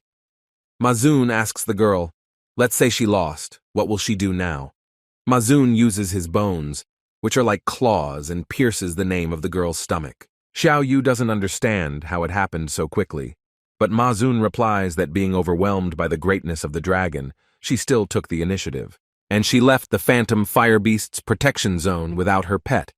This is a 6th stage secret tactic called the shadow butterfly step. This technique is modeled after. The 8th stage battle beast is without a butterfly, which can blur its shape when moving and at high speed, as well as appear and disappear uselessly. And Xiao Yu is just a small child who is being led to slaughter. The presenter comments that this is strong power. Participant Xiao Yu is defenseless before the fierce pursuit of Ma Xun, as expected of a competitor who was trained by their family's previous champion. Ma Xun understands that the consumption of the butterfly's shadow step is quite large, but with such a volume of blood loss, she should faint. But suddenly the girl jumps up and stands on her feet. Opponents don't understand how a girl with such wounds can attack and resist. But at this moment he does not use the supreme art of recovery and once again enters the battle. Ma Xun is amazed. Is this really the highest art of restoration? It's annoying him because now he'll have to tear out the girl's heart. The host comments that member Ma Xun has resumed his long-line attack. He suddenly attacks the girl from behind at the speed of light, but Xiao Yu suddenly exposes. He kicks his leg and tries to defend himself. But suddenly the guy pierces her body with his fangs. The hosts are perplexed. Was member Xiao Yu really injured? But in fact, Xiao Yu says that the guy just got caught because he didn't pierce her body with his fangs, but she jumped on his hand. And she placed on it the thing that Yu Ziqiang wanted to use against her, the striking star castle. The host says that member Xiao Yu pretended to show flaws and tricked Ma Xun to get closer, then sealed the star power with a devour lock. And now he won't be able to get out on his own. The presenter says that this is very deadly. Xiao Yu now says that without star power, now Ma Xun's power is like that of an ordinary person. And even if the greatness of the dragon suppresses her, she can easily cope with the guy. Now Ma Xun asks for help from the crystal flame of the snake purgatory. But the girl turns off the secret treasure of her beast and orders him to deal with the serpent of purgatory using nightmarish paralysis. Xiao Yu says that first we need to deal with one thing, and she throws it out of the field, but suddenly a huge bee picks it up. The host comments that it is the greatest members Geshui and Zhang Shuo who have joined the battle. Now the three of them have united. Ge Shui says that the big picture is important, and they cannot allow Ma Zun to be killed by Xiao Yu. Zhang Shuo says that her strength should not be underestimated, and Ma Zun doesn't want his family to punish him for not completing the mission. Now Zhang Shuo suggests putting aside personal interests and dealing with Xiao Yu first. Ma Zun now orders the Purgatory Flame Crystal Serpent to use Dragon Majesty. The host comments that participant Xiao Yu was about to get a chance with the help of a minor injury on victory, but the situation changed again as a result. The three parties decided to jointly deal with the participant. Suddenly, Xiao Yu hears his brother's voice and says to use it. Vice Rector Dun says that he is sorry because both times it was so close. Vice Chancellor Zhou Yunchang says that such a good seedling will be destroyed here because it was targeted because the people of the four major families are too hateful. Xiao Yu Word hears brother's voice. He says that there is no need to hide anymore and let the girl use her trump card. Opponents say the girl will regret not giving up, and he advises her to repent for being an enemy of their families. But unexpectedly, the girl summons a new beast and tells him to use freeze for 1,000 miles. Opponents can't believe their eyes. Is this a dragon ranked 8th in rank? This is the moon dragon of the Silver Frost Star, the combat power of the 8th stage limit. The presenter comments on how terrifying this is. With the appearance of member Xiao Yu's moon dragon, it began to snow in the arena. Member Xiao Yu, with just the skill of the 9th stage of 1,000-mile freezing, destroyed 3. The presenter comments that they say that the moon dragon is a Silver Frost Star. Once froze 1,000 miles around himself with this technique. Now seeing him live, you can definitely say that he deserves his reputation. The girl tells her pet to stop. The host comments that the other 3 participants lost consciousness, and Xiao Yu wins in the 5th round, and the audience is perplexed with such a powerful trump card in his hands. It's not surprising that she dares to win the championship, because just one move can decide the fight. This is the first time they have seen the skill of a 9th stage pet with their own eyes. The host congratulates participant Xiao Yu on successfully passing to the next round called the Nightmare Hunt, which will begin in 3 days, and Vice Rector Zhou Yunchang congratulates Director Su Ping because his sister showed herself excellently. Vice Rector Dun says that as expected from the director who chose the champion by default, in the future the girl will definitely become a great support for their university. Xiao Yu comes to Tang Ruan's room. The girl replies that there is still an hour before today's training. What do they want from her? Xiao Yu enters Tang Ruan's room and asks for forgiveness. The girl replies that Xiao Yu should come in because standing at the door makes her even more annoying. Star power is also chaotic. Like mosquitoes in the rainforest, Tang Ruan says she can't even concentrate on training, so let her not say what she wanted and leave. But the girl brings pies to Tang Ruan and offers her a treat. She says that she wants to train with Tang Ruan every day, and that's why she asks. Apologies in advance for disturbing Tang Ruan says that the last time she trained her, Xiao Yu was against it. She asks why the girl is now striving. Is she really interested in Tang Ruan tactics? Xiao Yu says that after taking part in the tournament battles, she realized that she was still far from becoming a champion. Tang Ruan asks if the girl is amazed by the enemy's strength, but Xiao Yu replies that in the hands of her brother, her beast will notice that it has become very powerful, and she again and again found herself a disadvantage. And if she remains as she is afraid that she will soon not be able to fight next to him, not to mention winning the championship. So Xiao Yu wants to become stronger. Tang Ruan understands that Xiao Yu is afraid that the pet will stop obeying her. So Tang Ruan asks Xiao Yu what she wants to learn besides the body. The girl replies that in the arena she was suppressed by the greatness of the dragon, the fiery crystal snake of purgatory, the 8th stage. Her beast was vulnerable. Therefore, she wants to restore the lack of psychological strength. Tang Ruan replies that the girl wants a lot because mental strength is the most difficult characteristic for a martial beastmaster. But there are few tactics that can enhance mental power, and they usually rely on auxiliary secret treasures to compensate for this, Tang Ruan says. For Xiao Yu to think why an 8th stage martial beastmaster can recruit a maximum of 4 or 5 battle pets. But their family has a secret technique that is passed down. Women but not men. Tang Ruan invites Xiao Yu to bring his pet and she will show you.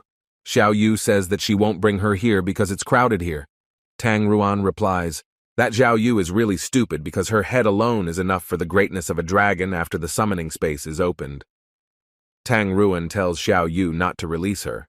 Star power immediately. Zhao Yu says that she will try it immediately. She summons her beast and uses Dragon Majesty. Tang Ruan is perplexed. Is this really the best dragon of the Silverfrost Star? She says that she has been locked in the store for a long time and she really misses the battle atmosphere. She even got the roar of the dragon. Nice to listen. Xiao Yu tells Tang Ruan to be careful because it looks like her beast is angry. Tang Ruan uses a stationary glass body. She says it's just a dragon, the 8th stage beast. She orders him to shut up. Xiao Yu says that this is amazing because Tang Ruan really repelled the beast's attack. Tang Ruan says that this is a secret skill. It can provide physical protection far beyond that of the same level of development, and it also provides the same mental protection. Tang Ruan says that all Xiao Yu needs. It's unlikely to satisfy, but at least she can fight dragons without getting caught in the crossfire. That's a factor of hundreds. Better than the useless body training technique her family taught her. Now Xiao Yu asks to be taught this too. But Tang Ruan replies that she likes to eat salty food. Therefore, Xiao Yu must understand what to do now. The sister says that from now on she will buy the girls delicious food every day as a sign of respect. But Tang Ruan understands that she will teach it for a reason. Only she can practice the motionless glazed body, and as soon as she uses it in the tournament, their family will immediately appear. Recognize this, and Tang Ruan won't have to worry about someone coming to save her, and with the addition of a little minion who will buy her delicious food, it really kills 2 birds with 1 stone. Su Ping overhears the 2 girls talking. He meets the masters and tells them to use star power for soundproofing and tells them to keep reporting. The Mu family servant says that their patriarch is very dissatisfied with the result of the tournament. He punished the 2 defeated participants, and now this is considered the 4th threat. And the top 3 threats are the young masters of the other 3 major families, the ancestor of the Qin family, understands that their patriarch does not seem to care too much about the elite tournament, but the young master hopes to fight. With other opponents, after all, the young master's battle pet, the bloody demon servant, has the 9th stage of combat power, so it is recommended to avoid combat. The ancestor of the Tang family says that their patriarch's focus is still on the disappearance of the young madam, while the whereabouts of the madam are unknown. Therefore, the secret search village is sent to the city of the Dragon Ledge. The ancestor of the Liu family says that his patriarch deprived him of maintaining neutrality, and they refuse to provoke them. Everyone starts laughing, but Su Ping understands why they are all laughing. After all, the Liu family is the most discreet. The masters say that they informed the patriarch about the murder of Mr. Yuan Tianchen, and now their family is known for its poisonous heart, which is very dangerous against enemies. But not for them, so they intervened so that their family would not harm the guy. He asks what masters found there about the organization of the Starry Sky. They say that they discovered that the person sent by the Starry Sky is a woman named Yan Bingye. There are also several strong title masters, but the exact number of them is unknown. Su Ping says that as soon as the masters find out something, let them immediately inform him. And during the 3-day off-season, you need to take care of the participant according to Xiao Shui. After all, Su Ping does not think that he will be free these days, so he tells the masters to take him with them. The owner also notifies that the meeting is over. Su Ping understands that Starry Sky is the most powerful organization. On the continent, he doesn't understand what they are trying to achieve in this tournament, because it's useless to think too much, and it's time to get up. Su Ping. I understand that I need to take it once a week. Joanna calls the girl to the cultivation area. He invites her to go take a dip in the divine spring. The girl replies that it seems the owner has entered the field strong, the enemy, and he is very worried. Joanna asks the owner, how about taking her supreme divine realm? After all, the speed of improvement is much higher than that of the source, and once, Su Ping will never forget this. The guy understands that the girl just heard everything. He understands that the girl wants to be in the highest divine realm ahead of time. But let him not try to pull the wool over his ears at the moment. Fortunately, the divine border has not yet been touched, and therefore there is no need to rush into opening new territories. Su Ping says that the girl is right, but the conditions for passing the highest divine realm is that she will become an excellent employee. This is written in black and white, and he cannot break the contract. The owner asks the girl if she has a proposal for a quick increase in combat power. Joanna realizes that he didn't fall for it, but she knows that the path is still long, and she will always have an opportunity. The girl answers the owner that if he wants to get a huge increase in a short period of time, then she has a method that suits him. This is the hobble of heaven's trials. Since the level of cultivation continues to plant without all the controlling balance of all things, a destructive plague is turned on them. This disaster is called the heavenly trials. Heavenly tests depend on various conditions and can be divided into 4 types: wind, fire, water, and thunder. If you pass these tests, your cultivation level will enter to the legendary kingdom. Shenfen is the 7th big squad. He is a trainee. He is at the peak of the 9th stage. He says that if he manages to pass the test, he can become a full-fledged member of the 7th Shenfen team. He uses the body of a divine bull and the semi-divine border test land peak of divine thunder. Joanna and Su Ping went there. Su Ping asks Joanna, "Is this a heavenly test?" The guy feels destructive pressure from such a distance. Joanna says it's a pity that they were one step too late. People at the top of the peak had already begun to undergo tests. The guy says he's new here, so it's better to get used to it first. It took him a while to find someone to create an online store website. If most of their customers didn't switch to online ordering, Mom would have a hard time keeping track of the store today. Joanna asks why the 2 ants didn't go with them. The ants she is talking about are Tang Ruan and Xiao Yu. Su Ping replies that they will not understand what it means to hobble the heavenly trials. After all, it's too early for them, and he left the girls to practice in her palace, and it's better not to worry about them. The pressure radius of a thundercloud is 10 miles. As expected, from the 7th team, this guy is very gifted. Last year, Team 6 also released a lot of favorites from the thunderclouds, and all of them, without exception, became excellent soldiers, with great achievements in battle. It looks like Team 7 will definitely become famous this year. Su Ping doesn't understand, is the natural talent they are talking about really what the system calls properties? The ability level is related to the range of thunderclouds. Tamed beasts have approximately average properties. He wonders how many miles of thunder the clouds will be attracted by the heavenly beasts. Shenfen asks the mother tree to witness his glory. The gods notice that the thunder clouds have dispersed, which means Shenfen has failed. Even the anti-thunder treasure of the vast sea realm couldn't withstand it. After all, it was a 10-mile thundercloud. Shenfen barely survived, but his insides of a god were destroyed, and he became ordinary garbage. Shenfen is afraid that it is impossible to reverse everything. Therefore, death now awaits him. Su Ping understands that this is cruel, and if he has no system protection. Then Su Ping is afraid that he too will dissipate like smoke and dust. He is obliged to use this power in the best possible way. The guy asks Joanna how unlikely it is to fail in this heavenly test.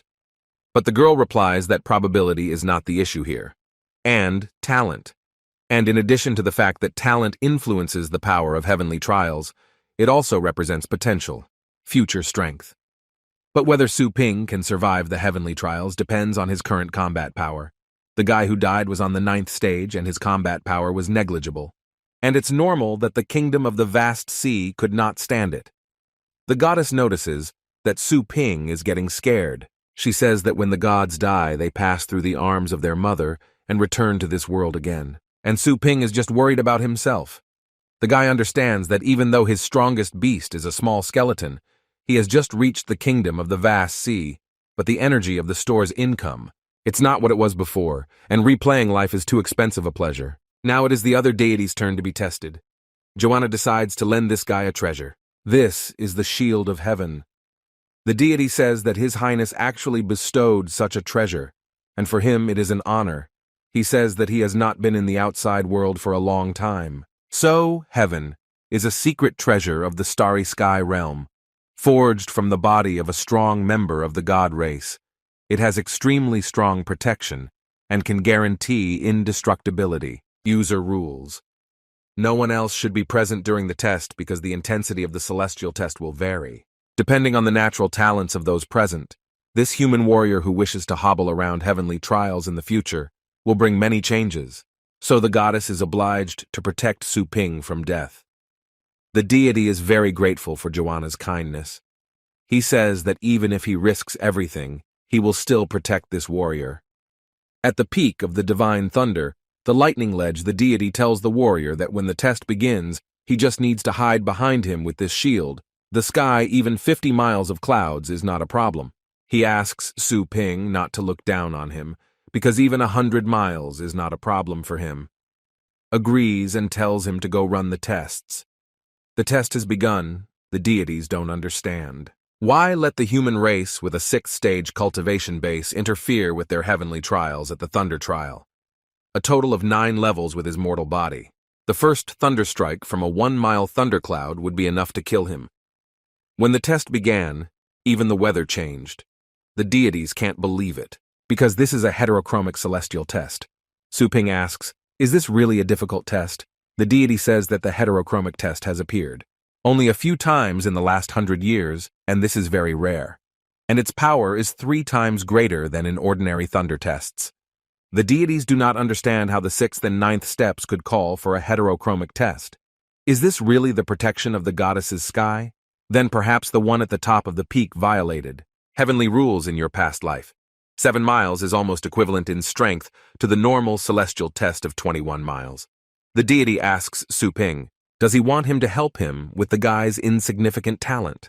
After all, the results will be exactly the same as he calculated in the previous test. He is glad that the shield can easily protect him from this level. Su Ping doesn't understand how he can be so happy when his talent is so low. With a threat, he calls a warrior to him. Su Ping summons his celestial beast dragon dog. He says that he will try this test first. The growing thunderclouds did not end there. They get bigger and thicker. It's no longer 8 or 9 miles. And now it's already 10, and soon it will be 11, and they don't continue to increase. Already a full 27 miles. The deity says that they have finally reached the level of an average champion and need to continue in the same spirit. Otherwise, he will fall asleep. And the properties of this dragon dog have reached 20 miles. Su Ping summons the moon dragon forward. The thunderclouds continue to increase and have reached 30 miles. The deities are simply shocked because it's already 40 miles and 50 miles. Su Ping doesn't understand. Is it really that the Silver Frost Star moon dragon has reached 23 miles, and obviously the combat power is 1 step lower than that of the dark dragon dog? But it has good properties to motivate the dark dragon dog, as expected from a dragon beast ranked in the top 10 Rating God dragons. The deity doesn't understand where Su Ping got these animals from. The deity says that he, too, is beginning to feel that something is wrong. After all, it's already 70 miles, and it doesn't end. Other deities don't understand what's going on there for 100 miles. They don't understand what kind of demonic talent this is. They are only interested in whether someone really attracted. Thunder clouds 100 miles away.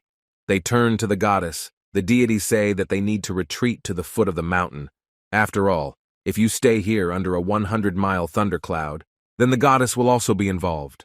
Joanna says that they can step, but the goddess has been tested more than once before. The goddess just wanted to take this opportunity to find out what the secret is. Stands behind Su Ping. She doesn't understand how he could arrange such a scene. In order to keep the Lord of Heavenly Trials, the goddess will have to sacrifice her true divine artifact. She conveys this to the mountaintop. The deity who fights alongside Su Ping sees treasures from Her Highness. Su Ping understands that of course Joanna still has a trump card in this case. Now he doesn't have to worry anymore. They continue in the same spirit. And he summons a little skeleton. Deities who monitored the completion of tasks. They start to run away. They don't understand what's happening. It's the people on the mountain who should be tested, not them. The thunderstorm disaster zone has a radius of 200 miles, and the thunderclouds have moved beyond the divine thunder peak. The deity who fights cannot believe his eyes. This is a heterochromic test of such a complex level. He has never seen such a test in his life. He uses his shield. But the shield replies that, to be honest, this is also the first time he's seen something like this. He already thought that he wouldn't see anything glorious. The deity tells Su Ping to quickly get behind her. He also asks Lady Mother Tree to testify to his glory. But at the last moment, Su Ping uses a shield that resists lightning. The small skeleton activated the effect of the undead fruit, immunity to one mortal wound. The little skeleton was mortally wounded again, and his soul was completely destroyed. The souls of other animals were completely destroyed. The deity is frightened are all the heavenly beasts killed in the war, and that these are just their souls, so he causes the resurrection in the same place. After all, when it comes to beatings, they are professionals. The guy says that the deity is only responsible for his own survival, so Su Ping will do the rest of the work. Amazing life and death, mixed up in an instant. Most tell Su Ping not to take it lightly. After all, there are 9 levels of thunder trials, and the thunder that just broke out is only the first level. The destructive power of each level is higher than that of the previous level. Now the second level begins in the heavenly trial. Ping orders his celestial beasts to use killing intent. The animals go into battle. The animals are wounded again, and they use the fruit to become immune to one mortal wound. Su Ping notices that after cutting down the ghost, things explode. He orders the beasts to maintain combat discipline. The deity says too, Su Ping took care of himself because the next level is approaching. Their speed will be faster and faster. Heterochromic Heavenly Thunder Test begins the 3rd level. The Thunderwolves attack Su Ping and he uses the demon god's suppressing fist. The 4th level begins. The soul of the moon dragon was completely destroyed. But already the 4th level is approaching. Su Ping chooses resurrection in the same place, and now they will attack. Each time his celestial beasts were completely destroyed and were reborn with new powers. Heterochromic Heavenly Thunder Test Level 5. The host's soul was completely destroyed. Su Ping used the terrifying secret treasure thanks to this established star core. The golden crow guy's appearance and the demon god's suppressing fist were temporarily upgraded by 1 realm. He orders the small skeleton to use spirit beast cover. Now Su Ping is protected. But unexpectedly, he ends up in the system space. The system says that the owner can temporarily acquire a skill that the combined pet has. This skill will be twice as powerful as the original. When they realize that he just walked on the edge of a knife because his understanding of combat was too limited, but the core of a prism star continuously feeds his stellar energy.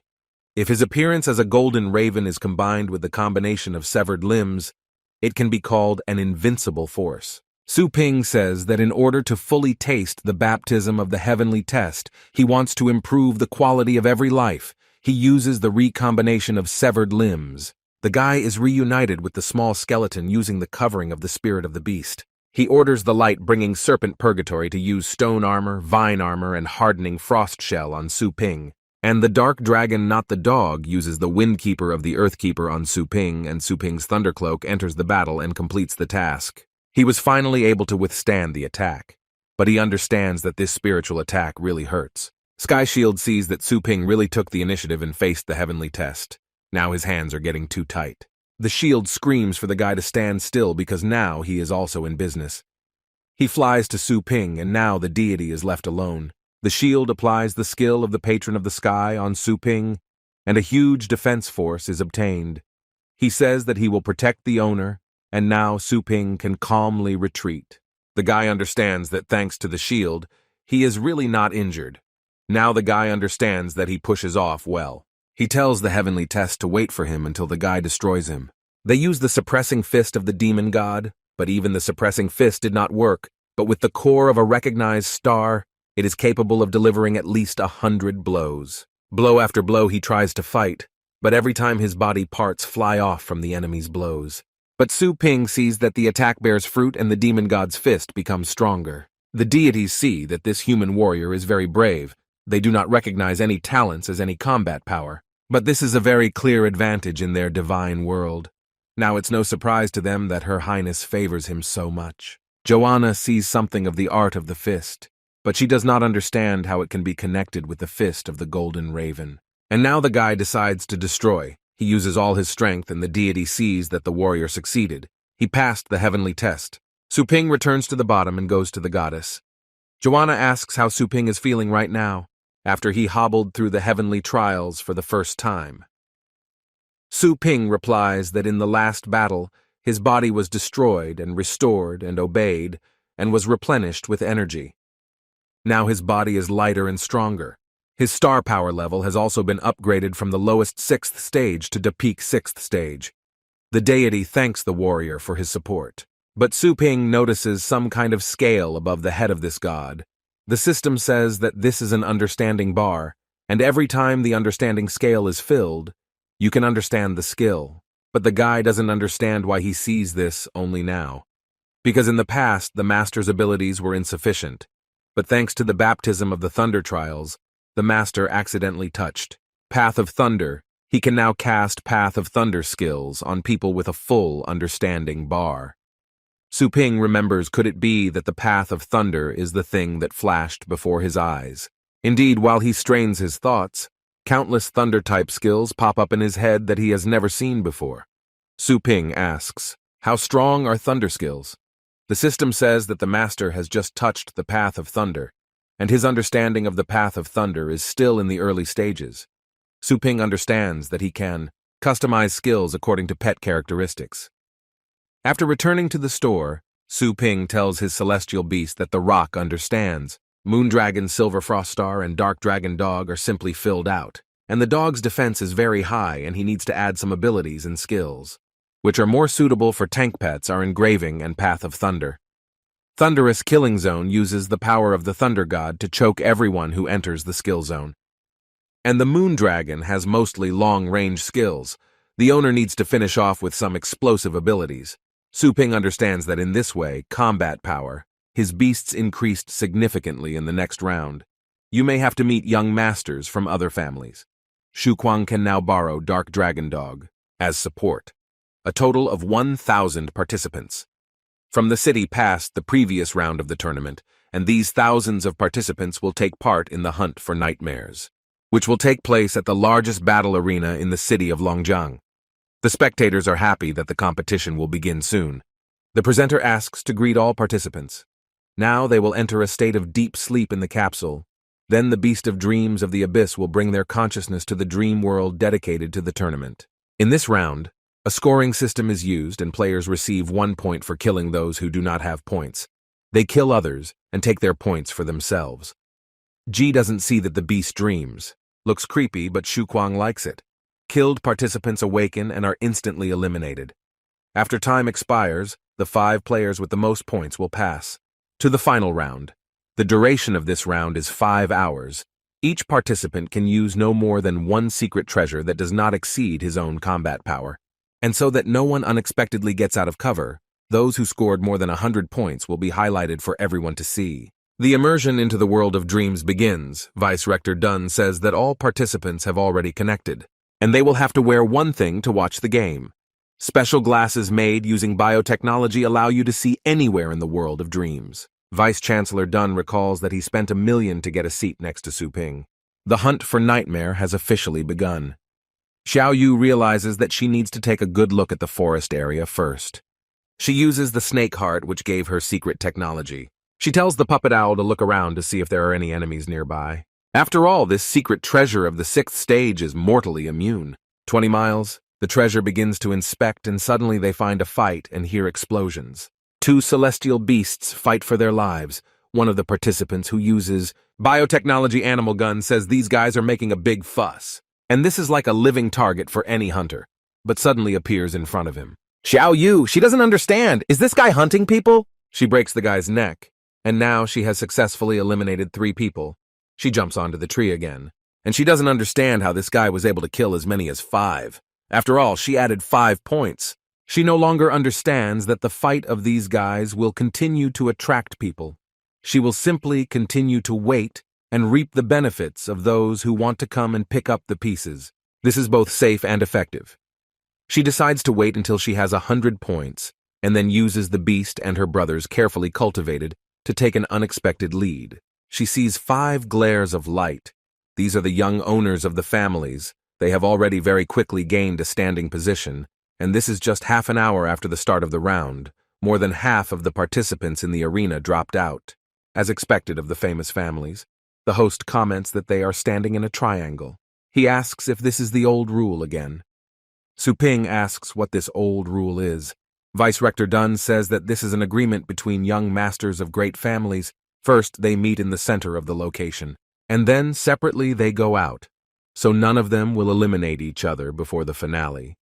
They will also be able to get rid of all the scattered people who are not part of the famous families. Su Ping asks, Isn't this tantamount to monopolization, and the top 5 come out just to prevent others from surviving? Dunn answers that other than Su Ping, no one in the city would dare to compete with the major families. Speaking about the main families, the vice rector says that this year the young mistress of the Tang family is not visible. The Liu family sword is very strong and no one can stand in his way with such speed. The round will soon end and the young master is amazing. The young master guarantees that the guys will live to reach the top 10 simply because they bought 10th places in the Astral Pet Store. The owner tells the guys to carefully remember that without the protection of their family, they are nothing. The guys say that they will definitely repay the kindness of their family. These guys are the first to be the son of a businessman and the second to be the son of a politician. Xiao Yu notices another golden light. The 6th participant has scored 100 points. Shu Kuang says that this human is like pathetic trash. After all, he already has more than 100 points. He orders his dragon Dark Dog to crush everyone. Xiao Yu doesn't understand why Shu Kuang is acting like a villain. The owners of the family notice a new contender for victory. They say that they have never seen this man before. Now they want the guy to know the truth, that trees higher than the forest will be destroyed by the wind. Xiao Yu fights and kills 2 people. Now she has plus 2 points. She notices that 2 family owners are moving towards Shu Kuang. She understands that this is not good. She must rush to help the guy. This is Li Qifeng, the young owner of the family. He says that he has finally found the guy he was looking for. Shu Kuang sees that Li Qifeng can split a tree so large that it could be surrounded by 2 or 3 people with one blow. He admires this sharp sword. He says that he is a man who wants to be in the top 5. Shu Kuang says that sooner or later he will fight with Li Qifeng anyway. So why should the guy run away then? Guys from the family of a businessman and politician advise Shu Kuang to give up quickly, because otherwise, having a young master will allow him to see the gap in strength. They don't understand how the guy even knew to compete with a young master from the top 5. Shu Kuang is starting to get angry. These 2 guys are minding their own business. He mocks and says that there is a possibility that he will show them the difference in strength. Those guys are furious, and the young master takes out his sword. He uses the leaves of the autumn wind to blow away, and he tries to hit Shu Kuang. But Shu Kuang jumps off the dark dragon dog and instantly finds himself on the beast again. The owner has never met such a fellow. He doesn't understand how the sword didn't move the guy. The owner says that Li Qifeng is in front of him and he also asks the guy to tell his name. Shu Kuang smiles, and as soon as he wants to say his name, suddenly Li Qifeng uses his sword to deliver defeat. He uses wild wind and rain to take Shu Kuang by surprise. The guys from ordinary families who serve Li Qifeng laugh with Shu Kuang, you see. He dared to provoke Master, and now he is dead. But suddenly the guy comes out of the fog and says that his name is Shu Kuang. The young master and these 2 guys can't believe how Shu Kuang survived. Shu Kuang asks if Li Qifeng could stop distracting him when he speaks. After all, it's unpleasant for Shu Kuang that his opponent can only attack on the sly. Now Li Qifeng is at a loss. Spectators comment that the young master of the family, who killed hundreds of people with his sword, suddenly surrendered. They also wonder how a dragon dog can be 2 or even 3 meters tall.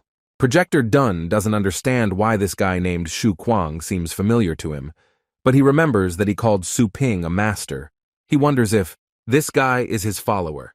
Li Qifeng says that now he will remember Shu Kuang as the first person to see his beast on the field who will also experience hellish torment. These 2 guys who stood with the owner are simply dumbfounded. They see what an overwhelming aura the beast has, and that the dark black dragon ranks 5th in the rank of dragons. Vice Rector Dunn notices that the dark black dragon was in the last exchange match with the university. The enemy also used the same dragon beast to kill their 5 prodigies. But if you compare the Li Qifeng beast and that guy, this is quite a big difference. It is terribly different from the same species. Shu Kuang sees this dragon's strong, overwhelming majesty and asks how it feels for a guy to be suppressed by bloodline now. He says they will look. Will Shu Kuang be able to withstand his sword? But suddenly Xiao Yu bursts into the conversation, and with one kick, she knocks down the standing Li Qifeng. She jumps over him, and the owner asks the girl if she is Xiao Yu. Xiao Yu says that it is she, and now the girl will be Li Qifeng's opponent. 2 guys from ordinary families do not understand whether this is the girl who claims to be number 1 in the city, while the greatness of the dragon does not affect her at all. The owner Li Qifeng notices that the girl just used a fixed glass body. He doesn't understand where Xiao Yu got such skills. Surrendered, a young owner approaches them. Qin family, in the name of Qin Maoran, he says that after all, he fought against the young mistress of Tang Ruan, and of course he knows such skill. Li Kefeng heard that this is a unique technique, which only the young Tang family can practice. The guy doesn't understand how Xiao Yu could learn this because in this year's tournament, the young mistress Tang Ruan was not visible. Now Li Kefeng is perplexed. He says that it is no wonder that his father is so wary of the Suping Pet Store, and it is not surprising that this store dared to go for first place. After all, he understands that the young mistress of the Tang family is actually in their hands and does not understand why Li Kefeng is laughing. But Li Kefeng says that nothing happened, and he also heard that brother Qin Maoran wants to test Xiao Yu. Li Kefeng asks if he should give the green light to Qin Maoran. The young master understands that now the Qin family will suffer greatly if will become hostile to the forces of Xiao Taoqia, and at this time their Liu family will be able to take the opportunity to trample them. Shu Kuang shouts to Li Kefeng that it just so happens that his grandfather would at least have a few more fights with him, but Xiao Yu asks for a fight with Qin Maoran and let him be careful. Now Qin Maoran says he will teach a lesson. Xiao Yu is such a strong person who truly aspires to the title of champion. Qin Maoran summons his celestial beasts. He tells them to come. This is the giant earth dragon and the fire thunder dragon. He wants them to fight and win this battle. The viewer notices that this is a giant earth dragon, also known as an iron wall, and also a fire thunder dragon, which ranks at the top of everyone in the ranking of dragons. These dragons cost money for the layout for ordinary people. Owning a dragon is almost as difficult as owning a private jet. And Qin Maoran owns an airplane, a yacht, and also these celestial beasts that are very expensive and very incredibly strong. Qin Maoran tells Xiao Yu that he heard that she owns a dragon, but now there is no need to hide and just let the girl call it to fight in battle. The girl understands that the phantom fire beast alone cannot to cope with two dragon beasts, but she decides to summon him and send him into battle along with her celestial beast named Snowball. And guys from not rich families see 4 dragons in front of them. They don't believe their eyes because their dad couldn't buy them even one such dragon. Again, Shu Kuang uses the 8th stage pet skill breath of the underworld and asks Xiao Yu if she can cope with this. But Shu Kuang suddenly bursts into battle. He says that the girl is still capable, and he orders his dark dragon dog to attack this guy and destroy him on the spot. Li Kefeng understands that the breath of the underworld is known as a piercing bone, and entrails terrifying skill again. He can't believe that he really could withstand. Shu Kuang understands to Li Kefeng that this level of attack cannot even hold a candle to the dark dragon dog. But the young master Li Kefeng orders the dark black dragon to detain the dark dragon dog. He says that the martial beast masters themselves are the main component of the watch. How can Shu Kuang cope when he is pressed by the greatness of the dragon? But Shu Kuang, looking straight at the sword with his eyes, asks why he needs to hide if he even blinks. With one eye, he will then be able to change his surname Li Kefeng to a coward. The owner already wants to pierce Shu Kuang's head completely with his sword, but suddenly his sword breaks into pieces because the guy uses protection. Also, the dark dragon dog uses the Wind God Refuge Guardian Gas Hard Shell Storm Thunder Armor and Dragon Blood Battle Armor on Shu Kuang. Shu Kuang, in an instant, after defending himself from the sword, his fist crashes into the face of the young master Li Kefeng. He asks the guy if he sees how grandfathers are easily. He manages to say that he wishes the guy to die. But now Shu Kuang uses his strength and spins the owner Li Kefeng in the air, and he flies away with all his strength. Shu Kuang says that this is a good compliment for him. If there are other techniques left, then let him use. Li Kefeng says that because of the rules, he only brought a 6th stage sword. And if he had used another sword that was stronger, right now Shu Kuang's head would have fallen to the ground, and he would have died. But at this time, he calls on the black dragon. He wants him to avenge him, and suddenly he jumps. And Shu Kuang thinks that young master Li Kefeng wants to run away. But at the same moment, the heavenly beast picks up its owner and flies away after him. Li Kefeng only manages to shout so that Shu Kuang does not rejoice ahead of time because he uses death annihilation. Li Kefeng says that if Shu Kuang is crazy and has the courage, then he can repeat this trick again while Xiao Yu fights Qin Maoran. They see that young master Li Kefeng is using the 8th stage death annihilation, Suddenly Xiao Yu freezes. Qin Maoran mockingly asks if the girl was scared. He says that his pet is able to block it, but the girl does not give in to the attack and continues the fight. Qin Maoran tells her to save herself because her two dragons are not even able to protect themselves, and they are about to turn into an ice sculpture. Qin Maoran says that he thinks about her pets, and first that he will make them into a tooth sharpener for his pets. Viewers comment that this is incredibly cool because Qin Maoran and Xiao Yu are still fighting to be on the same level as the young master of a famous family, considered to be in a certain degree outstanding, because most of the spectators would not have had time to take even 2 steps and would have been killed on the spot.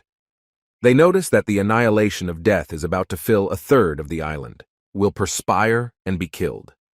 Shu Kuang orders his dark dragon dog to use the same trick zone expansion. At this time, young master Li Kefeng and his celestial beast use the loud killing zone. The battle begins. 2 huge balls of protection collide with each other, and suddenly the annihilation of the owner Li Qifeng scatters in space. Spectators say that it looks too strange because as soon as she entered this field, she immediately turned into dust. This is the first time they have seen such a powerful spatial skill. Shu Kuang laughs. He says that's why he studied with the master, and of course they couldn't see it. The young master Li Qifeng is simply horrified. He does not understand who the master of this strong rival Shu Kuang could be. To which the guy responds so that the young owner listens to him carefully. He says that his young master is the owner of the famous Yao Taoqi Pet Store, and at that moment he attacks the opponent, breaks his ball. The dragon dog of his strength tears off the opponent's head. At this time, Shu Kuang manages to say that the owner of the store is Su Ping. The young master is surprised again. Is it really that Su Ping's follower who has such power is only you? Combat unit of the Xiao Taoqi Pet Store. But the Tang family will still take action as soon as they recognize their motionless glass body, and it will be interesting to watch this year's tournament. The presenter announces that Li Qifeng has been eliminated. Shu Kuang turns to these 2 guys, and from not very rich families, he asks if both of them can also eliminate the Ni and ask for forgiveness. They say not to kill them, and after the tournament they promise that their father will pay him, but they don't have time to finish. How Shu Kuang points his dragon dog at these 2 guys and crushes them. He says that these are 2 garbage with 1 point. He doesn't even believe that these weak guys can be champions of Fei Fei Pet Store. Viewers see what power, and now they understand that Fei Fei Pet Store uneven, and Xiao Taoqiu. After all, even the young master of the family, the name Li Qifeng, was completely eclipsed. And after the tournament, they say that they will immediately go to the Xiao Taoqi Pet Store. Also, someone says that right now, they will cancel their order at the Fei Fei Pet Store and will go to Xiao Taoqi. Vice Rector Dun addresses Director Su Ping. He says that defeating the young master of the Liu family in such a loud way is tantamount to a public slap in the face to the 4 great families. But he doesn't know if it would be appropriate to say that he wants to make a big fuss, because before that, he told Shu Kuang that he would temporarily lend him his dragon dog. Shu Kuang didn't believe what the owner said. He doesn't understand whether he really has the opportunity to use the master's pet. He doesn't believe that this is not a dream. Su Ping says that of course this is not a dream, because the pet arena is a regular service of their pet store. Su Ping offers to sign a temporary contract for money. Shu Kuang says that money is not a problem, but what he is afraid of is that the pet is too strong and he will not be able to control it. But the owner told the guy not to worry, because the restrictions on signing a temporary contract apply only to the level of both parties, although he has the combat power of the peak of the 9th stage. But his level has only reached the 7th stage, which is more than enough to sign up with the star power of the 6th stage. Shu Kuang, the young assistant, does not believe that the beast has already reached the peak of the 9th stage. He thanks the master and tells the elder dark dragon dog that he is counting on him. Su Ping reminds the guy not to call him senior and to treat him as your personal battle beast and boldly show your strength during the tournament. And don't hold back. The Elite Ice Tournament is such a rare opportunity without advertising, perfect to dispel all the public's doubts about his pet store at this time. Something strange is happening on the battlefield. Spectators are perplexed because it's time to shuffle the deck in Longjiang, which is under the control of 4 families. The thunder arrow of the wind god is used. The presenter does not understand. Is there really another never-before-seen thunder skill that is aimed at Mr. Qin Maoran? It was Xiao Yu who used the ability of her moon dragon, and now she will continue to fight for her life with Qin Maoran. The guy feels incredibly strong pressure. He says that this is the very moment when his heavenly beasts need to come. He calls on the natural patron combat power, which is equal to the lowest 9th stage, and the bloody demonic beast, the combat power which is equal to the middle 9th stage. The presenter comments on whether this is really. That same bloody demonic beast is said to be the most cruel and difficult to tame bloody beast of the 9th stage demonic beast. Although the combat power is extremely strong, it is not uncommon for them to harm their own owners, just like the luminous snakes of purgatory. He was almost included in the ranks of the wild beasts. Xiao Yu launches offensive. Qin Maoran summons all 3 of his beasts and sends them into battle. The presenter comments that these 3 defensive skills of the 9th stage appear in an instant and are powerful. Qin Maoran's member cannot be underestimated, but Xiao Yu says that all Qin Maoran's efforts are useless. She uses a moon ray that hits the Qin Maoran celestial beasts. The guy doesn't understand how this could even happen because his defensive skills were enough to defeat the girl, but the only one who repels the attack is this bloody demonic beast. He not only repels the attack, but he begins to fight with the girl. He repels the attack and the attack flies to the side. Suddenly an explosion occurs. And about Xiao Yu, it comes out that she eliminated 36 people. Xu Kuang sees that this power really intoxicates him. The host says that this is a terrifying skill. It came through 2 defenses of the 9th stage as a ghost against, which is impossible to defend. And fortunately, the bloody demonic beast has one of the best physical abilities of the 9th stage, so he was able to parry the blow, but only brought benefits. Xiao Yu in that she has added points and is getting closer to scoring 100 points. After all, she already has 95. Qin Maoran asks if this was Xiao Yu's best blow. He says that he shouldn't have underestimated her skills. But everything has already been decided, and the bloody demonic beast is now using the flash and destroying it. The host comments that the heavenly beast on both sides is going straight to the martial beast master. He has no intention of showing mercy. But as soon as the beast wants to grab Xiao Yu, she turns into a large rock of ice, and after a moment this ice breaks into pieces and turns into a weapon. Qin Maoran can't believe what he sees. Is it really a defensive skill of the ice? Type of the 9th stage, the patronage of the ice goddess. Xiao Yu says that the Qin Maoran bloody demonic beast is certainly fast, but it's time for the beast to catch up with it beyond the moon dragon. Bites through the Qin Maoran celestial beast and it hurts him very badly. The girl says that the arrow of her beast, the moon dragon, was just bait. Xiao Yu asks how Qin Maoran will now react to the next one. Now the guy admits his mistake because such a powerful arrow, and there is not just one of them, but several of them. There are a lot of them. The presenter announces that the second player has appeared after Xu Kuang and scored 200 points. He asks, will no one stop them from killing 4 families? The other owners of the families don't believe that Qin Maoran and Li Qifeng really lost. Perhaps they simply underestimated the player. They say it's their turn now. At this time, Xiao Yu and Xu Kuang are eliminating more and more people, gaining points for themselves. Xiao Yu tells Xu Kuang that she will bomb from the air and let him burn from the ground to get rid of the others. Xu Kuang says that this is easy for him, and they will watch his dragon dog chariot kill everyone. The host comments that Xiao Yu and Xu Kuang are approaching the masters of the other 2 families. With crushing speed, they will soon be near Mu Chan and Ye Long Chan, but the presenter does not understand. How will the young owners react to this? But they are already waiting for them. For some reason, they take a very long time to get there. The young owner does not understand if they are really coming from the other end of the island. He says that due to the tournament restrictions, he cannot use his highest secret treasures. And Xiao Yu and Xu Kuang were simply lucky that they found themselves in equal conditions. The other owner of the family says that he too would not leave a wet spot on them. The presenter notices that they are running away and they may not have the strength to fight. He also announces that the surviving participants on the field are 5 out of 1,000. He says that finally only the last 5 players remain on the field. The hunt for nightmares is over. There are 5 participants left who will reach the finals of the elite tournament in the base city of Longjiang now. We can congratulate them.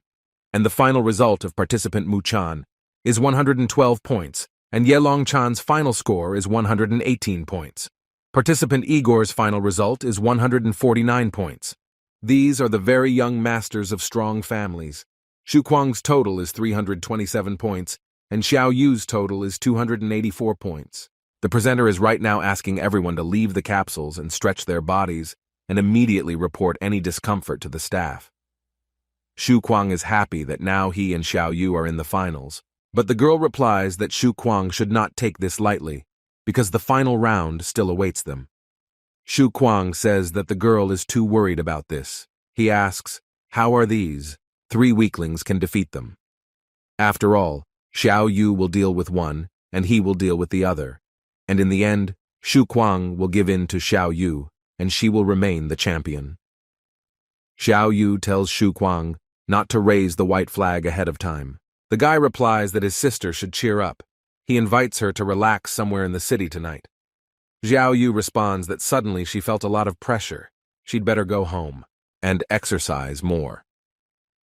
Qin Maoran approaches the girl and says that he did not expect that this year he would fall by her hand. Qin Maoran and Li Qifeng approach Xiao Yu and Xu Kuang. Qin Maoran says so that young people do not misunderstand him. He is here to congratulate them on completing the level and at the same time get to know them. The guy says that the wind god's thunder arrow impressed him very much and he lost to Xiao Yu. The guy says that he hopes that in the future they will have the opportunity to learn from each other. The girl asks if the guy really wants revenge. Qin Maoran replies that the girl need not worry. He is not going to win the tournament, and after all, the academy is his goal. The girl is perplexed, because the academy the guy is talking about is the #1 educational institution in all of Asia. Xu Kuang turns to Li Qifeng and says to fight him. It was unrealistically cool. He invites the guy to repeat it sometime, but Li Qifeng is very angry. He is perplexed, and does not understand who will fight such a monster as Xu Kuang is not only strong, but his skin is thick. Li Qifeng gets angry and leaves. He says that he has things to do. The director of Fei Pet Store approaches Li Qifeng in the name of Liu Yuan. He asks the young master not to be angry, and this time the Xiao Tao Qi store was lucky to get the better of him, but the director has a new plan. Suddenly, Li Qifeng punches him in the face with all his might. To the director of his family business and tells him to get lost, he is very angry and asks why he still hasn't realized how strong the Xiao Tao Qi pet store is. And how is this one? The director dared to involve their family. This is all. Li Qifeng says that he will hold the director accountable for such actions. Tang family teachers say that Xiao Yu technique is a mistake. After all, it cannot be that this is a stationary glazed body. They urgently say that the family needs to be informed about this. Vice Rector Dun says that Xiao Yu is among the top 5 in the city. This is the best result in the history of their Fengshan University. Dun turns to Su Ping. He says that if he is free later, but before he has time to finish, Su Ping replies that he is busy because the snake heart sent him something. He says that someone in their family tried to secretly send a report on the use of the fixed glass enclosure. The earthly heart is afraid that this will cause problems, so it asks the owner what to do about it. Su Ping replies that the earthly heart can forever hush up this matter, so let him publish this news in a few days, and Su Ping already has countermeasures. Zhou family resident Su Ping comes there. He sees that training is going on there now. The captain tells his subordinates to train harder or not to be lazy. Suddenly, the captain notices Su Ping. He orders the army to stop, because the patriarch ordered them to greet Su Ping when they see him. The guys greet Su Ping. The guy understands that, despite the fact that the patriarch swore allegiance to him because of his interests, others are still unhappy and their loyalty is low. Therefore, you will have to teach them a lesson again later. And the owner says that if they don't want to say hello, then he wants to see the patriarch. The captain orders one of his subordinates to take the master to the patriarch. Mr. Su Ping has a lot to do, but today he decided to visit the humble abode of the Zhou family. Su Ping says that some time ago, they placed over 100 orders to cultivate high-level celestial beasts. Therefore, the guys are interested in what effect this will have. The master replies that the results of cultivation are excellent. They can say that everyone is a pet, which were sent to his pet store got rid of all the shortcomings.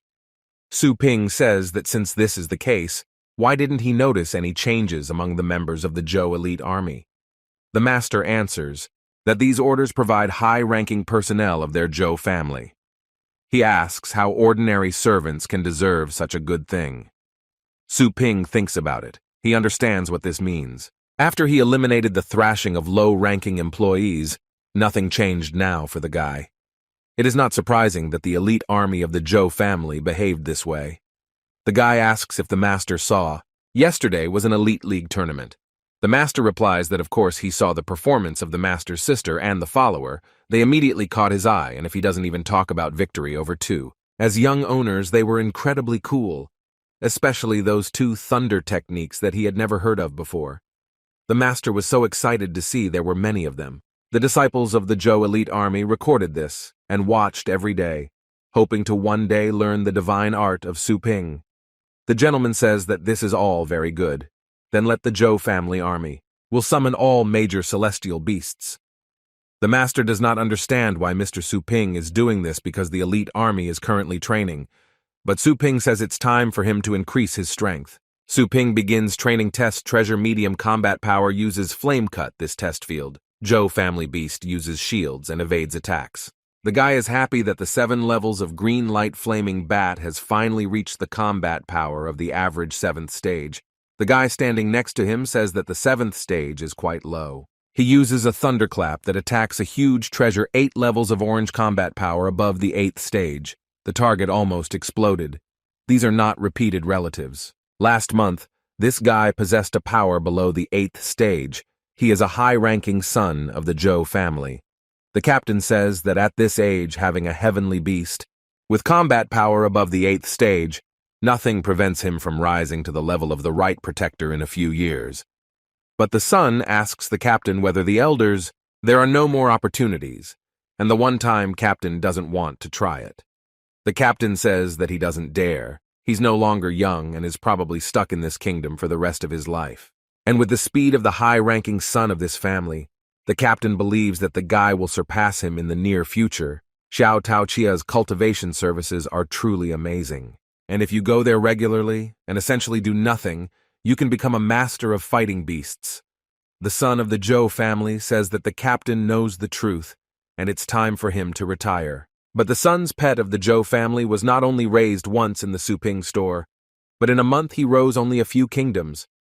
The family master orders the elite army to equal. He says to summon his celestial beasts, because the owner of Su Ping is going to check them all. The army lined up and began to summon their celestial beasts one by one. Su Ping sees their levels. The captain asks Su Ping how their elite army has good dynamics. Su Ping replies that his beast is wild in 5 minutes. But the guy doesn't understand. Why is it bad luck or low understanding because he will be able to transfer the skill? Su Ping found the one he needs. This is the ancient vine combat power, which is the lowest 7th stage. He tells the guy to come forward. The owner begins to analyze because the ancient vine belongs to the type of plants with the 7th stage pedigree and belongs to the class of healers. He asks if the beast is not enough, up to the main force. But the guy replies that he plans to train his beast so that it becomes a multifunctional fighting beast that can fight and heal, after all. And the son of the venerable Zhou family, he says that the guy talks well, but the fact is that his beast is completely 0 in attack and attraction. He says that such garbage should be kicked out of the squad altogether. He asks why Mr. Su Ping doesn't go to him because pay attention to his thundercloud beast. At this time, the owner of Su Ping asks if this is whose style. He combines healing and attack in the sky because he sees such an interesting combination. Su Ping commands the beast to use thunderous dragon waves straight. Engraving pet skills. Even a 9th stage cultivator can only dream of such a skill. Su Ping says that he gave him a new pet skill based on the guy's idea. The owner asks why the guy doesn't try out the healing and attack abilities. But the guy who serves in the Zhou family army is very surprised that the pet has new skills. But he says that there are no wounded here who need healing, but Su Ping points to the son of the family and says that this guy needs help. He uses the demon god's suppressive fist first powers and injures the guy. He now commands the little celestial beast to use healing.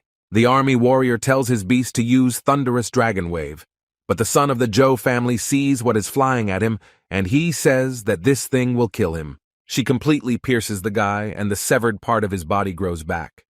But this turns out to be an unsuccessful attempt. After all, they used the regeneration of a severed hand. The captain can't believe his eyes. because it was only the healing technique that betrayed the 8th stage as being capable of something like that. Suddenly, the target was destroyed. The destructive force even reached 9th stage peak. This means that in this world there really is a pet skill that can attack and heal at the same time.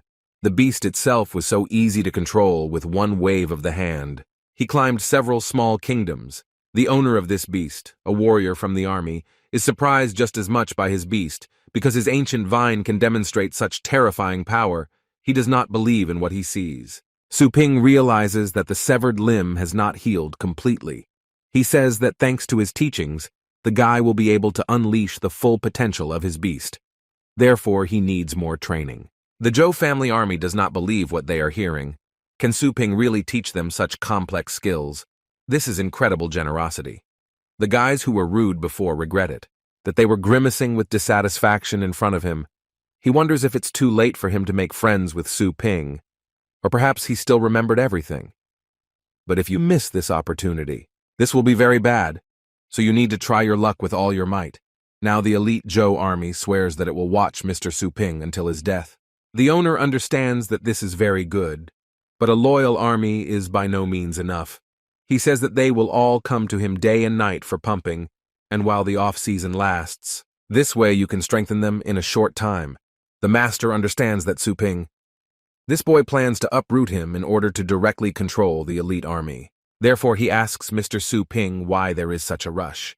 But Su Ping asks has he still not noticed that something is changing in Longjiang? Su Ping receives a message from the Snake Heart. It says that the master should take care of himself. After all, the purpose of the trip is to the starry sky. This is a victory for great families in the tournament. The presenter announces that the final of the Elite League tournament has finally arrived, and today the candidates representing the base city of Longjiang will determine the champion. Today spectators will compete.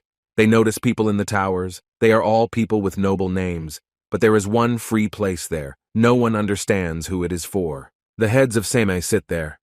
Tang Longzhan is the head of the Tang family. He says that Xiao Tao Qi should be cursed for dragging him into this damn game. Mu Beihai is the head of the Mu family. He replies that Brother Tang family should not worry. After all, if the finale is spoiled, the Lord will not sit idly by. Qin Dujuan, the head of the Qin family, asks, "Did this girl really defeat his son?" Liu Tianzong, the head of the Liu family, says that he wants to see for himself how strong this Xiao Tao Qi is. Ye Wuming, head of Ye family, say that it looks like something unimaginable will happen today. Another person sitting next to him is Zhou Qianlin, the head of the Zhou family. An unknown girl suddenly comes in and thanks everyone for waiting. This is the Star Guard. She says that the corrector tournament can begin, and Su Ping doesn't understand who this girl is leading and announces that this is a grand appearance. She actually sits on equal terms with the patriarchs of large families.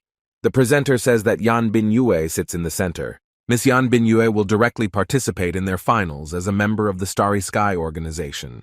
The audience is discussing that an outsider immediately qualified for the finals. This is completely unfair, and the Starry Sky is the most powerful organization on the continent. People understand that staying here is a little dangerous. They would rather watch the live broadcast at home. The presenter says that today, 6 participants will compete for the championship, and it is a great honor for the city of Longjiang to attract attention Starry Sky, and due to the change in the number of participants, the final rule has also been adjusted to the appropriate sizes of 6 participants will be divided.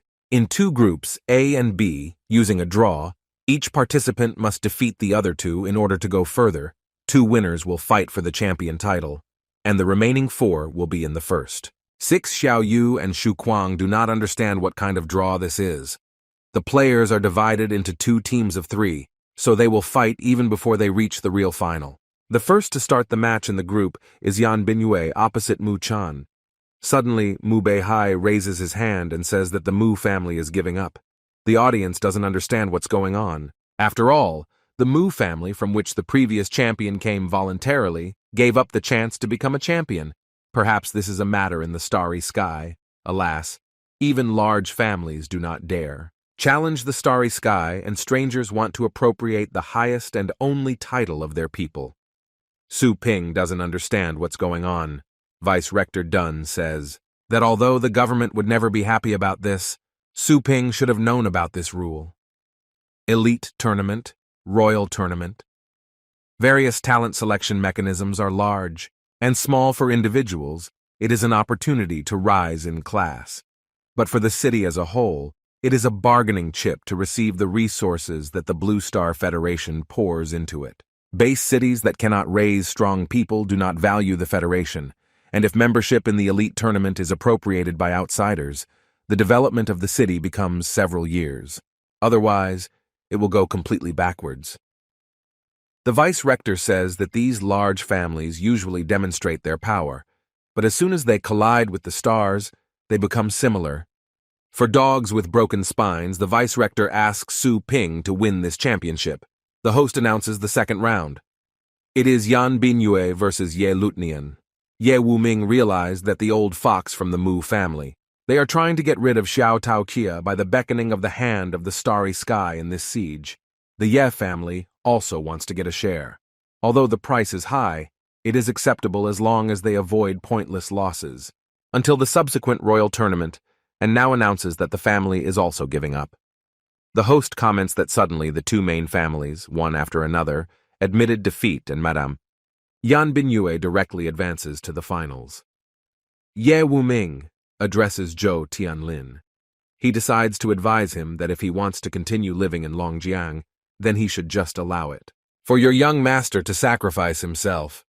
Xiao Yu was left with a few runs in the first match in Group B, Xiao Yu against Zhou Wen, but old Zhou Tianlin says that now you need to listen to him. After all, he is afraid that Starry Sky and the others will not be able to protect themselves this time. And if they still want to have a place in Longjiang, then let them be flies that get confused before your eyes. Ye Wuming is very angry. Did this master really call him a fly? But Zhou family announces that it is also for rent. Viewers understand that the Zhou family on Xiao Taoqia's side. They are happy that now the chances are even higher. Other masters don't understand. Did he really choose Xiao Taoqia? They say that with old age, Zhou Tianlin has come with weakness, and now their family can only expect destruction in the second match in Group B, Xiao Yu against Xu Kuang. Xu Kuang says that the master said that Yan Binyue never showed her strength to others, so Xiao Yu should be careful. Xu Kuang announces that he is surrendering. He screams for Xiao Yu to get up and jerk her ass. He wants the girl to show this champion title thief where the crayfish spend the winter. Everyone wishes Xiao Yu good luck and they believe in her. The host announces that the long-awaited final match of the Elite League tournament of Xiao Yu against Yan Binyue has begun. Yan Binyue was walking one day when she saw a small cat and went up to him to look. A little girl runs up to her and says that the kitten is very cute. She asks the lady if she wants to pick him up. If so, the girl will now bring the carrier. The girl replies that it is not necessary, and at the moment the kitten is killed. Yan Binyue says that he hates cute things. Both participants are already in place, and the 9th stage protective barrier is installed. They must win in 2 out of 3 rounds. Surrender or loss of consciousness is considered a loss, and no one will be able to carry. More than 1 7th stage secret treasure, everyone wishes Xiao Yu good luck. But unexpectedly, a blow comes from the battlefield into the spectator's seat, and it turns out that a man has been killed. This is the Star Master Zhou Wuji titular demon weapon combat power above the 9th stage. He says that anyone who dares to speak ill of his celestial beast will end up like them. Starry Sky Master 4-star member Yin Feng Xiao. This is the titular Dragon Knight combat power above the 9th stage. He says that it seems that the people in Longjiang need to be re-educated. Everyone sits still and the tournament will continue. The host announces that the judges should continue to read the rules. Healing is not provided during the tournament, so participants must monitor the duration of their pets. Xiao Yu asks Yan Binyue for some reason immediately reach the finals. It's not because they don't have the confidence and strength to first win this champion of their city. The battle begins. The girls use all their strength and call upon the heavenly beasts to fight, but Xiao Yu did not have time to summon her beast. How Yan Binyue's lightning strike damages Xiao Yu, the presenter comments that, a sudden blow, this power is far beyond the 6th stage. He wonders if Xiao Yu can withstand it. But the girl, member Xiao Yu, successfully took the blow safely. Tang Longzhan understands that of course it was a movable glass body. He understands that this is a matter of the pet store and its owner. After the tournament, he wants to publicly destroy them. Vice Rector Dun says that as soon as the round began, Yan Binyue immediately attacked. He says that this is very low. Su Ping replies that the star patterns on Yan Binyue's body are not simple. With the protection of the motionless glass body, Xiao Yu flew so far, meaning the power added by her star patterns could far exceed the 7th stage. The vice-rector wonders how this is the 7th level, why then the judges pretend that they don't see anything. The owner of Su Ping replies that at first he doubted when they were divided into groups A and B. Among the organizers, including among the judges, there should be many people subordinate to the star. A warning for a premature start, and even if the starry sky violated the rule, they will not do anything about it. The vice-rector asks if there is any point in fighting further if everyone is bribed. But Su Ping replies that this makes sense because this is what makes them better than them. Xiao Yu summons his dragon. She orders her celestial beast to use. Met notice that the shape of this beast is different from what it was last time. Perhaps it has evolved. After all, the holiness of Yan Binyue is felt in the golden radiance. In bewilderment, a blow from the dragon flies at her. Zhou Wuji and Yin Fengxiao, how this dragon was able to suppress the lady with the star threats of the 8th stage peak with just his body, that this heavenly beast is not easy. Suddenly the lady is given a sword. The radiance of this sword is very bright and incredibly beautiful. The audience does not understand what it is. Xiao Yu orders his dragon to attack Yan Binyue. But suddenly, the sword pierces the protective dome that is located above the arena, and falls right into the hands of Yan Binyue at the time when the beast begins to attack. Yan Binyue uses his sword and wounds the moon beast by giving it a scratch. The presenter says that the lady's sword not only easily cut the protective barrier of the 9th stage, it also damaged the moon dragon's Silverfrost star. It looks terrifying. The vice-rector doesn't believe what's happening now, because this is a 9th stage secret weapon, because they say that it can cut through iron like dirt and kill beasts of the same rank, that's why. The vice-principal is afraid that even the Silver Moon Dragon will not be able to cope with it, and he asks Su Ping if this sword is not a family heirloom. From another base city, he doesn't understand how he ended up with the girl. Yin Fengxiao says that Xiao Yu was able to move the lady, which is quite good, but that's where it all ends. The spectators begin to be indignant. They cannot tolerate this anymore, because in the tournament, it is forbidden to use secret treasures above the 7th stage. In the elite tournament, fighting animals fight. Instead of using magic weapons, Zhou Wuji believes that the audience is noisy again, and he uses a spear of star power. He points it at the audience and says that they have no right to point to the starry sky, but at this time, Su Ping's demonic fist repels Lutnian's blow. He doesn't understand that this is happening, and who did it. Su Ping says that if they want to show the difference, then let them do it correctly without going beyond the limits.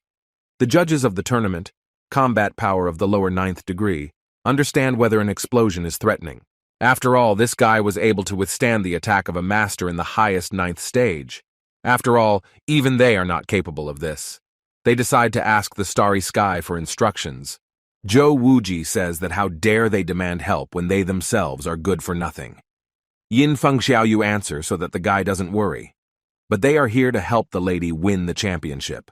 And when they're done, they can do what he likes. Zhou Wuji requests Shuju, who is the sword-bearer of the former 9th stage combat power. She explained to the judges that the sword is considered a star beast since the mistress signed a contract for its use. That is, he is the caretaker of the pet. Geshui remembers that there was indeed a case when a cultivator at the peak opened the spirit of an object and endowed it with the mind of Madame Yan Binyue's copper, meets the requirements of a star pet, and is unlimited by rank. Therefore, the round continues. We can only say that this is truly the strongest organization on the Asian continent. They have a wide range of contacts, and this organization even works better all over the world. The spectators don't understand the coaches. In what place is the sword a pet, because this is clearly a deception? With the support of such a strong organization, it will be very difficult to win this match. Yan Binyue uses sword spirit mastery. The lady's star power level began to rise higher and stronger. She summons her beasts at a time. She brought 3 war beasts. This is the sad worm, the middle 9th stage of strength. The wrathful devil has the middle 9th stage, and the Asura dragon has the highest 9th stage. The presenter does not understand whether all these animals are at the 9th level of strength. One of them takes 2nd place in drowning dragons. The presenter announces that they are ready to begin because Yan Binyue will not leave the slightest trace on the jinn. At this time, Xiao Yu orders his beast that it is time for them to engage in battle because they must win. The girl uses the resonance of the beast's blood. The girls begin to fight. The beast that belongs to Yan Binyue uses Asura Flame, and the beast that belongs to Xiao Yu uses 1,000-mile freezing. These two powerful magical blows collide with each other. Xiao Yu does not understand that there are many disadvantages here, and she orders her celestial beast to use the Moon Claw. The presenter comments that, as expected from the unique Mu family technique, unity of spirit is the first to strike after the other. Xiao Yu uses the wind god's thunder arrow, and the presenter continues to comment that it is better to injure 5 fingers than to break only one. Member Xiao Yu decided to use her unique attack. The presenter doesn't understand what happened, and for some reason it didn't work for participant Xiao Yu. Yan Binyue says that Xiao Yu's thunder arrow completely ignores defensive skills the more star power is used for defense. She becomes even weaker if Xiao Yu had not shown this in the previous match. Then Yan Binyue would not have immediately realized that for protection, it is necessary to destroy the arrows themselves. And a surprise attack is, after all, a surprise attack. It's stupid to assume that this will work all the time. Mrs. Yan Bingi launched a frontal attack and begins to attack. The girls begin hand-to-hand combat. But member Xiao Yu was able to fight against Miss Yan Bing. The war beasts of both sides are also equal. Yan Binyue wounds Jin with his sword and makes a cut on her leg, while the head-to-head fight continues. Member Xiao Yu constantly pushes away from the blade of the sword, moving away from her battle beast as a result. The combined effect of the beast's blood resonance will not be fully utilized by the participant. Xiao Yu loses her grip under the onslaught of Miss Yan Binyue. She has no other choice but to simply dodge. But on the other hand, the Moon Dragon is a very strong opponent on all sides. The situation is even more complicated. Xiao Yu understands that now is the time to catch everyone at once. She orders her beast to use the 8th stage divine skill cutting with a divine wing. This is another skill of a martial beast that no one has seen before, and in one breath, it seriously injured 3 9th stage martial beasts. The judge doesn't understand. Will the winner be determined soon? Zhou Wuji says that the fighting beasts are mistresses. This is not the kind of garbage they have encountered before. It used murderous intent. This is an incredibly dangerous move. After all, this complete disregard for the life of a battle beast is the same as an oath to crush the Moon Dragon's silver frost stars at any cost. Xiao Yu doesn't understand is this Yan Binyue's plan to win in the first round. It turns out that Xiao Yu is forced to resort to summoning her another celestial beast. Xiao Yu understands that Yan Binyue's fighting beasts are at the limit of their strength, and if they and the snowball hold out, victory will be in their hands. She orders her celestial beast to use the fire exit. Yan Binyue understands that she already knows what Xiao Yu wants to do because the fire escape of her phantom fire beast is an illusion, and this does not harm her, and Yan Binyue understands that the real beast must have walked around her from behind. To attack on the sly, if Xiao Yu resorted to such actions, then now she would receive a retaliatory strike from Yan Binyue. With her giant, shiny, deadly knife, she strikes a small, celestial beast right in the air. Yan Binyue is happy that she finally saw the true expression on Xiao Yu's face. She asks who will save the girl now. In an instant, Yan Binyue wants to kill Xiao Yu with his knife. Her speed is so lightning fast and the flash is fast. The host comments that he doesn't know if member Xiao Yu will be able to dodge such an incredibly strong blow. But unexpectedly, the patronage of the ice goddess was used, who blocked the fatal blow of the bloody demonic ball. Xiao Yu managed to fight off the attack, and no longer understands that it's bad that she and the beast are moving further and further away from each other. After all, Yan Binyue's strength is much greater than hers, and now only the Moon Dragon beast can compete with her.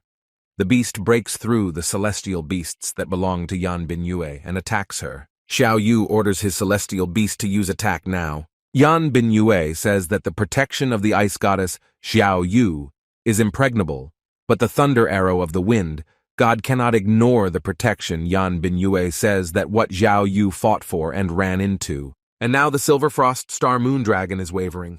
After all, the war beast is the mistress. Yan Binyue took the chance to bite the Moon Dragon, but unexpectedly, the Moon Dragon uses 1,000-mile freeze. Yan Binyue uses the rock-cutting divine sword and hits the Moon Silver Dragon and injures it very badly. Now he attacks the genie, the celestial beast that belongs to Yan Binyue. They tie her hands, prevent her from making a movement and cover her mouth with tentacles. The host comments that Xiao Yu's two celestial beasts were seriously injured, and she herself is completely connected. He asks the court if they are ready to make a verdict, and they say that Xiao Yu has not given up yet and is still able to resist. Then the round continues.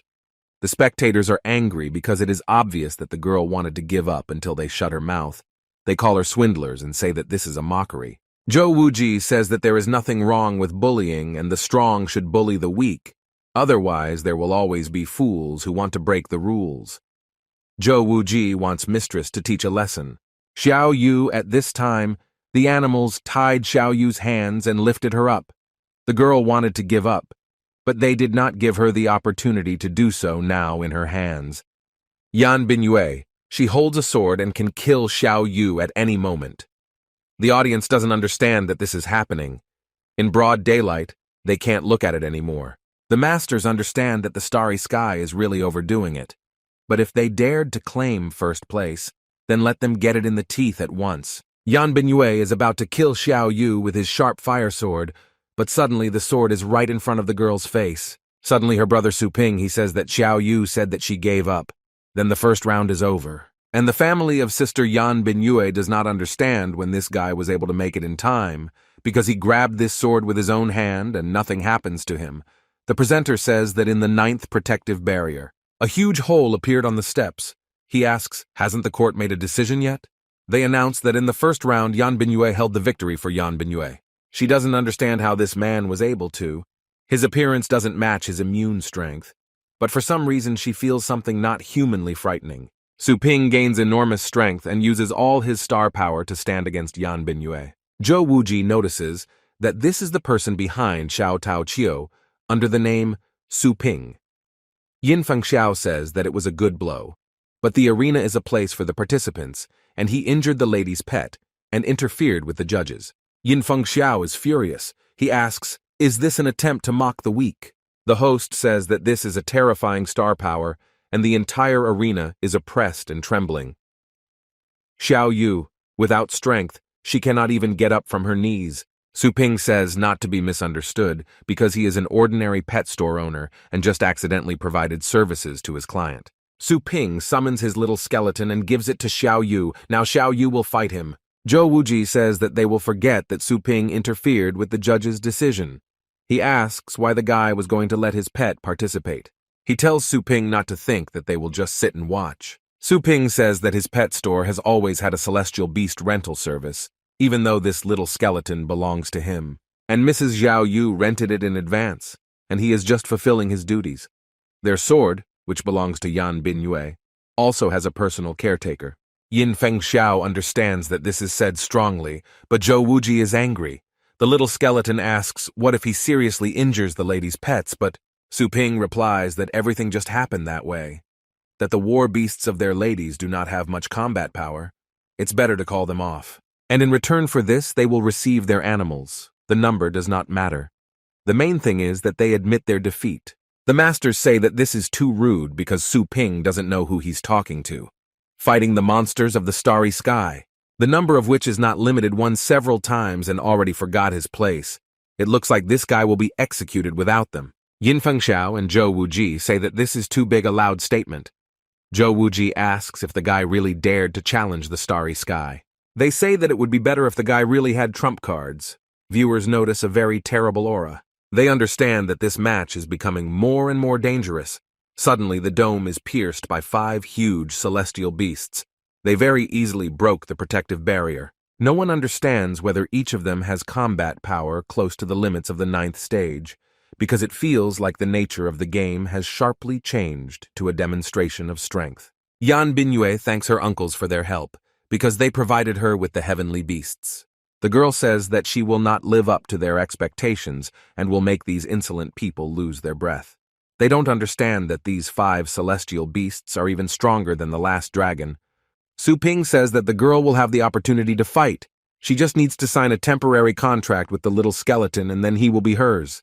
But Xiao Yu is in a panic, because she has a big difference in strength with a small skeleton, and if she is forced to sign a contract, she is afraid that she will have problems, but Su Ping tells her to trust him. The hand of the little skeleton is quite small, but it is full of battle marks. After touching the hand of the celestial beast, the girl does not feel either heat or cold. A temporary contract has been concluded. The girl is absorbed into the consciousness of her two heavenly beasts and is glad that even though they are weak, they are alive, and then she will definitely cure them. Strange. But she cannot find the consciousness of a small skeleton. Suddenly she notices a huge monster that is behind her. This is a huge skeleton. This is the consciousness of a small beast. Xiao Yu does not understand that the battle beast that accompanied her brother in his adventures is very strong. The host announces that the second round of the finals, and if contestant Xiao Yu fails again, then Miss Yan Binyue will receive the elite tournament championship. Xiao Yu understands that each of the martial beasts on Yan Binyue's side are also incredibly strong. She doesn't know if it's possible for her to defeat them. Su Ping flies away from his sister and tells her not to worry and just give the order, and the little skeleton will figure it out on his own. The judge announces that the round has begun, and the host orders the beast to tear Xiao Yu and the little skeleton together. Xiao Yu tells her beast that she hopes for him, and he enters the battle. He uses the flash of the undead, and with one of his sword kills one of the celestial beasts that belongs to Yan Binyue. He cuts it into several pieces. She understands that it is so fast she can't even keep up with his movements. Yin Fengxiao says that the martial beast close to the limit of the 9th stage has been beheaded by the rest of the celestial beasts that belong. Yan Binyue tries to attack the little skeleton, but he suddenly points his sword in their direction, and he cuts off their hands along with their weapons that were in their hands. He uses the infinity cutting of chaos stars. The enemy is using the 9th stage illusory eternal prison. But unexpectedly, a small skeleton uses a corpse roar and destroys that beast, tearing his flesh into pieces and leaving only a skeleton and bones. No one would believe that the 9th stage martial beast was killed by the roar. This is how divine this little skeleton is. Now the heavenly beast gets to the lady herself, and Zhou Wuji asks to stop and not do anything with the mistress. But when the little skeleton attacks her, the mistress puts out her knife. To fend off the blow, her magnificently powerful knife breaks into pieces, and at that moment the small skeleton gets hit with the knife, and her blood flies to the sides. The lady sees her sword cracking into pieces. The girl's whole life passes before her eyes. Indeed, in nature, dangerous things are usually divided into two categories. The first is those wearing bright colors that scare away others, and the second is one that hides its existence by becoming one with the environment. But the little skeleton in front of her does not fit these categories as pure blackness, chilling disharmony. The lady flies away from a strong blow from the small skeleton. He cuts her body and the girl is incredibly badly injured. But Xiao Yu notices that her rival has treasures to protect her body. This is very cool because a person is only that having exposed the moon dragon to a hopeless situation, he is now defenseless. The masters do not believe what they see because the people of the starry sky are dealt with like meat on a cutting board. They don't understand whether they underestimated their strength or whether Su Ping's true power is actually beyond imagination. This is exactly what the King of Poison said, and it seems that he was not exaggerating. The masters are simply shocked by what is happening. The masters ask the foreman Zhou. He knew from the very beginning about the true power of this so-called Xiao Tao Chia. They ask how he could have known, to which Zhou Wen replies that he found out when he almost died. The small skeleton takes the wounded lady by the hair and drags her into the distance. But then they suddenly fly up. Zhou Wuji and Yin Fengxiao, they extort the little skeleton to put down the sword. After all, they give up when they fly up to the small celestial beast. They say that they want to give up the presenter comments that this is an incredible turn of events. He can't even believe his eyes because in an instant, this little skeleton killed 5 celestial beasts with no less than the 9th stage of combat power, and Lady Yan Binyue's side admitted defeat. Then Su Ping suddenly flies up. He asks why they give up, and where did their stellar doubt go then? Su Ping asks if they are ready to give up the championship right now. The 5 masters are simply shocked and furious because this is a crazy kid. Now they don't care about this championship. After all, if Yan Binyue had really been killed, then the starry sky would have crushed everything and everyone into powder. Yin Fengxiao says that they are giving up the championship, and as long as Su Ping does not harm Miss, they are ready to leave everything in the past, but the little skeleton still does not remove his sword from the mistress's chest. Yin Fengxiao sees that the early mistress is still festering, and there is an incredibly strong, dense, dark energy. Is this really cadaveric poison? Su Ping asks again if he understands correctly that Yin Fengxiao just said to leave everything in the past. But do they really mean that if you run into them, you must immediately make a mistake? Su Ping says that once they were on the verge of death, they decided to be generous and forgive him. Zhou Wuji tells Su Ping to quickly neutralize the poison if it causes their star to fall. Then the base city will be buried with them. Yin Fengxiao says that it is only they who give mercy, because the starry sky is beyond anyone's strength. Su Ping reminds Ye Lutnian of how he said that the strong, we must mock the weak. The guy asks if Zhou Wuji will be able to stop him in honor of the death grip he will find himself in. And of the two, only one side will suffer. But unexpectedly, a small skeleton cuts off Zhou Wuji's hand with his sword. The hand flies to the side, and the guy himself is simply furious. He asks how Su Ping dared to do this. Yin Fengxiao says that anyone who dares to take a swing at them is a corpse. Suddenly, 10 ninth stage masters rushed into the arena and asked whether the master was the target of the regicide's order. They say it's that guy. Zhou Wuji asks, does Su Ping still want to fight? They say that then they will watch him die. The owner does not understand what the regicide means and who they even are. The masters cannot believe their eyes. Did they really call for the order of the regicides? One of the masters says that this is an order that will be issued only when a threat of the King of Beasts level arises in the base city. Having issued an order, the subordinates of the starry sky, 30 high-ranking ninth-stage masters are dispatched, and 10 ninth-stage peak masters are dispatched to suppress the threat. They have the strength that can cope with the King of Beasts. This is the greatest dependence on the existence of the Starry Sky organization. A master with 6 stars in the name of the Gypsies is the titular king of the soldiers. His combat power had reached the peak of the 9th stage. He orders the others to leave the territory and find shelter, because if it comes to battle, he estimates the small city of Longjiang. It will turn into ruins, and then it will be useless to run, that's all. People are just scared. They don't want to die. Xiao Yu doesn't believe what he hears. Is the whole city really crazy? She has to tell her mom to leave town, but Su Ping tells her sister not to worry because their mom is already in the safest place in the world. Mom notices that the broadcast of this year's tournament was suddenly interrupted and asks Joanna if her children are in danger, to which the girl replies that all these ants are equally worthless. She asks if Auntie wants some more tea. Su Ping asks again, which means he has been ordered to kill the king. He says they chose an unattainable goal. Zhou Wuji begins to get angry. How dare this guy consider himself a king? This is the highest degree of arrogance. Suddenly, there is an announcement for the families of Longjiang City to listen to the order. Those who help the starry sky destroy the enemy will be generously rewarded, and those who obey this order will be considered a traitor. Tang Longjian is absolutely furious. He doesn't need words, because the guy dismantled his beloved daughter Tang family, has long wanted to drink his blood and bite his flesh. He calls the flying army and tells it to go forward. The presenter does not understand what is happening in the sky because thousands of purple thunder have appeared. 9th stage peak birds. Tang. Longjian orders them to help the starry sky and give it Su Ping. All high-ranking masters and the flying army enter the battle. They fire archery fire arrows, and attacking everything that moves, the roof of the dome, the building where the competition was held, collapses. People ask for help. Pieces of stone from which this building was built fall on them from above.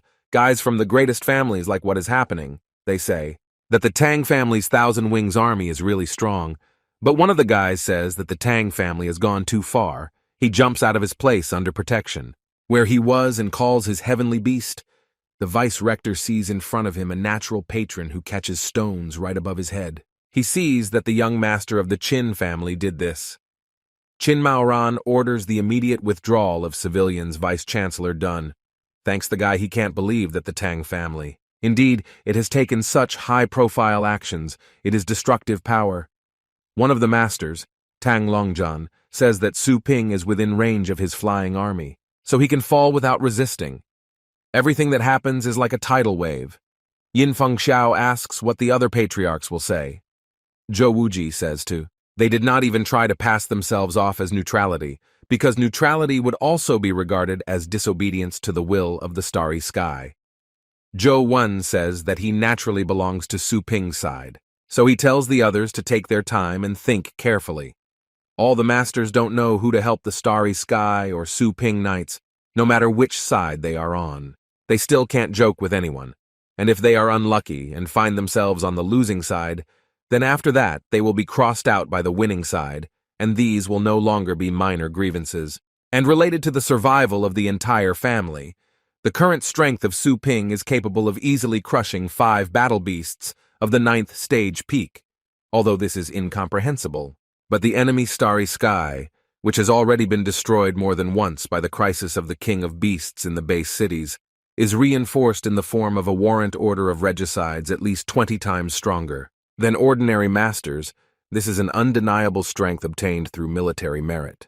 In addition, the masters have tripped up the mischievous man before, and he is still their enemy, and even if they help Su Ping, there will be no benefit from this. On the other hand, the Starry Sky promised a great reward. It seems that the question of which side to choose for the masters is clear at first glance. Qin Maoran sees his father Qin Dujuan joining the side of the Starry Sky.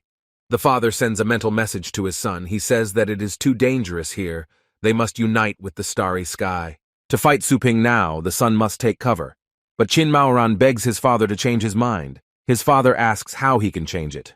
Qin Maoran says that the Starry Sky does not care about their lives and the lives of everyone living in this city, and even if they win, what will happen to them?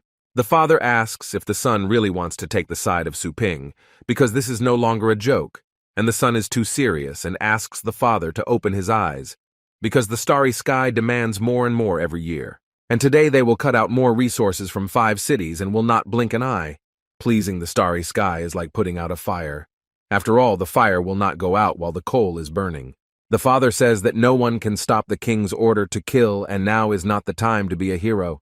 You need to save your life and choose the right side. Qin Maoran says that the power of a mischievous person can only be known by fighting with him, and they are not opponents. Qin Maoran asks the father to trust his child's judgment. After all, Su Ping can really overthrow the king of the Starry Sky. Qin Dujuan does not believe what he hears. How is it possible to overthrow the Starry Sky? This is something incomprehensible. But suddenly the masters notice that the Zhou family is not with them. Zhou Wuji says that children always say stupid things because of the wind in their heads. But as the head of the clan, he should not listen to his son. Qin Dujuan asks if his son has gone crazy, but the guy still stands his ground. Tang Longzhan says that with age the guy has become more impulsive. He asks not to spoil his fun and orders his army to shoot. Qin Dujuan agrees with his son. He says that his son is right, and he is getting old. He also confirms that he was exhausted by the worries of the whole family. All this time, Qin Dujuan was silent, because everything that the Starry Sky created was their life. But Qin Dujuan's main title is God of Wrath, and he will never sink to the level of mediocrity. The master tears off his cloak and shows all his strength. Personal arrows fly out of him and hit the head of the army of the Tang family. The masters notice some incredibly powerful roar. They did not suspect that the God of Wrath is the Qin family. After so many years of silence, he did not weaken, but became even stronger. Tang Longzhan orders his flying army to regroup. He says that the Tang family has never had to answer to anyone. He says that this also applies to the God of Wrath.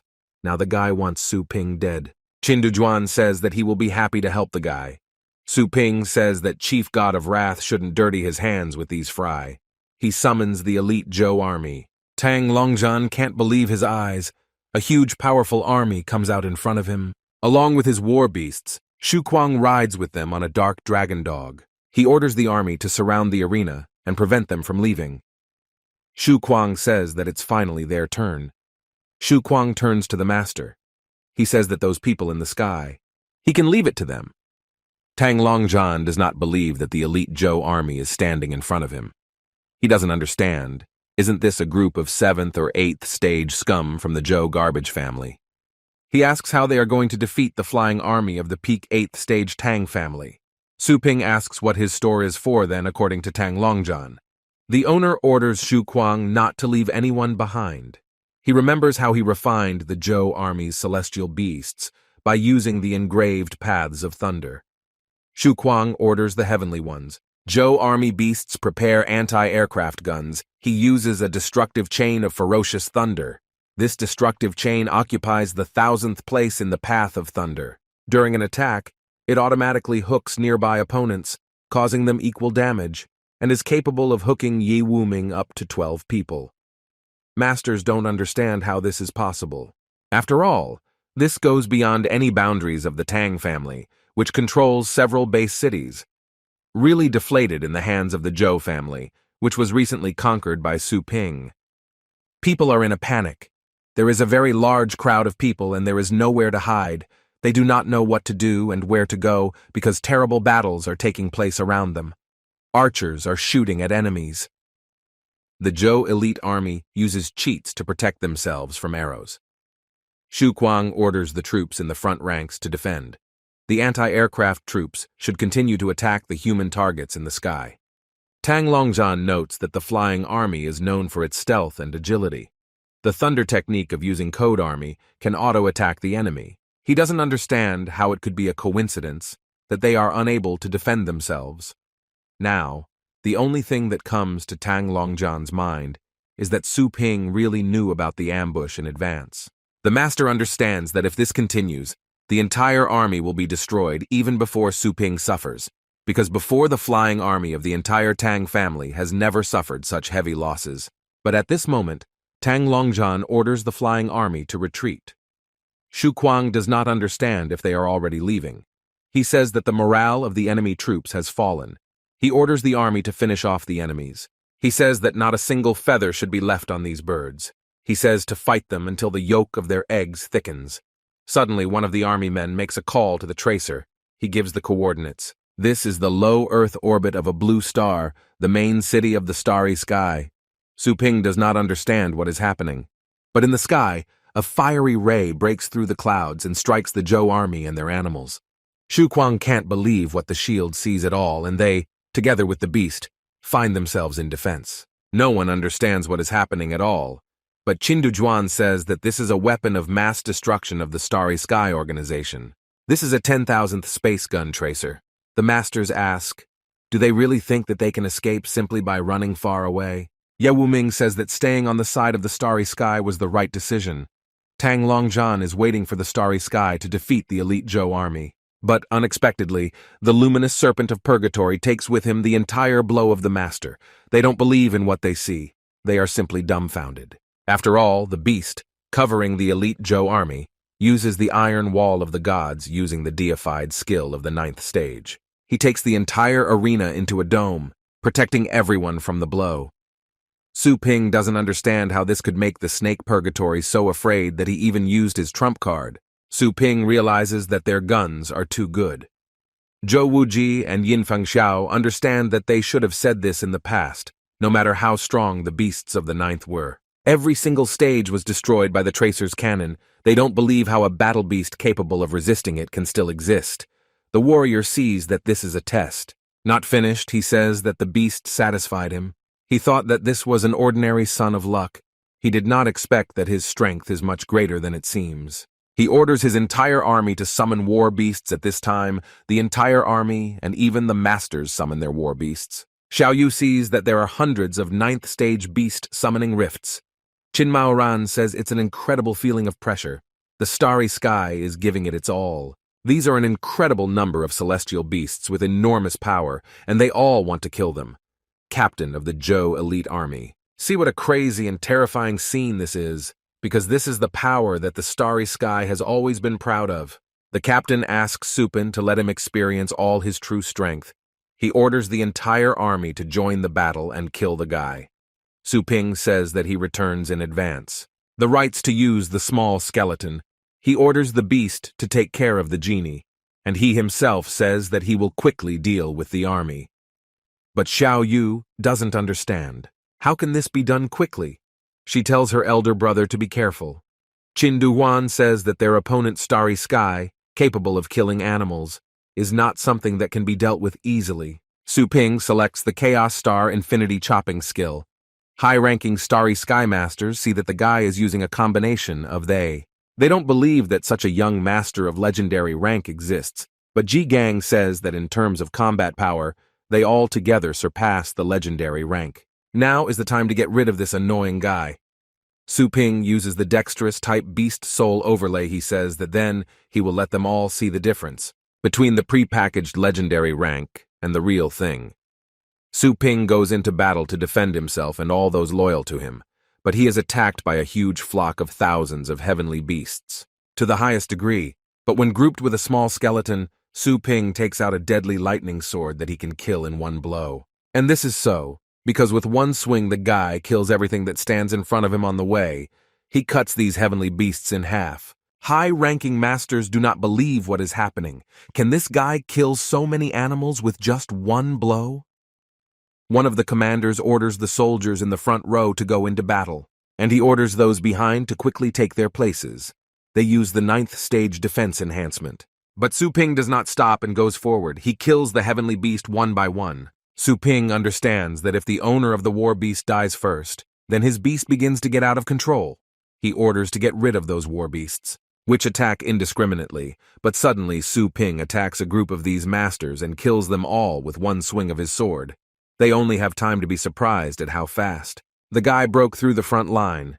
This strong guy deliberately provoked them to shoot at their cunning mortals. He orders someone to kill this guy. After all, ownerless war animals bring misunderstanding to the entrance of battles, and this guy has disappeared without a trace. Qin Dujuan understands that after all there must be, after all, the biggest difference between the legendary martial beastmaster and the king of beasts is strategy. After all, the king of beasts could get tired due to the exaggerated number of people of the starry sky.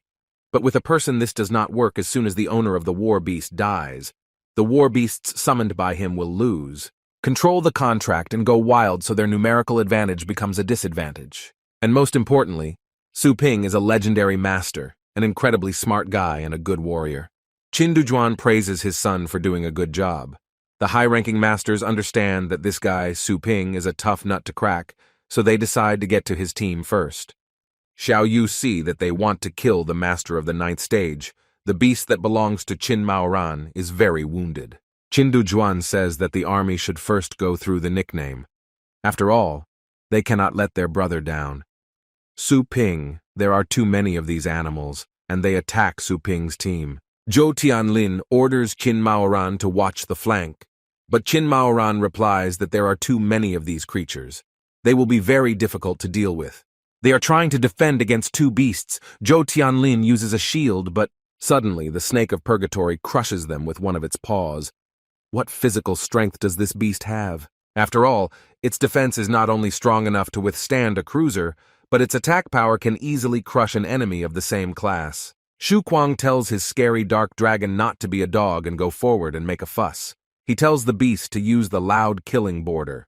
This is an incredibly deadly, scary battle of survival. They fight for their lives, and in the end it will be decided who will win the heavenly sky or Su Ping. None of them wants to lose, so they fight until blood and sweat, walking on the bones of their own people. The masters understand that quantity does not equal quality, and they are no longer rivals to Su Ping.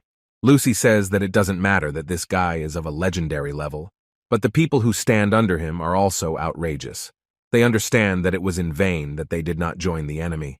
Ji Gang tells his bloodsucker demon that this field is his sacrifice. He tells the beast to absorb them and grow. The commander orders his beast to trample the enemies of everyone under his feet. He sees that this beast has become more than the luminous serpent of purgatory. He draws energy from nearby corpses, and there are so many corpses of 9th stage masters here that this is no longer a joke, Su Ping says. What is surprising is that they allowed their troops to die so easily. After all, this Ji Gang was originally preparing for this move, but the captain tells the guy that he realized it too late. But Su Ping says that he is never afraid when it comes to size. He uses the demon god suppressing fist. The second style is what the technique looks like. Dozens of times larger than the terrible beast itself. What kind of military equipment is this? After all, with just one blow, the overwhelming fist of the demon god smashes the beast's hand. Xiaoju is now near Miss Yan Binyue. You see that this demon bloodsucker that the king of soldiers is proud of follows Su Ping's suppressive fist and strikes the enemy. But at this time, Lady Yan Binyue orders Xiaoju to quickly take her away from there. She understands that the eldest soldier king is no match for this guy. The lady says that they must be patient and all they can do is wait. She says that they will return with revenge when they gain strength. Xiaoju says that they will make Su Ping pay 100-fold. The girls want to go out, but they understand that the barrier does not open. They don't understand why this is happening. But Xiaoju tells the lady that maybe this pet's defensive skill is like a cage that you can't get out of, and now maybe they're just locked inside. Su Ping says that this is exactly so because the iron wall of the gods cuts off everything, and it is impossible to convey the message, and the outside world will not be able to observe the situation inside now. The owner says that now none of them will ever be saved, and he strikes, cutting off the head of a huge enemy monster. Suddenly, Zhou Wuji calls the lady and once turns his head. She sees how their heavenly beast, which fought for the starry sky, falls. Blue Star Earth orbit. The main city of the starry sky is the Supreme Conference Hall of the starry sky. They address the representative, saying that, except for the King of Soldiers Ji Gang, all the members of the starry sky are here. The starry sky senator asks if the reason for the urgent meeting is that the business seal has weakened again. The representative says that this is not the case, and it is not that serious, because the Dragon Knight and the Weapon Demon are accompanying the star to Longjiang for practice. But someone much more powerful than themselves is trying to kill them. After all, a signal for help has been received. The senator asks if this is the very outback of Longjiang. He doesn't understand if someone has appeared there who is too tough for them. The representative says that this is so. That's why he approved the order of the regicide king of the soldiers. He was sent there to solve problems, even to cultivate this star, and a lot of resources were spent. But they don't understand whether it's so important to collect. The senator says to all council members that the king's strength is the soldiers plus 39 other masters. The strength of the 9th stage and the powers to summon a cruiser are unknown. What kind of enemy this is, but he can always be easily suppressed with such force. But the representative says no matter how it is, the senators still won't understand until they see it with their own eyes.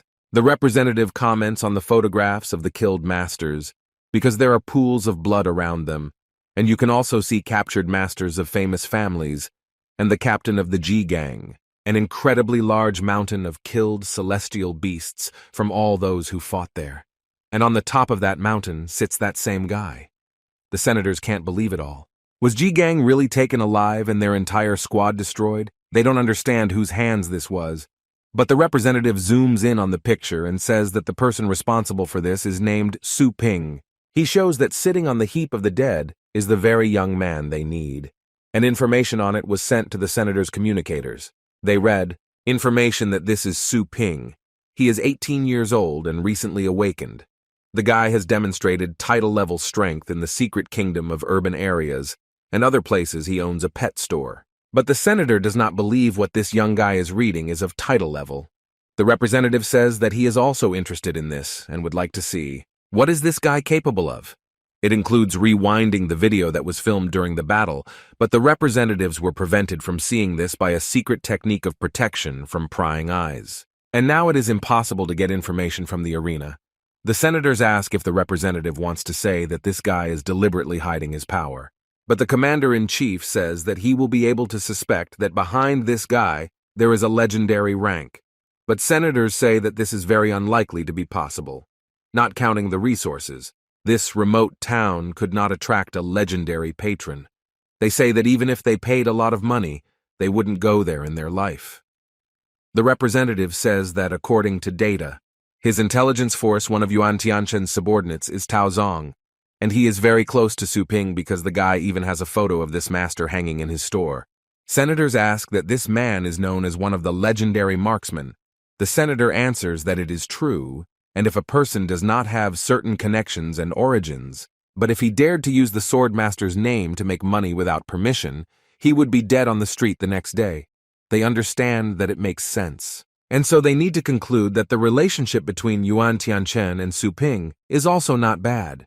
They continue to find out information about the guy they assume. What exactly is Yuan Tianquan hired Su Ping? The senator asks the representative how they will respond and whether it is worth mobilizing troops because the king of soldiers is now in the hands of Su Ping. The representative says this is not necessary. Although the legendary rank of the starry sky has fallen, but with connections to power and the ability to kill the kings of beasts, the organization, just like Yuan Tianquan others, battles between legendary ranks will only benefit organizations in other continents and this is a taboo. Representative is confident that Yuan Tianchen. He also knows this, so he will not kill the king's soldiers, leaving the opportunity for negotiations. In addition, it was their star who first caused trouble. And if it goes like this, and then this will lead to official repression. It seems to the representative that he will not be able to save his face, so there is no need to jeopardize the public image. Starry sky for the sake of the younger generation. Therefore, they need this news and, as always, declare that a wave of beasts attacked the arena, and their starry sky came to the rescue in time. But several of their agents and civilians were still killed. The senators agree with the representative, but they ask whether they should apologize to Yuan Tianchen or Su Ping, and ask for the freedom of the king of soldiers. But the representative goes into a rage. Why should he apologize? After all, the murder of one of the main detachments was excessive in any case, and this reduction is useless. The representative says that he will personally deal with this issue, and they are the Starry Sky Organization #1 on the Asian continent. Not to mention a simple guy. Su Ping is even Yuan Tianchen gotta show a little respect. Shu Kuang looks at the pile of dead celestial beast people and the stones that fell from the arena. He says that they brutally trampled their enemies into the mud. The guy notifies the master that there is no one else left, but Su Ping says that they have guests and they need to be greeted with honor. The elite army of the Zhou family is surrounded by these ships of unknown origin. A representative comes out and tells all of them ignorant children to back off. The army sees that this is a master of title rank. This is the master of the starry sky, the supreme chairman. He came to negotiate. The G gang captain sees that a representative has arrived. Masters, you see that reinforcements have arrived from the starry sky. They are asking for help. But Qin Dujuan and Zhou Tianlin say that masters talk a lot, so Qin Dujuan uses the star seal of the larynx covers the mouth of these prisoners. But the representative says that this is clearly overkill. He asks Su Ping what his demands are. After all, the people are under his command. Ignorant and offended, the representative asks the young man to do him a favor. Hearing all this, Shu Kuang becomes furious. Did this old man call this legendary master a youth? He says that if the representative came to beg for mercy, then let him not pretend to be tough. Shu Kuang says that he will throw all his dentures to hell. One of the senators gets very angry and asks how the little guy dares to talk to the representative like that. But the representative tells the senator that he should stop arguing and should not swear. With the younger generation, the representative realizes that he did not notice the presence of Yuan Tianchen and Tao Zong. Are his patrons already gone? Representative believes that Su Ping is not able to create a storm alone. Therefore, he tells the guy that they killed a detachment of 9th-level masters. The representative also says that Su Ping should hand over the king to the soldiers, and then he will give him life. But Su Ping asks what will happen if he refuses. The senator gets angry and tells the guy not to let his legendary status get the better of him. Even Yuan Tianchen himself trembles at the sight of Star Master. The representative agrees with the senator's words and says that he also advises the guy to stop pretending to be a tiger. But Su Ping asks that they are really very confident in their abilities. So the guy suggests to them how about arguing with him. Senator addresses the king of soldiers. He tells him not to worry and he will seek justice for Ji Gang. The representative asks what Su Ping wants to supply. But the guy replies that the conditions are very simple, and if the representative survives 3 seconds of his attack, then he will be able to take his people, and if not, then they all must obediently obey him. That this is all very funny because the guy simply relies on his young title. He doesn't understand. Is the guy really going to defeat him in 3 seconds? It's not possible to see this even in dreams. Therefore, the representative asks what will happen if he agrees. The king of soldiers tries to warn the representative not to agree. This asshole is the owner of the legendary rank. But alas, Ji Gang cannot say anything. The chairman asks the arrogant boy if he really says that he only needs to hold out for 3 seconds. He is also interested in how the guy is going to act if he defends himself with all his strength. But Su Ping, seeing the chairman's celestial beasts. But the chairman is at a loss. These 5 dragon beasts are with the bloodline of the peak of the 9th stage, and each head is hardened to the limit and can shake the mountains and seas. But he doesn't understand why this guy is not only not afraid of him, But the chairman also feels like Su Ping is somehow contemptuous of him. The chairman flies into a rage. He doesn't understand how this stupid boy dares to look down on him. Angry and perplexed, he guides his celestial beasts. He tears things on himself and turns into a strong and pumped-up guy. He tells Su Ping that he will now show him what form he had 70 years ago, and if Su Ping dares to play word games with him, then he will suffer the wrath of the ruler of the starry sky. The senators rejoice because their chairman is using a forbidden technique that crushes life expectancy to increase physical strength. They see that the chairman seems to be serious. Su Ping replies that there is no problem at all, and he promises to convince the senator of how strong he is, along with his celestial. As a small skeleton beast, he uses beast soul imposition. He recalls how the system made it possible to temporarily acquire a skill that the united pet, and this skill will be twice as powerful as the original one. And that's when he chose to cast the beast's soul. This means that the guy will be able to merge with one more beast at the same time. And the effect of the selected skill will be twice as large as the outgoing one. That is, after the guy has merged, in addition to temporarily gaining the powers of a small skeleton, he can also receive double the fighting power of another beast. The owner understands that this is a good test package, and now he will be invincible with it because it would be rude not to use this skill. Now Su Ping summons another celestial beast. This is the light-bringing serpent Purgatory. Now applying the soul of a special type of beast turns an invincible and unkillable enemy into Su Ping. The senators do not understand how it is possible to use double fusion at all, but two who have reached the legendary rank are not capable of such a thing. His team is at a loss whether Su Ping has already reached the void cave realm of the second stage of the legendary rank. Now the guy enters the fight and tells the chairman to mark the time. He is about to attack, but the chairman uses the protection of the 9th stage giant dragon. Now the chairman understands that it is possible that this guy has nothing to do with the Yuan, and it seems that Su Ping is himself a legendary master and has also mastered the void cave realm. The guy uses his dragon fist to gather his strength and strikes. At this time, the chairman is simply perplexed because he is being defeated with incredible force. He understands that this is impossible, but he has no other choice, and he turns to the legendary Su Ping and says that he gives up and asks for mercy to be shown to him. But Su Ping asks again whether the chairman is really giving up, and not a moment passes before Su Ping hits the ground with a giant dragon fist, making a huge hole. The masters who took the side of the starry sky are simply at a loss. They don't know what will happen to them now. But Su Ping comes up to the chairman and says that he didn't last even 2 seconds.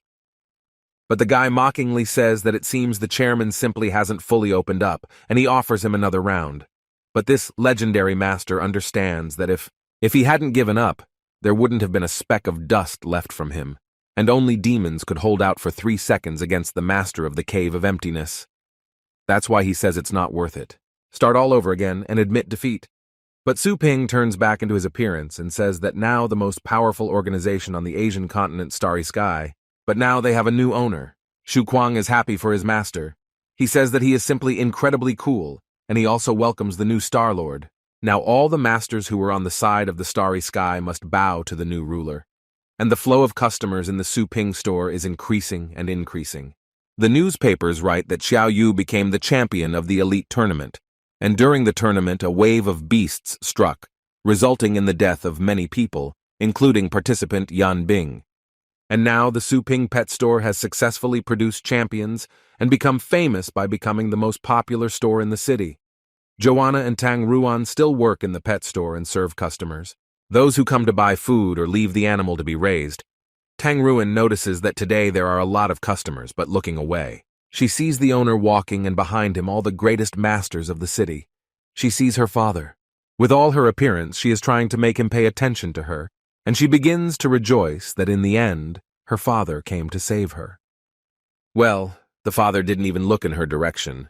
The girl was perplexed whether her father had simply turned around and left. But she notices that her father's expression is very serious, and she suspects that something might have happened.